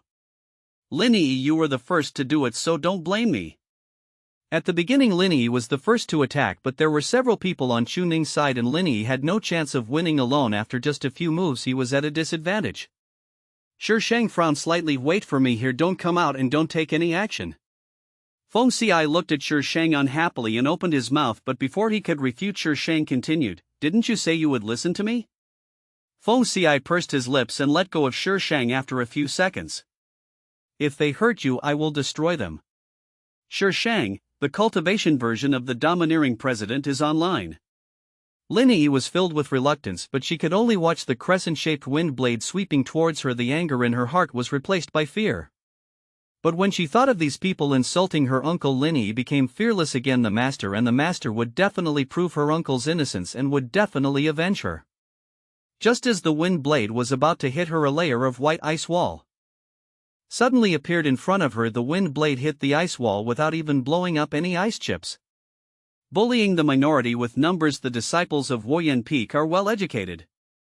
Linny looked towards the source of the sound. Suddenly, in the backlight, a girl in a purple Taoist robe walked slowly towards her. She seemed to be covered with a layer of holy white light. Every step she took seemed to be stepping on her heart, and her heart was beating irregularly and faster. Yu Chuning was stunned when she saw who was coming. Although she was sarcastic, she said, "You dare to come back?" Shang helped Linny up, waved his hand to remove the ice wall, and said casually, "Why are you afraid to come back? You still dare to be stubborn. When you get to the sect leader, I'll see how you can still be stubborn." Chuning snorted. She must have reasons for disliking Shang. A year ago this woman had been entangled with her brother, which was extremely shameless. Now that she was in trouble this time, how could she not applaud? "Then I won't bother you with your concerns." Shang paused, glanced at Chuning, and suddenly raised his hand, and several ice blades shot into Chuning's calf. Before Chuning could see what was happening, her legs went limp and she fell to the ground. The people around her quickly caught her and prevented her from falling to the ground. Chuning's mind went blank. She acted too quickly. When did Shangshu's cultivation become so good? "Shangshu, what are you doing?" One of the girls reacted and became furious. "It's just a punishment for the disciple who doesn't know respect from humble background. Why you want to try it too?" Shang stared at the girl, revealing a mouthful of white teeth and smiling eerily. A few ice blades condensed in his white palms and he pretended to throw them out. The girl was shocked. She didn't even see how the ice blade appeared. She was definitely not her opponent. Her arrogance disappeared immediately. Chuning had a brother who was her personal disciple. She could be willful, but they couldn't. What's more, even if Chu Yi came, he would have to call her uncle master. "Shangshu, I won't let you go." Chuning's face twisted in pain. She gritted her teeth and said, "Just wait, even Master Yu Shao can't protect you this time." "Okay, I'll wait." Shang sneered, supported Linny and walked away. "If you dare to act so unruly in front of me next time, you will lose your leg." Chuning was so angry that she was shaking. She shivered several times but couldn't utter a single word. She could only watch the two people walk away. Linny didn't dare to say anything and let Shang take her out of the sight of those people. "Uncle Master, have I caused trouble?" Fighting is not allowed in other places of Pyongyao sect except the arena. It was because of her that Uncle Master attacked Chuning. "I already have a big problem, so I don't mind adding one more," Shang said nonchalantly. "But you knew you couldn't beat them, but you still attacked them. Is your brain stuck in the door?" Linny bit her lip and dared not speak, feeling a little aggrieved in her heart. She was just angry at what they said about her uncle, so she took action. "When you know you can't win, you have to endure it. Let her mock you a few times. Will that save you a piece of meat? If she is proud, let her be proud until it touches your bottom line. Find the right opportunity and pull her down when she is proud. That is when it will be the most painful." Linny looked at Shang in a daze, totally unable to believe that she would say such a thing. "What are you looking at? Are you stupid?" "I'm telling you, if you don't control your temper, you'll suffer a great loss in the future. In this world, anyone who can accomplish great things is someone who can endure." Linny protected her, so Shang gave Linny some advice. Whether he can understand it or not depends on Linny himself. "I understand, uncle. She has always known that she has a bad temper, but she just can't help it. Even though her master has told her so many times, she still can't remember. The most important thing is that the master always speaks so profoundly and always talks about great principles. How can she listen to him and remember him?" At this time Shang said it simply and roughly, and she immediately understood. "If you want to show off, you must have the strength first. If you don't have the strength, let others show off, and then you can strike back when she isn't paying attention." Hashtag seek the host psychological dark area. Hashtag *. If you want to show off, you must first have votes. Come on, babies, kill me with your votes. Shang brought Linny to Feng Ci. Linny was still pondering Shang's words and did not notice that there was suddenly an extra person. It was not until she was lifted up by a strong force and sat down on the ground that she looked ahead in a daze. Feng Ci grabbed Shang's hand and stared at Linny with a bad look. That look made Linny's scalp tingle. A chill ran to her forehead. Her whole body went limp and fear surged into her heart like a tide, drowning her. "What are you doing?" Shang rolled his eyes speechlessly. "She is my nephew. Do you understand? Don't let her touch you." Feng Ci's voice was a little cold and Linny's heart trembled when she heard it.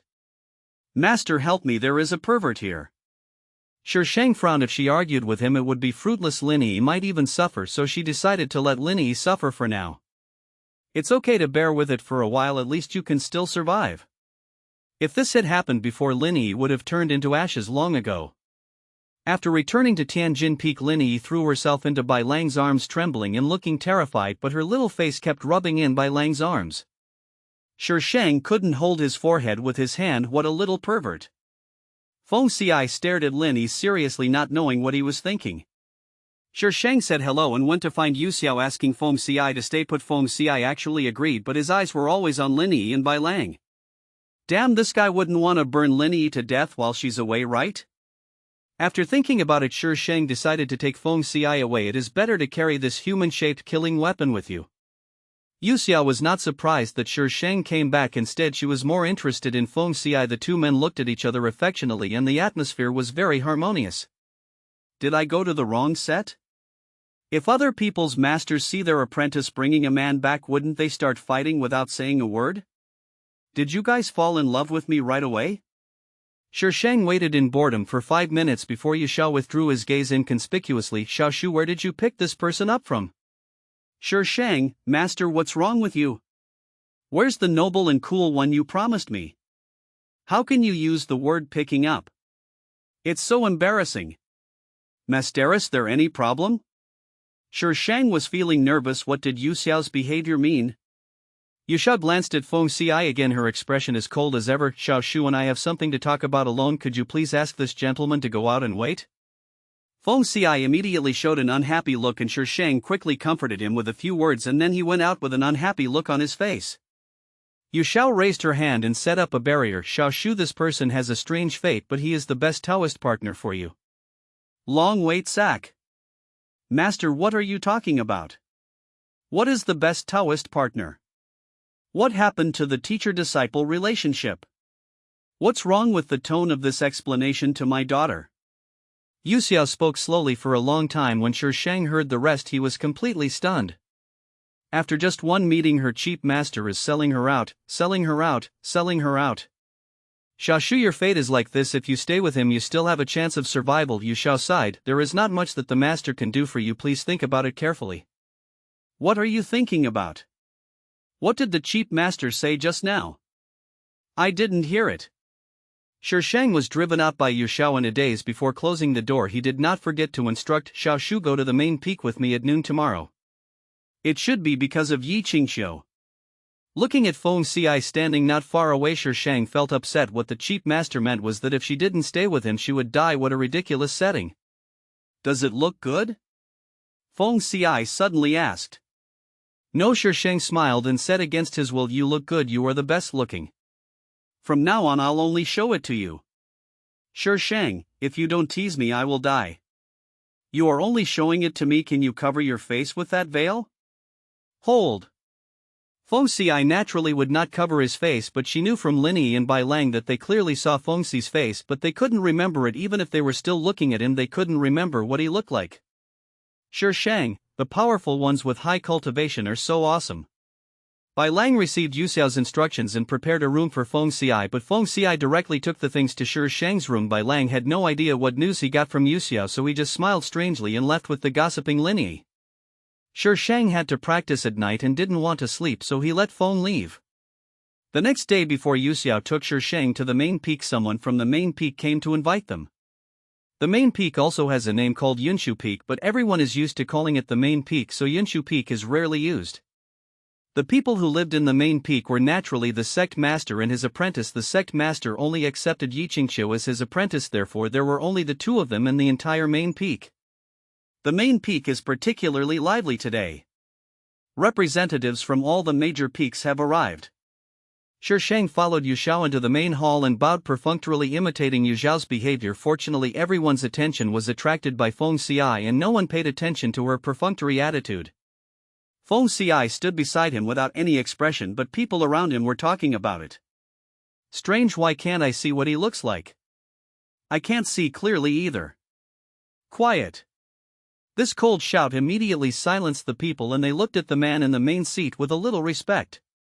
As a male supporting role, he naturally wouldn't be too ugly. The clan leader was handsome and suave. The leader looked at Feng Xiai for a few times and was a little wary. Qingqiu said that Shang Shu had teamed up with a man to hurt her, and it seemed to be him, but why couldn't even he see his face clearly? Is his cultivation higher than mine? People who practice Taoism naturally have some unconventional methods. This spell that blurs faces is only useful in front of people with lower cultivation than oneself. If his cultivation level is higher than mine, that would be troublesome.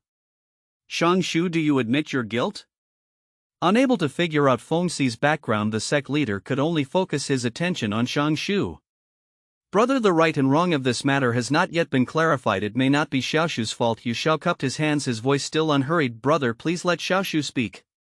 The clan leader glared at Shang Shu with some dissatisfaction but still waved his hand. Shang Shu, tell me, did you attack Qingqiu? No. Shi Shang shook his head.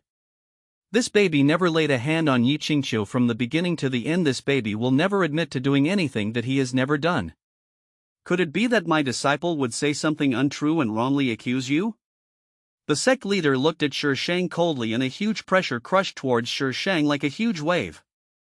Feng Xi's eyes turned cold. He raised his wrist slightly, and a fire dragon as thick as his arm appeared out of thin air with its head raised high. It attacked the sect master fiercely. 1,500 recommendation votes plus more T to the power of T. It's so brutal. It scared the baby to death. As soon as the fire dragon appeared, the sect master's pressure seemed to be defeated. He took a step back in disbelief. When the fire dragon was about to approach, he hurriedly made hand gestures and set up a barrier around his body. However, the barrier was useless. The fire dragon's body tightened around his barrier and the flames burned cracks in the barrier. ACI, Shi Shang called out. Feng Xiai hesitated for a moment, raised his hand to recall the fire dragon, and at the same time shot out several sharp blades made of condensed flames which passed through the cracks in the barrier and shot into the sect master's abdomen. The sect leader only felt a brutal force squeeze into his body out of nowhere, rampaging through his body as if trying to tear him apart. It took only a few seconds from the beginning to the end. When everyone reacted, the sect leader was already kneeling on one knee on the ground holding his abdomen. Metropolitan. How dare you? Who are you to attack the sect leader? Those who reacted stepped forward and drew their weapons to point at Shi Shang and Feng Xiai. Speak your mind. He was the one who attacked me first. Shi Shang pulled Feng Xiai to his side and said sarcastically, don't you know that I'm only at the foundation building stage? If the sect master's pressure came over me, how could I survive? It's like the governor letting the people light lamps while the officials set fires, right? Damn it, he had no intention of listening to her explanation at all. No matter what she said, he would definitely bear the blame. Just like the time when she drugged someone in the plot, even if she had witnesses, wouldn't it still be determined that she did it in the end? You are a disciple of Piao Miao sect. How can you disobey your superiors? Even if the sect master punishes you, it was you who attacked your fellow disciples first. Yu Xiao, look at the disciple you taught. First he killed his fellow disciples and now he is attacking the master. He must be severely punished. It's too much to expel her from the sect. Master said back then that this girl's fate was not auspicious and would bring disaster to me, but I just didn't believe it. Now not only has she killed her fellow disciples, she is also disobeying her superiors. Yu Zhao's expression remained unchanged. Facing so many people's doubts, he still stood in front of Shi Shang. The sect master attacked Xiao Shu first and Xiao Shu was just protecting himself. Yu junior brother, why are you so confused? Shi Shang looked at Yu Xiao in surprise. Is her fate unknown? In the plot, the original owner did bring disaster to Yu Xiao. These people. No one knew what Yi Qingqiu had said to them. They didn't even listen to her explanation and were eager to convict her. Feng Xiai saw that Shi Shang looked unhappy and cruelty flashed in his dark red eyes. He said word by word, hand over Yi Qingqiu, otherwise he will die. Presumptuous. Yu Xiao, are you just going to watch them do whatever they want? Jade flute.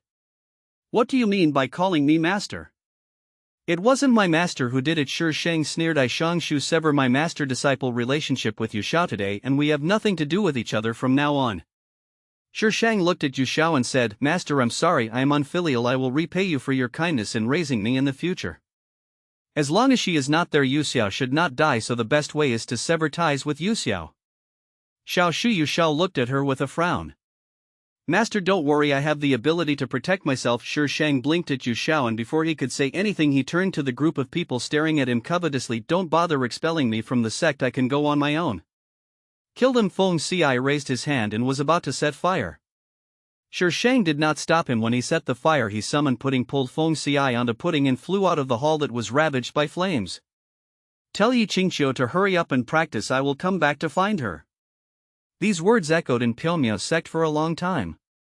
Shi Shang did not leave Piaomiao sect immediately but went to find Lin Yi and Bai Lang, asking them to take good care of Yu Xiao and not let him go against Yi Qingqiu. Lin Yi hugged Shi Shang and cried loudly and was finally thrown out by Feng Ci when Bai Lang picked up his disciple. Shi Shang and Feng Ci were gone. Shi Shang only knew that the sect leader was dead when she saw the wanted posters for her and Feng Ci. Shi Shang knew how he died. Those flames that Feng Ci had shot into his body would burn away the spiritual power in his body bit by bit if Feng Ci did not summon them out. That feeling is probably worse than death. And when Feng Ci set the fire that day, several peak masters did not escape. The loss of so many peak masters in a row plunged Piaomiao sect into an unprecedented crisis. Feng Ci stared at the portrait on the wanted poster for a while before uttering a word: ugly. He raised his hand and burned the wanted poster to ashes. Shi Shang looked around and luckily there were not many people around and no one saw his actions, otherwise he would be in trouble again. You look good. Feng Ci turned and looked at Shi Shang. You're painted ugly. Shi Shang, no need to explain, I understand. I can help you destroy Piaomiao sect. Feng Ci didn't understand why she wanted to stop him. It was just a small sect in the lower realm and it was just a matter of raising his finger for him to destroy it. Don't you think it's better to watch them live in pain and struggle? Feng Ci looked at Shi Shang in confusion. Will it be better? Well, she was right. It will definitely be better. Then don't let those people die so quickly next time. Shi Shang had no idea that because of her words Feng Ci would come up with more and more ways to torture people. There are still 10 years before the sect competition held every 50 years, so Shi Shang still has time to practice. In the past 10 years Feng Ci has traveled all over the world of cultivation. In order to help Shi Shang improve his cultivation, he would snatch any good thing from Shi Shang. As a result, within 10 years the names of the two became well known in the world of cultivation. The enemies of both of them can circle around the world of cultivation for several times. The people of Piaomiao sect were also persistent. As soon as they heard the news about her and Feng Ci, they swarmed over. Which you will die miserably. Why am I the one who is doomed to die again? Aren't you here for the Guotian sword in my hand? Shi Shang raised the pitch-black long sword in his hand. You are robbing people in the name of upholding justice. You who claim to be famous and upright are nothing more than this. Bah, it was clearly you who stole the Guotian sword, the man retorted, unconvinced. Yes, I have the ability, so I got it, and I have never refuted it. Since you want the sword of return to heaven so much, then I will use it to send you on your way. No need to thank me. As soon as the voice fell, Shi Shang thrust the sword into the man's chest without hesitation. The man stared with his eyes wide open, blood oozing from the corners of his mouth. His face quickly turned pale, his whole body twitched, and he lost his life. Feng Ci walked forward, took her hand and started to wipe it and said seriously, I'll do this kind of thing. Shi Shang looked at the man who was wiping her hands. His movements were very gentle, as if he was afraid of hurting her, but he felt that they were dirty and wiped them stubbornly. Okay, it's clean now. Shi Shang grabbed Feng Ci's hand and looked at him with a smile. Feng Ci wiped it one last time and wrapped it in his hands. You should keep it clean. Here it comes again, here it comes again. This baby is not your pet. Even pets can kill people. Come, read it out loud. Feng Ci, I want to marry you. 700 book reviews plus more. Next time 1000 book reviews will be added. Speaking of the Guotian sword, this thing has a bit of a history. The Guotian sword is not a divine weapon but a very famous evil sword, and its lethality is no less than those divine weapons. Although it was an evil sword, there were tens of thousands of people who wanted to obtain it, causing a bloody storm in the world of cultivation at that time. Because it made too much noise, it alarmed the immortal realm, and the immortal realm sent people to seal it. At that time the people in the immortal realm wanted to destroy it, but how could such a sword be destroyed so easily? They had no choice but to seal it. Not long ago, news of the birth of the Guotian sword suddenly spread. Shi Shang was nearby at the time and originally wanted to go and watch those people being tortured by the Guotian sword, but who knew that in the end she actually got the Guotian sword. This sword will also be revealed in the plot, and the person who gets it is Yi Qingqiu's mortal enemy, so this plot guy is still pushing her to death. It's really fucked up. The sect competition was approaching and people from the cultivation world were rushing to the Tongshan sect from time to time. One could see a large number of cultivators flying overhead on flying swords.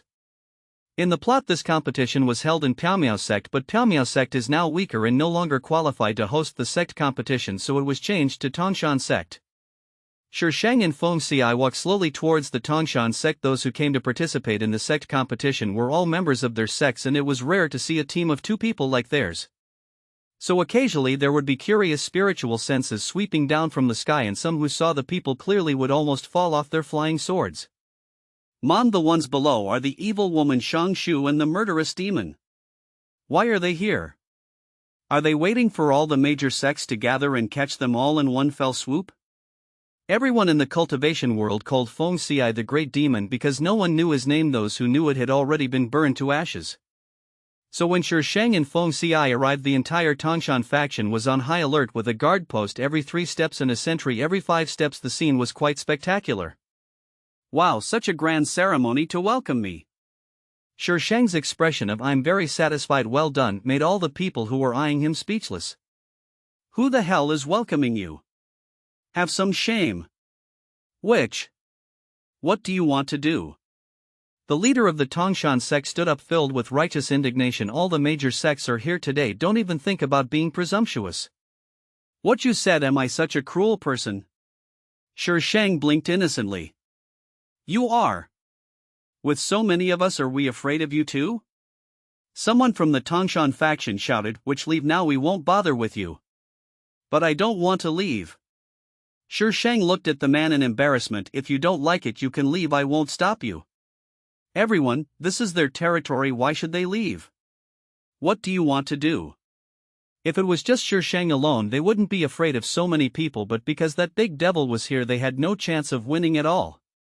There was once a sect that offended these two people, and it was said that the entire sect was killed in seconds, and many people didn't even have a chance to use their combos. This incident was widely spread, and some curious people went to the sect's headquarters to see that the entire sect had disappeared, leaving only a pile of white ash. It was said that it was caused by fire. Everyone knew that the big devil's fire was powerful, but no one expected it to be so powerful that the entire sect was burned to ashes. Shishang shrugged. "I don't want to do anything. I just want to watch your sect competition. Why you don't allow people to watch? Who knows what you are thinking?" Feng Xi suddenly stepped forward, flames flickering in his hands. The head of the Tongshan sect's face changed. His pupils shrank slightly. He gritted his teeth and said with humiliation, "Please come in, both of you." He didn't want his Tongshan sect to become like the destroyed sect. The others didn't dare to say anything. If the fire really reached them, they would not be able to put it out and would just wait to be burned to death. The leader of the Tongshan sect ordered 2 disciples to lead Shishang and Feng Xi up the mountain. "Master, are you really going to let them in?" The sect competition is a grand event in the world of cultivation. If something goes wrong, their Tongshan sect will be held responsible. What else do you have in mind? If there was a way, would he just swallow his anger? The disciple fell silent immediately. He actually wanted to say that with so many of them joining forces, they might be able to defeat the 2 men, but when he saw the face of the sect leader, he didn't say it in the end. The faces of the others were also livid. Something is bound to go wrong during this sect competition. The leaders of various factions warned their disciples not to provoke them and to run away when they saw them. Can't run? If you can't run, beg for mercy. Still can't do it? You can only blame yourself for having a miserable life. Wait for death. Fight? Don't be ridiculous. The big devil can burn you to death with just a flick of his finger. Shishang moved into the Tongshan sect to watch the sect competition. People from all sides were shocked and angry, but there was nothing they could do. The leader of the Tongshan faction held an emergency meeting overnight and finally determined the guidelines for the conference. Don't tease them. According to rumors in recent years, if you don't take the initiative to provoke them, they won't chop you for fun. In other words, even if you don't like them and want to kill them with your eyes but don't say anything or do anything else, they will ignore you. For a while everything was peaceful. Until people from Piaomiao sect have arrived. When enemies meet, their eyes are filled with jealousy. When they heard that Shishang and Feng Xi were in Tongshan sect, the disciples of Piaomiao sect became excited and shouted for revenge, to uphold justice and to eliminate the harm for the people. Even the leader of the Tongshan sect couldn't stop him. The leader of Tongshan sect wanted to die. In the past, Pyongmyao sect relied on their leader and several peak masters to be the #1 sect in the world of cultivation, but now the leader is dead, several peak masters are dead or injured, and they have been deliberately suppressed by some people in recent years. They are not even as good as a second-rate sect, and they dare to be so arrogant. Shang Shu, come out and die. A group of people shouted slogans and surrounded Shi Shang's residence in a mighty manner. Shi Shang was cracking melon seeds and watching the people outside shouting slogans with great interest. These people seemed to be full of energy. Feng Ci said with some dissatisfaction, "I'll go and tell them to shut up, sorry for disturbing you." Shi Shang threw away the melon seed shell in his hand and said nonchalantly, "Let them shout, you just need to set up a barrier. Instead of arguing with these people, I'd better practice more. How can you show off if you don't have the ability?" Feng Ci would not go against Shi Shang's words as this would make her unhappy, but he would not completely listen to Shi Shang either. When setting up the barrier, he deliberately left his flame on the barrier. If anyone touched it, it would definitely be enough for him to never forget it. So the people of Pyongmyao sect found that no matter how they shouted, there was no movement inside. If they hadn't confirmed again and again that they really lived here and hadn't left, they would have thought that the people of Tongshan sect were playing a trick on them. Someone couldn't wait any longer and suggested to break in. Something went wrong after this hit. The first batch of disciples from Pyongmyao sect who arrived were almost wiped out. Asterisk. The updated little fairy is handsome and compelling. Please vote. Baby needs to book a ticket for next week. With the cannon fodder of Pyongmyao sect, those who wanted to cause trouble gave up the idea. Where Shi Shang lived, there was not a single living person to be seen within a few miles. When people from all major sects have almost arrived, the sect competition is about to begin. Yi Qingqiu and his men arrived on the first day of the competition, and before they could even sit down, the first group of disciples came to complain. "Master Shang Shu has hurt us so badly, we can't just let it go like this. You have to avenge your disciples." "Yes, sect master, what she did is a slap in the face of Pyongmyao sect. Sect master, you must avenge us." The indignant disciples surrounded Yi Qingqiu and talked at once. To sum up, there is only one word: avenge them. Yi Qingqiu took office as the sect leader not long ago after the death of the previous sect leader. The position of the sect leader of Pyongmyao sect has been vacant. Those who are capable of competing for it are just lying there, and even if others have the ability, they cannot take office because they do not have the right qualifications. The sect competition was about to begin, and they naturally couldn't be without a sect leader, so the few surviving peak masters suddenly jointly requested Yi Qingqiu to take office. Yi Qingqiu agreed half-heartedly. Without the cheat of the sect master, Yi Qingqiu has suffered a lot in recent years. He looks gloomy. "I will make the decision for you. Go down and recuperate first. We cannot lose the sect competition."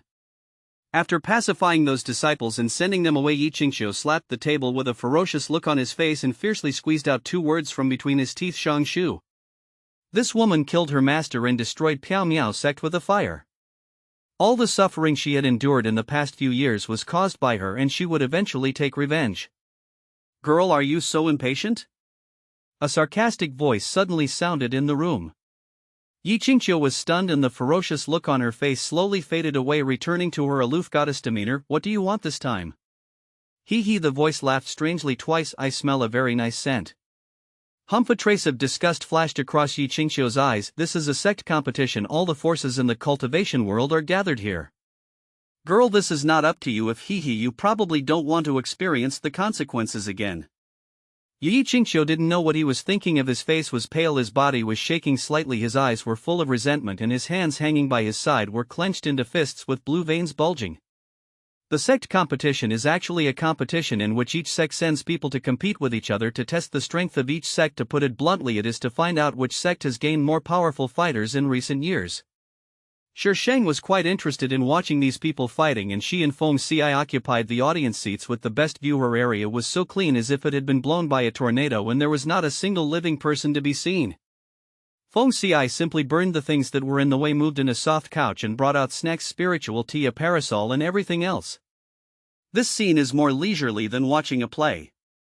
When everyone thought about the fact that they were sparring up there while there was a witch and a big devil watching them from below, they started to tremble a little. The location of Pyongmyao sect is opposite to Shi Shang. Yi Qingqiu's eyes swept over Shi Shang from time to time. She had heard many rumors about her in the past 10 years, but this was the first time she saw her in 10 years. She seemed to have not changed much from 10 years ago, except that her clothes had changed into black, which formed a sharp contrast with the man next to her, one black and one white. Who is that man?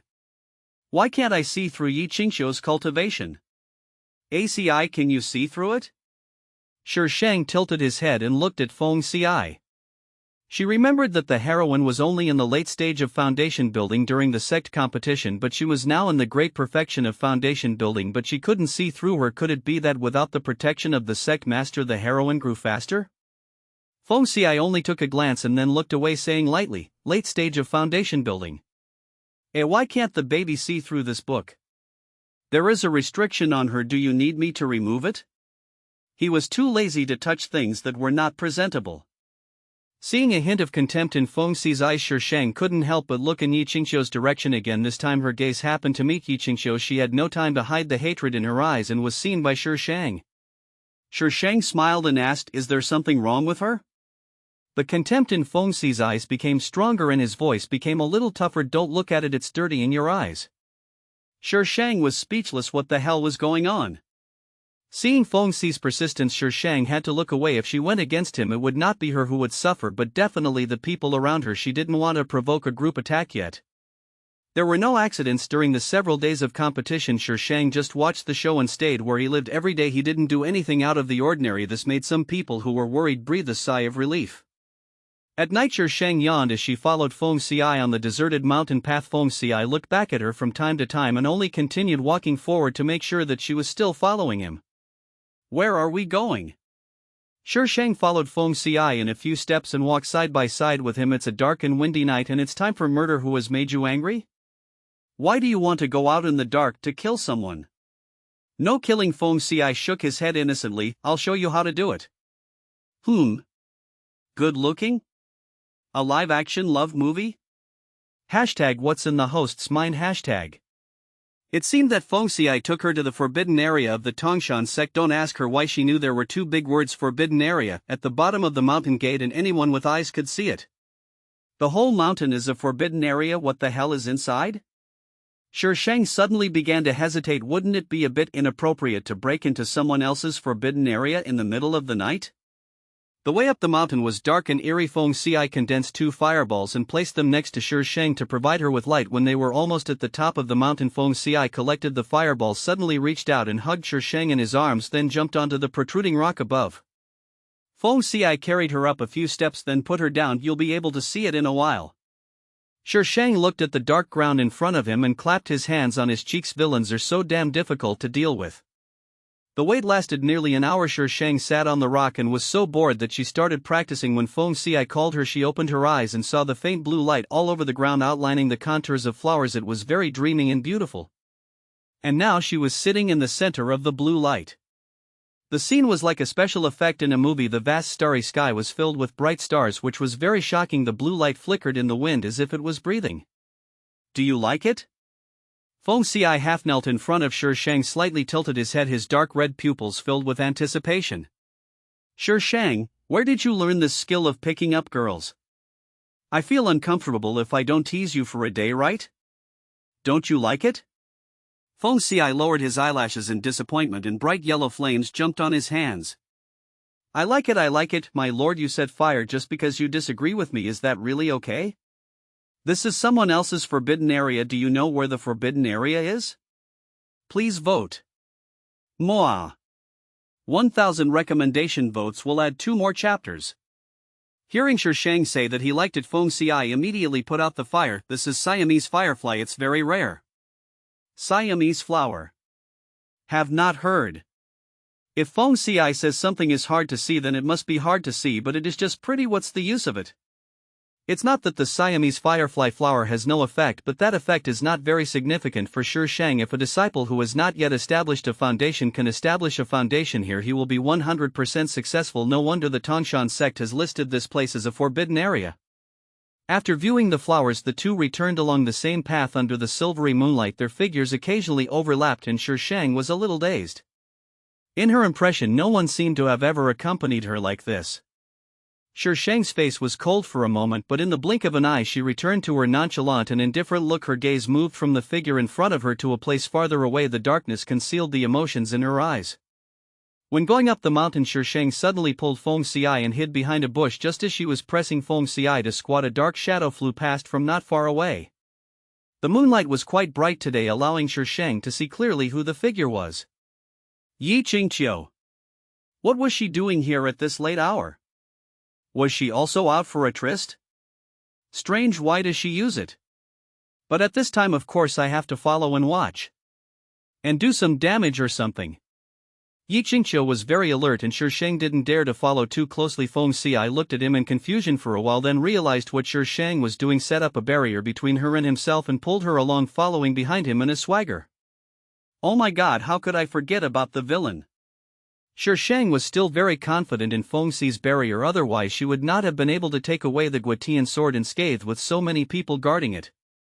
The place Yi Qingqiu went to was actually the forbidden area they had just left. She looked so familiar with the place that it didn't seem like it was her first time there. Shang followed her to a cave. "Let me go, please, let me go," the begging voice came from the cave. Shang raised his eyebrows in surprise, touched the entrance of the cave and looked inside. There was plenty of light inside. The cave was not very big. A young girl was tied up and thrown in the middle. She was twisting her body and begging for mercy in a weird posture, while Yi Qingqiu stood aside looking at the girl coldly. "If you want to blame someone, blame yourself for being chosen by him." Yi Qingqiu's voice was filled with a hint of disgust. "Hurry up." The latter sentence was obviously not directed at the girl on the ground, but apart from the girl's terrified cry for mercy, there was no other sound or other person in the cave. But the girl was changing. Her voice of begging for mercy became weaker and weaker, and she began to pant with a flushed face as if. Shang's eyes suddenly darkened and her eyes were covered by a pair of slightly cold hands. A murderous voice exploded in her ears. "Dirty. Shang, what a dirty trick." After taking several deep breaths, Shang managed not to attack Feng Ci and stretched out her hand to pull Feng Ci's hand down. Feng Ci was dissatisfied with Shang's behavior. How could she watch such a scene? He didn't dare to use too much force, but he didn't want Shang to see the scene inside. Seeing that Shang was about to pull his hands away, he pressed Shang's shoulders, pulled her into his arms and pressed her head against his chest. Feng Ci actually seldom touched Shang. He would only hold Shang's hand when he felt uneasy. Most of the time he would hug her around the waist like before, but they had never hugged each other face to face as intimately as this. The first was that Shang didn't allow it, and the second was that he was afraid that he would hurt her unconsciously. At that moment Feng Ci seemed to hear the sound of his heart beating. His soft body was held tightly in his arms, pressed against his chest. Her body temperature was transmitted to him through the clothes. It was not warm but hot. This is his. He's alone. Shang felt Feng Ci tightening her grip, making it difficult for her to breathe. Her brain was deprived of oxygen and she struggled to squeeze out his name from between her teeth. Ci. That subtle voice was like a spring of water pouring into Feng Ci's heart. He woke up instantly. His dark red pupils were confused at first, and then he suddenly let go of Shang and looked at Shang helplessly. "Did I hurt you? Where does it hurt? Don't be angry. I won't touch you in the future." Speaking of the latter part, Feng Ci looked a little depressed. Shang gasped for breath, and only when the fresh air rushed into her lungs did she feel better. Her body felt a little weak, but she didn't dare to get close to Feng Ci. She took a step back and leaned against the rock outside the cave. "Damn it, I was scared to death. If you say the disease breaks out, it breaks out. At least give me a hint." Feng Ci saw Shang's actions and a wave of hostility welled up in his eyes, but was suppressed in an instant, and his tone was filled with a bit of pleading. "Don't be afraid of me." That helpless look would be unbearable for anyone who sees it.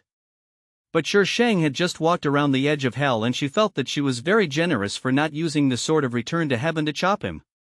After calming her pounding heart, Shang felt her mind a little clearer. If she hadn't resisted Feng Ci just now, he wouldn't have gotten sick, so this was all her own fault.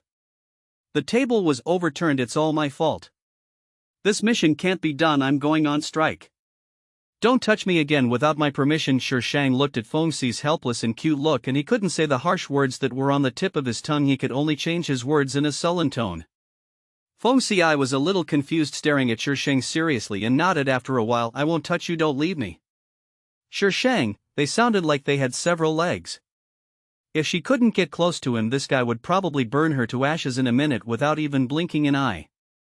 There is no right or wrong in Feng Ci's world, but it does not depend on his mood. She does not understand the principles behind his actions at all. He just does it when he says so, without any pattern at all. When Shang turned around to look at the cave, the girl had turned into a mummy, and a ball of black fog had appeared next to Yi Qingqiu, and half of the black fog was covering the mummy. "What the hell is that?" In the plot, Yi Qingqiu doesn't seem to have such a golden finger? Don't interfere. Demon Feng Ci whispered, that is the residual soul of the demon clan. Demon clan? No, where did Yi Qingqiu get the remnant soul of the demon? Shi Shang was not surprised to hear contempt in Feng Xi's tone when he saw Yi Qingqiu at the sect competition. He had this expression of contempt and disgust. It was as if Yi Qingqiu was a dirty thing and just looking at him would really dirty your eyes. Although Feng Ci is a villain, he is also a villain with a good background. Therefore he has absolutely no revolutionary sense towards elite villain bosses like the Demon Clan, as he is also a villain. Asterisk. Siam. Little angels, will you vote? La la la la la la, look at how cute I am. Yi Qingqiu dealt with the body, came out of the cave and walked down the mountain with a gloomy expression, completely unaware of the two people standing outside the cave. She made a contract with this demon 5 years ago. At that time she offended several people and was chased to a cliff. She had no choice but to jump down without her knowing it. She had signed a contract with this demon. By the time she wakes up it is too late, and to get rid of this demon she must restore him to his physical form. However, he needed a female cultivator with water spiritual roots to restore his physical body, and the first one to suffer was her, because she had a contractual relationship with him, which was why she did not turn into a mummy. But she absolutely didn't want to experience that feeling a second time, so she had to find other female cultivators with water spiritual roots. If it were in the plot Yi Qingqiu had the protection of the sect master and everything would go smoothly, she would not fall off the cliff, would not encounter this demon, and naturally would not experience all these. Shi Shang naturally didn't know all this. Even if she knew, she would only sigh and say that it was fate that played tricks on her. What the original owner experienced in the demon clan was a life worse than death. Yi Qingqiu's dish is not even an appetizer. When Shi Shang arrived at the competition site the next day, she found that those people were so excited as if they had eaten shenmai, and they were not as scared as before when they saw her. There was even an expression of gloating, as if he was waiting for her to get into trouble. What happened one night? Wasn't it Yi Qingqiu who did the bad thing? Why are you looking at me like that? Which our leader invites you over? Several disciples of the Tongshan school suddenly blocked Shi Shang's way. As soon as he finished speaking, several people flew out and crashed into a small woods in the distance, startling several flying birds. There was silence all around. Shi Shang turned his head to look at Feng Ci. Why are you hitting someone for no reason? Feng Ci blinked in a silly way and said seriously, I didn't kill him. Shi Shang, since you didn't kill him, you'll probably have to stay in bed for half a year. Forget it, why bother reasoning with the villain? But why would the leader of the Tongshan sect ask her to do anything? Could it be that what happened last night was discovered and Yi Qingqiu pushed the blame on her? Facts have proved that Shi Shang's imagination was too wild. The reason why the leader invited him had nothing to do with Yi Qingqiu but was related to the male protagonist. Someone is coming from the fairyland. Someone is coming from the fairyland. Unlike the embarrassment when they first met, Long Ju now looked like a man god. He was well dressed, had a dignified appearance, and was handsome. He was the kind of man god who was handsome in every way. Long Ju's deep gaze swept across Shi Shang and fell on Feng Ci. Feng Ci lowered his head and didn't look at Long Ju at all. Mysterious embarrassment. What do you want from me? Shi Shang asked nonchalantly, looking at the leader of the Tongshan sect who was standing behind Long Ju. Would you like me to admire the mighty and majestic posture of the male protagonist? TSK, now that the male protagonist is here, shouldn't he go find the female protagonist first?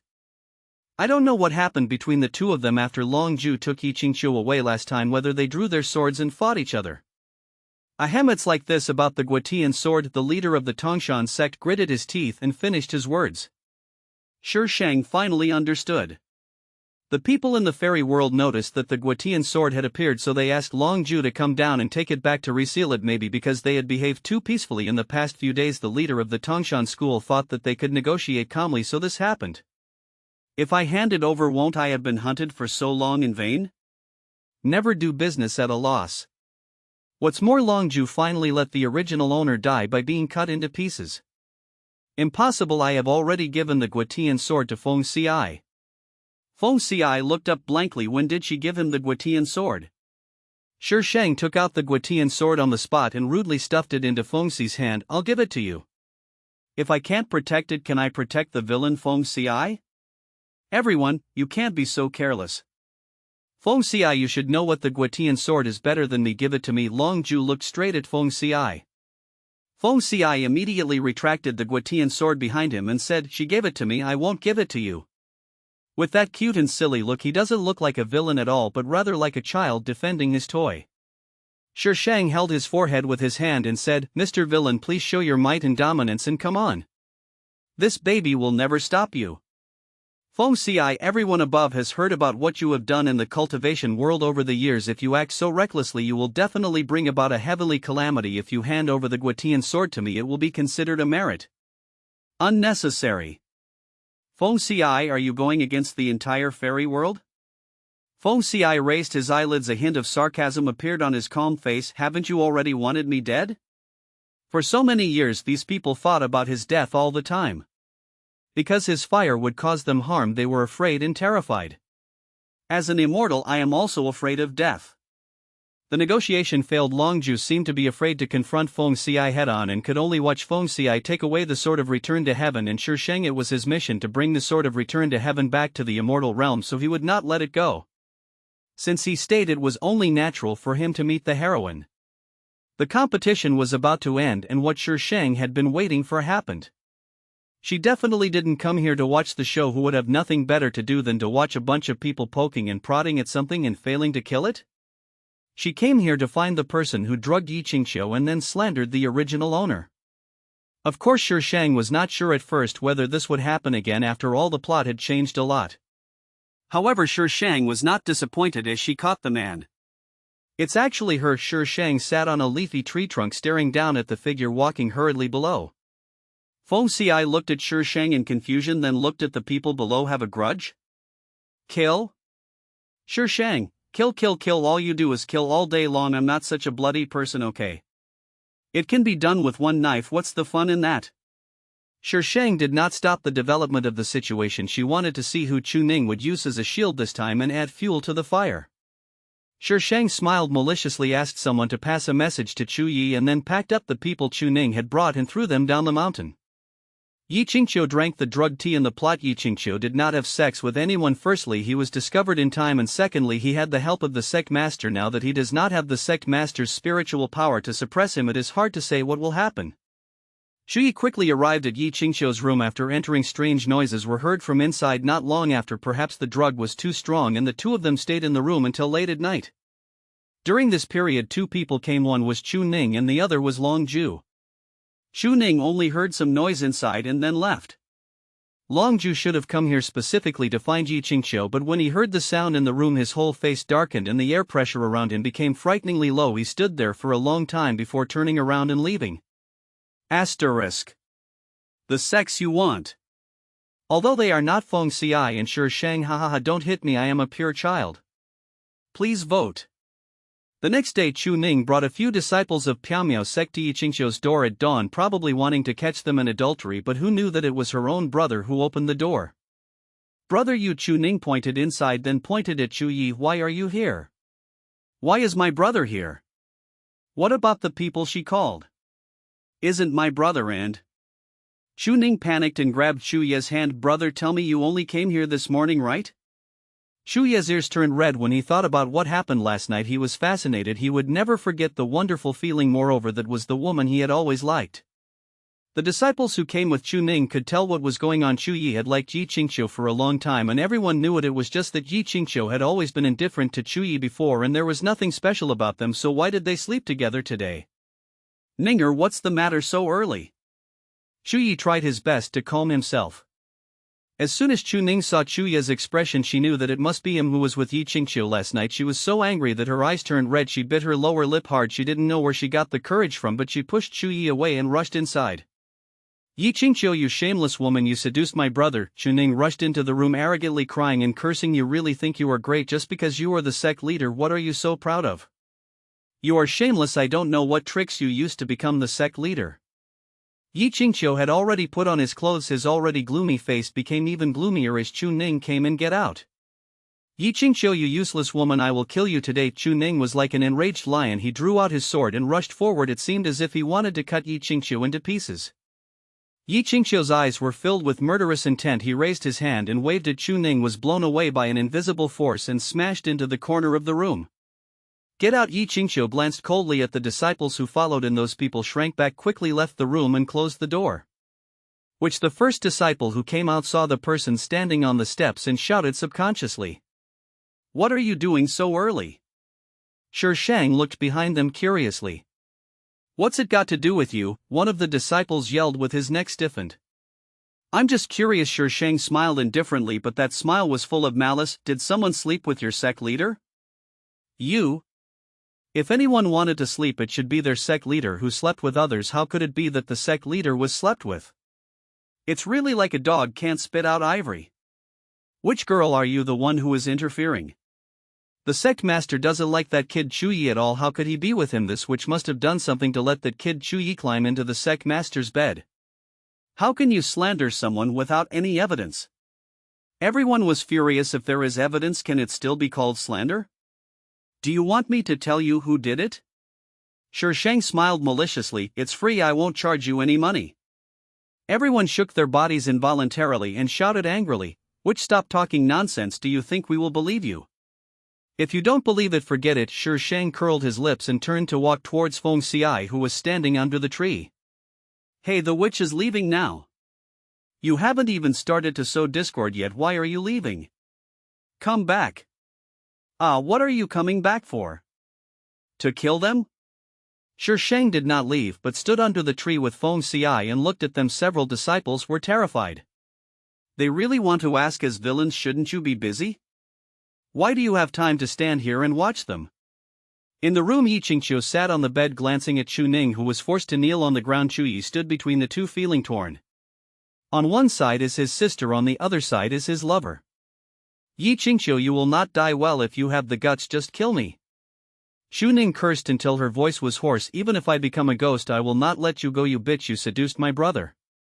Ninger, it's me who likes the sect master. Even if it's seduction, it's me who seduces the sect master." Chu Yi's face turned a little colder. "Brother," Chu Ning raised her head and stared at Chu Yi blankly. "I'm your sister and you're actually speaking for an outsider. Yi Qingqiu is the person he likes. How could she be an outsider?" "Enough." Yi Qingqiu stood up from the bed and looked down at Chu Ning. "You know what you have done? You are the one who caused this situation today. Chu Ning, I will give you one chance. Get out of Piao Miao sect and never appear in front of me again. Yesterday she only drank the tea she brought her. What a coincidence, she came to see her early in the morning. Humph, who would believe that there is no trick here? No, I won't leave. I'll go wherever my brother is." Chu Ning panicked when she heard that Yi Qingqiu wanted to drive her away. "You have no choice. If you don't leave, you will die." A trace of hostility flashed in Yi Qingqiu's eyes. She would naturally not let Chu Ning go, but she couldn't attack her here. Chu Yi was a little confused and had no idea what they were talking about, but looking at his sister's expression, he understood a little. It's not that he doesn't know Chu Ning's possessiveness towards him, but this would save him a lot of trouble. He could not care about what she did to other people, but Yi Qingqiu was different. This was the person he liked. "Disciple will send Ninger away." Chu Yi bowed to Yi Qingqiu, looked at Yi Qingqiu with greedy eyes, then pulled Chu Ning out. "Brother, what are you doing? I won't leave. Let me go. Let me go, brother. How can you abandon me for a woman? Have you forgotten the days when we depended on each other? Brother, let me go. I beg you, don't chase me away, brother." Chu Ning's voice gradually became quieter. Chu Ning was finally sent away. Facing the doubts of several disciples, Yi Qingqiu gave a few perfunctory explanations. The matter was over. It's Yi Qingqiu looked at the person coming towards him with a glimmer of surprise in his eyes. "Ha!" Long Ju snorted sarcastically. "Sect Master Yi really makes me look at you in a new light." Yi Qingqiu frowned slightly, feeling a little panicked. "Why do you say that, young master?" Long Ju curled the corner of his mouth and strode past her. Yi Qingqiu watched Long Ju's figure disappear around the corner, feeling very uncomfortable. Why was he looking at him with that expression? That time after he took her away from the Death Forest, the teleportation talisman had a problem and teleported them to a strange place. She had to work very hard to bring him out, even though he was seriously injured. During the few days they spent together, the previous estrangement was almost gone and he was seriously injured, so she was the one doing all the work, even though he clearly had a good impression of her at that time. "How come we met this time?" Asterisk. Lala, do you want to add more? I still need more than 200 recommendation votes to add more. The day after Chu Ning left, news came that she had been killed. Chu Yi still had some feelings for Chu Ning, and when he heard that Chu Ning had been killed he got very angry. Yi Qingqiu had Chu Yi taken away and looked at the covered body full of doubts. She clearly threw the body away, so why is she here? Could it be that someone saw her killing Chu Ning and used this as a warning to her? Who could it be? Yi Qingqiu returned to the room with a serious expression. Chu Yi was sitting in the room when he saw Yi Qingqiu. His eyes turned red. Yi Qingqiu's heart skipped a beat and he stood still without moving forward. Chu Yi ran over and hugged Yi Qingqiu. Sect master. Yi Qingqiu froze for a moment, and when he was sure that Chu Yi had not discovered anything he patted him on the back and said, although she did some bad things, don't worry, I will avenge her. Chu Yi is not bad looking and he is also good in bed. It's not that Yi Qingqiu disliked him before, but he felt that his status was not worthy of himself, but now that they have slept together there is nothing to be awkward about. As they comforted each other, the two rolled onto the bed. After the round was over, Chu Yi lay on the bed so tired that he couldn't even lift his eyelids. Yi Qingqiu on the other hand was full of energy. Her face was flushed. She glanced at Chu Yi, who had fallen asleep, and her expression suddenly became sarcastic. She made a gesture and suddenly a water dragon appeared on the bed. Furnace tripod. If used properly, you never know who will be the cauldron. This was what she discovered after her last time with Chu Yi. She was originally a little short of reaching the great perfection of foundation building, but after being with Chu Yi she directly crossed the threshold. Water spirit roots are recognized as cauldrons in the world of cultivation, but she doesn't seem to be the one being picked. She later asked the demon and he told her that it was because of his existence that she changed from the one being picked to the one picking. She just tried it out and found out that he was right. Yi Qingqiu's eyes fell on Chu Yi and he covered him again. Chu Yi was dazed, but as soon as he touched Yi Qingqiu's body he instinctively began to respond to her. I heard that someone is missing again? Several disciples of the Tongshan school walked down the mountain while talking. Whose job is this? Master asked us to look for him secretly, but there are so many people here and so many eyes, how can we find him? I think it might be those two over there who did it. One of the male disciples pointed to the distant mountain. Hush, you don't want to live anymore. The person next to him immediately hit the male disciple. Don't say such things. Master said that this matter should have nothing to do with them. Hey, why? I heard from Master that when two people disappeared they both had proof of being there. What if they resorted to some despicable trick? That makes sense, they are the biggest suspects anyway. After the group of people walked away, a dark shadow emerged from behind a big tree and stared at the backs of those people thoughtfully. Shang was not surprised at all that Long Ju came to visit her after all. The sword of return to heaven was still in her hands, but what was Yi Qingqiu doing here? Well, the leader of the Tongshan sect was actually here and the leaders of the other sects behind him were unfamiliar. TSK, are they holding a meeting? The sect competition is no longer being held and they are holding the meeting here at her place? Criticism meeting? The yard where Shang lived was not very big. With so many people standing there it immediately became a bit crowded. What's more, these people were carrying weapons, making the yard seem even more cramped. Shang stood at the door and waved his hand impatiently. Why are you blocking my door so early in the morning? Come and pay your respects collectively. No need, we don't like that. Everyone. Who is here to pay his respects? What if you were the emperor? Look at their indignant faces. Look at their determination to defend the right path. Which hand over the person or don't blame us for being rude. A certain sect leader shouted and pointed his weapon at Shang. Who are you talking to? Shang was confused. When did she steal someone away? Mu Qin from Blazing Flame sect, Yi Yao from Purple Palace sect. 5 names and sects were read out in succession. Which you didn't catch these people? Hand them over quickly. No matter how angry and indignant the person on the other side was, Shang always had a calm face. After they finished yelling he slowly said, I don't know him. Shan Shufeng Ci is not with you. I advise you to hand them over. Long Ju waved his hand to signal others to be quiet. Those are innocent women. How have they offended you? Shang looked around and Feng Ci, who used to stay within 10 steps of her, was no longer beside her. Don't look for him anymore. He won't be back in a short time. Shang Shu, hand him over. Long Ju said coldly. There's no person, but I have a life. Do you want it? Come and get it. Shang curved his eyebrows. Which today I will enforce justice on behalf of the heavens and accept death. Let's go together and capture the witch alive. All of a sudden all kinds of magic spells were thrown at Shi Shang like crazy. The black robe on Shi Shang's body spread out a layer of white light blocking those spells. It's a robe. Fuck, she's wearing magical weapons on her head. A series of shouts and curses rang out. I didn't see how much she was wearing before, but now I realized that everything she was wearing was defensive, from small buttons to large clothes. Most of them were at the Jean Dan level, and there were a few Yuanying level, but none of them could cause any harm to Shi Shang. It was obvious how powerful the things on her were. Maybe they were not magic weapons. If it's not a magic weapon, then it's a fairy weapon. In the world of cultivation, if a major sect has one of these magical artifacts, they will have to worship it. Thinking of this, many people couldn't help but feel jealous. The equipment on Shi Shang was naturally obtained by Feng Xi. He had robbed so many places over the years, so it was not a difficult task to give her a set of equipment that fully armed her from head to toe. You want to rob me again? Shi Shang dodged several attacks, jumped onto the roof, and looked at the people below with a mocking look. Don't you think highly of me? What's the matter? Do you want to learn from me and do this kind of robbery? Killing people and stealing treasures is a common occurrence in the world of cultivation. Those who lost the robbery were not convinced and would make all kinds of arrangements to embarrass the winners. She won more often, so she was given the name of a witch. You stole everything on you. Oh, so you made everything on you yourself? I don't know if you are that good. I am so sorry. The mocking tone made the man unable to continue. Only those people with ridiculously wealthy families might have never robbed others. If an ordinary person wanted a good weapon or a life-saving pill, which one would he not rob? Even among these big sects there would be fights between them. Asterisk. 1,000 recommendation votes per update. There is one more later. Please vote. 2,000 recommendation votes will add 2 more chapters.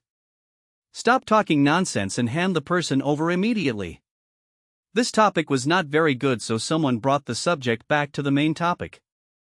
I didn't catch the person, but if you want to know who it is, I can tell you. Shi Shang dragged out the tone and said with a smile. How could it not be you? Exactly, who else but you would do such a thing? These people said this, but their faces were a little suspicious. They didn't know what was going on. They just heard Long Ju and the leader of Tongshan sect say. Yi Qingqiu's heart sank and she looked up at Shi Shang. Shi Shang was looking at her. The smile on his face seemed ironic no matter how you looked at it, but his eyes were as calm as a pool of stagnant water. This woman must die. Shan Shu, do you still want to sow discord among us?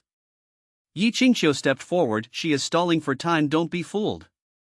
After Yi Qingqiu's reminder, everyone woke up as if from a dream. No matter what the matter really was, she had done so many things, and getting rid of her would be a great merit. But if Feng Xi came back? They dared not imagine that scene. I'll hold her back and you guys set up the formation. Long Ju flew up and attacked Shi Shang. Long Ju's cultivation is higher than Shi Shang's. Even if Shi Shang has a set of top-level equipment, he can only protect himself from getting hurt. It is impossible for him to hurt Long Ju.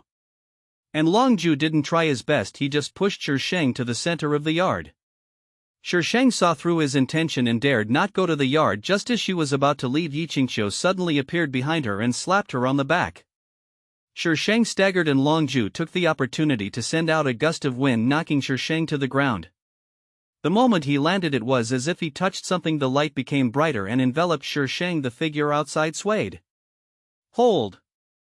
It turns out that my cultivation is too low.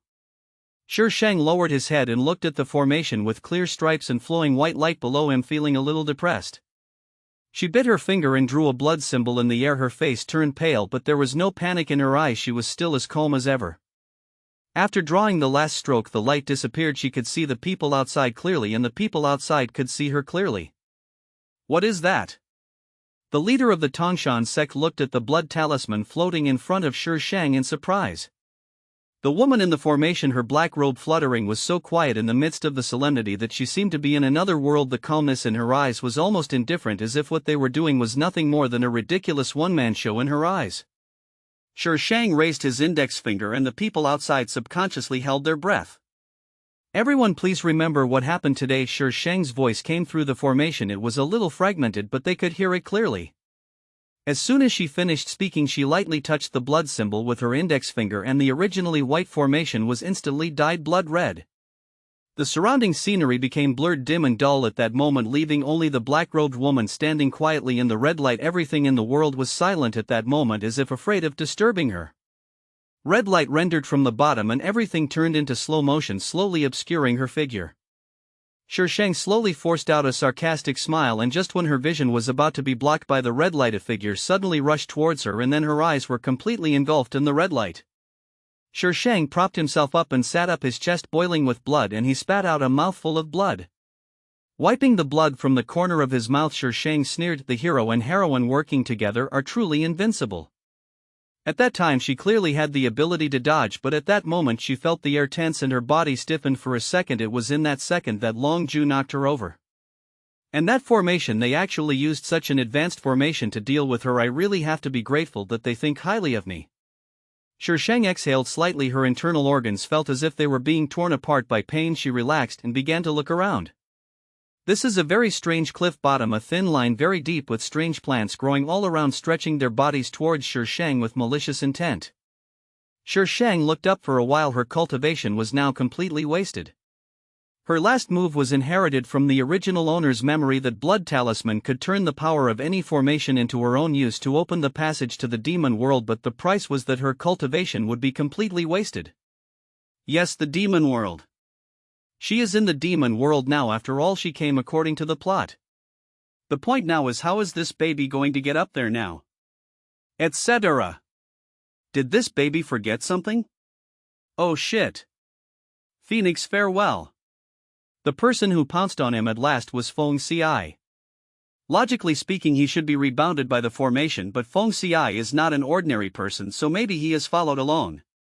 The formation has a range. If it really comes, it should be nearby. Shang dragged his not-so-good body and walked around for a while. Finally he found Feng Ci on a large purple-red flower on the cliff. He seemed to be unconscious, lying on the purple-red flower with his hands hanging in the air. So now she, a disabled person, is asked to bring that thing down from a height of several meters? This baby can't do it. System, this baby needs a cheat code. It really won't work this time. It's out of control. Do you want to use the system, Mol? Shang, I want a golden finger. Host, you have 3 seconds to consider whether to use the system, Mol. The countdown begins. 32. Use it, I'll wipe it. The panel that she had seen before appeared in front of her. Shang glanced at it and finally stopped at the product called Flying Carpet, 2,000 points. Damn it, why don't you go and rob it? Disposable props are so expensive. Will the Price Bureau invite you for tea? Where can I complain? I want to complain. Do you want to exchange? Change the ball, don't change it. Save the points to exchange for space battleships. My dream is to conquer the universe. Shang angrily closed the mall, turned around and pulled out a ladder from the bushes next to him. So where did the host get it from? Shang took Feng Ci down and felt like he was about to collapse. Damn it, she is a patient. These plants grew strangely and Shang didn't dare to stay nearby. He dragged Feng Ci to find a place without plants. It was a protruding rock with a relatively large space underneath. Shang put Feng Ci down, sat down on the ground and panted heavily. Cough cough. Shang covered his chest and coughed a few times. The taste of blood filled his mouth. It felt really bad. Host, I hope you can take this incident as a warning. The male and female protagonists have strong luck. You are not from this plane. If you attack them you will be severely punished. The cold voice of the system sounded in Shang's mind. So why is there the mission of seeking revenge on the male and female protagonists? Shang stared at Feng Ci's profile, his voice a little low. This is a system that cannot be chosen. Host, you must remember that you cannot directly take action against men and women. A hint of coldness flashed across Shang's eyes. After suffering a loss she will learn her lesson. Asterisk. 1,000 recommendation votes. Second update. 2,000 recommendation votes will add 2 more chapters. Please vote, please reward, please collect, please give good reviews. When Feng Ci woke up, Shang was standing outside the rock looking up. Xiaoshu. Feng Ci saw her figure clearly, suddenly jumped up from the ground, flashed to her side and hugged her from behind. Fortunately you are okay. Cough cough cough. Shang was caught off guard when being hugged and started coughing violently. A faint smell of blood circulated between the two of them. What's wrong with you? Feng Ci let go of Shang and turned to face her. Why are you so pale? Why are your cultivation gone? Is it those people? Don't be afraid, I will help you get revenge. They can die any way you want them to die. Sure Shang took a breath, glanced at it, and his expression suddenly changed, but he still couldn't speak, so he could only point upwards. Feng Xi's dark red pupils were full of worry. Sure Shang's action puzzled him and he looked at her with a little confusion. Sure Shang's chest rose and fell rapidly several times, and suddenly she pulled him aside and there was a sound of something heavy falling to the ground. Sure Shang leaned against the wall and Feng Xi pressed on her as usual, and his slightly cool lips just touched the corner of her lips. Feng Xi opened her big eyes, her long eyelashes trembling slightly. The two were so close that they could hear each other's breathing. Feng Xi suddenly tilted his head, pecked Sure Shang lightly on the lips, then jumped away as if he had been electrocuted, his eyes wandering to the side, his ears slightly red. Sure Shang was stunned for a moment, then she smiled softly as she was injured internally. Her face suddenly turned bitter. After all this trouble, my injury won't heal. Help me up. Sure Shang stretched out his hand towards Feng Xi with a weak breath. Feng Xi's face was flushed and he carefully supported Sure Shang, not daring to look at her. Feng Xi was very worried. Would she be angry? Would she leave him? No matter what, she could only stay with him. If she wanted to leave him, he would. Feng Xi suddenly felt confused. If she really wanted to leave him, what should he do with her? If it were before, he would have locked her up without hesitation, but if he locked her up, she would definitely be angry. He didn't like her being angry, he liked her to smile at him. In just a few seconds, Sure Shang had no idea that Feng Xi's heart had gone through several twists and turns. Sure Shang was looking at the place where they had just stood. There were two snakes entangled together. They were entangled in oblivion, making a hissing sound from time to time. They seemed to have completely unaware that there were two people standing not far from them. When Feng Xi saw the two snakes, his face darkened immediately and he covered Sure Shang's eyes. Don't look. Sure Shang. I've seen everything I should have seen, so what's the point of covering my eyes now? What she was looking at just now were these two snakes hanging on a tree above. So difficult. Who knew that when Feng Xi came over, the two snakes suddenly started to fall down? Sure Shang heard crackling sounds, and when she saw light again, there was only a pile of ashes left on the ground. Sure Shang, you burned me while I was having sex. At least let me have fun one last time. Dirty Feng Xi stubbornly blocked Sure Shang's sight. Just look at me. Look at you. Flip the table. Even though you look pretty, you need to change your taste after looking at you for too long. And they are just two snakes. What's the big deal? What's the big deal? Sure Shang was afraid that Feng Xi would get sick, so he nodded frustratedly. Sure Shang didn't know whether she could withstand Feng Xi's strength, so she didn't dare let Feng Xi heal her. She could only regulate her breathing slowly on her own. After building the foundation, there is no need to eat, just absorb the spiritual energy of heaven and earth. However, Sure Shang is unable to absorb the spiritual energy of heaven and earth now, so he must eat. Feng Xi had no idea what was edible and what was not. Most of the things he brought back were inedible. Sure Shang was very upset. Sure Shang picked and chose, but in the end only found a few fruits to eat. It didn't taste good, it was sour and bitter. Sure Shang almost cried while eating it. How about you drink my blood? Feng Xi squatted in front of Sure Shang and suggested carefully. Blood? Sure Shang bit a green fruit which made his face wrinkled because of the sourness. Why should I drink your blood? This baby doesn't drink blood. My blood can make your injuries heal quickly. And Feng Xi hesitated, looked into Sure Shang's eyes and said word by word, and it can help you recover your cultivation. Sure Shang swallowed the sour fruit and said with a big tongue, your blood has this effect? How come I didn't know it? There's no mention of this in the plot? No wonder he didn't say anything when he knew that his cultivation was gone. Feng Xi smiled and moved closer to Sure Shang. Why do you think those people in the fairy world want me dead so much? Are they just afraid of me? Sure Shang paused for a moment. She felt the sadness in him, as if. Oh, Sure Shang lowered his eyes, took a fruit and continued to eat it, and said with a little disdain, I don't like drinking blood. But my blood can help you recover your cultivation. Although he was very happy that she did not show that annoying greed, how could he take her to seek revenge if she did not recover her cultivation? Be good. I don't like blood. Sure Shang patted Feng Xi's head. Getting something for nothing will not have a good ending. I prefer things that I get through my own efforts, even if she was the one who stole it. And based on the information he just revealed, if she really drank his blood, she might have to die here. There is no point in talking to a Yandere little princess. The most important thing is that blood is fine to look at, but asking her to drink it? That's fatal. Feng Xi's eyes were filled with joy and he asked seriously, Xiao Shu, you will be with me forever, right? Cough cough. Sure Shang choked with a mouthful of sour juice. Damn it, just confess your feelings. Don't change the subject so quickly, weren't we just talking about drinking blood? Feng Xiai saw Sure Shang coughing violently and looked at her helplessly. He pursed his lips, suddenly held Sure Shang's face and kissed her. Sure Shang was startled by the handsome face that appeared before her eyes. When she felt something soft brushing against her lips and prying open her lips and teeth, she suddenly woke up and subconsciously tried to push Feng Xiai away.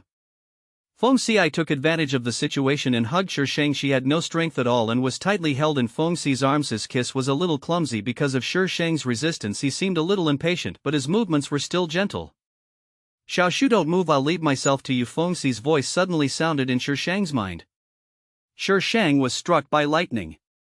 What does it mean to hand him over to yourself? Hey, it's fine if you just flirt with me normally, but now you're going to take me to the bed? This baby is not responsible if he falls asleep. Asterisk. Bring your own pot lid and escape. Please vote. Angels, come and love me with your money. La la la, I still love you guys. There were no short movie clips flashing through Sure Shang's mind. I just felt a warmth sliding from my mouth into my throat and slowly down my esophagus. As the warmth came, she felt as if her body was wrapped by a gentle force. Feng Xiai had already let her go with a shimmering glow on the corners of his lips. Don't be afraid, relax. Before Sure Shang could say anything, everything in front of him went dark. Sure Shang fell into darkness, and the next moment countless roads formed by flames appeared before her and she stood on one of them. What the hell is this place? Sure Shang tried to reach out and touch the flames, but the flames penetrated her palms and she felt nothing. Kill him, he's a monster. Don't play with him, he's a monster. He's a monster. The tender voices of children came from the front. Sure Shang looked ahead and saw a few children on a flaming trail surrounding a boy who was covered in flames and throwing things at him. The child stood in the middle motionless, allowing those sharp objects to hit him. In a blink of an eye, his forehead and cheeks were bruised. Bright red blood flowed down the boy's cheek, dyeing half of his face red, but he remained silent. The children who threw things seemed frightened and ran away. Sure Shang approached him and he seemed to notice something and looked at her. Sure Shang paused, feeling suspicious. Could he see her? Go home. A harsh scolding came from behind her. Sure Shang turned around and saw a beautiful woman standing not far away, looking at the side with disgust on her face. The boy lowered his head, wiped the blood from his forehead and walked towards the beautiful woman. Step by step the picture suddenly became blurry and the two figures, one big and one small, disappeared. Even your biological parents don't want you anymore, you monster. Ha ha, look at him, doesn't he look like an abandoned pet? If you weren't a monster with flames all over your body, maybe we could be merciful and pick you up and raise you. Sure Shang turned his head and looked on another trail of fire. A child who was slightly older than the previous one was squatting on the ground with his knees hugged, staring at the ground with empty eyes. After ridiculing him for a while, those people even started throwing things at him. Maybe that was their fun. They had prepared things with them long ago. They were very sharp stones and they threw them at the boy's face. A monster no one wants. A monster no one wants. The boy, who had been quiet all the time, suddenly stood up, his empty eyes filled with ferocious hatred. The flames on his body grew larger and swept towards the people. Two of them ran slowly and were touched by the flames, and they screamed instantly. The rest were frightened by this sudden change and ran away crawling. Curses and cries were intertwined. The boy lay on the ground dying with flames raging on his body, making him look like he was being burned by flames. The scene changed again. The boy had grown into a teenager. He was imprisoned in a small world with iron chains. He looked neither sad nor happy. You are really a monster. A man in white clothes stood in front of the young man, his face full of ecstasy. As expected, danger and opportunity coexist. Ha ha ha, I will dominate the fairy world and unify all walks of life in the future. The man controlled a dagger and cut a bloody mark on the boy's wrist. The dagger turned into ashes before it could go far. The man's face changed. Your ability has increased again. The man made a gesture. The chains rattled and the boy curled up in pain. Monster, if you dare to use fire next time, you will be in trouble. The man took the blood, laughed wildly and left. He did not notice the look in the boy's eyes behind him. When he raised his head and looked at him, it was so cold, like the water in a pond in the cold winter, freezing a person. Sure Shang walked along those paths and saw his birth growth being hated, despised, abandoned and imprisoned. At last. Break out of the cocoon.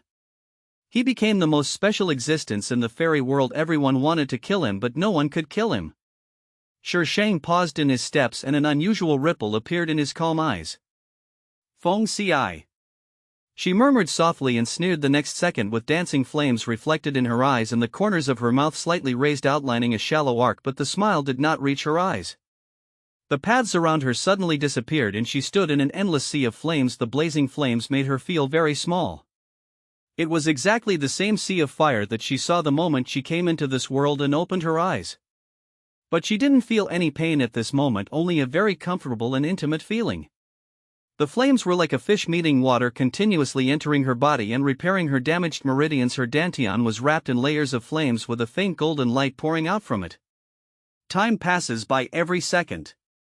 I do not know how long it has been. A golden light suddenly burst out from her dantian and a powerful force instantly filled her body, surging through her body like a flood. A round golden bead is suspended in the dantian surrounded by a circle of flames. It looks like the golden elixir is floating above a sea of fire. The two sides do not interfere with each other, but there is no rejection either. Golden elixir.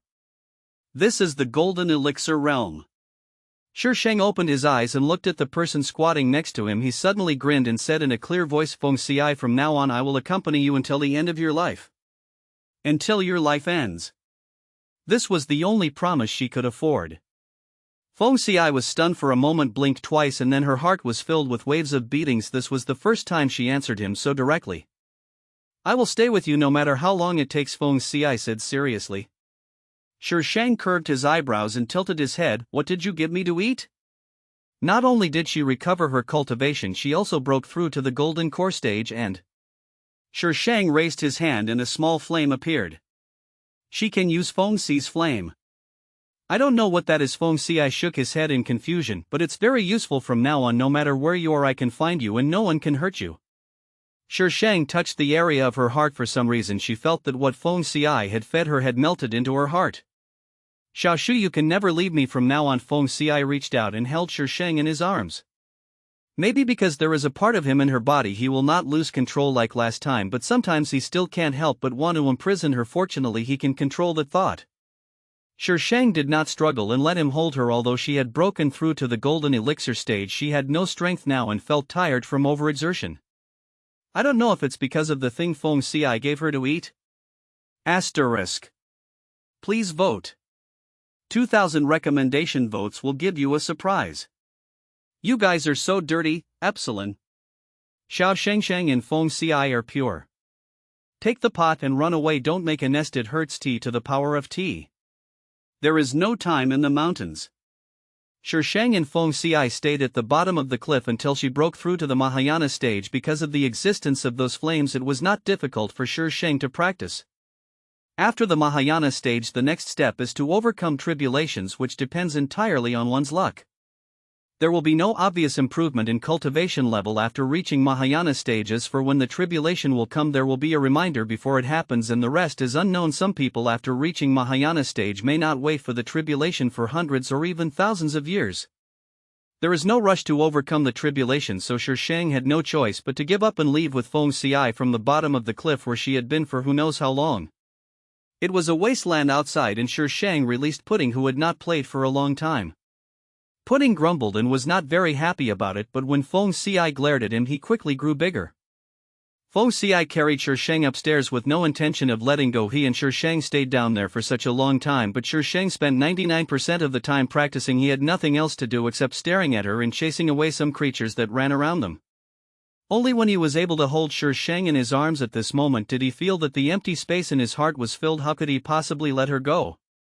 The demon world was bigger than Sheng had imagined. It took him nearly 3 days of flying at the speed of a pudding to get out of that wasteland.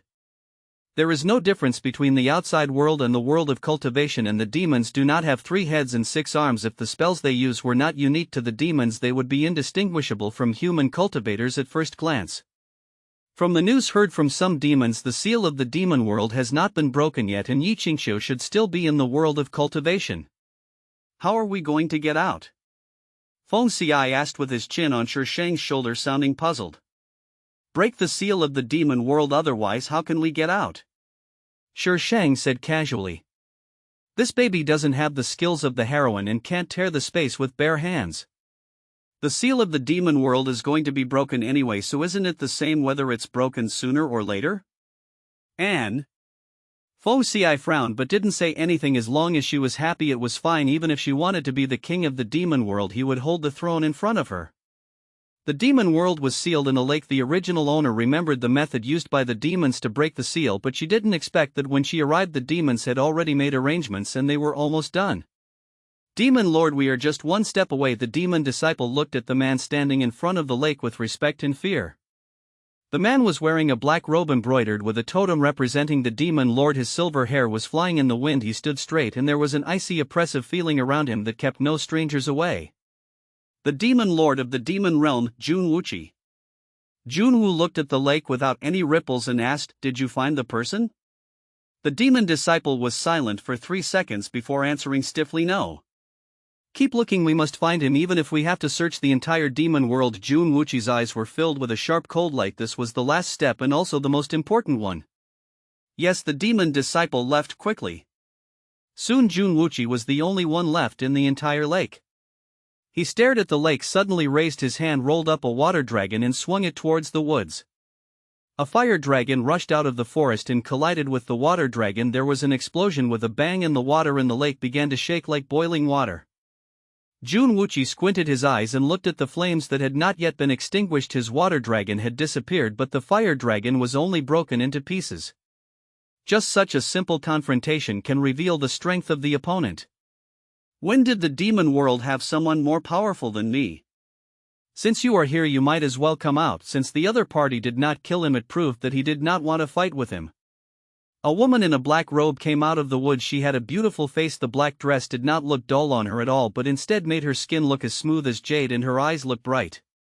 She came towards me slowly with a smile on her face, but there was no trace of emotion in her eyes.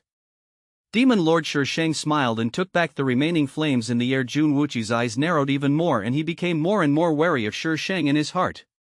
He was very sure that there was no such person in the demon world. Shang looked at Jun Wuqi calmly. This man was the demon lord of the demon realm and also the supporting male role. When Jun Wuqi left the demon realm, he met the heroine who came to check the seal of the demon realm and the two naturally hooked up. The heroine was able to resolve the matter of the demon world so quickly and ascend successfully, all because of the help of the demon lord Jun Wuqi. And this is the critical moment for Jun Wuqi to open the seal of the demon world. He needs someone. Unfortunately, that was her.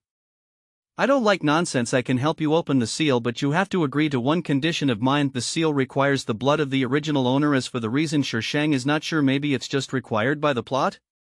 Anyway, the world of novels cannot be explained by common sense. Can you help me open the seal?"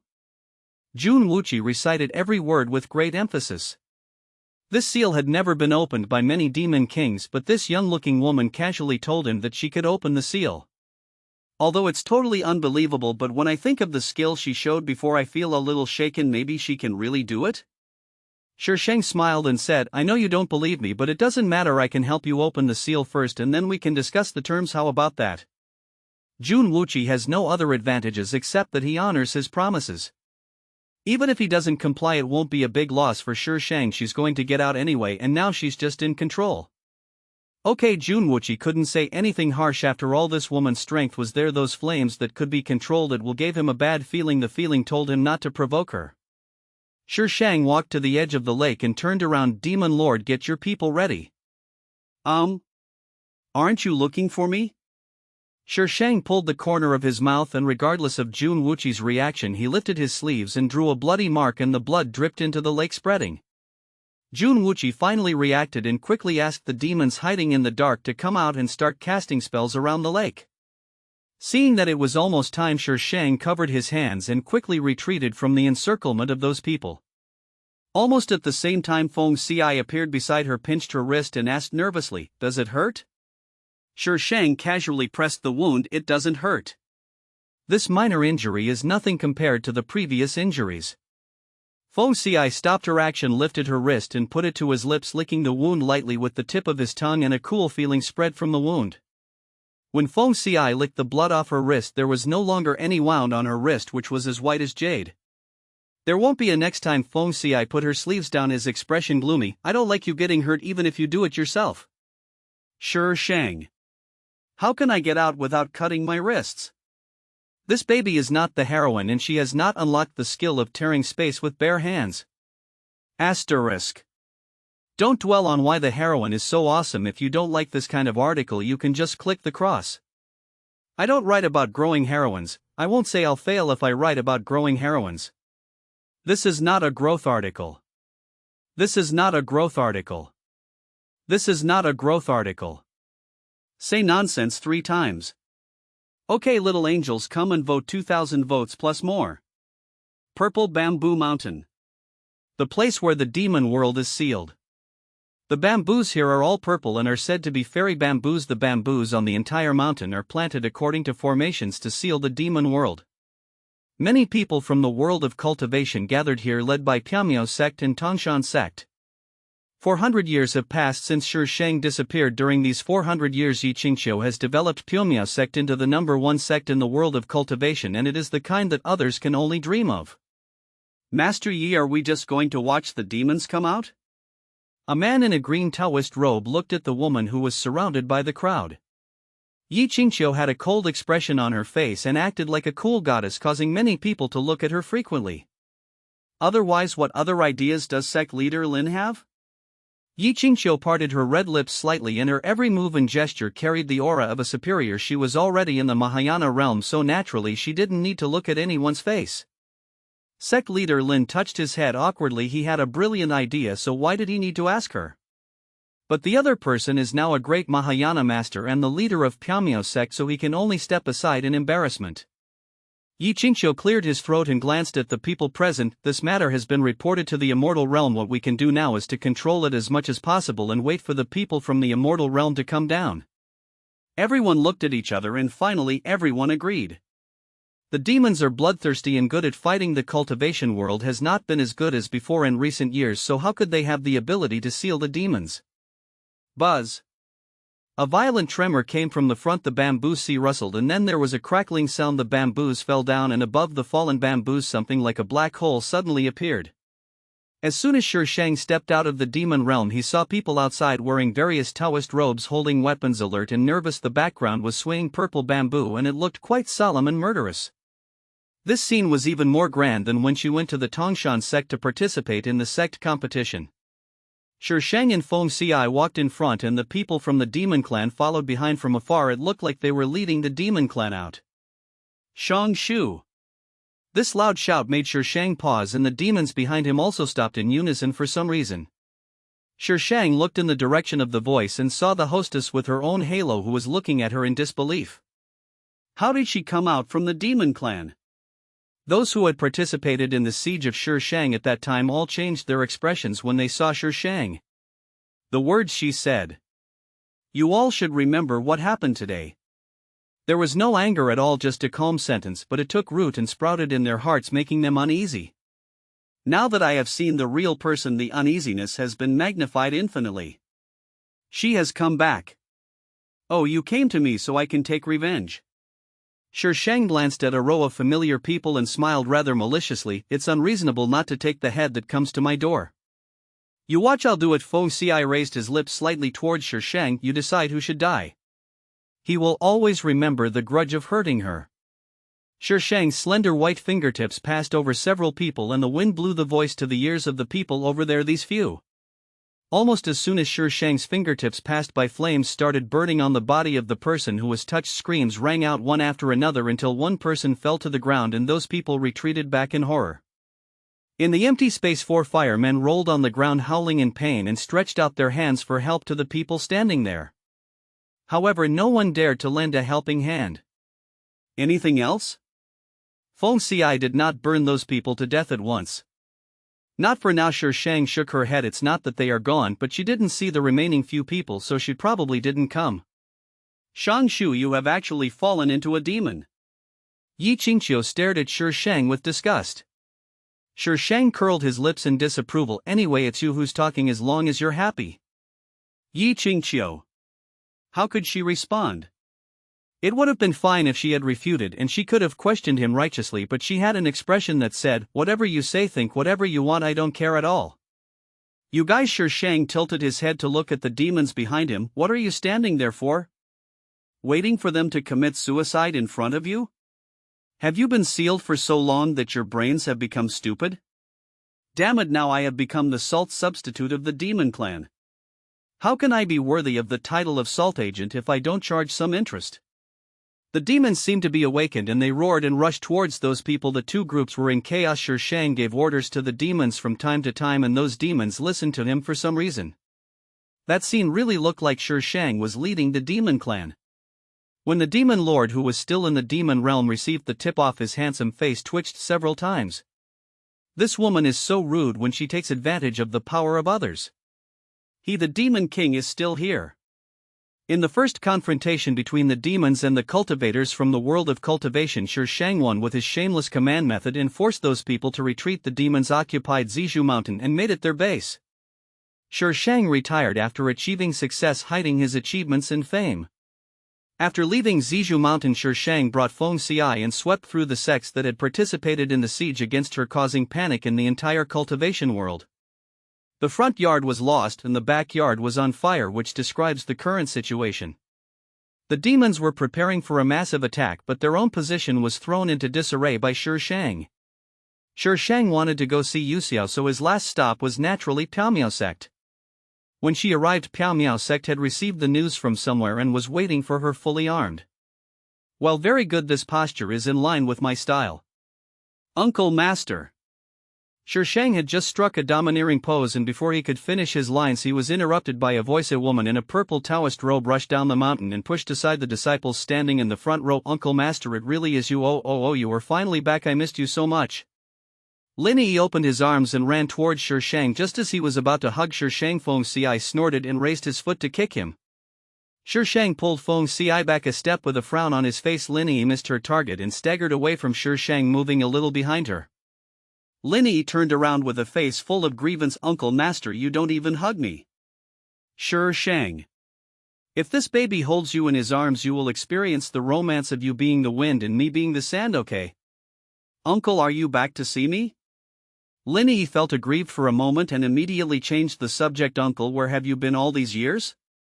Uncle heard that you have become a great master in the Mahayana realm. Uncle, you are so amazing. Bala bola. There are too many problems, I choose to die. According to Lin Yi, they from Tianjin Peak were also going to attend the sect competition, but Ji Qingqiu left Yu Xiao and the others behind because he thought the sect could not be left unattended. That's why she missed the opportunity to meet Sure Shang. 2,000 recommendation votes plus more. La love me. Because of the acquaintance, the fight did not happen and Sure Shang was invited into Piaomiao sect by Lin Yi. Even though some people looked angry, they did not dare to express it. Yi Qingqiu was no longer in Piaomiao sect and Lin Yi was now the direct disciple of the master of Tianjin Peak and also the master's wife. How could they dare to provoke her? Most importantly, they can't do it. Well, even if they could succeed, Lin Yi would bring the leader of Tianjin Peak to cause trouble in a blink of an eye, which is simply the essence of shamelessness to the extreme. Master is gone? This was a result that Sure Shang had never expected. Yu Xiao has left Piaomiao sect and the current leader of Tianjin Peak is Bai Lang. Well, when the news about you came out, Master left. He sent back news at first, but then there was no news. Uncle Master, what happened in Tongshan sect back then? Why did those people say that you were practicing evil skills? Practicing evil skills? Sure Shang raised his eyebrows. Tell me, what did they say about me? After she left using that method, Long Ju and Yi Qingqiu somehow started to quarrel and they even had a fight. Later, Long Ju left and returned to the fairyland and Yi Qingqiu also returned to Piaomiao sect. Rumors about Sure Shang also spread after that. It was said that she had captured a female disciple with water spiritual roots and had been practicing some evil skills with her. Later she was discovered and managed to escape despite the siege by all the major sects. At that time many people were looking for her all over the world. Yi Qingqiu and Long Ju had a fight? The hero and heroine actually had a fight. It seems that her original ideal of having the hero and heroine kill each other and hate each other was not just a daydream. Lin Yi scratched his chin. I also heard from the people sent back by Tongshan. It seems to be for Chu Ning. I don't know the details. She didn't even know who Long Ju was. No, Uncle Master, your focus is wrong. Chu Ning. She had taken a lot of effort to carry back the body that Yi Qingqiu had thrown away. She just wanted to make things difficult for Yi Qingqiu and had no intention of using Chu Ning to do anything. What happened later? Why did Long Ju and Yi Qingqiu fight over Chu Ning? Shi Shang learned a lot from Linyi. For example, Yi Qingqiu has had many male cultivators around him in recent years, and they all have that kind of relationship with Yi Qingqiu. Now all the male disciples of Piao Miao sect aim to climb into Yi Qingqiu's bed. As long as the male cultivators have a relationship with Yi Qingqiu, their cultivation is much higher than that of ordinary disciples. For example, Bai Lang married his apprentice Lin Yi. Where's Chu Yi? Chu Yi? Lin Yi frowned as if recalling something. After a while he said, Chu Ning's brother Chu Yi? He has been dead for more than 300 years, speaking of which his death was pretty tragic. As the heroine's first man, he died just like that? It's unscientific. At that time Yi Qingqiu carried out a large-scale purge of Piao Miao sect because of this incident. Except for our Tianjin peak, Lin Yi suddenly paused and looked at Shi Shang in shock. She was using this incident to eliminate dissidents. No wonder the master didn't let her go out or inquire more about the matter. Lin Yi has experienced a lot over the years, so his thoughts are naturally different from before and he sees things more clearly. Shi Shang patted Lin Yi's shoulder, but just as his hand fell he felt a cold gaze from the side. Shi Shang paused and withdrew his hand without leaving a trace. I was scared to death. Yu Xiao was not there, so Shi Shang met with Bai Lang. Shi Shang learned from Bai Lang that Yu Xiao might have gone to the fairyland, so Shi Shang did not stay any longer. Revenge had been taken, but Shi Shang could not ascend to heaven for the time being, so he could only sit on the pudding and watch the fight between the demons and the human cultivators. This kind of war is rare, but it would definitely be more exciting if it could develop into a war between immortals and demons. Bao Shisheng secretly pondered whether there was any way to provoke a fight between the armies of immortals and demons, and then she could take the opportunity to kill the immortal emperor and push Feng Xi to the throne. With Feng Xi's fighting power, he should have no problem taking on the entire fairy world alone. Joke? Humph, would I say that? Feng Xi has been swaggering around in the fairy world for so many years, and the fairies in the fairy world can't do anything to him, right? So it can be inferred from this that his fighting power is enough to challenge the fairy world alone. What's so good about them? Feng Xi sat opposite Shi Shang, holding her face with both hands, forcing her to look at him. Am I not good looking? You should look at them. Should he kill them? Then she would only have him. Shi Shang. This baby has gotten used to it, really used to it. Am I not good looking?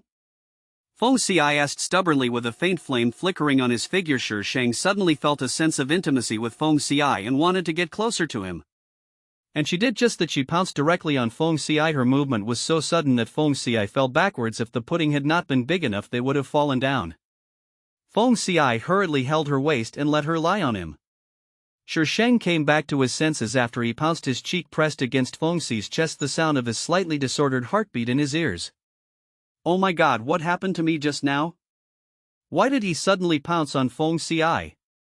Shi Shang wanted to slap himself twice and quickly turned over and sat next to him, supporting himself on his chest. Feng Xi sat up in confusion. Xiaoshu, don't you like me hugging you? But I really like you hugging me. Shi Shang, don't fucking tease me. This baby needs some quiet time. Shi Shang turned his head and stopped looking at Feng Xi. Feng Xi blinked innocently, and when he saw Shi Shang looking down again, a surge of anger suddenly surged in his heart and a series of fireballs smashed towards the ground. The people and demons fighting on the ground suffered damage indiscriminately to both friend and foe, and the damage values increased exponentially. Those who were standing farther away and not hurt all looked up at the sky but saw only dark clouds and nothing else. Everyone was confused. Where did this fireball come from? Why couldn't it tell friend from foe? What are you doing? Shi Shang turned around. They are not good looking, Feng Xi snorted. They are ugly and weak. They can't protect Xiaoshu, but I can. I know you are the most beautiful. Can I just stop looking at you? Shi Shang held his forehead speechlessly and moved towards Feng Xi, feeling helpless in his heart. Let it go. Feng Xi nodded with satisfaction and took back the fireball he was about to throw out. Shi Shang narrowed her eyes and watched his movements. Whenever Feng Xi used those flames, she would have a strong desire in her heart, hoping to be closer to him, closer.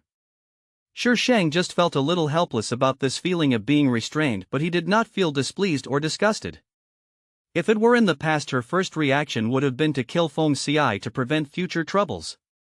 She doesn't like sovereignty being in the hands of others. But now she actually wanted to let nature take its course. Shang chuckled softly, took the initiative to move closer to Feng Ci, found a comfortable position to curl up and turned his back to Feng Ci. He couldn't see his line of sight, so naturally he didn't know where she was looking. Recommendation votes 2000 second update. Do you think I'm getting cuter? What are we doing here? It's too dirty, let me carry you. Feng Ci didn't wait for Shang to object and directly picked her up. Shang sighed, put his arm around his neck and directed him to move forward. This is a forest outside Zizhu Mountain. It is filled with miasma and has many mosquitoes and moths. There is also a thick layer of fallen leaves underfoot which emit an unpleasant and pungent smell after decaying. Shang came here naturally to watch the heroine. Yi Qingqiu will receive a legacy here, which is a very powerful martial art. In the later stage he will be able to confront Feng Ci head on. The golden finger is specially used by the author to deal with Feng Ci. As a member of the villain alliance, Shang would naturally not let Yi Qingqiu obtain the inheritance. Shang didn't know the exact location, so she could only come to find Yi Qingqiu during this time period. There is someone in front, Feng Ci reminded Shang. There was a small earthen slope in front of us with some weeds growing in a crooked manner. Feng Ci cast a barrier and walked up the small slope holding Shang in his arms. Standing on the small mound you can see the scene below clearly. But the next second Shang's eyes were covered and his head was pressed into Feng Ci's arms. The following scene is too disgusting to watch. Shang vaguely heard the voices of Yi Qingqiu and the man. It was unknown how long the two of them were tormented when Shang was let go by Feng Ci. The two people below had already put on their clothes and the person lying on the ground before was nowhere to be seen. Shang held his face and blinked his dark eyes several times. The Yi Qingqiu she saw just now had a wound on his face and looked very weak. Is it okay to fool around with a man? Oh my god, could it be that Yi Qingqiu is practicing the legendary method of taking yang to replenish yin? Sect Master, the man looked at Yi Qingqiu cautiously, afraid of making her unhappy. Yi Qingqiu glanced at him, took out a porcelain bottle and threw it over. The man was delighted. Thank you, master. No, next time. The man's face was slightly stiff. He tightened the porcelain bottle in his hand and said respectfully and humbly, Master, don't worry, there won't be a next time. I will definitely serve you well. Yi Qingqiu said nothing and walked deeper into the woods. She found a mausoleum there and her intuition told her that there were good things inside. However, before she could get the things, she was severely injured by the guardian beast inside and she had to retreat. Shang followed Yi Qingqiu to the underground palace. It seemed that Yi Qingqiu received the inheritance here. But it is different from the plot. In the plot, Yi Qingqiu obtained the inheritance easily, but now looking at her appearance it is not easy. Shang was not interested in inheritance, so she waited until Yi Qingqiu reached the end and received half of the inheritance. Then she suddenly took action and interrupted the inheritance. The shadow in front of Yi Qingqiu shook and the next second it was burned to ashes by a fireball. Puff! The inheritance was interrupted. Yi Qingqiu suffered backlash and vomited blood several times in embarrassment. Shang Shu! Yi Qingqiu's ferocious face was filled with anger. It's her again. This woman is like her nemesis. Every time she appears she will be in trouble. Sect Master Yi. Shang's eyebrows curved and he called her name with a smile, but the next second I kill her. You don't want me to do anything, right? I won't do anything. A huge flame suddenly rose up behind Feng Ci and rockets flew out of the flame and headed straight for Yi Qingqiu. Yi Qingqiu had no ability to dodge and could only watch the rockets shoot towards her at lightning speed. She stared at Shang unwillingly. Why did she look like she was watching a show? Why? Seeing Yi Qingqiu being engulfed by countless rockets, Shang didn't feel relieved at all. Without seeing Yi Qingqiu's body, she would never think that the heroine would die easily. At this moment a dazzling light emanated from where Yi Qingqiu was standing. The light contained enormous power which made people shudder.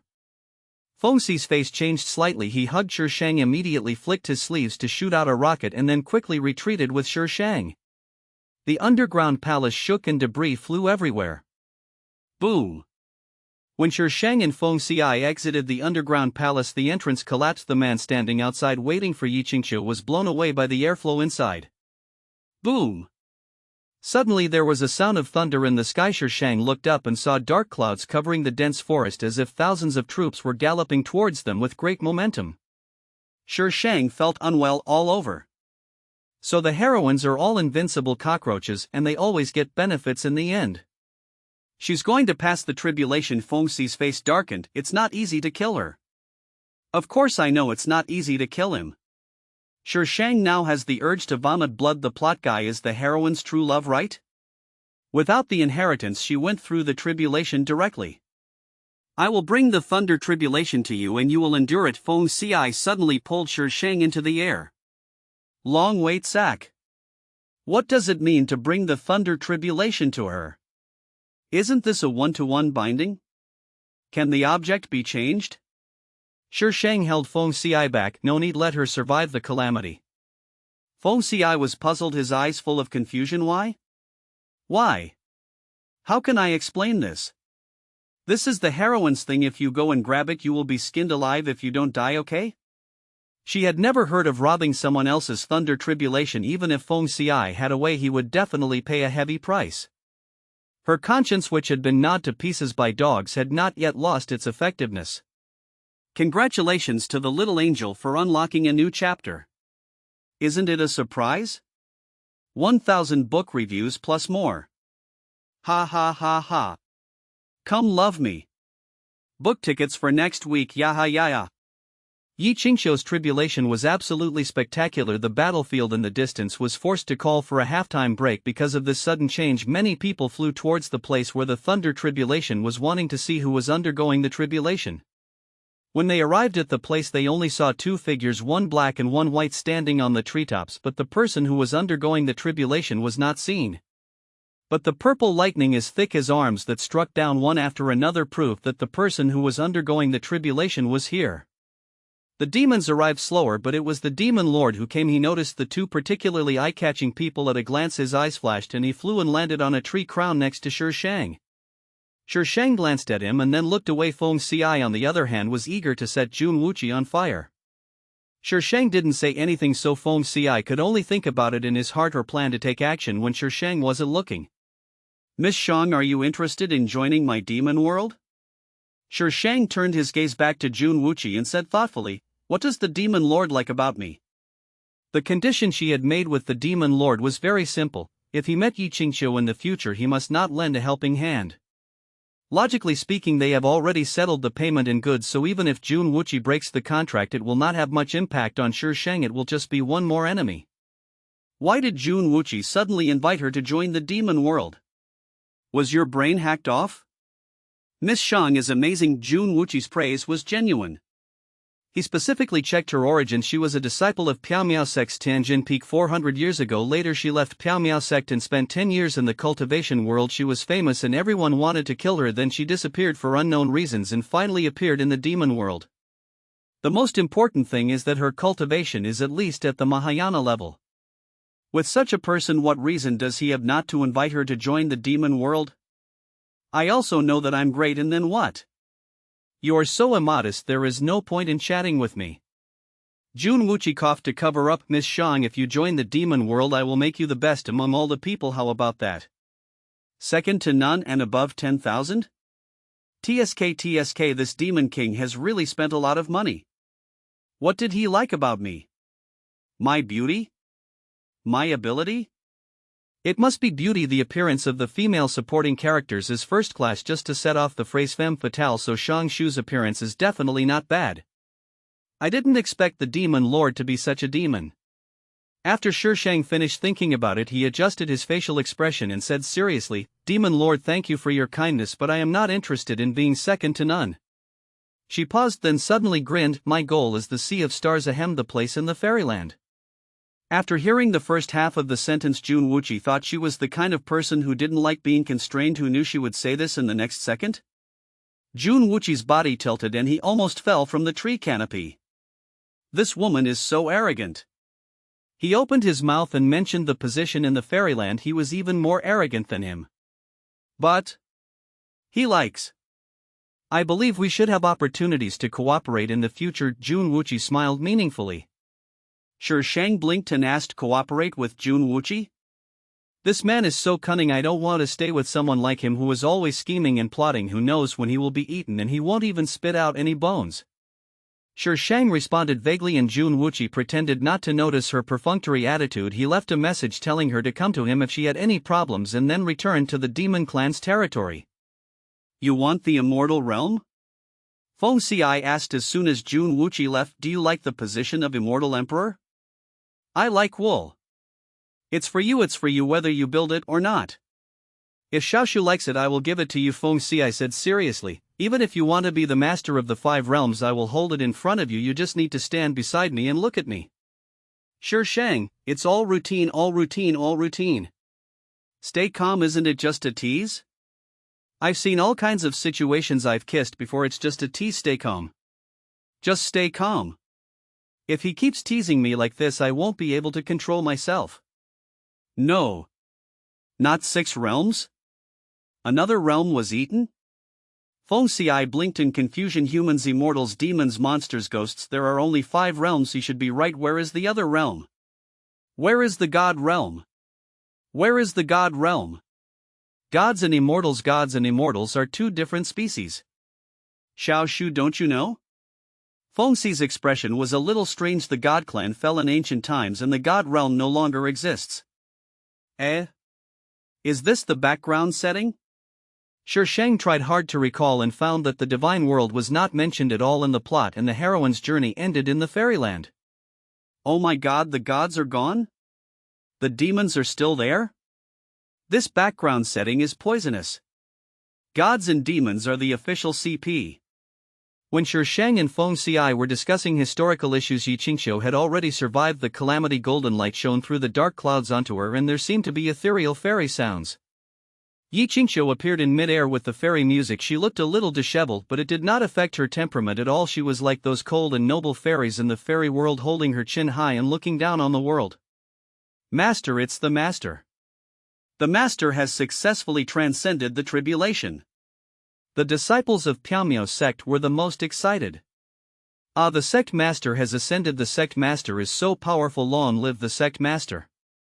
Although the others guessed that it might be Yi Qingqiu, they still felt a little uncomfortable when they saw it with their own eyes. Not only was a woman leading a declining Piaomiao sect standing above them, but she had also ascended to heaven. Their ancestors hoped for the best but could not get the chance to transcend the calamity. But he ascended to heaven not long after entering the Mahayana stage. Isn't that infuriating? Yi Qingqiu stood in mid-air, his eyes swept over the people below and finally fell on Sure Shang. A hint of murderous intent flashed across his eyes. She is an immortal now and she doesn't believe that she can't kill Shang Shu. So the God realm cannot defeat the demon realm? This is too weak. She's about to take action, Feng Xiai suddenly said, interrupting Sure Shang's words.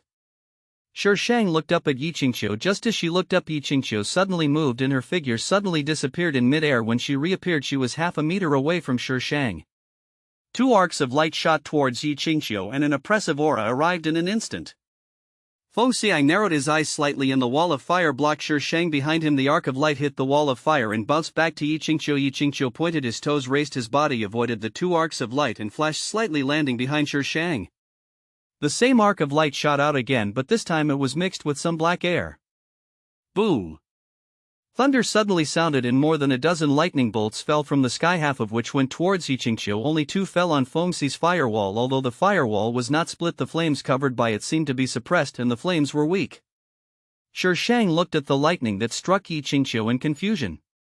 Is this retribution? Tian Dao IQ is online? About listing. Don't ask me why I put it up. Because the author is also a human being and needs to eat tea to the power of tea. This is just like getting paid for work. Would you work for your boss for free? I know that there are many kids who love reading but they may not have money. I understand you, and please also understand the author. Could you please stop cursing? It would be sad to see. This book is a single order. It's the kind that requires a chapter-by-chapter subscription. All subscriptions are the same price, 5 cents per 1,000 words. Mine is 2,000 per chapter, which is 10 book coins. 1 yuan is equal to 100 book coins, which means you can subscribe to 10 chapters at full price for 1 yuan, which is very cheap, right? T to the power of T. The money for a popsicle. The money for 2 packs of 50-cent spicy strips. The subscription price is the same for the entire bookstore. The prices are the same. The prices are the same. The prices are the same. Important things should be said 3 times. If you find that the book coins used in other books are different, it is because the number of words is different. Some authors have 1,000 words per chapter, which will be gone after a few turns. You can clearly see this when you turn the pages. The words the author has something to say are not counted. Some little angels may have a high-level account and get a discount which will be cheaper. High-V accounts that have recharged will have VIP level, just like QQ member VIP with discounts. Thank you for your support. Thank you. Host, do you want to purchase the item lightning rod? What the hell? Why did he ask her to buy a lightning protection device for no reason? Wasn't it Yi Qingqiu who was struck? Do you want to purchase the item lightning rod? The system dutifully asked a second time. The lightning had disappeared. Shi Shang looked up at the sky. It was clear. Where did the lightning come from? Was it something that Yi Qingqiu hadn't buffered when he was going through the tribulation? What did she buy a lightning rod for? To plug it in? What happened just now? Didn't you complete the tribulation? Why is there still thunder and lightning? I don't know, this is unheard of. Did you notice that the lightning was thicker than before? And I felt that it was more powerful as well. I felt uncomfortable standing so far away. Several people in front of us were bleeding from the shock. What? So powerful? What kind of thunder is this? Could it be that Master Yi wants to ascend to the God Clan? What a joke! The God Realm has long gone. How can you be promoted to the God Clan? The man's words caused many people to laugh. The person who spoke was just saying it casually, but when he was ridiculed and laughed at, he immediately became angry and started arguing with those people. It seemed that the argument was about to turn into a fight. Right at this moment, the light suddenly dimmed and the clear sky was covered by thick dark clouds. In just a blink of an eye, those dark clouds seemed to appear out of thin air. Shi Shang never expected that the thunder was directed at him. The moment the dark clouds appeared, Feng Ci was bounced away by an invisible force. And at the moment Feng Ci was flung away, more than a dozen bolts of lightning fell from the sky at the same time without any warning. Not only are these lightning bolts much bigger than the ones Yi Qingqiu encountered during his tribulation, but Yi Qingqiu struck them one by one. In hell, she struck them with more than 10 bolts at a time. This is not how differential treatment works. These lightning bolts cannot be avoided at all. Only when they are struck will they disappear. The dozen or so that appeared earlier were obviously here to clear the area. Finally, I understand why the system asked her if she wanted a lightning rod. But why is the system unresponsive now? This baby wants to buy a lightning rod. From the outside, the area where Shi Shang was located was shrouded in purple light, and the people inside could not be seen at all. The sound was not as loud as when Yi Qingqiu was undergoing the tribulation, but everyone present felt it. The power was definitely much greater than when Yi Qingqiu was undergoing the tribulation, and everyone retreated a distance. Jun Wuqi and the people from the Demon Clan also retreated a distance. Demon Lord, there's something wrong with this thunder tribulation, one of the older demons said with great insight. Shang Shu and Yi Qingqiu are both in the Mahayana realm. When Yi Qingqiu was going through the thunder tribulation, its power was much greater than that of an ordinary person. Logically, Shang Shu's thunder tribulation should not be as powerful as Yi Qingqiu's, but now its power has obviously not decreased but doubled. Could it be that she is a person with great luck? Everyone knows that people with great fortune are favored by heaven, but because they are favored by heaven, it is more difficult for such people to overcome tribulations than ordinary people. As the saying goes, if you gain 1 point, you must pay 1 point. Heaven will not give you great luck for no reason. Jun Wuqi had no way to respond. She was secretly thinking about grabbing that position in the fairy world. How could she have any good luck? It was more like bad luck. There are many people who have similar ideas to those in the demon world. But when they thought of what Shi Shang had done, their expressions became very interesting. Is God blind? How could such a person be blessed with such great fortune? When Yi Qingqiu returned to Piaomiao Sect, she heard those people discussing Shi Shang. Her already gloomy face became even gloomier. She had just passed the tribulation, and that woman followed suit, and her power was even greater than hers. Some disciples saw that Yi Qingqiu looked unhappy and did not dare to speak. They stepped back with their heads lowered. Even the male cultivators who often followed her didn't dare to say a word. He, all the limelight has been stolen. Shut up! Yi Qingqiu roared angrily in his mind. Little girl, don't be ungrateful. If I hadn't helped you just now, do you think you could have successfully survived the tribulation? the voice said sarcastically. When Yiqingqiu was going through the tribulation just now, she almost died because she was not practicing the right way, so how could the heavenly Tao recognize her? If it weren't for you, how could I have become like this? Yiqingqiu was filled with nameless anger. You little girl, you were so ungrateful when you fell off the cliff. If you hadn't made a contract with me, do you think you would still be alive now? I extended your life, so you have to help me. The path you took later was also your own choice. Did I force you? Yiqingqiu was speechless. She clenched her hands and stared at the sky full of thunder and lightning with a cold gaze. All this is Shang Shu's fault. She killed her master, otherwise how could she have gone through all that? Little girl, if she succeeds in overcoming the tribulation, it will be much more difficult for you to deal with her. What do you have in mind? She had a premonition that if she didn't die, even if she went to the fairyland, things would not be smooth sailing. I don't even have a physical body now, what can I do? If he had a physical body there might be a way, but without a physical body there is really no way. Yiqingqiu gritted his teeth. Could it be that he could only watch her successfully overcome the tribulation? No. There are also cases where one fails in overcoming the tribulation. The power of this thunder tribulation is so great she might not be able to survive it? Yiqingqiu comforted himself in his heart, staring at the sky. The disciples of Piaomiao sect only felt the air pressure around them getting lower and lower, and they all retreated. Among the people present, the only one who was worried about Shi Shang was Feng Ci. Even if he was very powerful, he could not get close to this thunder tribulation. He could only stare nervously at the lightning area where no human figure could be seen. The lightning continued to fall without interruption, proving that the people inside were still alive. This thunder tribulation lasted for a whole day, and this scene was definitely something no one had ever seen. The thunderbolt stopped and Shi Shang, who was struck into charcoal, fell from the sky. Feng Ci rushed over and caught Shi Shang immediately. Xiao Shu.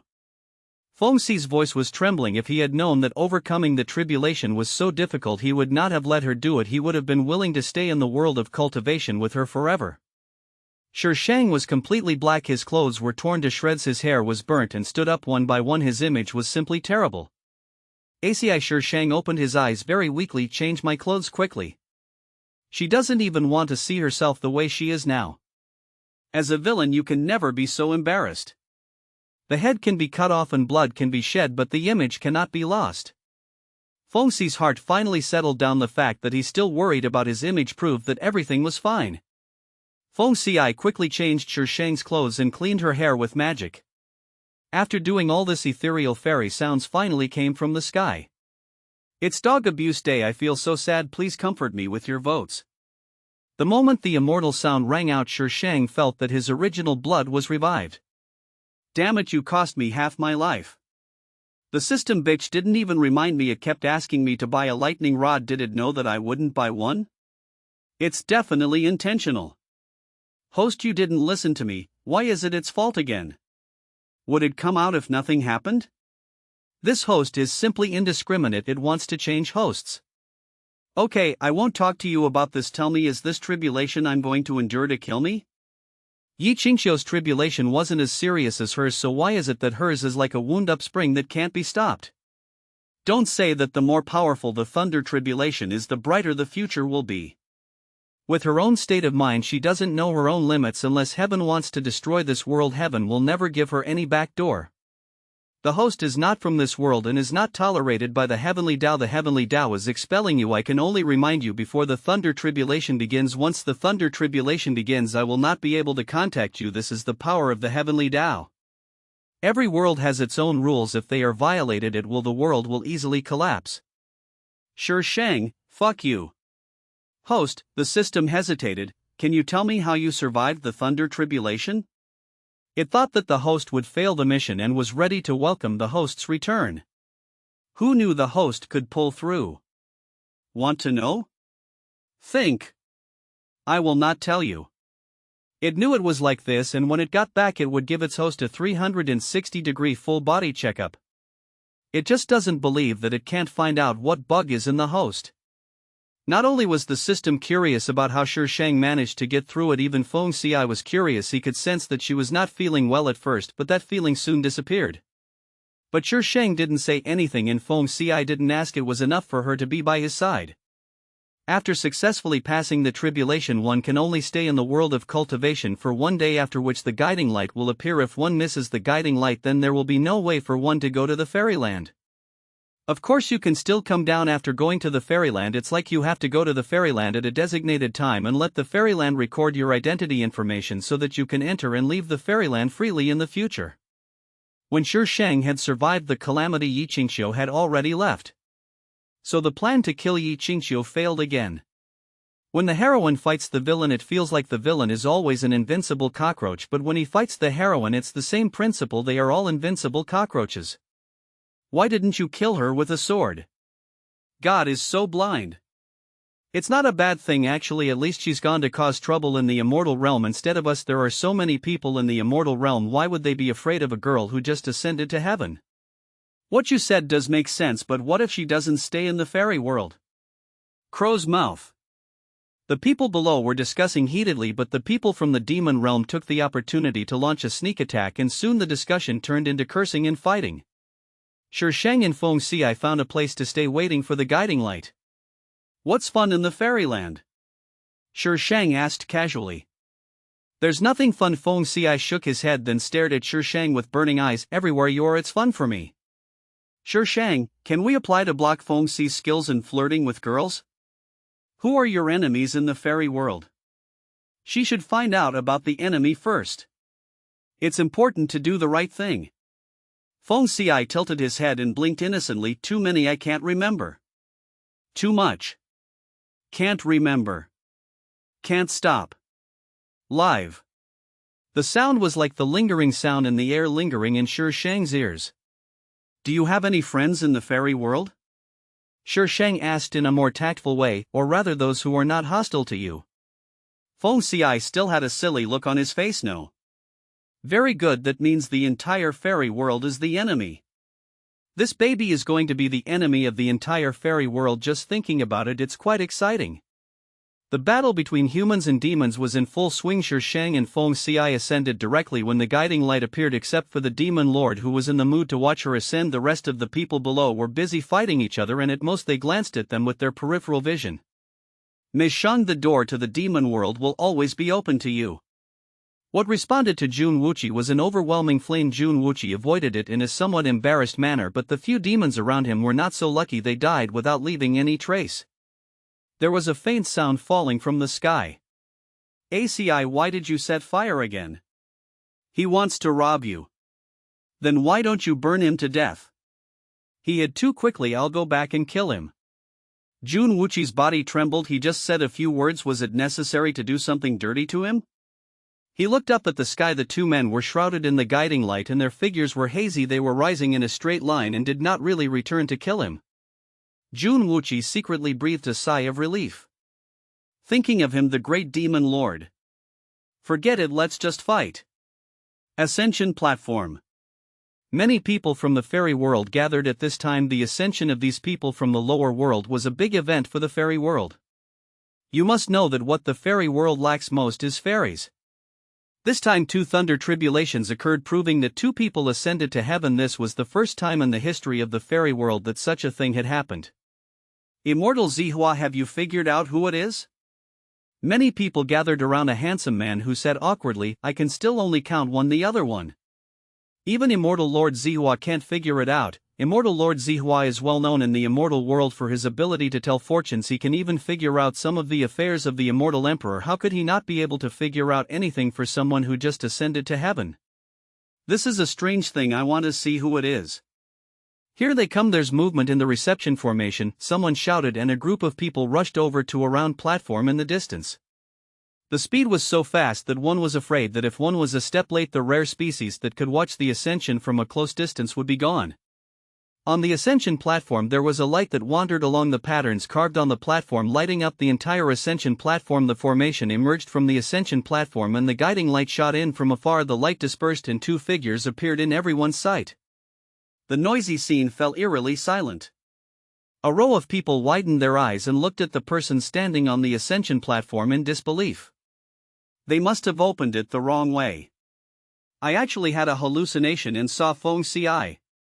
Again. Close your eyes. Open. Oh my god, Feng Ci. Run! Asterisk. Small theater. Sure Shang, I the place was automatically cleared when you appeared. That's awesome. I feel like I have nothing to do. Feng Ci, just to clear the place for you. Sure Shang, if you tease me like this I can easily fall in love with you, I tell you. Feng Ci, I'll sleep with you alone. I'm ready. Do you want to take off your clothes or pants first? Sure Shang. Take the dog food. You are welcome. Come to the singles below to report the number. Remember to vote. Angry, the baby is fed with dog food of various flavors and is not happy. Comfort me with your votes. The Ascension platform, which was originally packed with people, became empty in a matter of minutes without even a ghost in sight. There are no clouds or mists here nor any majestic buildings. It is just an open space paved with jade, and the Ascension platform is in the center of the open space. In the distance are rolling mountains and vaguely visible buildings. Feng Ci took Sure Shang's hand and walked down the Ascension platform without any feeling. What were those people here for? Sure Shang asked in confusion. I don't know. Feng Ci shook his head in confusion. Sure Shang, are you from the fairyland? The quiet Ascension platform suddenly had movement again. Sure Shang frowned and looked over. Is there someone else ascending? Is it a good day to ascend recently? However, the person who appeared on the Ascension platform was a very familiar figure, Yi Qingqiu. Didn't this guy ascend earlier than her? How come he fell behind her? Even after ascending to heaven you can still cause some trouble. You are so awesome, heroine. Yi Qingqiu also saw Sure Shang and his face instantly turned ugly. His eyes were gloomy and he stared at Sure Shang with vigilance and hatred. At this moment the people who had just disappeared appeared from all directions and swarmed around Yi Qingqiu. Regardless of whether she was willing or not, they grabbed her and ran away. In the blink of an eye they disappeared. Sure Shang, so these people are here to pick up Yi Qingqiu? The heroine is treated well. Even if the hero is gone there are still so many people to pick her up. Sure Shang didn't know that most of these people actually came to watch her, but because she and Feng Ci were standing together they didn't dare to watch. Where do you want to live? Feng Ci asked seriously. Is there still room for choice? Is the fairy world so humane? Feng Ci smiled and said domineeringly, I will grab wherever you want to live. Sure Shang.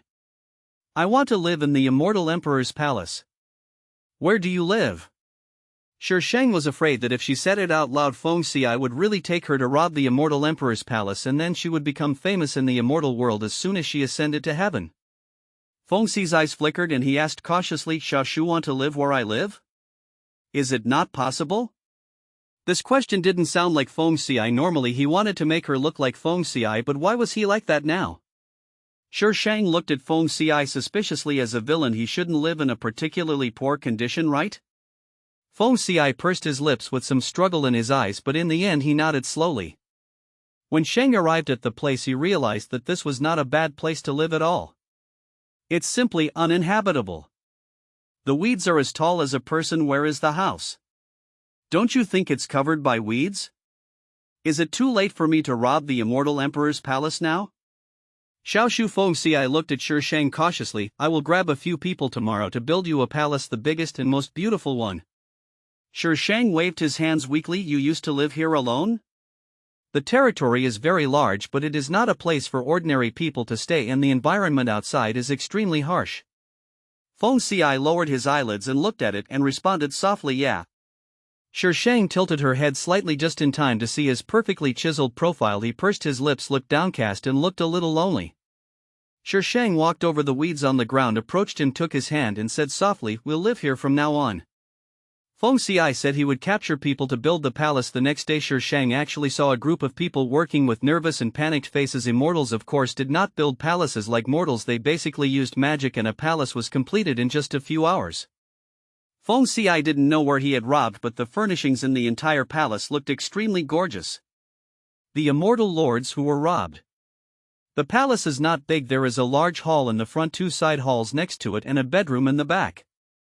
Sure Shang and Feng Ci were used to sleeping in the same bedroom, so they didn't think there was anything wrong with it, but she always felt that there was something wrong with the bed. What is this? Sure Shang reached out and touched it, then withdrew his hand instantly. Damn, it's so cold. Thousand-year-old black ice Feng Ci blinked. Xiao Shu has ice spiritual roots. Sleeping on this will help you cultivate. Is that so? But why do I always feel like something is weird? At night Shang finally realized what was wrong. She had no way to resist the coldness of the bed, but Feng Ci lying next to her was like a stove and she subconsciously leaned into his arms. Shang grabbed Feng Ci's collar and shivered with cold. Did you do this on purpose? The fire in her body had no temperature, but the fire in Feng Ci did. He was especially warm, making her want to get close to him and touch him. Feng Ci blinked innocently. I didn't. No uncle of yours. Shang gritted his teeth and glared at him for a long time. Finally he had no choice but to retreat back into his arms. Feng Ci hugged Shang contentedly and kissed her on the forehead. Finally feeling a little unsatisfied, he groped for the corner of her lips and kissed her again. Shang was caught off guard by the kiss. He was feeling a little chilly at first, but after Feng Ci's kiss the chill suddenly disappeared. Shang was stunned for a moment and allowed Feng Ci to go deeper and deeper. It wasn't until she felt a hand lighting a fire on her body that she came back to her senses. Feng Ci had pressed on her without her knowing when, and she stared blankly at Feng Ci's enlarged handsome face. The light was not very bright, but it was enough to see the expression on Feng Ci's face. He closed his eyes slightly, his long eyelashes trembled slightly, and his expression was as pious as a believer. What does he think of himself as? Shang suddenly felt a little confused. Her eyes became more and more empty. She just lay there letting Feng Ci do whatever he wanted. Xiao Shu? Feng Ci looked up and met Shang's unfocused eyes, feeling a little helpless. Did I make you angry? She didn't respond to herself at all. Shang's pupils slowly focused and finally landed on Feng Ci's cheek. Her voice was a little hoarse. Feng Ci, in your heart, who am I to you? You are the most important person to me, Feng Ci said without hesitation. I hope to be with you forever. You are my most important person. The most important thing. Shang's eyes began to become empty again. Feng Ci's figure was clearly imprinted in his pupils, but it seemed as if he was seeing something else through him. The coldness in that scene frightened Feng Ci. Xiao Shu, don't do this. Feng Ci rolled off Shang and hugged her tightly. If you don't like me not to do this, then that's it, Xiao Shu. Before Feng Ci could finish his words, Shang suddenly turned over and pressed on him. In his panicked and confused eyes she took the initiative to kiss him. Her kiss was filled with a violent and overwhelming desire to possess him. Feng Ci's body froze. A hint of bloodthirstiness flashed in his dark red pupils and was immediately covered by an infinite soft color. His breathing became slightly heavier. Outside the palace the moonlight was bright, the shadows of the trees were swaying and there was silence. The palace is filled with boundless spring scenery with overlapping shadows of people and a faint fragrance in the room. Asterisk. Crack down on pornography. Crack down on pornography. Please use your imagination if you don't have enough imagination. Then there's nothing I can do. Come and vote. Little angels, don't be afraid, love me with your votes. The consequence of indulging in lust was that Shang didn't want to get out of bed the next day. She didn't expect Feng Ci to be so durable and was willing to fight for 300 rounds. It's going to cost me my life. Since Shang didn't get out of bed, Feng Ci naturally didn't dare to go down either. If he went down, Shang would be cold. Xiao Shu, I will marry you. Feng Ci held Shang's hand and said seriously. Yeah, Shang responded weakly, and then he realized, marry me? Feng Ci nodded and then remembered that Shang couldn't see him and said, marry you. Shang hummed and said nothing. Does she like Feng Ci? Of course she likes him, otherwise she wouldn't do this with him. But on a deeper level. She knew very well that she couldn't put Feng Ci in that place. First, she knew clearly that she was only in a virtual world and she couldn't develop deep feelings for an NPC. Second, she couldn't put a person in a crucial position. Her world does not allow such a person to exist.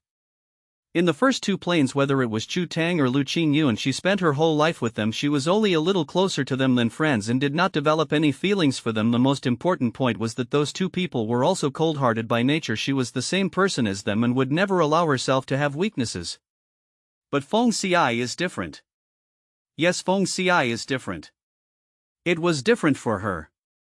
Shang silently climbed up from Feng Ci's arms, put on her clothes, got out of bed and took 2 steps forward. She paused again and said without looking back, I want to be alone, don't look for me. She needed to think about something. Feng Ci stared blankly at Shang as she walked out of the palace gate. For a moment he felt that she would never come back after leaving. Countless crazy thoughts grew in his mind like weeds. But those crazy thoughts were suppressed by his reason. If he really did that, she would no longer belong to him. Host, are you struggling? The system's voice sounded from Shi Shang's mind. Shi Shang lowered his head full of hostility and walked slowly forward. He did not respond to the system's words for a long time. Host, humans are creatures dominated by emotions. You lack emotions too much. All your judgments are based on gains and losses. You are too rational to be human. Host, humans need emotions. Being dominated by emotion. Shahaha. Shi Shang chuckled softly, his voice full of sarcasm. The hostility around him grew stronger and stronger, as if he could destroy the world at any time. The system suddenly felt that it should take a closer look at the host's information. This person is so weird. Even though it was a system, it could sense her disdain, disgust, and even hatred for emotions. The information it had read was simply unable to connect the people in the information with the people it had come into contact with. Host, no matter what Feng Ci has no ill will towards you, even if his original intention was not this. He is trying his best to suppress his possessiveness towards you. You should be able to feel that he can do this for you, which is enough to show his sincerity. You talk too much nonsense. Shi Shang suddenly raised his little face, his expression calm and composed, completely different from the person who suppressed a sense of anger when he walked out of the palace. Don't other people's systems ask the host not to invest emotions? This way they can complete the task better. Why do you always encourage me to invest emotions? This host is so changeable, this system can't keep up. I am a humane system, and I believe that even if the host is emotionally invested, he will be sensible and it will not affect the mission. Shi Shang looked up at the sky and said faintly, "You think too highly of me." Shi Shang looked around and had no idea where she was. She sighed and was about to go back when she heard the sound of fighting coming from the sky. Shi Shang looked up and the first person he saw was Yi Qingqiu, and the one fighting with Yi Qingqiu was actually Long Ju. Why did these two people fight? Shi Shang stroked his chin and watched for a while. Long Ju had the upper hand. Yi Qingqiu was not careful and was knocked down from the air by Long Ju and fell into the water not far away. Long Ju fell from the sky and looked at the person in the water with a cold expression. Yi Qingqiu, what else do you have to say this time? There's nothing to say. You can kill me or chop me up as you please, Yi Qingqiu snorted coldly. When she ascended, perhaps because of the contract between her and the demons, the guiding light contained murderous intent. Although she arrived safely, she was injured after all. In the fairy world, she is just a low-level ant, and with an enemy like Shang Shu, she has to find a way to recover. The fastest way is to take young and replenish Yin. She used her own advantages to hook up with a male immortal. She didn't want him to die, but halfway through he seemed to have noticed something and wanted to run away. She had to kill him, but she didn't expect that Long Ju saw it. When he was in the lower world, he found that the fatal wound on Chu Ning's body was very similar to her moves and questioned her on the spot. In order to prove her innocence, she fought with him. In the end, he was cleared of suspicion, but he didn't expect that he would see him again this time and caught him red-handed. Yi Qingqiu was unwilling to accept this. She always felt that this man shouldn't treat her like this. You don't repent? A trace of disappointment flashed in Long Ju's eyes. I will hand you over to the immortal emperor for punishment.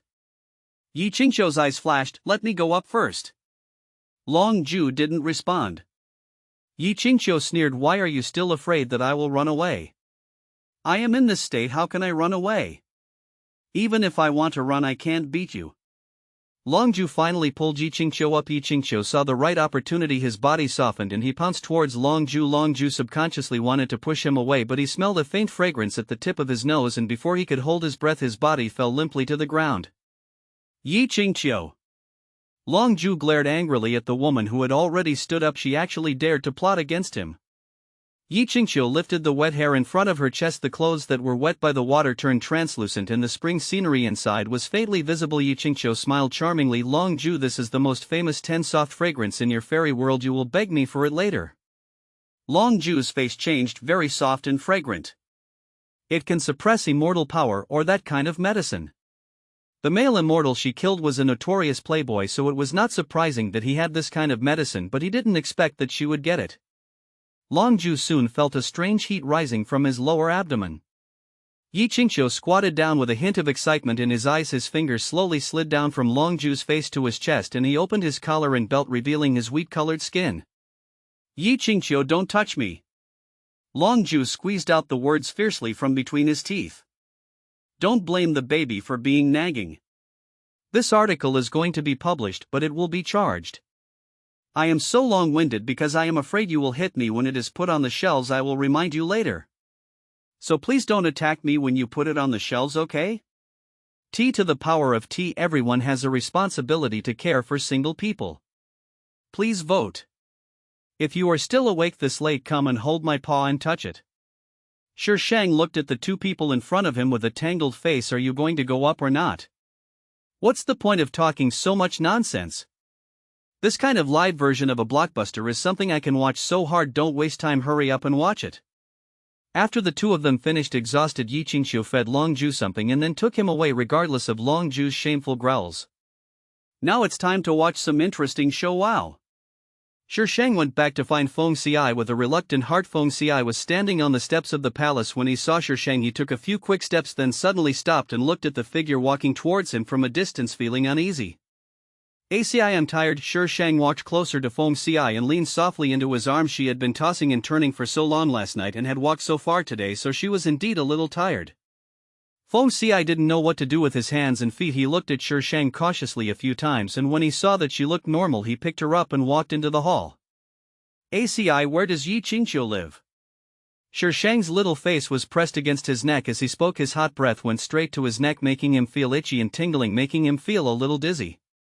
He calmed himself down, took a deep breath and said, "All newly promoted immortals must pay homage to the immortal emperor and then be granted an immortal palace by the immortal emperor." She probably hasn't met the immortal emperor yet, so she might have been arranged with Lu Zhang.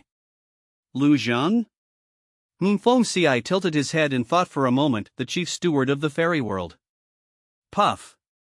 What is the meaning of the immortal world general manager?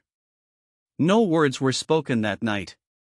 There have been two major events in the fairy world recently. The first is that Feng Xiai, who had disappeared for nearly 1,000 years, has returned, and he brought back with him a woman who had ascended from the lower world. In particular, that woman has a fate that cannot be calculated. The day after Feng Xiai came back, he robbed all the major immortal palaces and captured many immortal kings to build palaces for him. After the repairs were completed, he threw the people out and never appeared in the immortal world again. It is said that Feng Xiai dotes on that woman very much. It is said that Feng Xiai would listen to whatever that woman said. The most important thing is that the woman was able to have close contact with Feng Xiai and was not afraid of the flames on his body at all. The second thing is that the demons have already conquered most of the world of cultivation. If the immortal world does not send troops, the world of cultivation will be occupied by the demons. So the people in the fairy world are busy dealing with the demons.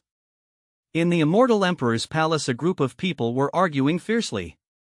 "The young master of the Dragon Clan is the best candidate. I recommend the young master of the Dragon Clan." "The young master of the Dragon Clan is still too young and he has never led immortal soldiers and generals. I think we should send immortal Lord Jinfeng. He has led immortal soldiers for tens of thousands of years and is familiar with them. He can better deploy them in battle." "I agree. The Dragon Clan and the immortal emperor are of the same origin. It is legitimate for the Dragon Clan's young master to go to war. I support the Dragon Clan's young master." "You and I both say something. Neither of us is willing to give in." The dignified man in the first seat watched them quarreling and waved to Lu Zhang standing nearby with a headache. "Who do you think is suitable?" "Go back to the immortal emperor. Why not let them fight? Whoever wins goes?" Lu Zhang didn't dare to say anything casually because he would offend anyone. The immortal emperor pondered for a while and could not think of a better way. He said thoughtfully, "This method is very good. I will do as you say." So the fight between the two was decided. But before it even started, news suddenly came out that Long Ju and Jinfeng Xianjun had started fighting, and the cause turned out to be the newly promoted little fairy Yi Qingqiu. When everyone arrived, the first thing they saw was not Long Ju and Jinfeng, who were fighting fiercely, but Feng Xiai, who was standing outside the battlefield. "Why is Feng Xiai here?" Everyone looked at each other in bewilderment. How could Feng Xiai be here? Since he returned to the fairyland, except for showing up on the second day, no one has seen him since then. Who would have thought that they would see him here at this time? If they had known that he was here, they would never come, even if they were beaten to death. The person standing next to him is the newly promoted little immortal Shang Shu? The surname Shang is very rare. I don't think there is such a surname in the cultivation world. Isn't the man on the North Mountain surnamed Shang? Immortal Jade Flute? He hasn't left Beishan for tens of thousands of years. Before the man could finish his words, it got dark in front of him. He looked up and saw the black-robed woman who had just stood beside Feng Xiai standing in front of him. His pupil shrank. You. Who did you just say?" The man turned around to look for his teammates, but when he looked back there was no teammate there was nothing behind him. Didn't they agree to advance and retreat together? Xiao Shu, what's wrong with you? Feng Ci stood in front of Shi Shang at some point, blocking her view. I seemed to hear him say master's name just now. Shi Shang pointed at the person behind him and said uncertainly. Bai Lang said that her cheap master had come to the fairyland and she wanted to confirm whether Yu Xiao was still alive. If she was dead her mission would be in vain. You heard wrong. Feng Ci touched Shi Shang's head. Shi Shang looked at Feng Ci suspiciously. Ci, when you lie you dare not look at me, do you know that? Feng Ci froze, not daring to look at Shi Shang. He turned around and glared at the passerby who knelt down with a plop. I didn't say anything. Ci, what are you hiding from me? Feng Ci frowned in distress. His eyes were tangled for a while and he said hesitantly, he didn't let me tell you, but I don't want to lie to you.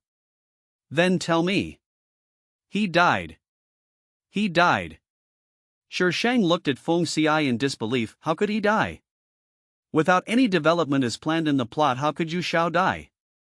His fate has come a long time ago. That time at Tianjin Peak he came to me. He said that I was your only hope of survival. He handed you to me and asked me not to tell you that his time was approaching. Shi Shang, so the reason why Yu Xiao was so easy to accept Feng Ci at that time was because of this? Even if there is no plot, Yu Xiao will still die? Is this what is called fate? Come to think of it, Yu Xiao's strength is not bad, but why did he die so easily in the plot? Feng Ci watched Shi Shang's expression change from shock to sighing and finally to calmness. He moved his lips but said nothing. To be honest, I don't quite understand why you feel sorry for Long Ju. You